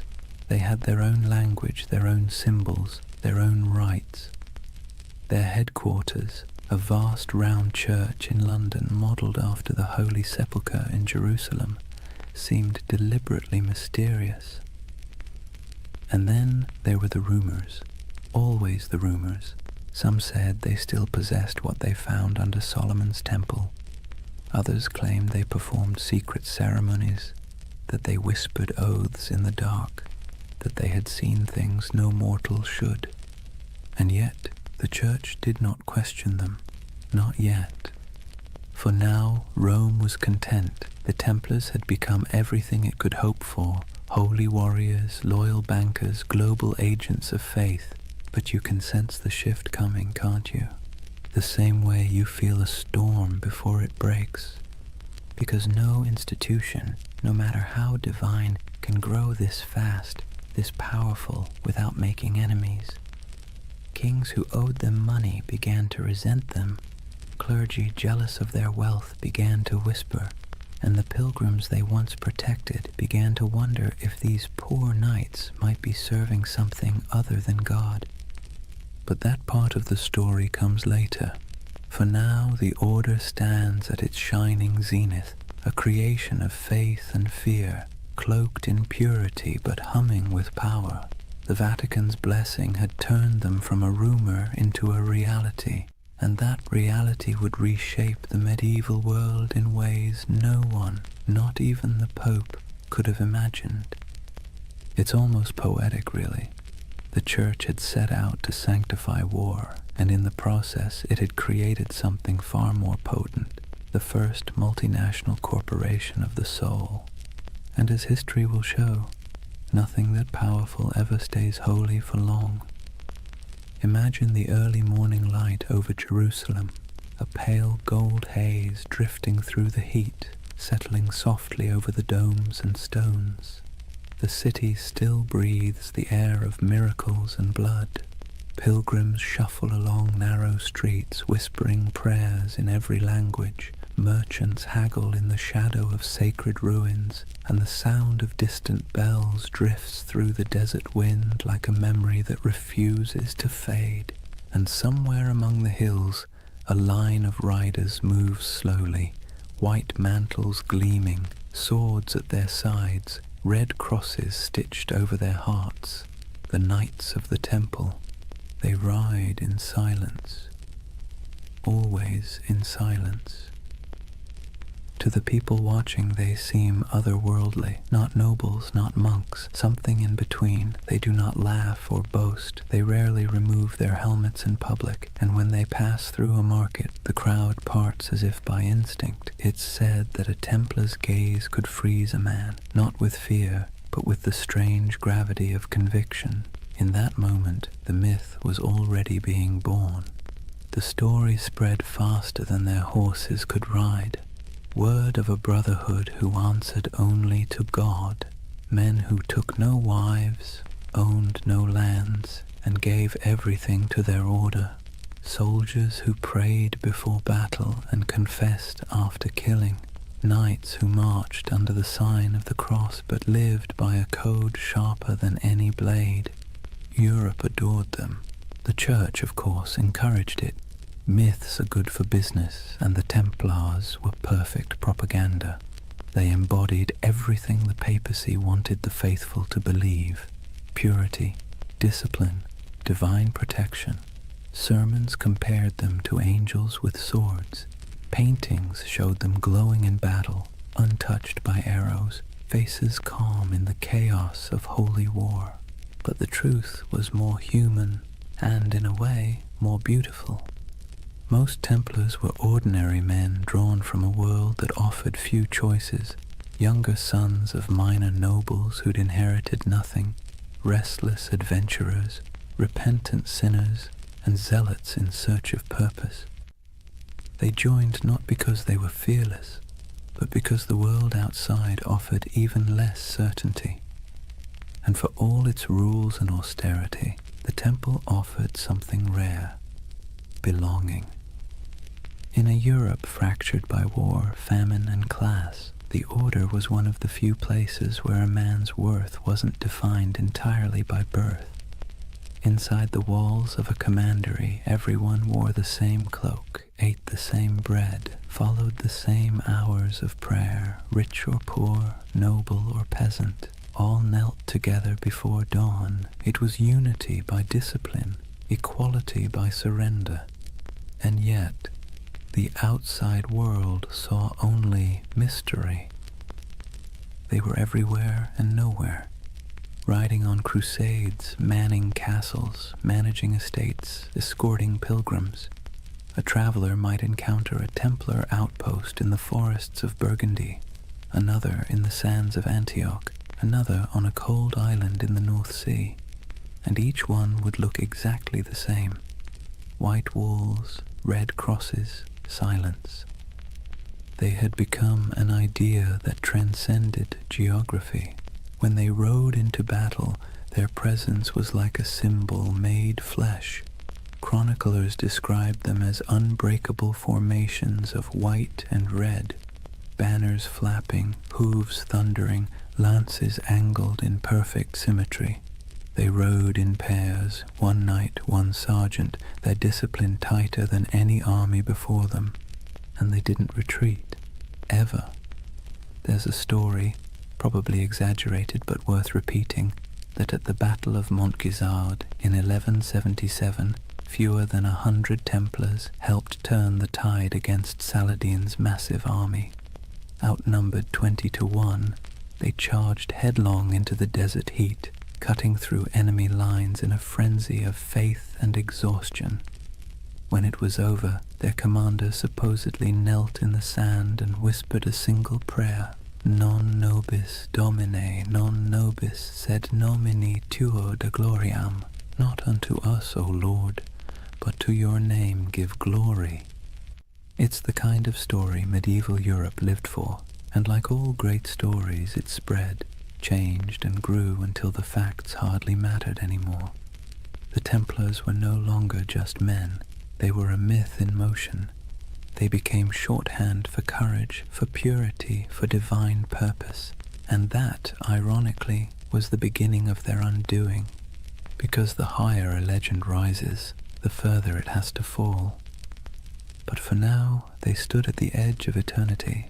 Their coffers swelled with donations. Their castles gleamed across Christendom like white stars on a dark sea. Their red cross was the most recognized symbol in Europe. Kings sought their loans. Bishops sought their blessing. Pilgrims sought their protection.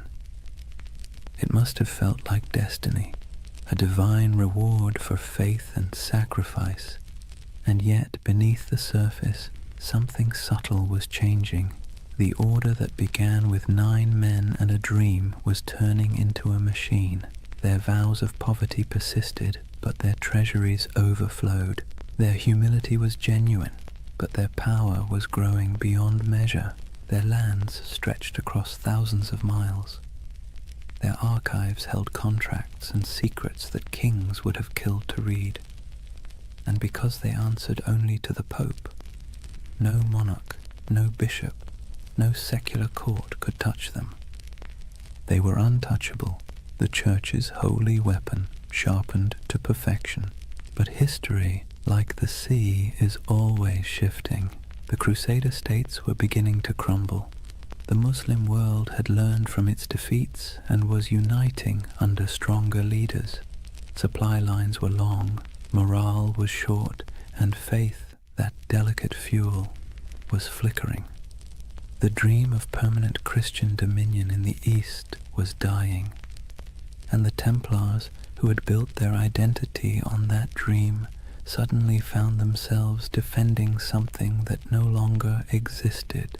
It's easy, centuries later, to imagine them as fanatics or villains, but maybe they were just men trapped in momentum, unable to stop the wheel they had helped set in motion. By the time their banners fluttered over the last surviving Crusader fortresses, their legend had already outgrown them. In Europe they were saints, in the East they were demons, and in their own hearts, who knows, perhaps a little of both. The ordinary knights must have felt it, the slow decay beneath the glory, the endless wars that achieved nothing, the heat, the sand, the weight of armor, the prayers whispered into silence, the feeling of being instruments of something divine, and yet increasingly something political. But legends don't need clarity, they need symbols, and the Templars had become the most powerful symbol in the medieval world, the perfect fusion of faith and violence. You can almost see it, a banner rippling against a stormy sky, red cross vivid against the white cloth, lightning flashing behind it. To a peasant in a church pew or a monk in a distant cloister, that image meant safety, devotion, and divine justice. To a king in debt, it meant something else entirely. The story of the Templars was no longer being written by saints or chroniclers. It was being rewritten by envy, fear, and ambition. But for now, the curtain hasn't fallen, the candles still burn, the chants still echo in stone halls. The world hasn't yet turned against them. The 9 knights who once huddled beneath the Temple Mount have become an army, a network, a myth. Their legacy has taken on a life of its own, glowing, untouchable, and slightly unreal. And like all myths, it has begun to blur the line between truth and dream. That's where chapter 1 closes, not with an ending, but with a vision of a brotherhood standing on the edge of something vast and unknowable. Their swords gleam in the sun, their white cloaks ripple in the desert wind.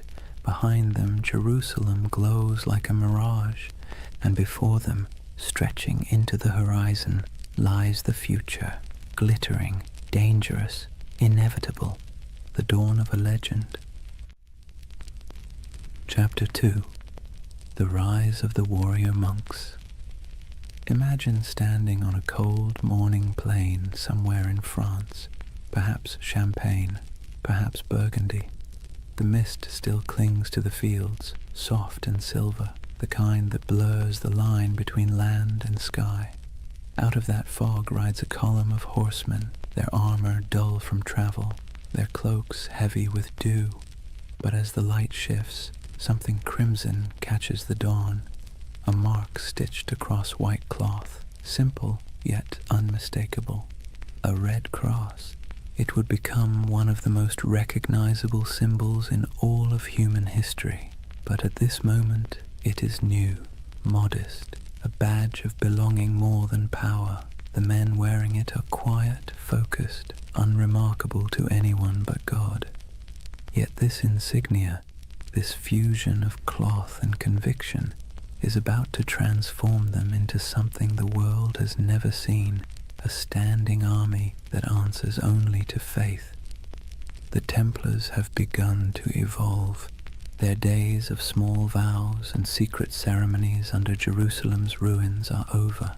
The Church has given them legitimacy, a papal seal written in the flowing Latin of divine authority. They are now officially milites Christi, soldiers of Christ, and that single phrase changes everything. With papal backing came money, land, recruits, and something far more valuable, absolution. To die as a Templar was not merely to fall in battle, it was to ascend directly into paradise. No purgatory, no judgment, no delay. The battlefield became a kind of heavenly shortcut. It's hard to overstate how revolutionary that idea was in the 12th century. Medieval Europe was steeped in guilt. Sin was currency. Salvation was a negotiation. And suddenly, here was an order that offered redemption through action, through blood, dust, and obedience. For a restless noble, a wayward knight, or a sinner looking for cosmic forgiveness, the temple was irresistible. The Red Cross symbolized that promise. It wasn't just a banner of war. It was a visible reminder of invisible faith. When a knight knelt before the master of the temple and took his vows, poverty, chastity, obedience, the cross was placed on his cloak as both burden and blessing. From that moment, his life was no longer his own. He would own nothing. He would question nothing. He would fear nothing. And that paradox, total surrender creating total power, became the Templars' greatest strength. Their rules were strict, even monastic. No personal possessions beyond a few garments, no private letters, no hunting, no swearing, no unnecessary conversation. Meals eaten in silence, broken only by the sound of a reader reciting scripture. Even the horses were treated with dignity. No knight was allowed to beat his steed. To the outside world, this was alien. Most knights of the age were brash, boastful, and loud. They wore bright colors, hunted for sport, gambled, bragged about their kills. The Templars, by contrast, moved like shadows, a silent order of disciplined zealots. It's little wonder people began to fear them as much as they admired them. But discipline has a strange beauty to it. Imagine the symmetry of their camp at dawn. White tents in perfect rows, banners hanging still in the air. Each man waking at the same hour, dressing in the same garments, praying the same words. The clang of armor, the rasp of whetstones on steel, the steady rhythm of order in a world of chaos. They were becoming a living embodiment of the medieval dream. Unity, faith, and control in a time when everything else seemed to crumble. And when they rode into battle, that unity was terrifying. Templars did not scatter, did not break rank, did not retreat unless ordered. Chroniclers described them as walls of iron, as storms given human form. Their charges were deliberate, almost ritualistic, a prayer in motion. They would advance in complete silence until contact, their lances lowering as one, hooves pounding like a heartbeat. And when the moment came, the cry broke like thunder, Non nobis Domine. Not for us, O Lord, but for you. Then chaos, then history. Every battle became a kind of mass, blood replacing incense, steel replacing song, and the world watched in awe. To the average medieval person, the Templars seemed immortal. When others fled, they stayed. When others hesitated, they rode forward. Stories spread of miraculous victories, of angels fighting beside them, of enemies struck blind by divine light. Whether any of it was true hardly mattered. Faith had become spectacle, but behind the spectacle was a machine. The Templars weren't just warriors. They were administrators, bankers, engineers. Their rule book, the Latin Rule, reads like both a spiritual guide and a military manual. Every moment of the day was accounted for, every piece of armor inspected, every coin recorded. Their efficiency was unmatched, and so was their wealth. By the mid-12th century, they controlled estates across Europe. Vineyards in France, mills in England, castles in Spain, olive groves in Cyprus. donations poured in from nobles seeking spiritual insurance. And because Templars were sworn to poverty, those donations didn't dissipate, they accumulated.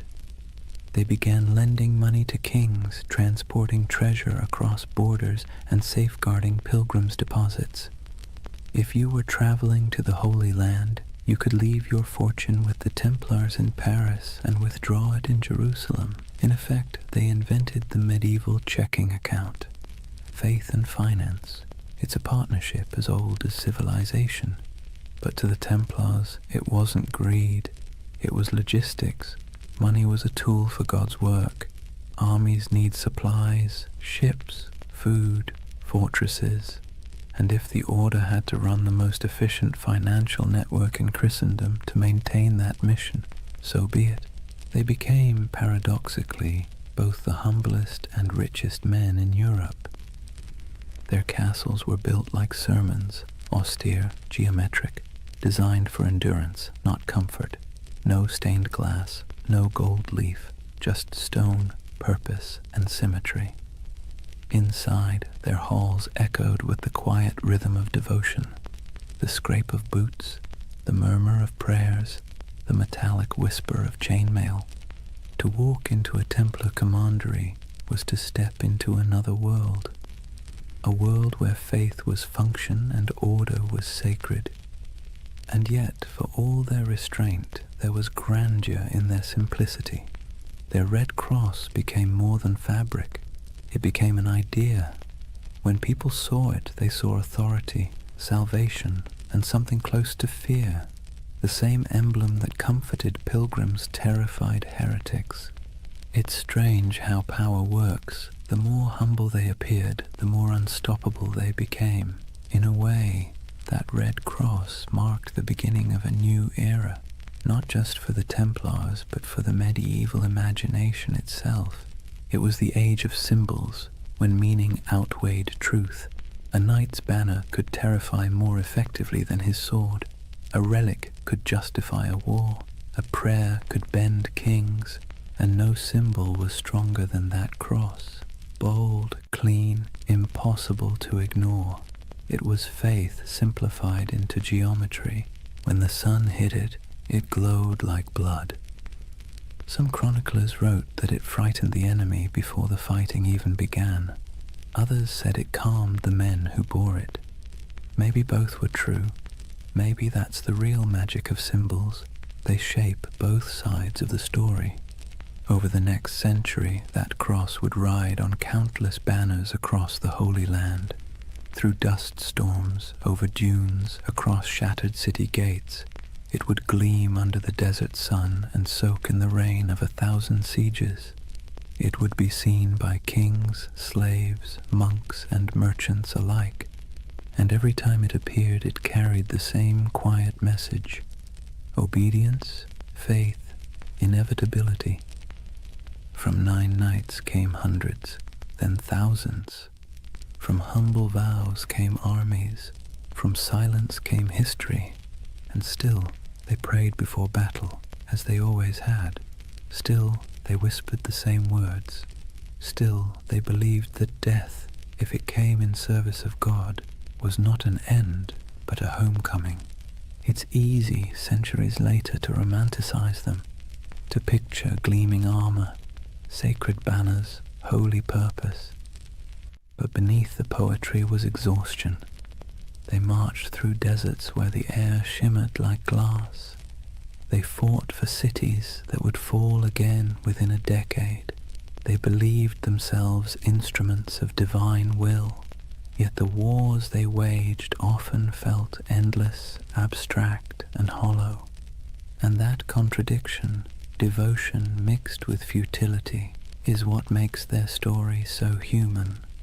By the time the Red Cross became synonymous with power, its wearers had already begun to wonder what it meant.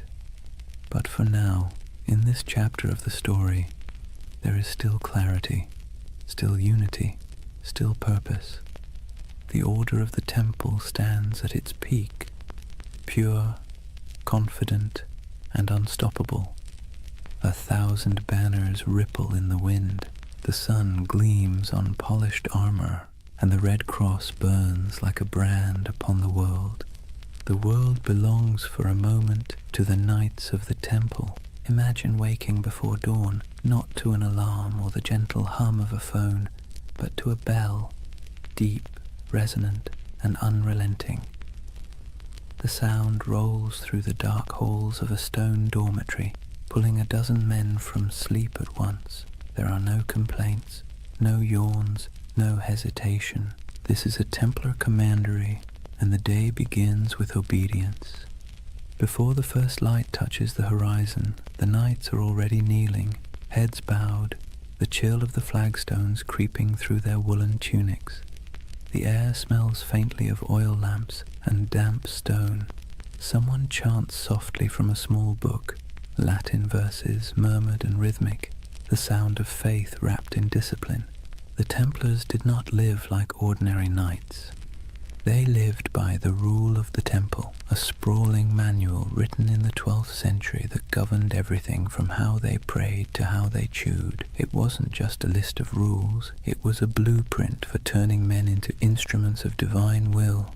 The rule began with a simple premise. A knight's soul is weak when his body is indulgent. Every comfort is a temptation, every freedom is a test.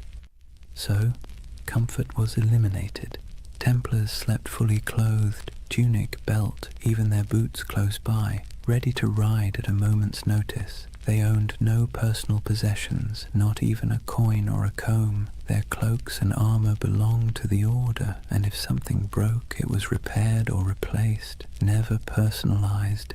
They were forbidden to hunt, to falcon, to gamble, to swear, forbidden from kissing women, even their own mothers or sisters, forbidden from eating meat more than 3 times a week, forbidden from laughter that wasn't humble or restrained. Templar joy was not the joy of feasting or music or wine. It was the quiet satisfaction of obedience, and obedience to them was the purest form of freedom. Every knight took a vow of poverty, chastity, and obedience, the holy trinity of control. But unlike monks who lived behind monastery walls, Templars carried their vows into the world. They were soldiers, but their battlefield was also their monastery. Every act, from sharpening a sword to cleaning a saddle, was a kind of prayer. At dawn, they gathered in the chapel. The service was brief. They were not contemplatives, but men of action. Each prayer was followed by ritual silence. They listened for commands, received their orders, and dispersed without argument. Theirs was a faith built on motion, not meditation. After prayers came breakfast, bread, sometimes cheese, and a cup of watered wine. Meals were eaten in near silence. As they ate, one brother stood at a lectern and read aloud from scripture or from the rule itself, reminding everyone that even the act of eating was a sacred task. The sound of chewing, the scrape of spoons, the droning Latin, it all blended into a rhythm of humility. When they weren't fighting, they worked. Some tended horses, rubbing down the flanks of massive destriers, checking hooves, repairing tack. Others mended chainmail, inspected swords, or organized provisions for long campaigns. A Templar's world was practical, full of physical labor, repetition, and readiness. And yet, beneath all this discipline, there was a strange comfort. The rule removed choice, and with it, uncertainty. A Templar didn't have to wonder what his purpose was. It was written in the rule, enforced by his brothers, and sanctified by God. Every decision had already been made for him. In a world where chaos was normal, where famine, war, and plague struck without warning, that kind of certainty was a luxury few could afford. But of course, it came at a cost. There were moments when the silence must have felt oppressive, when the sameness of days blurred together into a single endless prayer.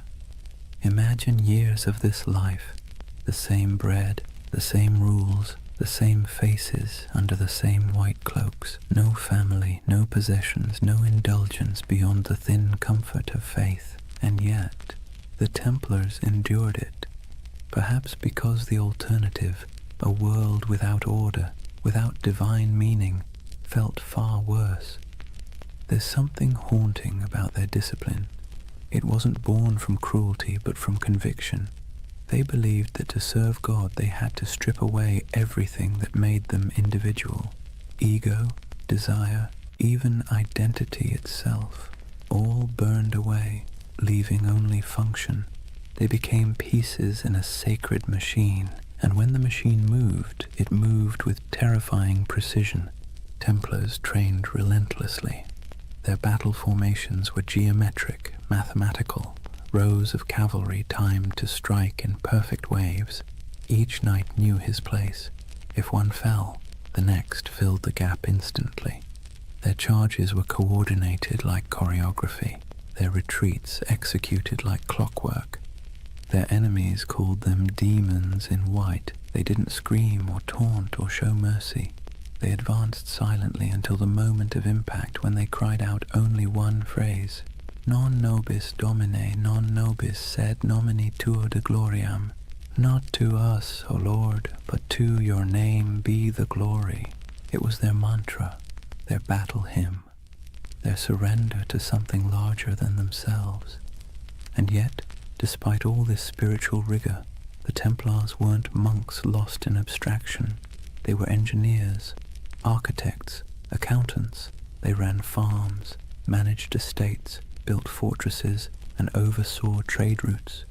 Their castles were marvels of design, squat, symmetrical, designed to deflect siege engines and channel attackers into kill zones. But even in architecture, their aesthetic was austere. No ornamentation, no murals, no stained glass, just stone, perfectly aligned, perfectly useful. Templar castles didn't preach beauty, they preached order. Their lives mirrored that architecture. Functional, fortified, minimal. To outsiders, it looked like joyless fanaticism. To the Templars, it was discipline incarnate.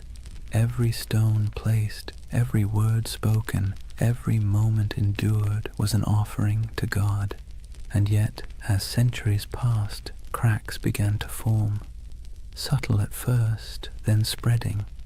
Because discipline without question breeds power, and power, even sacred power, invites suspicion. The Templars' strict hierarchy made them efficient, but it also made them secretive.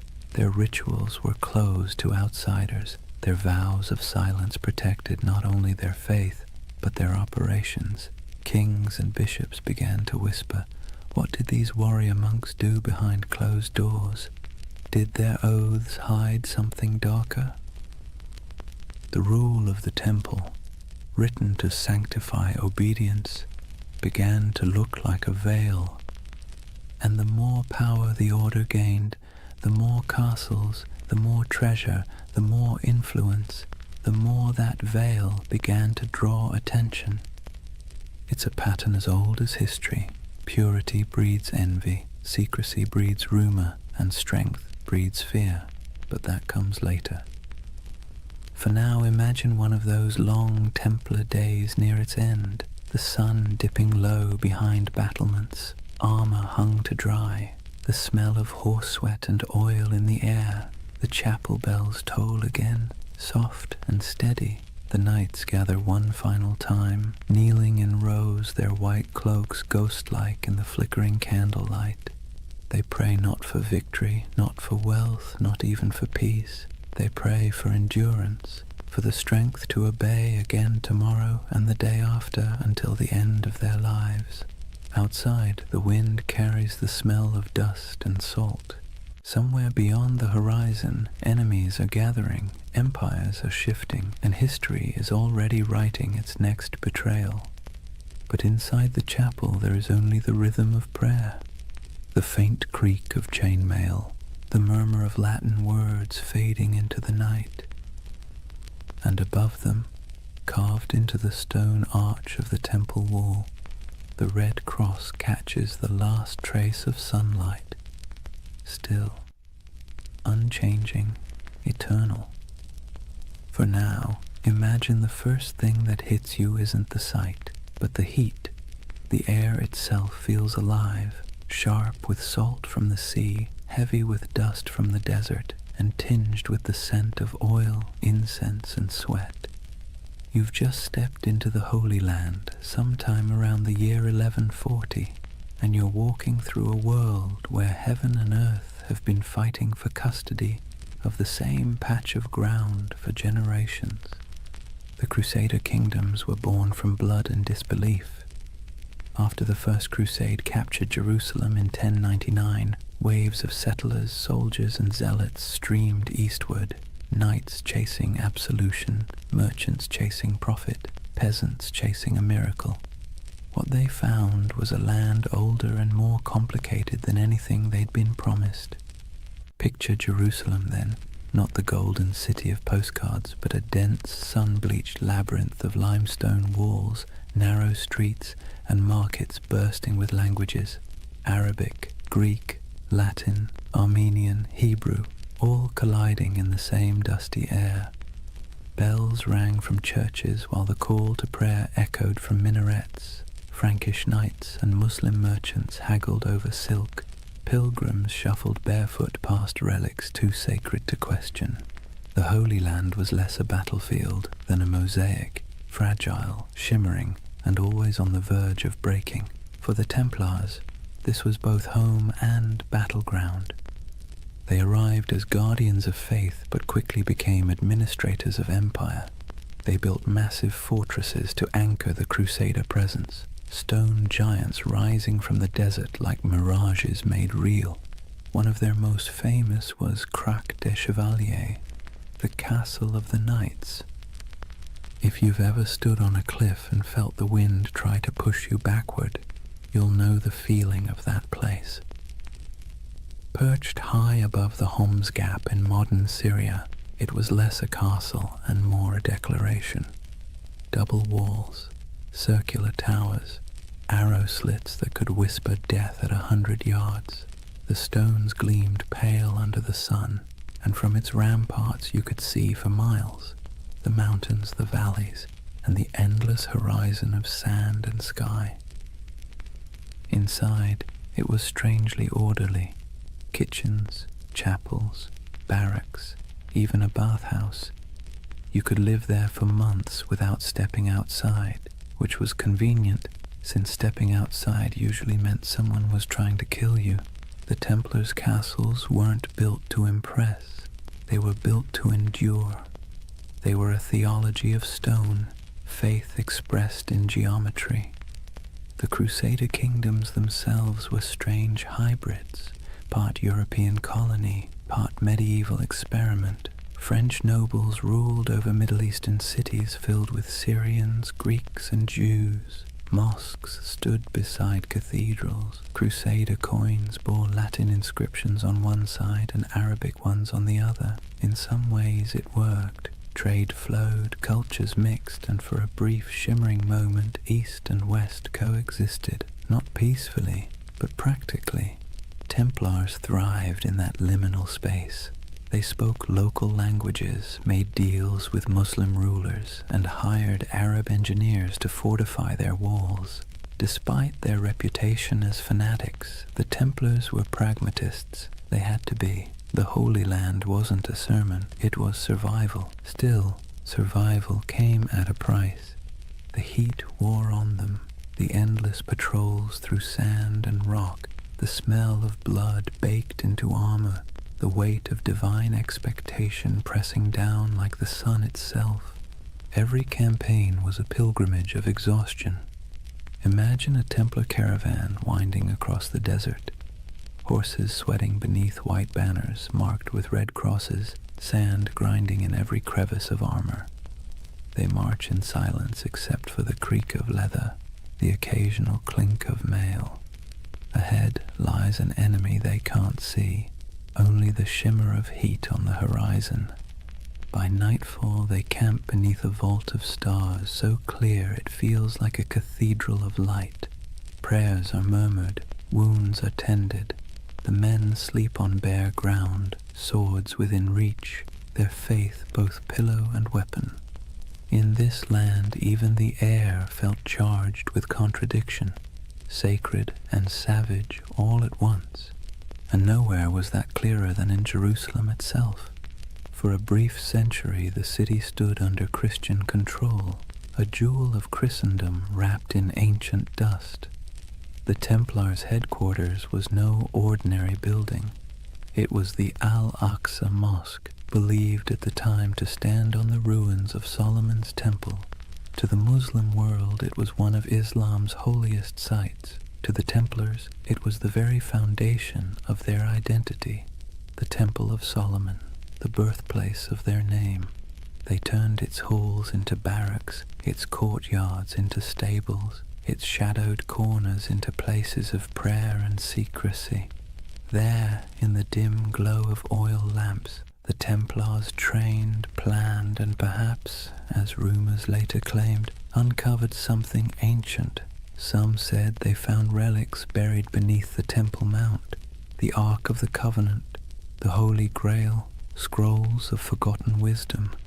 Others said they simply found nothing and invented mystery to fill the void. Whatever the truth, their presence in Jerusalem became mythic. The sight of their white mantles moving through the streets, calm, silent, immaculate, inspired awe and unease in equal measure. They were soldiers of God, but they moved like ghosts. Their faith was practical, but their reputation became supernatural. Pilgrims whispered that Templars could not be killed by ordinary men. Enemies swore they saw them fight after being struck down. And perhaps that was the point. In a land where death was daily and miracles were currency, a little fear was useful. Templar strategy was as psychological as it was martial. They fought not just with swords but with image, the cross on their chest, the silence in their ranks, the absolute certainty in their purpose. Their presence in battle could shift morale before a single blade was drawn. When the call to arms came, whether at Ascalon, Damascus, or Hattin, the Templars rode out not as individuals but as one unbroken will.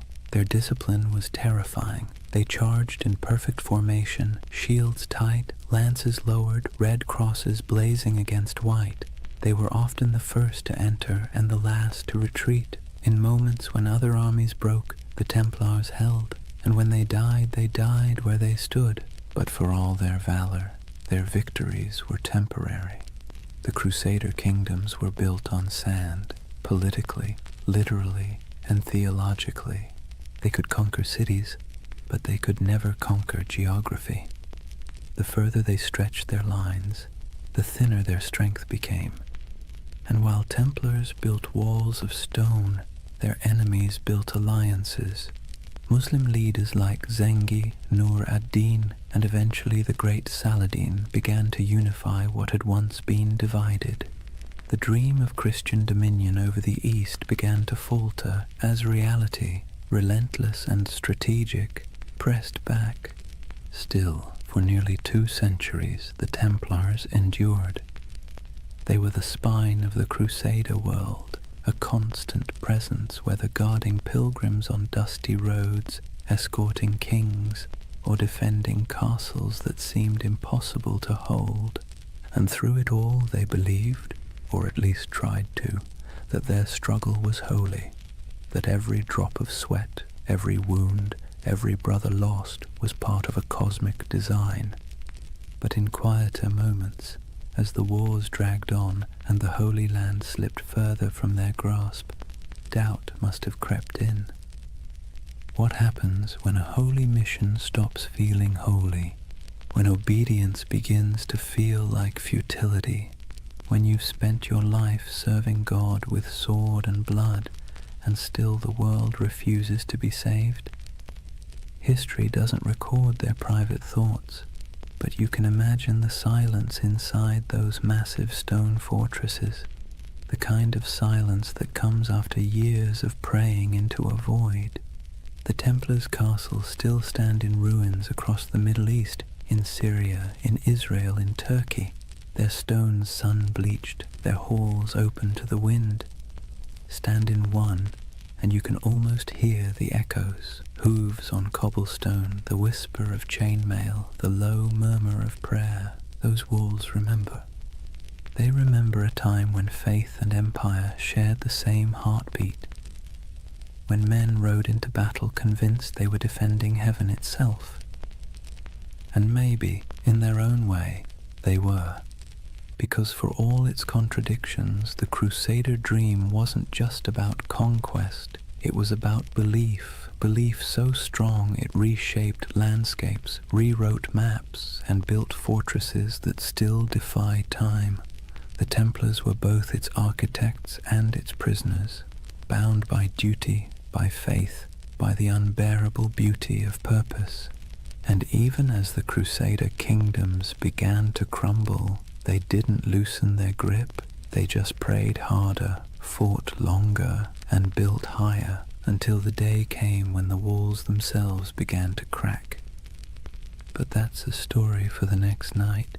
For now, picture that world one last time, the desert glowing gold under the last light of day, the red cross fluttering above a fortress wall, and somewhere inside, a group of knights kneeling in silence, their faces half-shadowed, their faith still unbroken.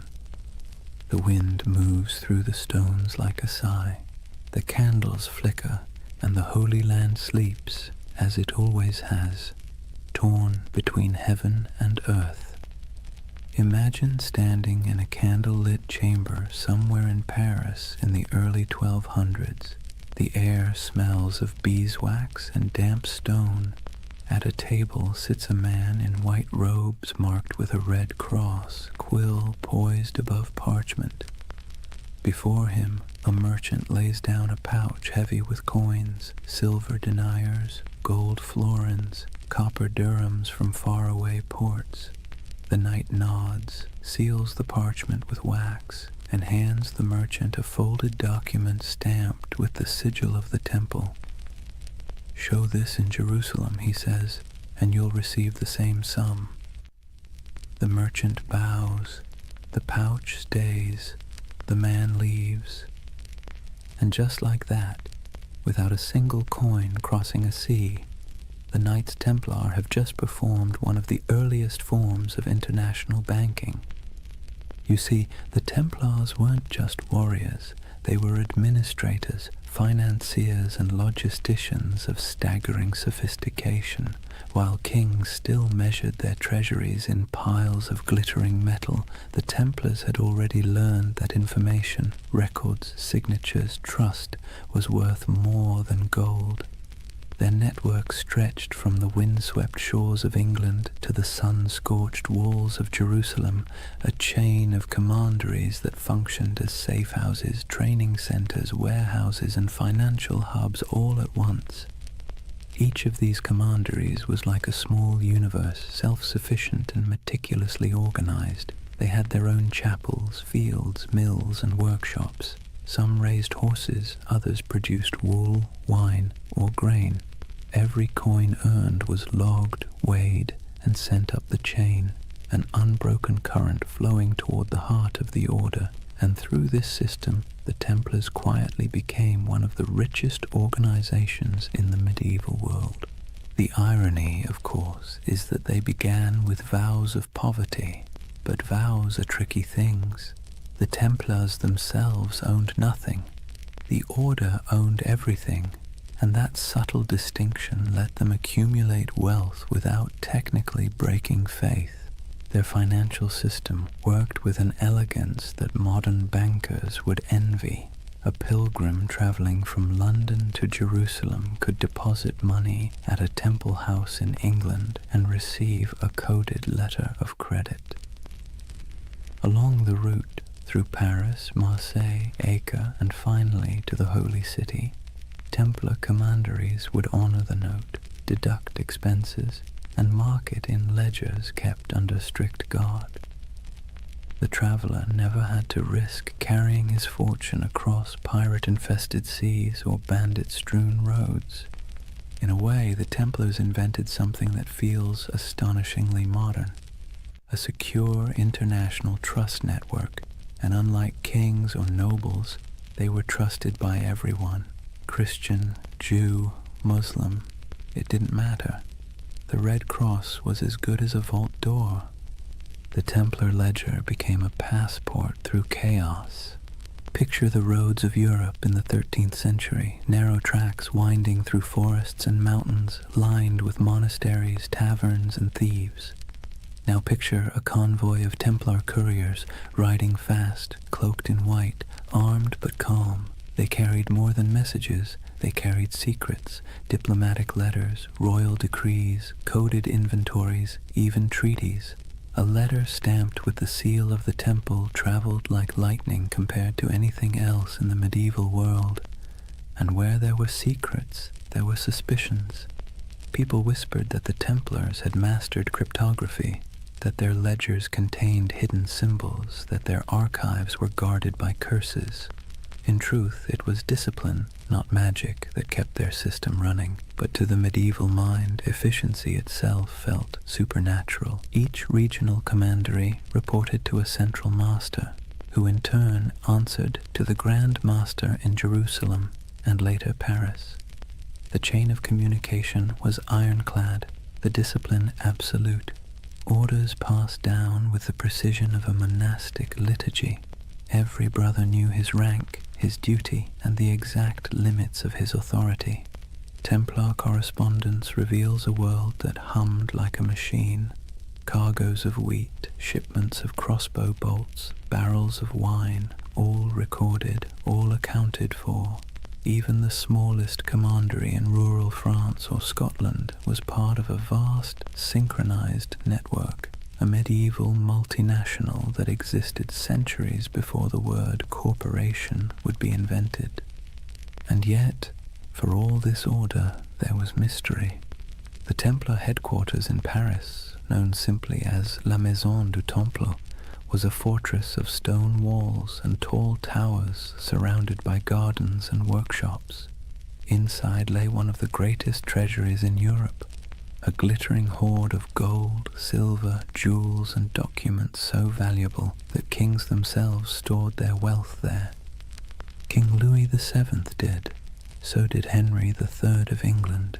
Even the Pope trusted the Templars to manage funds for crusades.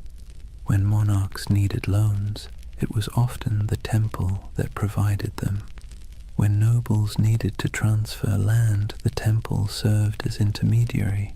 They were accountants of God, and for a time it seemed even heaven owed them interest. But power has a way of creating shadows. As their influence spread, so did envy. Clergy whispered that the Templars had grown too rich, too independent. Kings resented being indebted to monks with swords. Rumors began to drift through Europe like incense, that the Templars worshipped idols, that their rituals were secret and profane, that the cross they bore was not a sign of purity, but of blasphemy. Still, in their heyday, those whispers were little more than background noise. Outwardly, the Templars thrived. Their fortresses dotted Europe and the Levant, solid, silent, identical in style, as if each had been built from the same blueprint. Stone geometry repeating across continents. They didn't just build castles, they built infrastructure, bridges, ports, farms. They managed trade routes that linked the Mediterranean to northern Europe.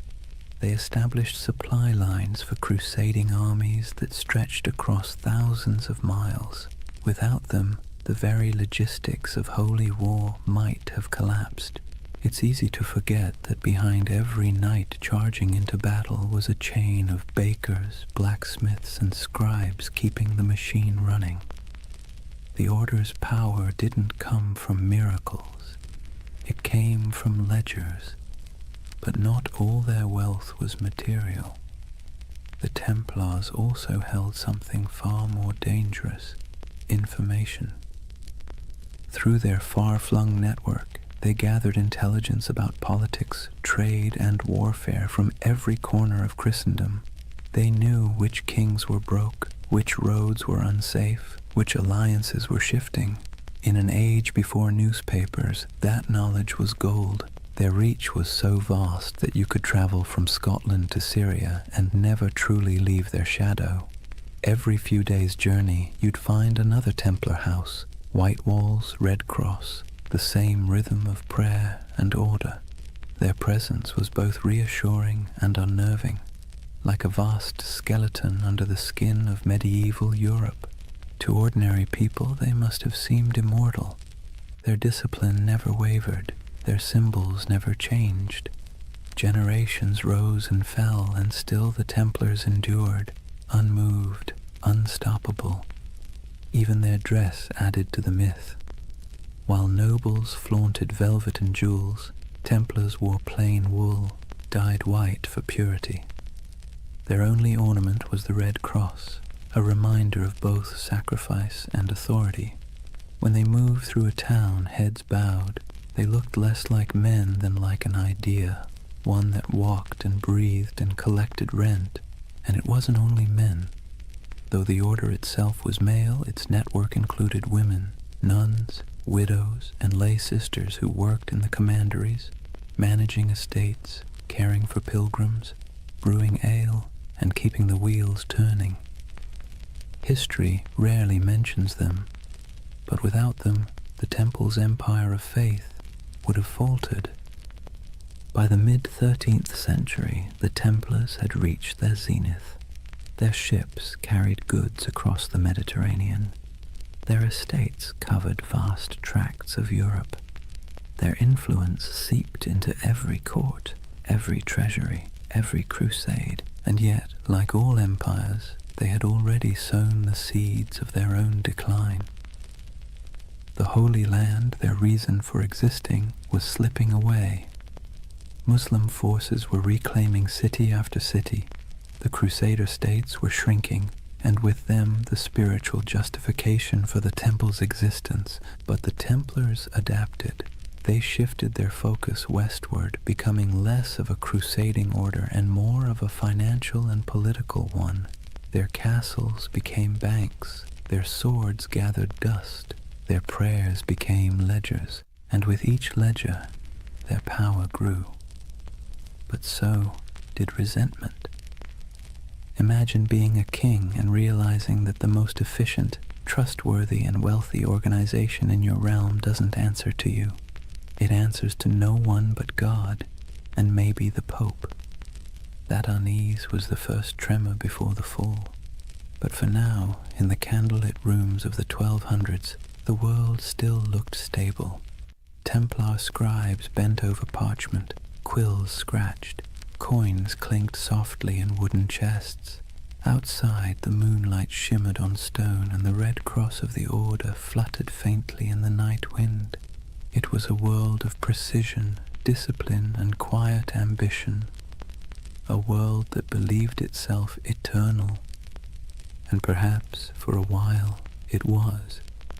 Picture a long stone hall lit by morning light through narrow slits in the wall. The air smells faintly of straw and cold iron. Dozens of men kneel side by side, white mantles draped over their shoulders, red crosses stark against the fabric. No one speaks. The only sounds are the shuffle of boots, the whisper of breath, and the faint crackle of a torch. It's not a church exactly, not a barracks either. It's both, and that contradiction is the essence of the Knights Templar.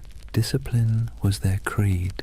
Every movement, every word, every thought was governed by the rule of the temple, a sprawling set of commandments written in the early 12th century that blended the rigidity of a monastery with the brutality of a battlefield. And yet, for all its severity, there was beauty in that order, a rhythm that shaped their days like the tolling of distant bells. They rose before dawn to pray, their voices echoing in unison. Then came the chores, feeding horses, sharpening weapons, tending armor, mending cloaks, cleaning wounds. Breakfast was simple: bread, sometimes watered wine, rarely meat. Then training, endless training, sword drills in formation, mounted charges across dusty fields, bow practice until fingers blistered. To the outside world, they were holy warriors. To themselves, they were servants of God, of each other, and of discipline itself. Templars lived by vows of poverty, chastity, and obedience, but those words meant something very different in their world. Poverty meant no personal possessions, but the order itself owned vast estates. Chastity meant avoiding women entirely, even in conversation, an easier rule to write than to live by. And obedience meant complete submission to one's commander, even unto death. That last vow was the hardest and the one that defined them. A Templar didn't fight for victory. He fought to obey. If ordered to hold a line, he held it. If ordered to die, he died. There was no hesitation, no bargaining, no emotion. In battle, this made them terrifying. Other soldiers might panic, flee, or waver. The Templars never broke formation. Even when surrounded, they fought in silence, red crosses vanishing one by one into the dust. It's tempting to romanticize that kind of devotion, but there was nothing romantic about it. It was hard, mechanical, and often lonely. Templars were forbidden to embrace their own brothers without permission, forbidden to joke or sing frivolously, forbidden to play games of chance. Even laughter was discouraged, except in moderation. Their armor, too, reflected that restraint, plain, functional, unadorned. No bright colors, no gilded crests, only the red cross sewn near the heart. It was said that when the Templars rode into battle, the sound of their charge was unlike anything else. Not the roar of chaos, but the low thunder of synchronized hooves, a kind of terrible harmony. They weren't the largest army in the Crusades, nor the most numerous, but they were the most feared, because the enemy knew they wouldn't stop. Every Templar learned to fight and die as part of something greater, and that mindset extended beyond the battlefield. Inside their commanderies, every task, no matter how small, was done with the same ritual precision. From the folding of cloaks to the cleaning of armor, everything had its method. The order saw chaos as the devil's playground, and order as divine. Imagine the life of a young recruit, a sergeant or a serving brother, joining the temple. He would begin as an associate, working the stables, tending the fields, carrying water. He'd sleep on straw, wake before dawn, pray, eat little, speak less. The nights might seem distant, stoic men of few words, but in truth everyone shared the same weight of silence. Templar silence wasn't emptiness, it was control. They believed words carried danger, pride, gossip, temptation. So they learned to communicate through gestures and glances, through efficiency rather than expression. Meals were eaten in near silence, a monk reading scripture aloud while others chewed. If you wanted salt, you didn't ask, you pointed. If you needed bread, you waited your turn. Over time, that silence became a kind of language, a pulse that connected them more deeply than speech ever could. And perhaps that's why their discipline bordered on the sacred. Their punishments were severe but predictable. A brother who broke his vows, who stole, lied, or behaved pridefully, might be stripped of his cloak, forced to eat on the floor, or made to lie face down during Mass while others stepped over him. For grave offenses, he could be expelled entirely, his red cross torn away like a soul in exile. But for most, it never came to that. The Templar mind was trained like a blade, sharp, steady, and resigned. Even their daily routines reinforced obedience. The day was divided by bells, prayer, labor, rest. Each moment accounted for. They prayed before battle, after battle, before eating, before sleeping. Every act was sanctified, every breath a form of worship. And yet, for all their austerity, there was a quiet humanity beneath it. The rule allowed small comforts, wine on holy days, the company of brothers during feasts, laughter when earned. They kept dogs and falcons. They played music sometimes, though always solemnly. Their lives weren't joyless, just measured. To outsiders, that restraint looked inhuman. To insiders, it was peace. Because here's the thing, medieval life was unpredictable, dangerous, and filthy. Plague, famine, war, it was all chaos. The Templars built a life where everything made sense, a world of routine, duty, and clear purpose. That order was their sanctuary. And yet, there's a strange irony in that. For all their vows of humility, the Templars radiated pride. Not arrogance exactly, but a certainty that they were different, chosen. While other knights fought for lords, women, or glory, the Templars fought for eternity. Their enemy wasn't just flesh and blood, it was sin itself. That certainty gave them strength, but it also made them untouchable. When they marched through cities, people stepped aside. Their white mantles glowed in the sun. Children watched them pass in awe. Priests blessed them. Merchants envied them. Kings tolerated them. And slowly, without realizing it, they became what they were sworn to resist: powerful, privileged, and proud. Their discipline, once spiritual armor, became something colder, a mask. By the late 13th century, the Templar ideal had begun to crack. The Holy Land was lost, the Crusades had soured, and yet the Order still trained, still prayed, still obeyed, as if nothing had changed. It's almost haunting, that image. An army without a war, marching in perfect silence toward a future that no longer needed them. They kept their rituals alive even as their purpose faded. The morning prayers, the vows, the cold meals, the endless drills, like monks in armor performing the same liturgy long after the congregation had gone home. If you had visited a Templar stronghold, then, say, Tomar in Portugal, or the great fortress of Crac des Chevaliers, you'd have seen perfection on the surface, polished discipline, unbroken ranks, but beneath it, something else was stirring: uncertainty. What happens to an order built for holy war when holiness itself goes out of fashion? The Templars didn't have an answer. They just kept obeying. And maybe that's the tragedy. They were so trained to follow command that when the commands themselves became corrupt, when kings and popes turned against them, they couldn't adapt. Their discipline, once their shield, would soon become their downfall. But that's later. For now, in the twilight of their golden age, they still looked unshakable. Picture them one last time, a column of knights riding through the gates of Acre, the last stronghold of Christendom in the east. Sunlight glints on their helmets. The sea wind carries the smell of salt and steel. Their banner ripples, a red cross against white. They move as one body, one will, one faith. And somewhere in the back of the formation, a young knight whispers a prayer he has said 1,000 times before. He doesn't know that in a few short decades, his order will be ashes and rumor.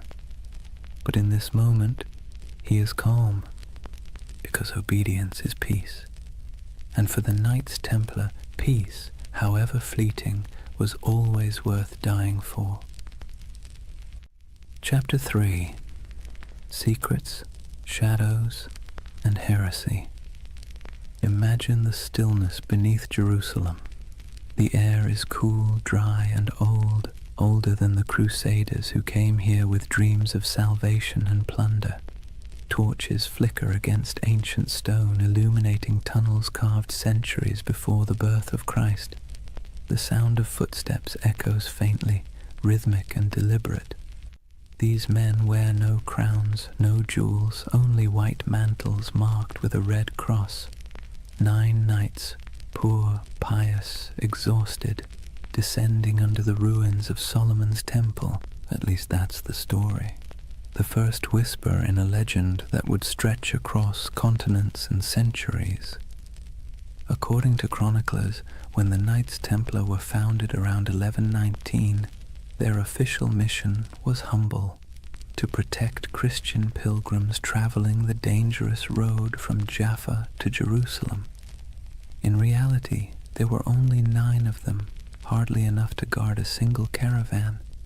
And yet King Baldwin II of Jerusalem gave them quarters in one of the holiest sites on earth, the Temple Mount, believed to be the ruins of Solomon's temple itself. That's where the name came from, the poor fellow soldiers of Christ and of the Temple of Solomon. But for a group of destitute knights, their address was suspiciously prestigious. The Temple Mount was not just another ruin, it was a sacred puzzle layered in myth. Jews believed it was where the Ark of the Covenant had once rested. Muslims revered it as the site of the Prophet's ascent to heaven. Christians saw it as the home of God's wisdom and wrath alike. And somehow these 9 knights, without royal blood, without political clout, were allowed to live directly atop it. And for nearly 9 years, no one quite knew what they were doing down there. There are no surviving records, no letters, no official reports, just silence, the kind that history fills with imagination. And centuries later, that silence became the perfect soil for mystery. Some say the Templars were digging, not guarding, that they searched the ruins for hidden relics, ancient scrolls, or lost knowledge buried deep beneath Jerusalem. According to certain accounts, the knights conducted excavations under the temple itself, tunneling through ancient chambers that had lain untouched since biblical times. Archaeologists in the 19th century actually found evidence of Templar tunnels beneath the site, narrow shafts and corridors leading nowhere, carved by human hands during the Crusader period. That's when the myth took root, that the Templars had uncovered something extraordinary, something that transformed them from a handful of ragged knights into one of the most powerful organizations in the medieval world. What was it? The Ark of the Covenant? The Holy Grail? Secret knowledge from King Solomon himself? Or perhaps something less tangible? A myth so potent it didn't need to exist to be believed. It's easy to see why the story stuck. The Templars' rise defied logic. They appeared out of nowhere, impoverished, under-equipped and obscure. Then, almost overnight, they became legends. Their fame spread through Europe like wildfire. Popes blessed them. Kings donated land. The church gave them privileges no other order had ever held. They could collect tithes, build fortresses, even run their own banks. Within decades, they were richer and more influential than most monarchies. How does that happen unless you've found something powerful? Of course, the historian in us can explain it rationally. Europe was full of eager donors. The Crusades were romanticized as a holy cause. The church wanted soldiers who could fight without being corrupted by greed, and the Templars fit that image perfectly. Their vows of poverty made them trustworthy. Their discipline made them effective. Their myth was self-reinforcing, but reason rarely wins the imagination. And so the legend persisted that beneath the stones of the Temple Mount, they discovered secrets the church itself feared. Hidden teachings, forbidden wisdom, proof that faith was not as simple as it seemed. You can almost hear the whispers, a flicker of torchlight in the dark, the scrape of metal against stone, the muttered Latin of a prayer or a spell. It's nonsense, of course, probably, but beautiful nonsense. That's the curious power of the Templar myth. It lives in the gap between faith and doubt, between the seen and the unseen. Take the idea of the Grail, for instance. In medieval Europe, the word didn't mean a chalice at first. It meant a vessel of divine mystery, something that contained the essence of truth. The connection between the Templars and the Grail only appeared centuries later, in 12th and 13th century romances, when poets like Chrétien de Troyes began weaving stories of knights, purity, and hidden relics. Those tales weren't history. They were dreams, but dreams with staying power. To the medieval mind, it made perfect sense that the holiest warriors would be the keepers of the holiest object. And to the modern mind, still restless in the dark, it makes perfect sense that an empire's rise must hide a secret. Maybe that's why the Templars continue to haunt us, because we can't resist the idea that someone, somewhere, found the truth and kept it to themselves. But beneath the mystique, there's something more mundane and more fascinating. The real secret of the Templars wasn't gold or relics. It was organization. While other Crusader groups floundered in chaos, the Templars built a system. They turned faith into logistics. They mastered record-keeping, finance, communication, and property management at a level Europe had never seen before. Their commanderies stretched from Scotland to Syria, forming a network that could move money, men, and messages faster than any king's court. They were medieval globalists, an early blueprint for the international corporation. That was their real treasure, their true grail, not buried under Jerusalem, but written in ledgers and sealed with wax.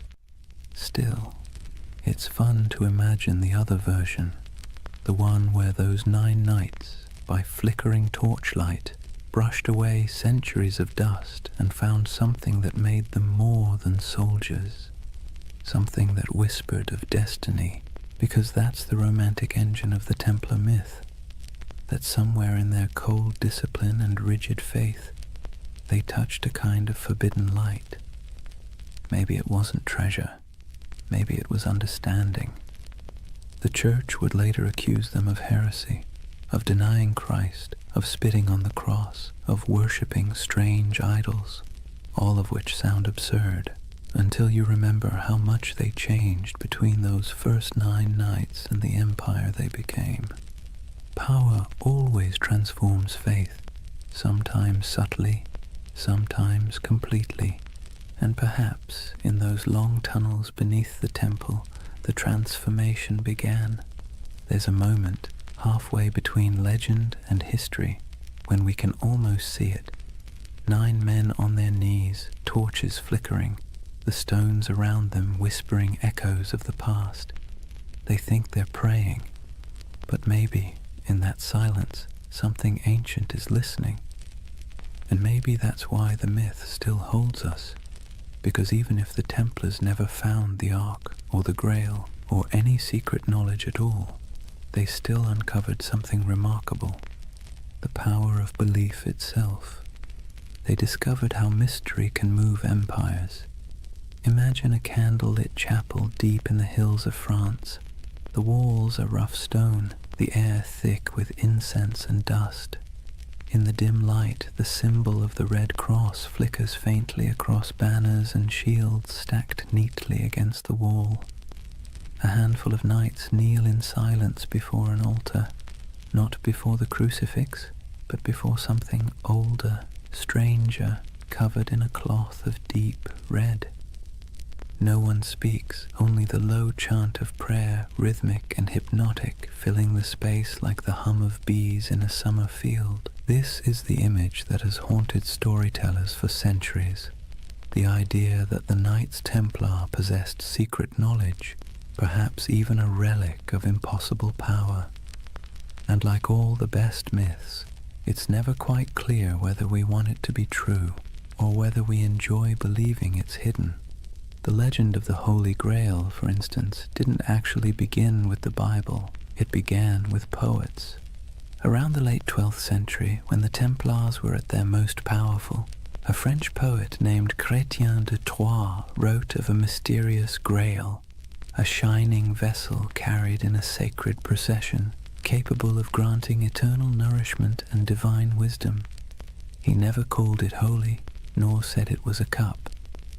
Later, writers turned it into the chalice of Christ, the cup of the Last Supper, or the vessel that caught his blood at the crucifixion. But in Chrétien's day, the Grail was simply something too sacred to name directly. And in that ambiguity, the Templars found a shadow, because who else fit the image better? Knights of divine mystery, warriors of impossible devotion, a brotherhood whose rituals were secret, whose vows were absolute, and whose origins lay under the ruins of Solomon's temple. To a medieval audience it made perfect sense. If the Grail existed, it was the Templars who kept it. Over the centuries, the Grail and the Templars fused together into a single enduring myth, a marriage of chivalry and mysticism that no amount of historical evidence has ever been able to undo. The truth, though, is both smaller and more interesting. The Templars were bureaucrats of the divine. They didn't sit around sipping from golden chalices or unlocking cosmic secrets. They balanced books. They managed estates. They wrote letters in crisp Latin. They were the spiritual accountants of a holy empire. But because they lived in an age obsessed with relics, bones of saints, drops of Christ's blood, splinters of the true cross, they were inevitably drawn into the world of the sacred object. They guarded reliquaries. They escorted pilgrims who sought miraculous artifacts. They helped fund and protect monasteries where fragments of supposed holy items were displayed. So when rumors spread that they had discovered ancient scrolls beneath the Temple of Solomon, texts written by early Jews, Gnostics, or even pre-Christian mystics, the stories stuck. The scroll myth would grow and mutate over time. Some later accounts, centuries after the Templars were gone, claimed they had found the Book of Thoth, an Egyptian text of divine wisdom. Others said they uncovered teachings from the lost tribes of Israel, and some whispered of alchemical diagrams, maps of the cosmos itself, hidden away from the church to protect humanity from knowledge it wasn't ready to bear.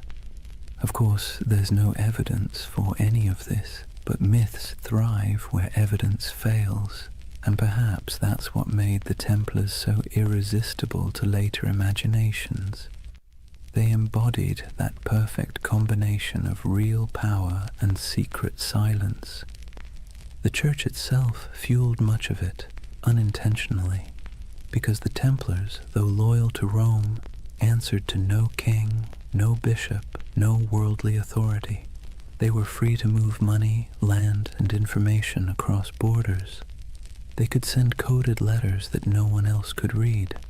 They had their own internal justice system, their own chapels, their own prayers. In other words, they looked a lot like the very thing the Church feared most, a second church. And that's when suspicion began to bloom. Whispers spread that the Templars practiced strange rituals, that their initiations involved renouncing Christ, spitting on the cross, or worshipping a mysterious head called Baphomet, that their power came not from God but from something older. Most historians agree that these accusations were lies, propaganda created to destroy them later. But it's worth noting why those lies were so effective. Because they sounded plausible. Because secrecy always invites projection. If you give people a locked door, they will imagine what's behind it. And for medieval Europe, already steeped in apocalyptic fear and superstition, the Templars became the perfect vessel for that imagination. Their very success became suspicious, their discipline unnatural, their wealth sinful, their silence heretical. And yet, maybe there was something beneath all the rumor.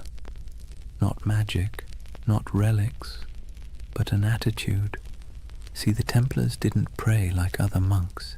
Their spirituality wasn't cloistered, it was militant. Their daily life was about control, obedience, and the annihilation of the self. Every moment of pleasure, every trace of comfort was stripped away to make room for purpose. In a sense, that was a kind of secret knowledge, the knowledge that faith and suffering could be fused into a single weapon. And that's what made them so dangerous. Not to the Muslims they fought in the Holy Land, but to the church that eventually feared them, because the Templars didn't seem to need intermediaries. Their faith was too direct, too efficient, too pure. When you can talk to God through action, you make priests nervous. By the time the Crusader kingdoms began to crumble, the Templars' mystique had already surpassed their usefulness. Europe no longer needed warrior monks, it needed bankers, diplomats, and obedient clergy, and so the Templars' mysticism, once admired, became suspect. It's strange, isn't it, how quickly a symbol of holiness can become a symbol of heresy. One century they were Christ's chosen, the next they were whispered to be sorcerers. But perhaps that's the price of mystery.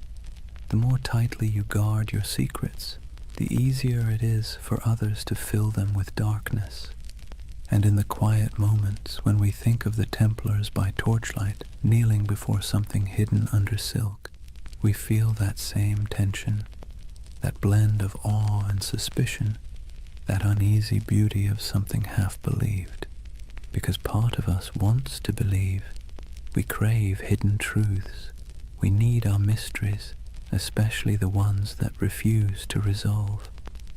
And maybe that's why, centuries later, the Templar myth is still alive, in Dan Brown novels, in video games, in conspiracy theories whispered on YouTube at 3 a.m., because it scratches that ancient itch, that somewhere, someone knows something we don't.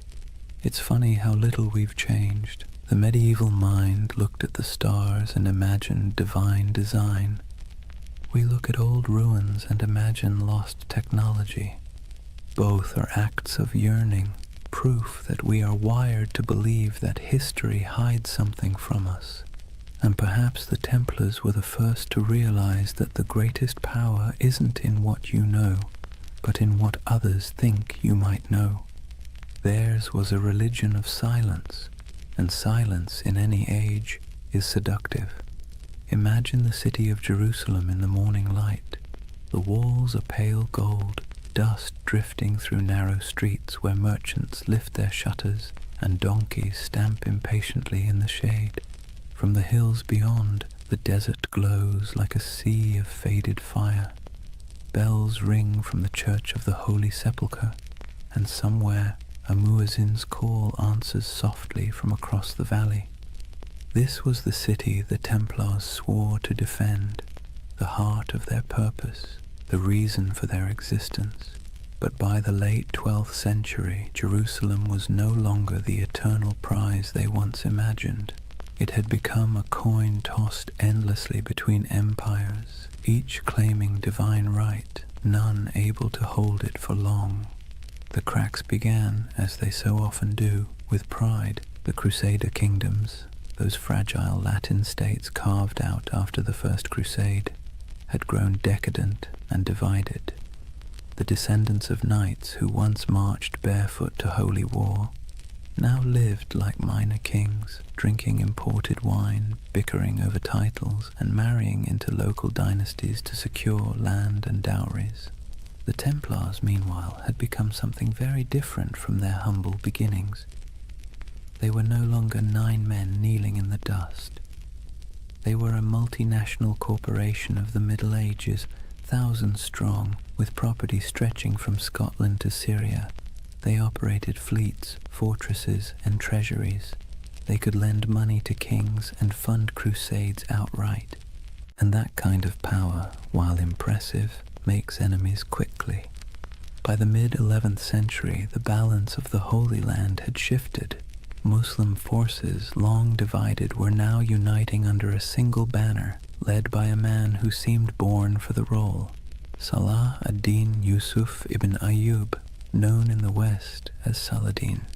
If the Crusaders were a tangle of arrogance and infighting, Saladin was the opposite, disciplined, patient, and devout. His armies were not the wild hordes described in European rumor. They were organized, loyal, and most importantly, fighting for home. The Templars met them on countless fields, Hattin, Ascalon, Arsuf, and though they fought with ferocious resolve, they were outmatched by unity and strategy. The Battle of Hattin in 1187 was the breaking point. It began with a cruel trick of the sun. Saladin's army lured the Crusaders away from their water supplies, dragging them across the dry Galilean plains under a blazing July sky. By the time the Templars reached the horns of Hattin, they were half mad with thirst, their chainmail burning against their skin, their banners wilting in the heat. The Muslim forces surrounded them. Archers darkened the sky with arrows, smoke from burning grass choked the air, and when the fighting finally stopped, almost the entire Crusader army was dead or captured. The True Cross, a relic carried into battle like a talisman, was seized by Saladin's men. It was never seen again. The Templar Grand Master Gerard de Riedefort was taken alive. Saladin spared him, though many of his brothers were executed. He would live long enough to watch the walls of Jerusalem fall later that same year. When word reached Europe that the Holy City was gone, it was as if the world itself had cracked open. Sermons thundered across cathedrals, blaming sin, pride, and divine wrath. Monarchs trembled, pilgrims wept. The Pope called for another crusade, and through it all, the Templars stood in the ruins of their purpose. You can almost imagine the silence that followed. The once sacred city, its streets littered with the detritus of war, now echoed with the sounds of new rulers. The Templar headquarters on the Temple Mount was emptied, their altars dismantled, their treasures seized. What began as a holy mission now looked suspiciously like a failure of faith. For the first time, the Templars were without their holy ground, and without Jerusalem, they were forced to confront an uncomfortable truth. If the temple was gone, what exactly were they the knights of anymore? But endings have a way of becoming beginnings.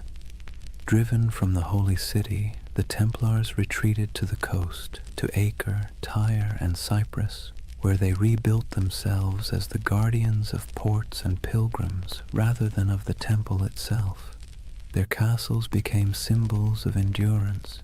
Crac des Chevaliers in Syria rose like a stone crown over the hills, its walls layered and massive, designed to resist even the most determined siege.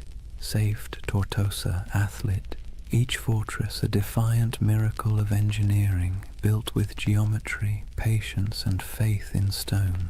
In those high towers, the Templars kept the flame of their order alive. But it was different now.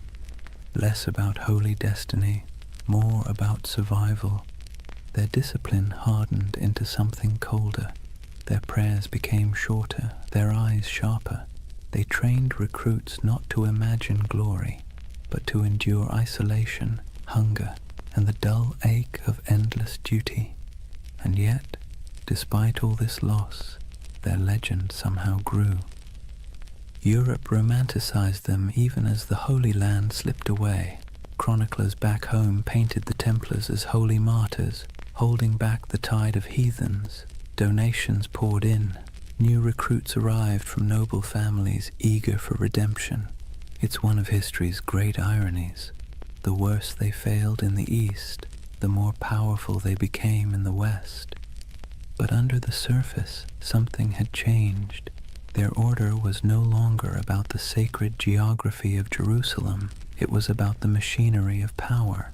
And in that subtle shift from spiritual to financial, the seeds of their downfall were already being sown. When the Crusades began, the Templars fought for the soul of Christendom. By the 13th century, They were its bankers.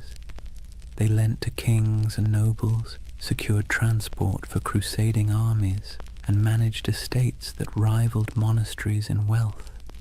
Their temples in Paris, London, and Aragon became repositories for gold and secrets. Some said their vaults held the lost relics of the East. Others whispered that beneath their churches, tunnels led to rooms where initiates swore oaths in candlelight, swearing not to crown or cross, but to something older. In truth, those basements probably held nothing more exotic than ledgers and coin chests, but perception, as always, was more dangerous than reality. To kings in debt, the Templars' wealth was an insult.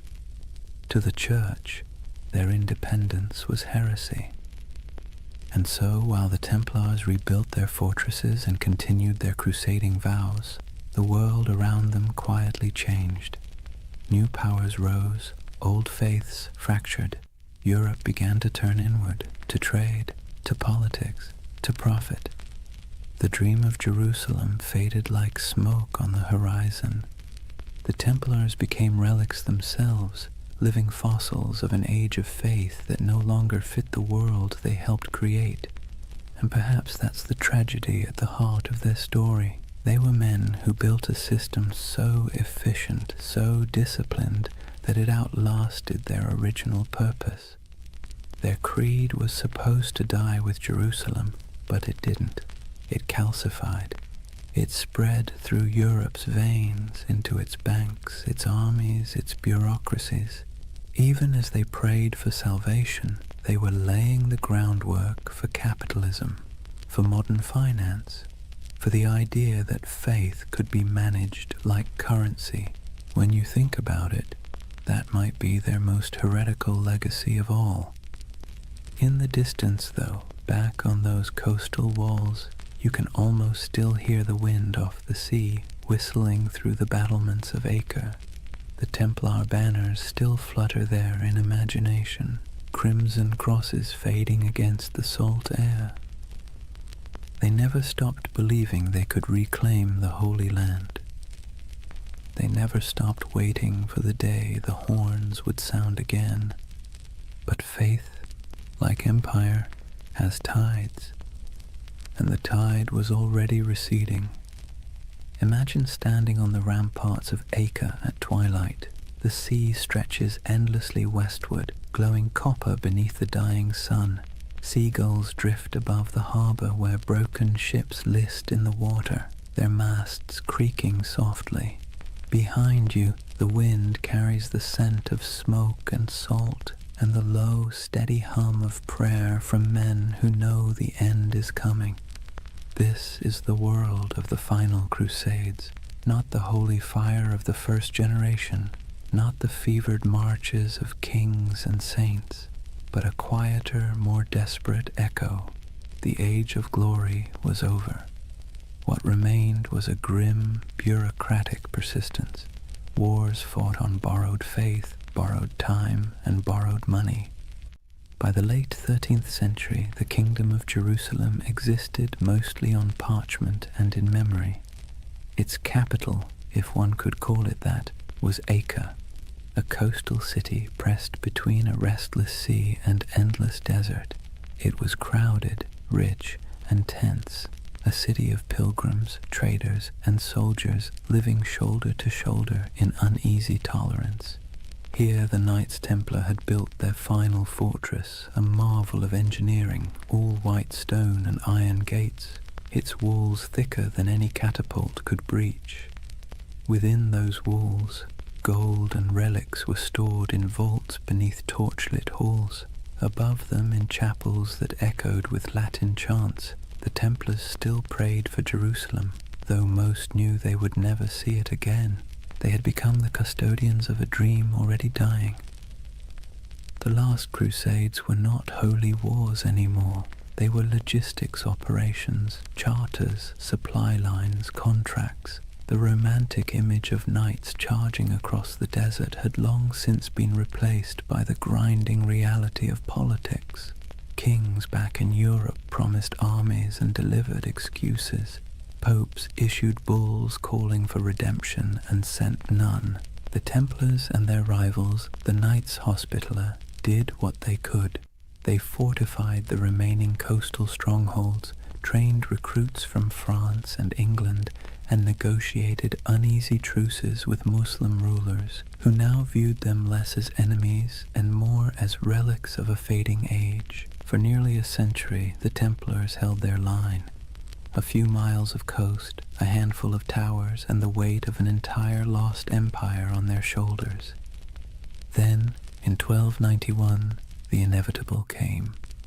A vast Mamluk army, disciplined, relentless, and armed with the confidence of history, swept across the plains toward Acre. Their banners blackened the horizon. Their engines rolled like thunder. Inside the city, panic spread like wildfire. Citizens fled to the harbor, merchants burned their ledgers, priests carried relics to the ships, whispering prayers that no one believed would work. The Templars, as always, took their positions. From the battlements, they could see the Mamluk campfires stretching endlessly into the desert night. The siege began with drums, then fire, then days of unbroken assault. It was not the glorious last stand of legend. It was chaos.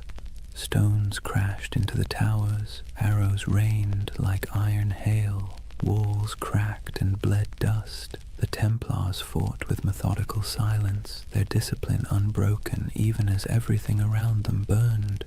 Eyewitnesses would later write that when the outer wall finally collapsed, the sound was like a mountain giving way. Within days, Acre was gone.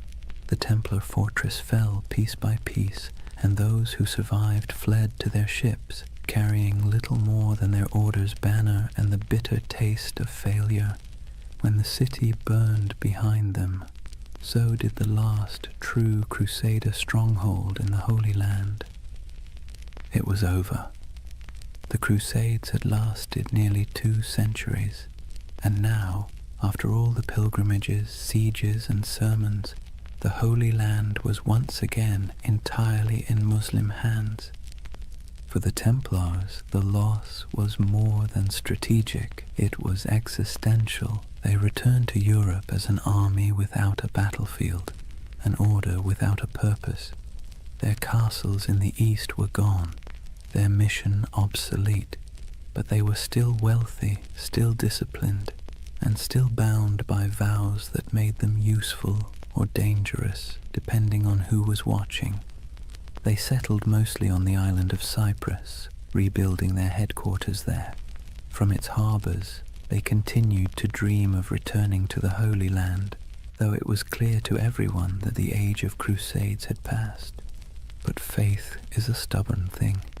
The Templars still believed that their duty was not complete. They trained, prayed, and planned, as if the next crusade was always just one papal decree away. And Europe for a while humored them. Popes still called them the sword of the church. Kings still borrowed their money.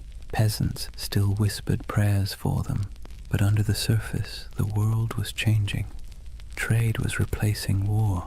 Cities were replacing castles. Banks were replacing swords. And the Templars, with their vast holdings and network of treasuries, found themselves at the uncomfortable center of this transition. They had invented the closest thing to modern finance, a system where a pilgrim could deposit gold in Paris and withdraw it in Acre using coded letters of credit. It was genius, practical, and efficient, and in hindsight, catastrophic. Because when the wars ended and the debts came due, kings looked at the Templars' wealth and saw temptation, not salvation. Especially one king in particular, Philip IV of France. Philip was a man both pious and paranoid. He owed the Templars enormous sums of money, loans for his wars, his court, his vanity. But he also saw their independence as an affront. They answered not to him, but to the Pope. Their fortresses in France were like miniature states, their archives sealed and secret. and the more Philip learned about them, the more their silence unnerved him. Rumors spread of strange initiation rites, of heretical symbols, of men kissing the cross in reverse. Nonsense, most likely, but for a monarch looking to erase his debts and consolidate power, nonsense can be weaponized. In the years after Acre, Philip began to scheme. He courted the Pope, then bullied him.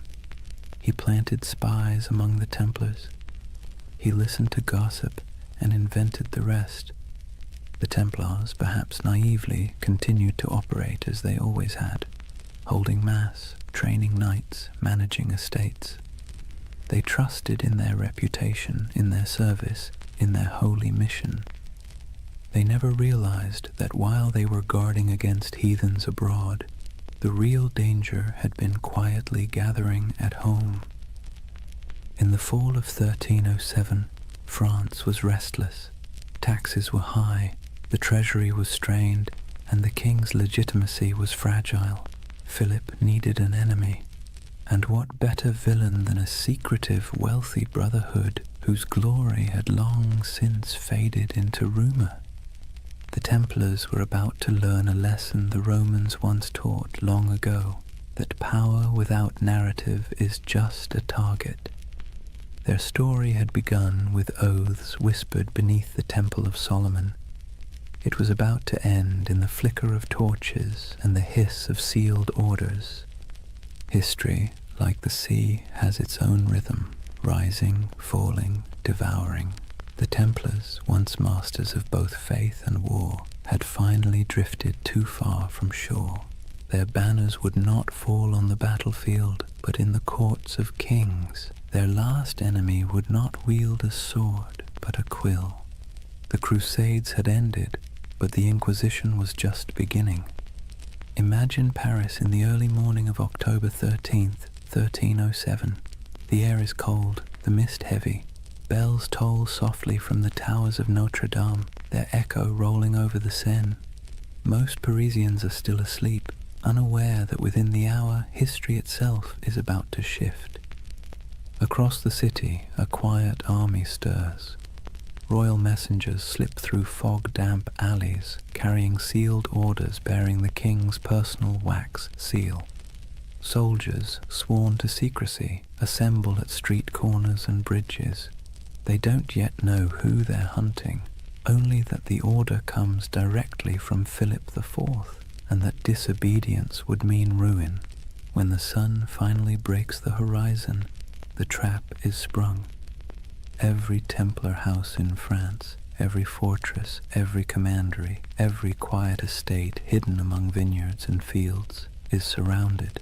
Gates splinter, iron boots echo down stone halls.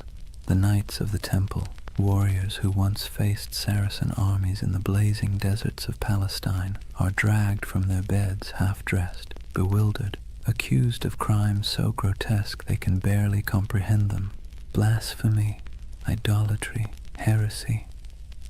The list reads like something pulled from a fever dream, but this was no dream. It was politics, dressed in the robes of faith. Let's be clear, Philip IV was not a fool. He was something more dangerous, clever, desperate, and convinced of his divine right to do whatever was necessary to hold his kingdom together. He had bled France dry with wars against England, then with his campaigns to tax the clergy. When the church resisted, he struck back, exiling the Pope from Rome, installing his own candidate, and essentially turning the papacy into a branch office of the French crown.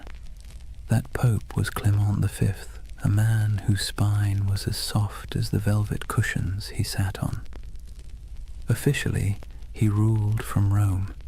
In practice, he lived under the shadow of Philip's will, a papal puppet relocated to Avignon. And so, when the King of France whispered that the Templars were dangerous, heretics, maybe even satanic, Clement listened. But the real accusation wasn't spiritual, it was financial. The Templars held vast wealth, not in piles of coins, but in something far more threatening: records, ledgers, IOUs. They were Europe's most sophisticated bankers, managing royal treasuries, facilitating trade, and holding deposits from nobles who trusted their vaults more than their own castles. That included Philip himself, who now owed them so much that, if they called in their debts, France might collapse. And so, with one order, Philip did what every indebted man has dreamed of doing since time began. He erased the balance sheet. The raids were coordinated with surgical precision. Templars across France were seized simultaneously, their archives confiscated, their leaders imprisoned. Jacques de Molay, the Grand Master, was arrested in Paris, along with his top commanders. He had been a guest of honor at the king's court just days before, attending the funeral of Philip's sister. Now his hospitality was rewarded with chains. The interrogations began almost immediately. The king's agents, men of ink and iron, demanded confessions to every sin imaginable. They accused the Templars of denying Christ, of spitting on the cross during initiation, of worshipping a mysterious idol called Baphomet.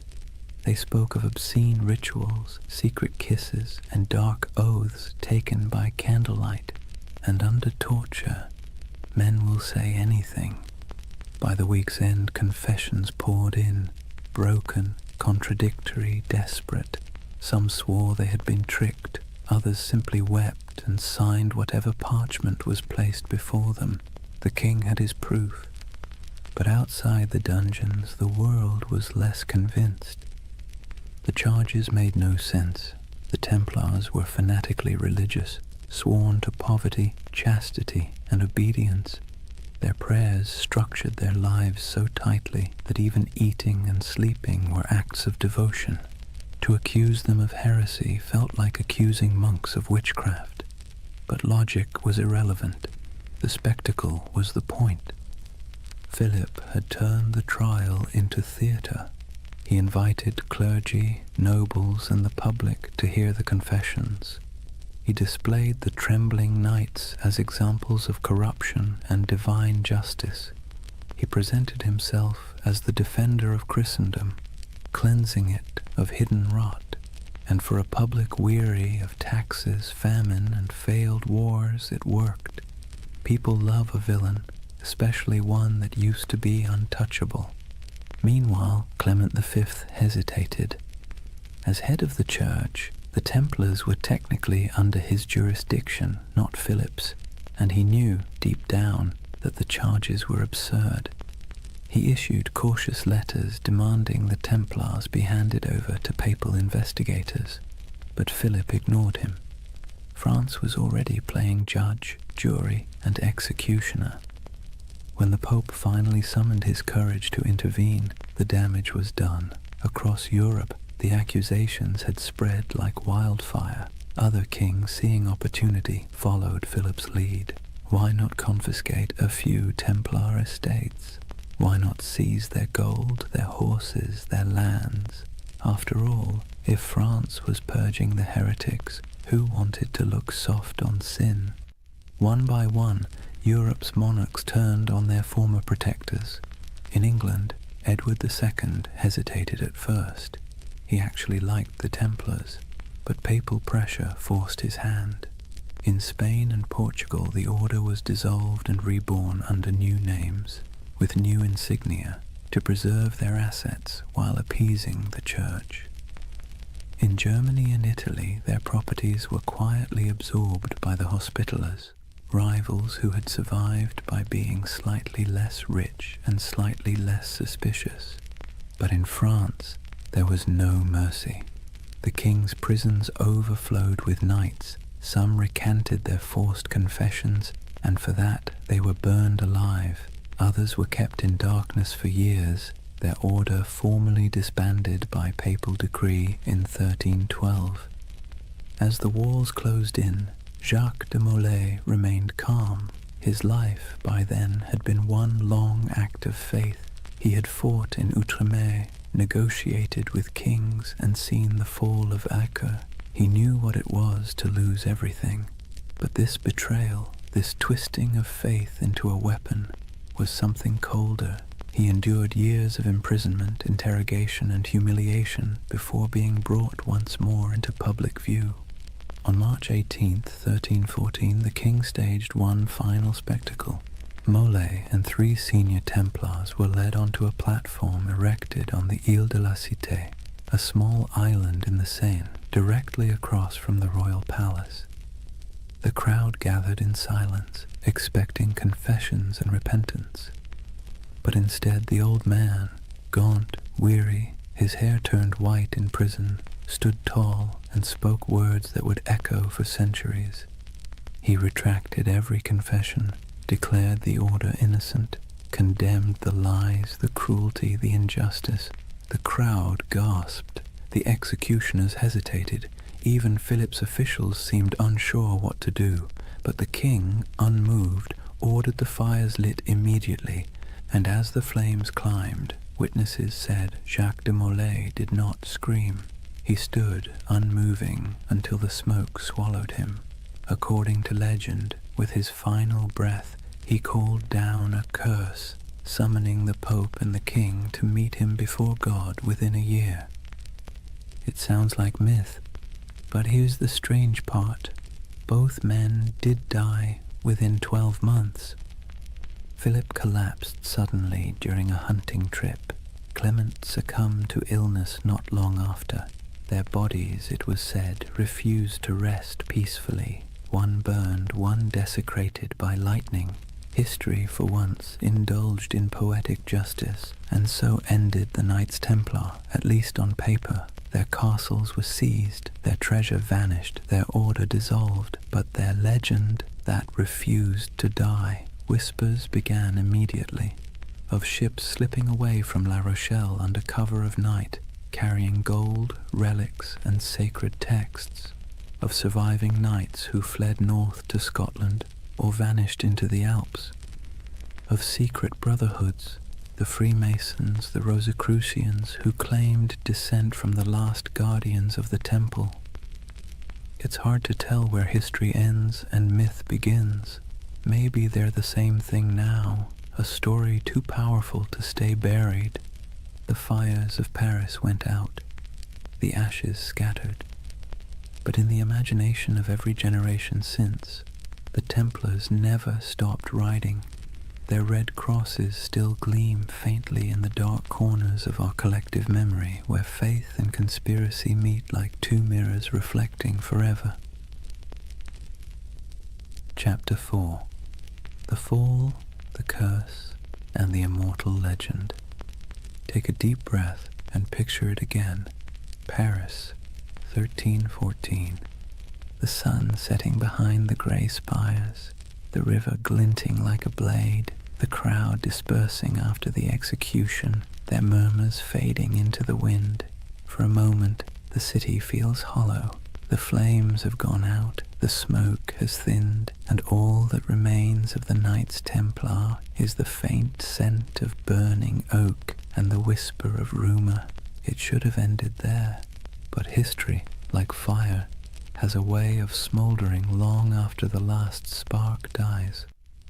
They say Jacques de Molay's final words were a curse.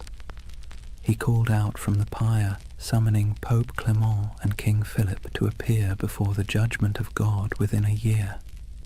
The legend says his voice did not tremble.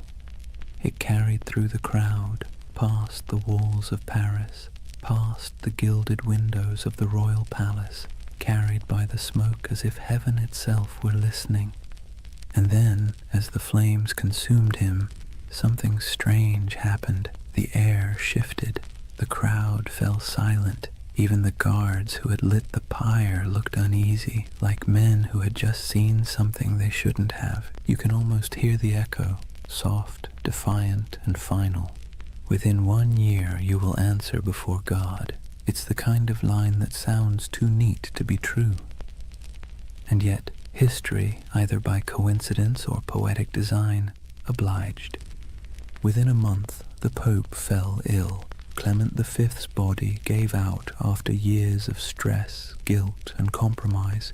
His corpse was placed in a monastery awaiting burial, but as if on cue, the monastery caught fire. The flames consumed the chamber, and the papal body, already lifeless, was said to have sat upright in the coffin, engulfed in flames, as though the curse had come to collect. Not long after, King Philip went hunting in the forest of Fontainebleau. A strong, healthy man, still in his 40s, he rode out in the crisp autumn air and never returned alive. Accounts differ. Some say he fell from his horse, struck his head, and lingered for days in agony. Others say he was seized by a sudden paralysis. Either way, the most powerful man in Europe died slowly, staring into nothing, as if haunted by something he couldn't see, and with their deaths, the curse of the Templars was born. It was a simple story. 2 men destroyed by the vengeance of a martyred knight, but it grew quickly. People whispered that France itself was doomed, that Philip's descendants, the Capetian line, would die out within generations, and, strangely enough, that too came true. Within less than 2 decades, all 3 of Philip's sons, each having worn the crown, were dead without heirs. The dynasty that had ruled France for centuries was snuffed out like a candle in a storm. The people of the time called it La Malédiction des Templiers, the Templar curse.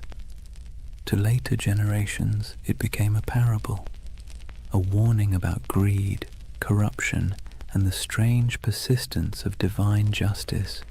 Of course, historians will tell you it was all coincidence, and maybe they're right. But that's the beautiful thing about history. It leaves just enough cracks for the imagination to pour through. When you close your eyes and think of those final days, it's not hard to believe that something larger was at work, a kind of cosmic balancing act, subtle and cruel. The Templars, who had built their order on discipline, loyalty, and faith, had been betrayed by those who claimed to uphold the same virtues. And perhaps, just perhaps, the universe took notice. Yet even as their bodies turned to ash, their legend began to breathe again. Within a generation, stories of the hidden treasure of the temple began to surface. Gold, relics, and ancient knowledge spirited away from France before the arrests. Ships loaded in secret at the port of La Rochelle, sailing west into the mist. Some claimed they vanished into Scotland, others into Portugal, and some said they crossed the ocean itself, centuries before Columbus, to lands unknown. The myth of the lost Templar fleet became the fuel for countless tales. Sailors swore that on stormy nights they'd seen ghost ships bearing red crosses on their sails, gliding silently across the waves. Monks whispered of secret vaults beneath cathedrals where the last Templars hid sacred relics, and among peasants and pilgrims alike, a quiet belief took root. The Templars were not dead. They had merely gone underground, waiting for the world to be ready again. It was an idea too romantic, too mysterious to fade. The church had tried to erase the order's name, to burn their banners, melt their seals, and scrub their records. But the Templars had built something deeper than stone. They had built a story, one that couldn't be killed with fire or buried in royal decrees. And the story began to change shape. In the Middle Ages, people whispered that the Templars had discovered the Holy Grail beneath the ruins of Solomon's Temple, that the treasure they carried was not gold, but knowledge, secret doctrines, ancient scrolls, perhaps even relics of Christ himself. These weren't just bedtime stories, they were expressions of longing for a lost wisdom, a purer faith, a world where the sacred and the powerful were one and the same. It's strange, isn't it? The church destroyed them for being too secretive, too independent, and yet that very secrecy made them immortal. The less we knew, the more we wondered. And wonder, as every myth maker knows, is the soil in which legends grow. By the 14th century, the Templars were ghosts. By the 15th, they were saints of imagination. By the 18th, they had been reborn entirely, absorbed into the rituals of the Freemasons, who borrowed their symbols, their oaths, and their mystique. Masonic lodges across Europe adopted the Red Cross, the sword, and the language of brotherhood. In their dimly lit halls, among candles and geometry, men in powdered wigs whispered oaths not unlike those once spoken in Jerusalem. And in those flickering moments, the Templars lived again, not as soldiers, but as symbols. Symbols of resistance, of hidden knowledge, of purity lost and truth buried beneath the weight of time. Somewhere along the way, their story stopped being about history at all. It became about us, about our hunger for mystery, our suspicion of power, our desire to believe that somewhere in the forgotten corners of time, the pure and the brave are still watching. And that brings us back to that fateful Friday, the 13th of October, 1307, the day that superstition itself was born. Before that morning, Friday the 13th meant nothing. It was just a date. But after the Templars were seized, tried, and condemned, it became a symbol of betrayal and bad luck. The day the innocent were destroyed by the powerful.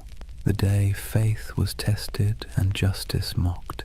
The day one of the most disciplined brotherhoods in human history was wiped out in a single breath. Centuries later, we still flinch at that date without remembering why. Maybe that's the real curse, not divine vengeance, but cultural memory, a faint echo of injustice that hums quietly beneath the surface of modern life. Every time the calendar aligns and Friday falls on the 13th, we pass through that echo. Most of us shrug it off, but somewhere deep in the collective mind, a voice whispers, "Be careful." It's the whisper of a fire crackling on an island in the Seine. The whisper of 9 knights kneeling in the dark, taking oaths no one else would ever hear. History loves to bury its ghosts, but ghosts, if nothing else, are patient, and so the legend of the Templars endures, not as a warning, not as dogma, but as a lullaby for the restless, a story that reminds us that even in corruption, there can be faith. Even in endings, there can be echoes. That the night, however dark, always remembers the shape of its stars. Close your eyes for a moment and imagine the sea, a cold wind blowing from the west, the smell of salt, iron, and rain. It's October of 1307, just days after the arrests began. France is tightening like a fist. Across the countryside, Templar commanderies, once bustling with horses, treasure, and prayer, now sit silent under royal seals. Soldiers ransack vaults, priests pore over ledgers, and the knights, those who survive the sudden sweep, vanish like smoke. Or at least, that's what history says. But if you listen carefully, beneath the crackle of parchment and the scratching of quills, you'll hear the ocean whispering another version.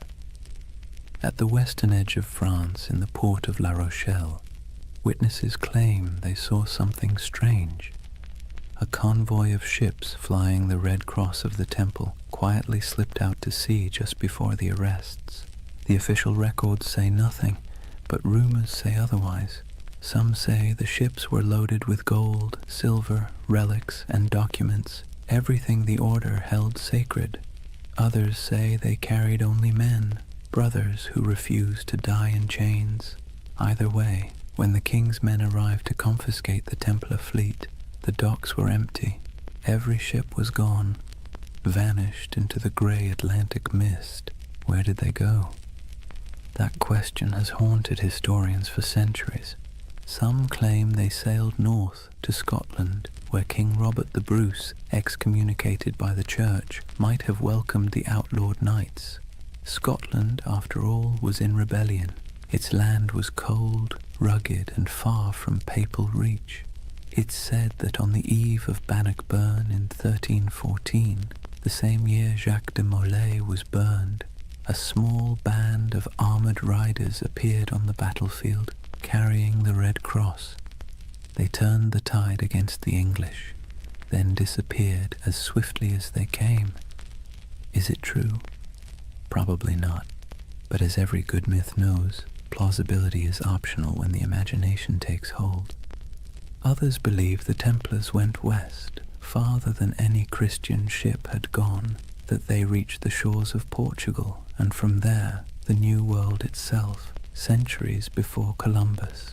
In Portugal, after all, the Templar legacy is easy to trace.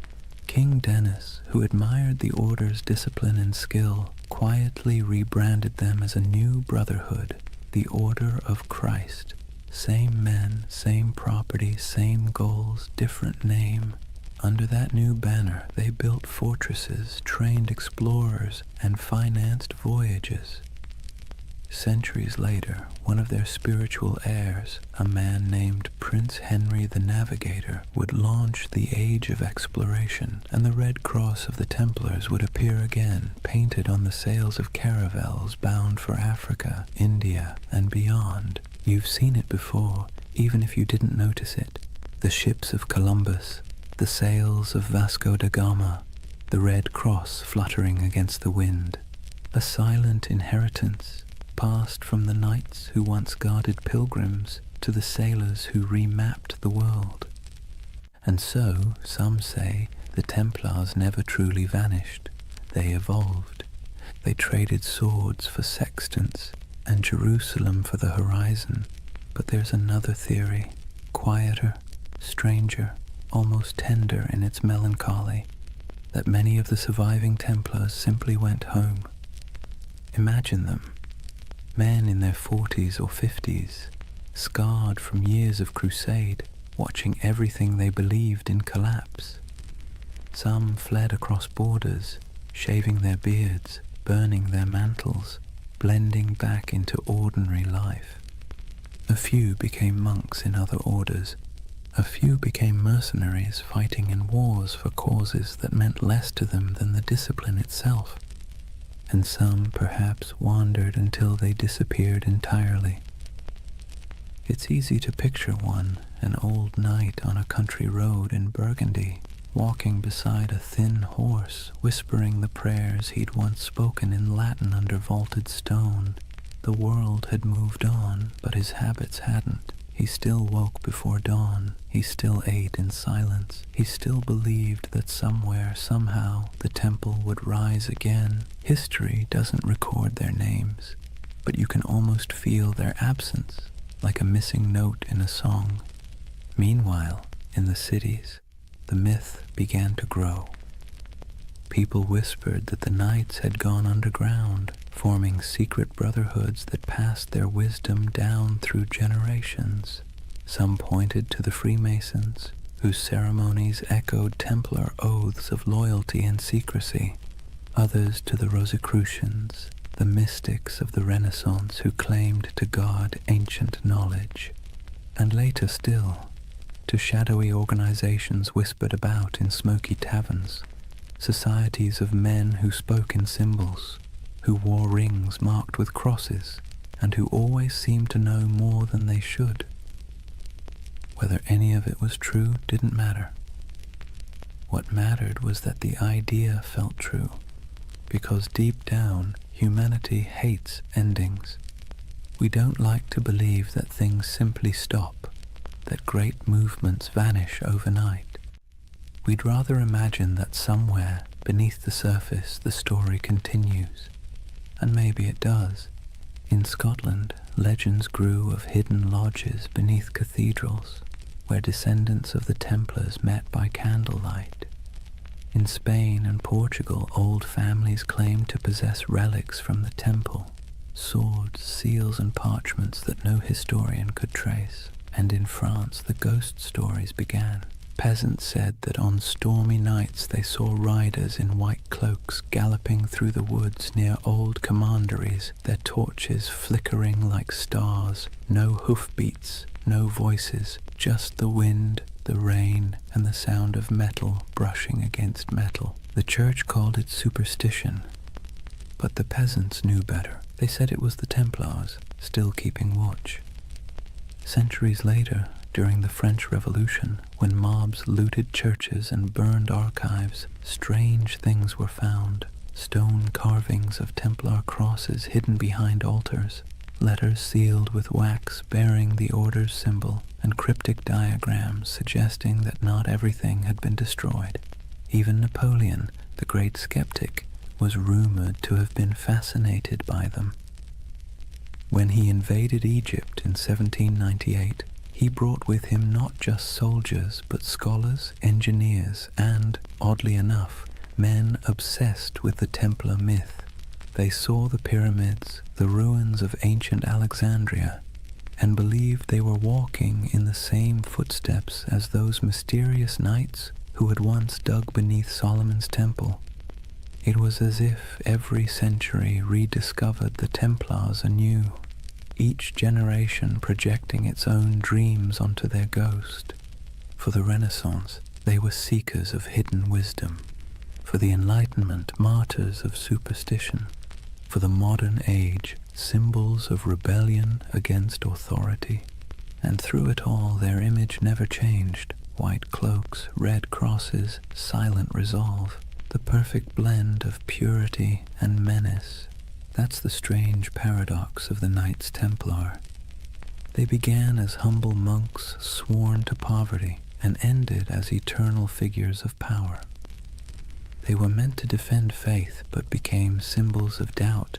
They were destroyed for secrecy, and yet secrecy is what keeps them alive.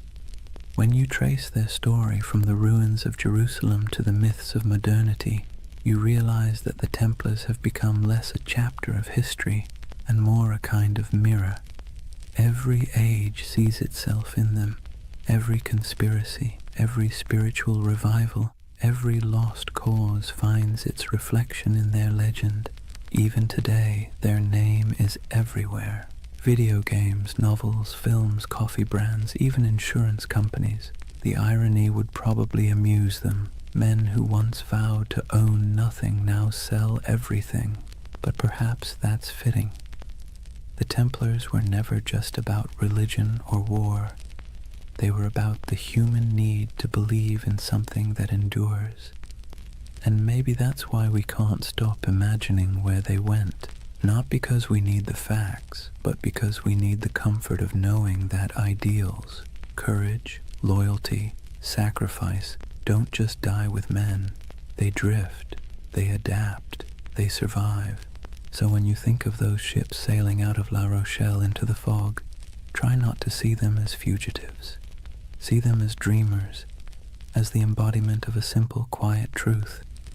That faith and mystery always find a way to escape the fire. Maybe they reached Scotland, maybe they reached the New World, or maybe they're still out there somewhere, beyond the horizon, sailing a sea that never ends.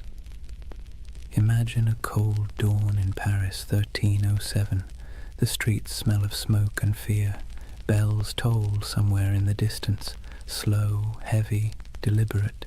The king's guards march through the mist, their armor clattering like a death knell. Inside the stone halls of the royal fortress, a handful of exhausted men kneel before a tribunal. Their white mantles, once symbols of divine purpose, are now stained with dirt and tears. The red cross across their chests looks almost like a wound. These are the Knights Templar, the once unbreakable brotherhood now accused of heresy, blasphemy, and witchcraft. Their Grand Master, Jacques de Molay, stands among them. His face is gaunt, his hands tremble, but not from fear, from disbelief. Only a few years earlier, kings had begged for the Templars' loans, popes had blessed their missions, and merchants had trusted their vaults with fortunes. And now, The same powers that exalted them call them servants of the devil. Let's be clear, the charges were absurd. The Templars were accused of spitting on the cross during secret initiations, of worshipping a mysterious idol named Baphomet, a bearded head that supposedly whispered prophecies, of kissing each other's backsides as oaths of loyalty. It sounds like something invented by a drunk gossip trying to impress a tavern full of bored clerks. But in medieval Europe, rumor and heresy were as lethal as swords. Under torture, men confessed to anything. And King Philip IV of France, buried in debt to the Templars, knew that pain was cheaper than repayment. He wanted their treasure and their silence. So he ordered confession after confession until even the strongest broke. It's strange to imagine these were men trained to endure battle, to ride through sieges, to fight without sleep. And yet here they were, chained in dungeons, whispering prayers that turned into pleas. Some recanted immediately, others held firm until their bodies gave out. But through it all, one question pulsed beneath the surface like a heartbeat. Where is the treasure? Because according to legend, the Templars had amassed unimaginable wealth. Gold from Jerusalem, silver from Europe, relics from the Holy Land. They were bankers to kings, landlords to half of France, and custodians of secrets no one dared write down. When their order collapsed, that treasure simply disappeared. The official records show nothing. The king found empty vaults, the church seized estates, but no gold. And so the myth began. The missing Templar treasure has been called the most enduring unsolved mystery in medieval history.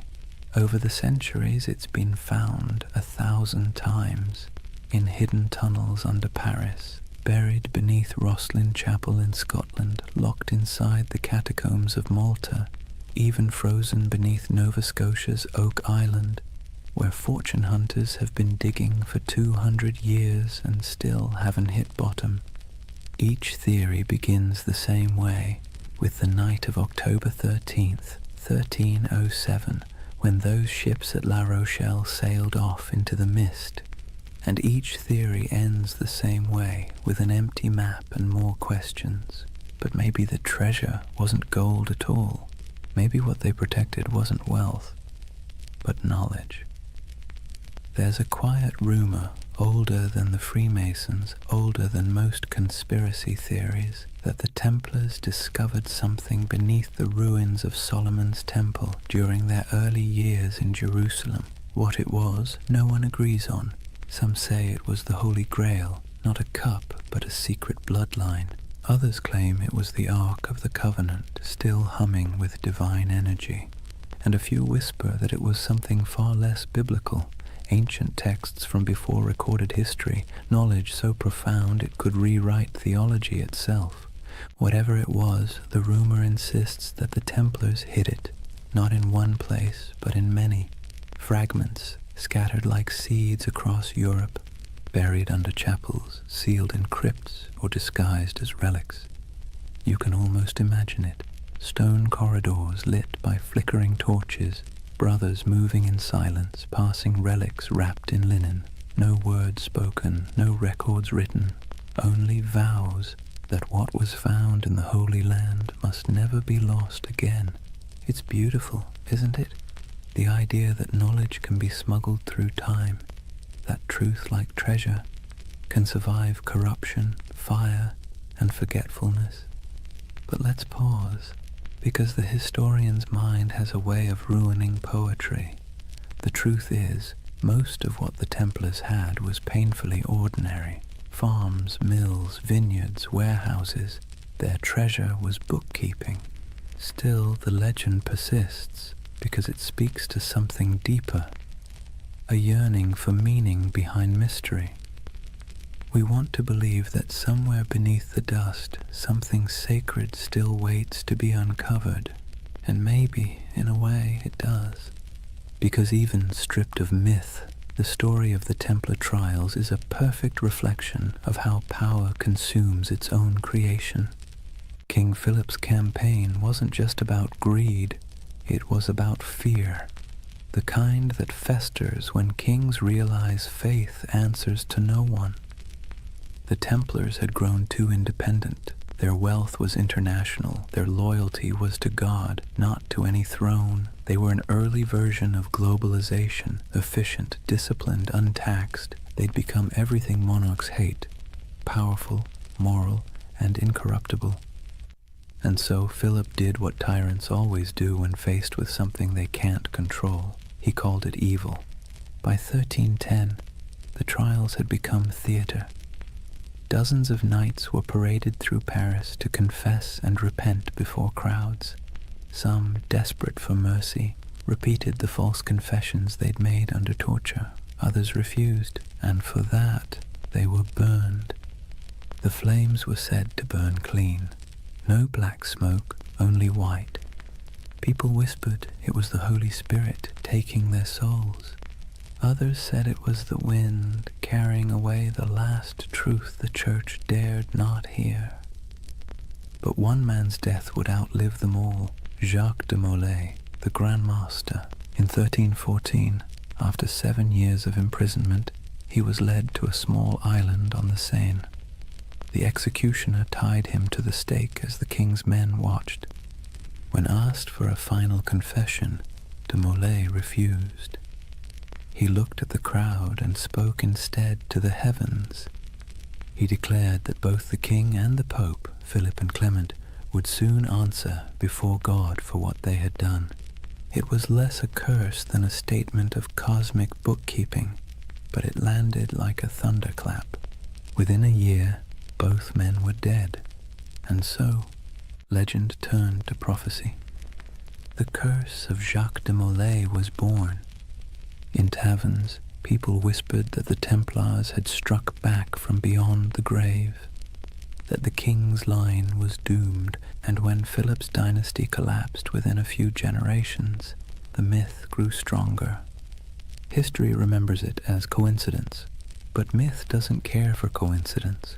It prefers poetry, and in that poetry, the Templars became immortal.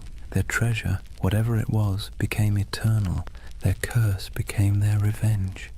You can see echoes of it everywhere, in novels about secret codes and grail quests, in stories of lost bloodlines and hidden orders, in the fascination that still surrounds their name. Because deep down, the story of the Templars isn't just about power or faith. It's about loss. The loss of certainty, of purity, of something once believed to be incorruptible. And perhaps that's why it still hums beneath our collective imagination, because when we stare into history long enough, we start to see ourselves. The way faith becomes ambition, ambition becomes greed, and greed becomes legend. So maybe the real Templar treasure isn't buried in stone or sealed in vaults. Maybe it's the myth itself, the part of human nature that refuses to stop believing, even when reason tells it to. The belief that something holy might still be hidden under all this noise and dust, that even in ruin there's a secret worth protecting, and somewhere, under moonlight or memory, a ship still drifts through fog, carrying not gold, but the weight of a promise, the promise that no truth ever really disappears. It just waits to be rediscovered. Picture this, the flames dying down on that island in the Seine, the crowd dispersing into the night, their faces glowing with the reflected orange of what they'd just witnessed. And above it all, the black smoke curling toward the spires of Paris, drifting into legend. Jacques de Molay was dead, but his curse, if you believe in such things, had already taken root. The chroniclers of the time, even the cautious ones, couldn't ignore what happened next. Within months, Pope Clement V was dead of illness. Within a year, King Philip IV was thrown from his horse and died suddenly. No heirs, no fortune, no redemption. It was as if the fire had leapt from de Molay's pyre into the royal bloodline itself. Whispered superstition turned to conviction. The Templars had called down divine justice. And that's where history ends and myth truly begins, because after that day the Knights Templar ceased to exist in the record. Their castles were seized, their lands divided, their members absorbed into other orders or driven into hiding. But their name, their symbol, only grew stronger. You can destroy a building, you can hang a man, but you can't kill an idea that has already become a myth. Let's be honest, the world loves a good mystery wrapped in moral ambiguity. The Templars were the perfect storm, part saint, part sinner, disciplined yet secretive, blessed yet cursed. And so, century after century, their shadow kept resurfacing in new disguises. In medieval Germany, people whispered that the Templars had gone underground, literally tunneling beneath mountains to guard their hidden treasure. In Scotland, they were said to have joined Robert the Bruce at the Battle of Bannockburn, their white mantles glowing like ghosts as they charged across the misty fields. In Portugal, they supposedly rebranded as the Order of Christ, quietly sailing under new banners as Europe's age of exploration began. Everywhere they vanished, stories bloomed like ivy over old stone. By the Renaissance, artists painted them into allegories. By the Enlightenment, philosophers invoked them as symbols of reason suppressed by superstition. By the 18th century, they'd re-emerged again, this time whispered to be the ancestors of the Freemasons, the supposed keepers of ancient wisdom and architects of secret societies that shaped revolutions and empires alike. No proof, of course, but when has lack of proof ever stopped a good story? And then came the 19th century, a perfect breeding ground for myth. Romantics were obsessed with lost causes, fallen knights, and tragic purity.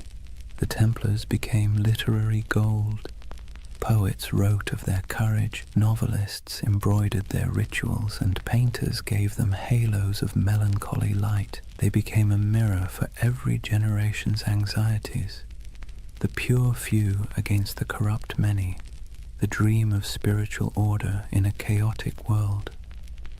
And that's the secret ingredient to their immortality. Each age reshapes them to fit its own fears and fantasies. For the Victorians, they were noble martyrs. For the mystics, guardians of sacred geometry and alchemical truth. For the modern internet, they're either ancient aliens or early bankers. The spectrum runs from the sublime to the ridiculous, and somehow the Knights Templar fit perfectly into both. But why? Why them and not some other crusading order lost to time? Maybe it's because they sit right on the fault line between faith and doubt. They were monks with swords, believers who killed, poor men who became rich, holy men who served kings. Their contradictions make them endlessly recyclable, adaptable to whatever mystery you want them to represent. And let's be clear, people love contradictions. They feel human, they feel possible. The Templars are not gods or demons. They're a reflection of how ambition twists faith, how purity curdles into power, and how power always inevitably invites its own destruction. It's almost poetic that they were accused of worshipping a severed head, because in a way, that's what their legend became, a body without a leader, kept alive by imagination, headless but somehow still breathing. Let's drift for a moment to one of those places still whispered about, Rosslyn Chapel, Scotland. Built in the 1400s, long after the Templars' supposed end, it's a riot of stone carvings, angels, vines, strange geometric knots, and figures that seem oddly ancient. In the quiet of that chapel, with dust in the sunlight and the faint echo of distant hymns, you can almost believe the stories, that beneath its floor lies a vault, and in that vault lies a secret, one so profound it could change everything we know about history. But then again, maybe it's just a crypt, maybe it's just stone and shadow, and maybe that's the point, that the real magic of the Templars isn't what they left behind, but what we keep searching for. Even their curse, that famous curse of de Molay, wasn't a curse at all until later writers made it one. It was a final speech, a cry for divine justice, but humans can't resist dramatizing justice into vengeance. We want the universe to mean something, to balance the scales, so we turn dying words into cosmic verdicts, and over time, that became the mythology we know today. Friday the 13th, the day of the arrests, turned into a symbol of bad luck. Their crosses became icons of mystery. Their disappearance became proof of survival. It's all absurd, and yet strangely comforting, because buried within the fantasy is a wish that truth survives corruption, that goodness hides rather than dies, that somewhere there's still a secret order of noble souls keeping the flame alive in a world that's long gone dark. And who knows, maybe that's true, not in the literal sense, but in the sense that stories are secret orders. Each retelling keeps the memory alive. Each listener becomes an initiate, one more person who knows that once there were men who tried to turn faith into action and paid the price. So when you hear their name, the Knights Templar, maybe don't imagine treasure or curses or cryptic symbols. Imagine something quieter, a group of men kneeling under torchlight, making promises they could never keep but tried to anyway. Imagine their breath clouding in the cold air, their armor cold against their skin, their hearts probably as uncertain as yours or mine. And perhaps in that uncertainty lies their true immortality, because we don't remember them as saints or villains.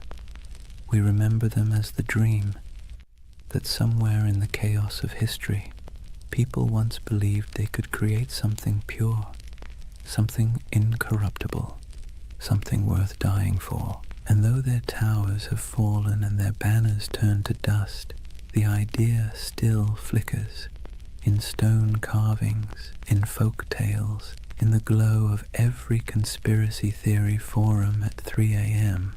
The Templars endure not because they were flawless, but because they were human. And humans have always dreamed of perfection, even as we fall short of it. So when you finally close your eyes tonight, imagine the world they left behind. Imagine the quiet after the fire, the soft sound of waves against forgotten shores. Somewhere a candle burns low, somewhere an oath is whispered again, and somewhere in the deep rhythm of history, the order still rides, not in armor, but in memory, because the truth is, nothing truly holy ever dies. It simply changes shape and waits to be remembered. So now we reach the end, or rather, the echo. The story of the Knights Templar doesn't really end. It simply fades like candlelight in a long corridor, stretching further and further into shadow. If you've stayed with me through this entire journey, through crusades and curses, through deserts and dungeons, take a moment to notice the quiet. The world they built and the world they lost are both long gone, but the silence they left behind still hums with meaning. Imagine it, Europe asleep under frost, old cathedrals creaking with age, the moonlight brushing against statues of long-forgotten knights. In that stillness, you can almost hear them, the faint clink of armor, the whisper of prayer, the soft murmur of devotion and doubt braided together. because that's what the Templars really were. Not gods, not monsters, just men standing at the fragile intersection between the sacred and the human. They tried to build heaven with earthly tools, swords, stone, oaths, and hope. And like everyone who's ever reached too high, they fell. But falling doesn't mean failure. It just means the dream became too heavy for the age that held it. History loves to paint the Templars as symbols of greed, of purity, of secrets, of sin. But perhaps they were simply mirrors, reflecting what every civilization fears most. That no matter how powerful we become, or how righteous we think we are, time will eventually unmake us, fold us back into silence. And yet, the beauty is that silence isn't nothing. It's the space where memory lives, it's where myths breathe, and it's where you, right now, can find peace. As you drift, think of how strange it is that the same stones that witnessed their vows now lie beneath traffic, beneath cities, beneath centuries of dust. But if you look closely, the pattern is still there, in church floor tiles, in the geometry of modern skylines, in the lingering idea that faith, when coupled with discipline, can move empires. Every age finds its Templars, not in armor, but in conviction, not guarding pilgrims, but guarding truth, or art, or compassion, or whatever fragile thing seems worth defending in their time. Maybe you've been one of them without realizing it, someone trying to build something pure in a world that doesn't always reward purity. So tonight, as the story fades, let the noise of history recede behind you. The clash of swords, the whispers of betrayal, the long sermons and louder silences. Let them dissolve into the steady rhythm of your breath, because this is what remains when the myths fall quiet. A reminder that even the grandest empires, the greatest orders, and the most secret brotherhoods eventually return to stillness. And in that stillness, something eternal stirs, not banners, not blood, but the simple, persistent urge to remember that once humans dreamed of divine perfection, that they believed in sacred duty, that they tried, however imperfectly, to bridge the distance between heaven and earth. And maybe that's enough. If you close your eyes now, you might see them one last time, riding slowly into the horizon, the sun setting behind them, their white mantles glowing faintly in the fading light. No words, no music, just the sound of hooves in the sand, steady as a heartbeat. And then, quiet, the kind of quiet that carries centuries. So let the world of the Templars drift away. The wars, the treasures, the secrets, what's left is only peace, soft, steady, endless peace. Thank you for joining this journey through time, for wandering through cathedrals, deserts, and dreams. If you enjoyed this story and want to hear more journeys through history to help you sleep, please subscribe. And before you drift off completely, tell me what's keeping you up tonight. Maybe next time we'll dream through that too. For now, rest easy. You're safe. History will keep its secrets until morning. Good night.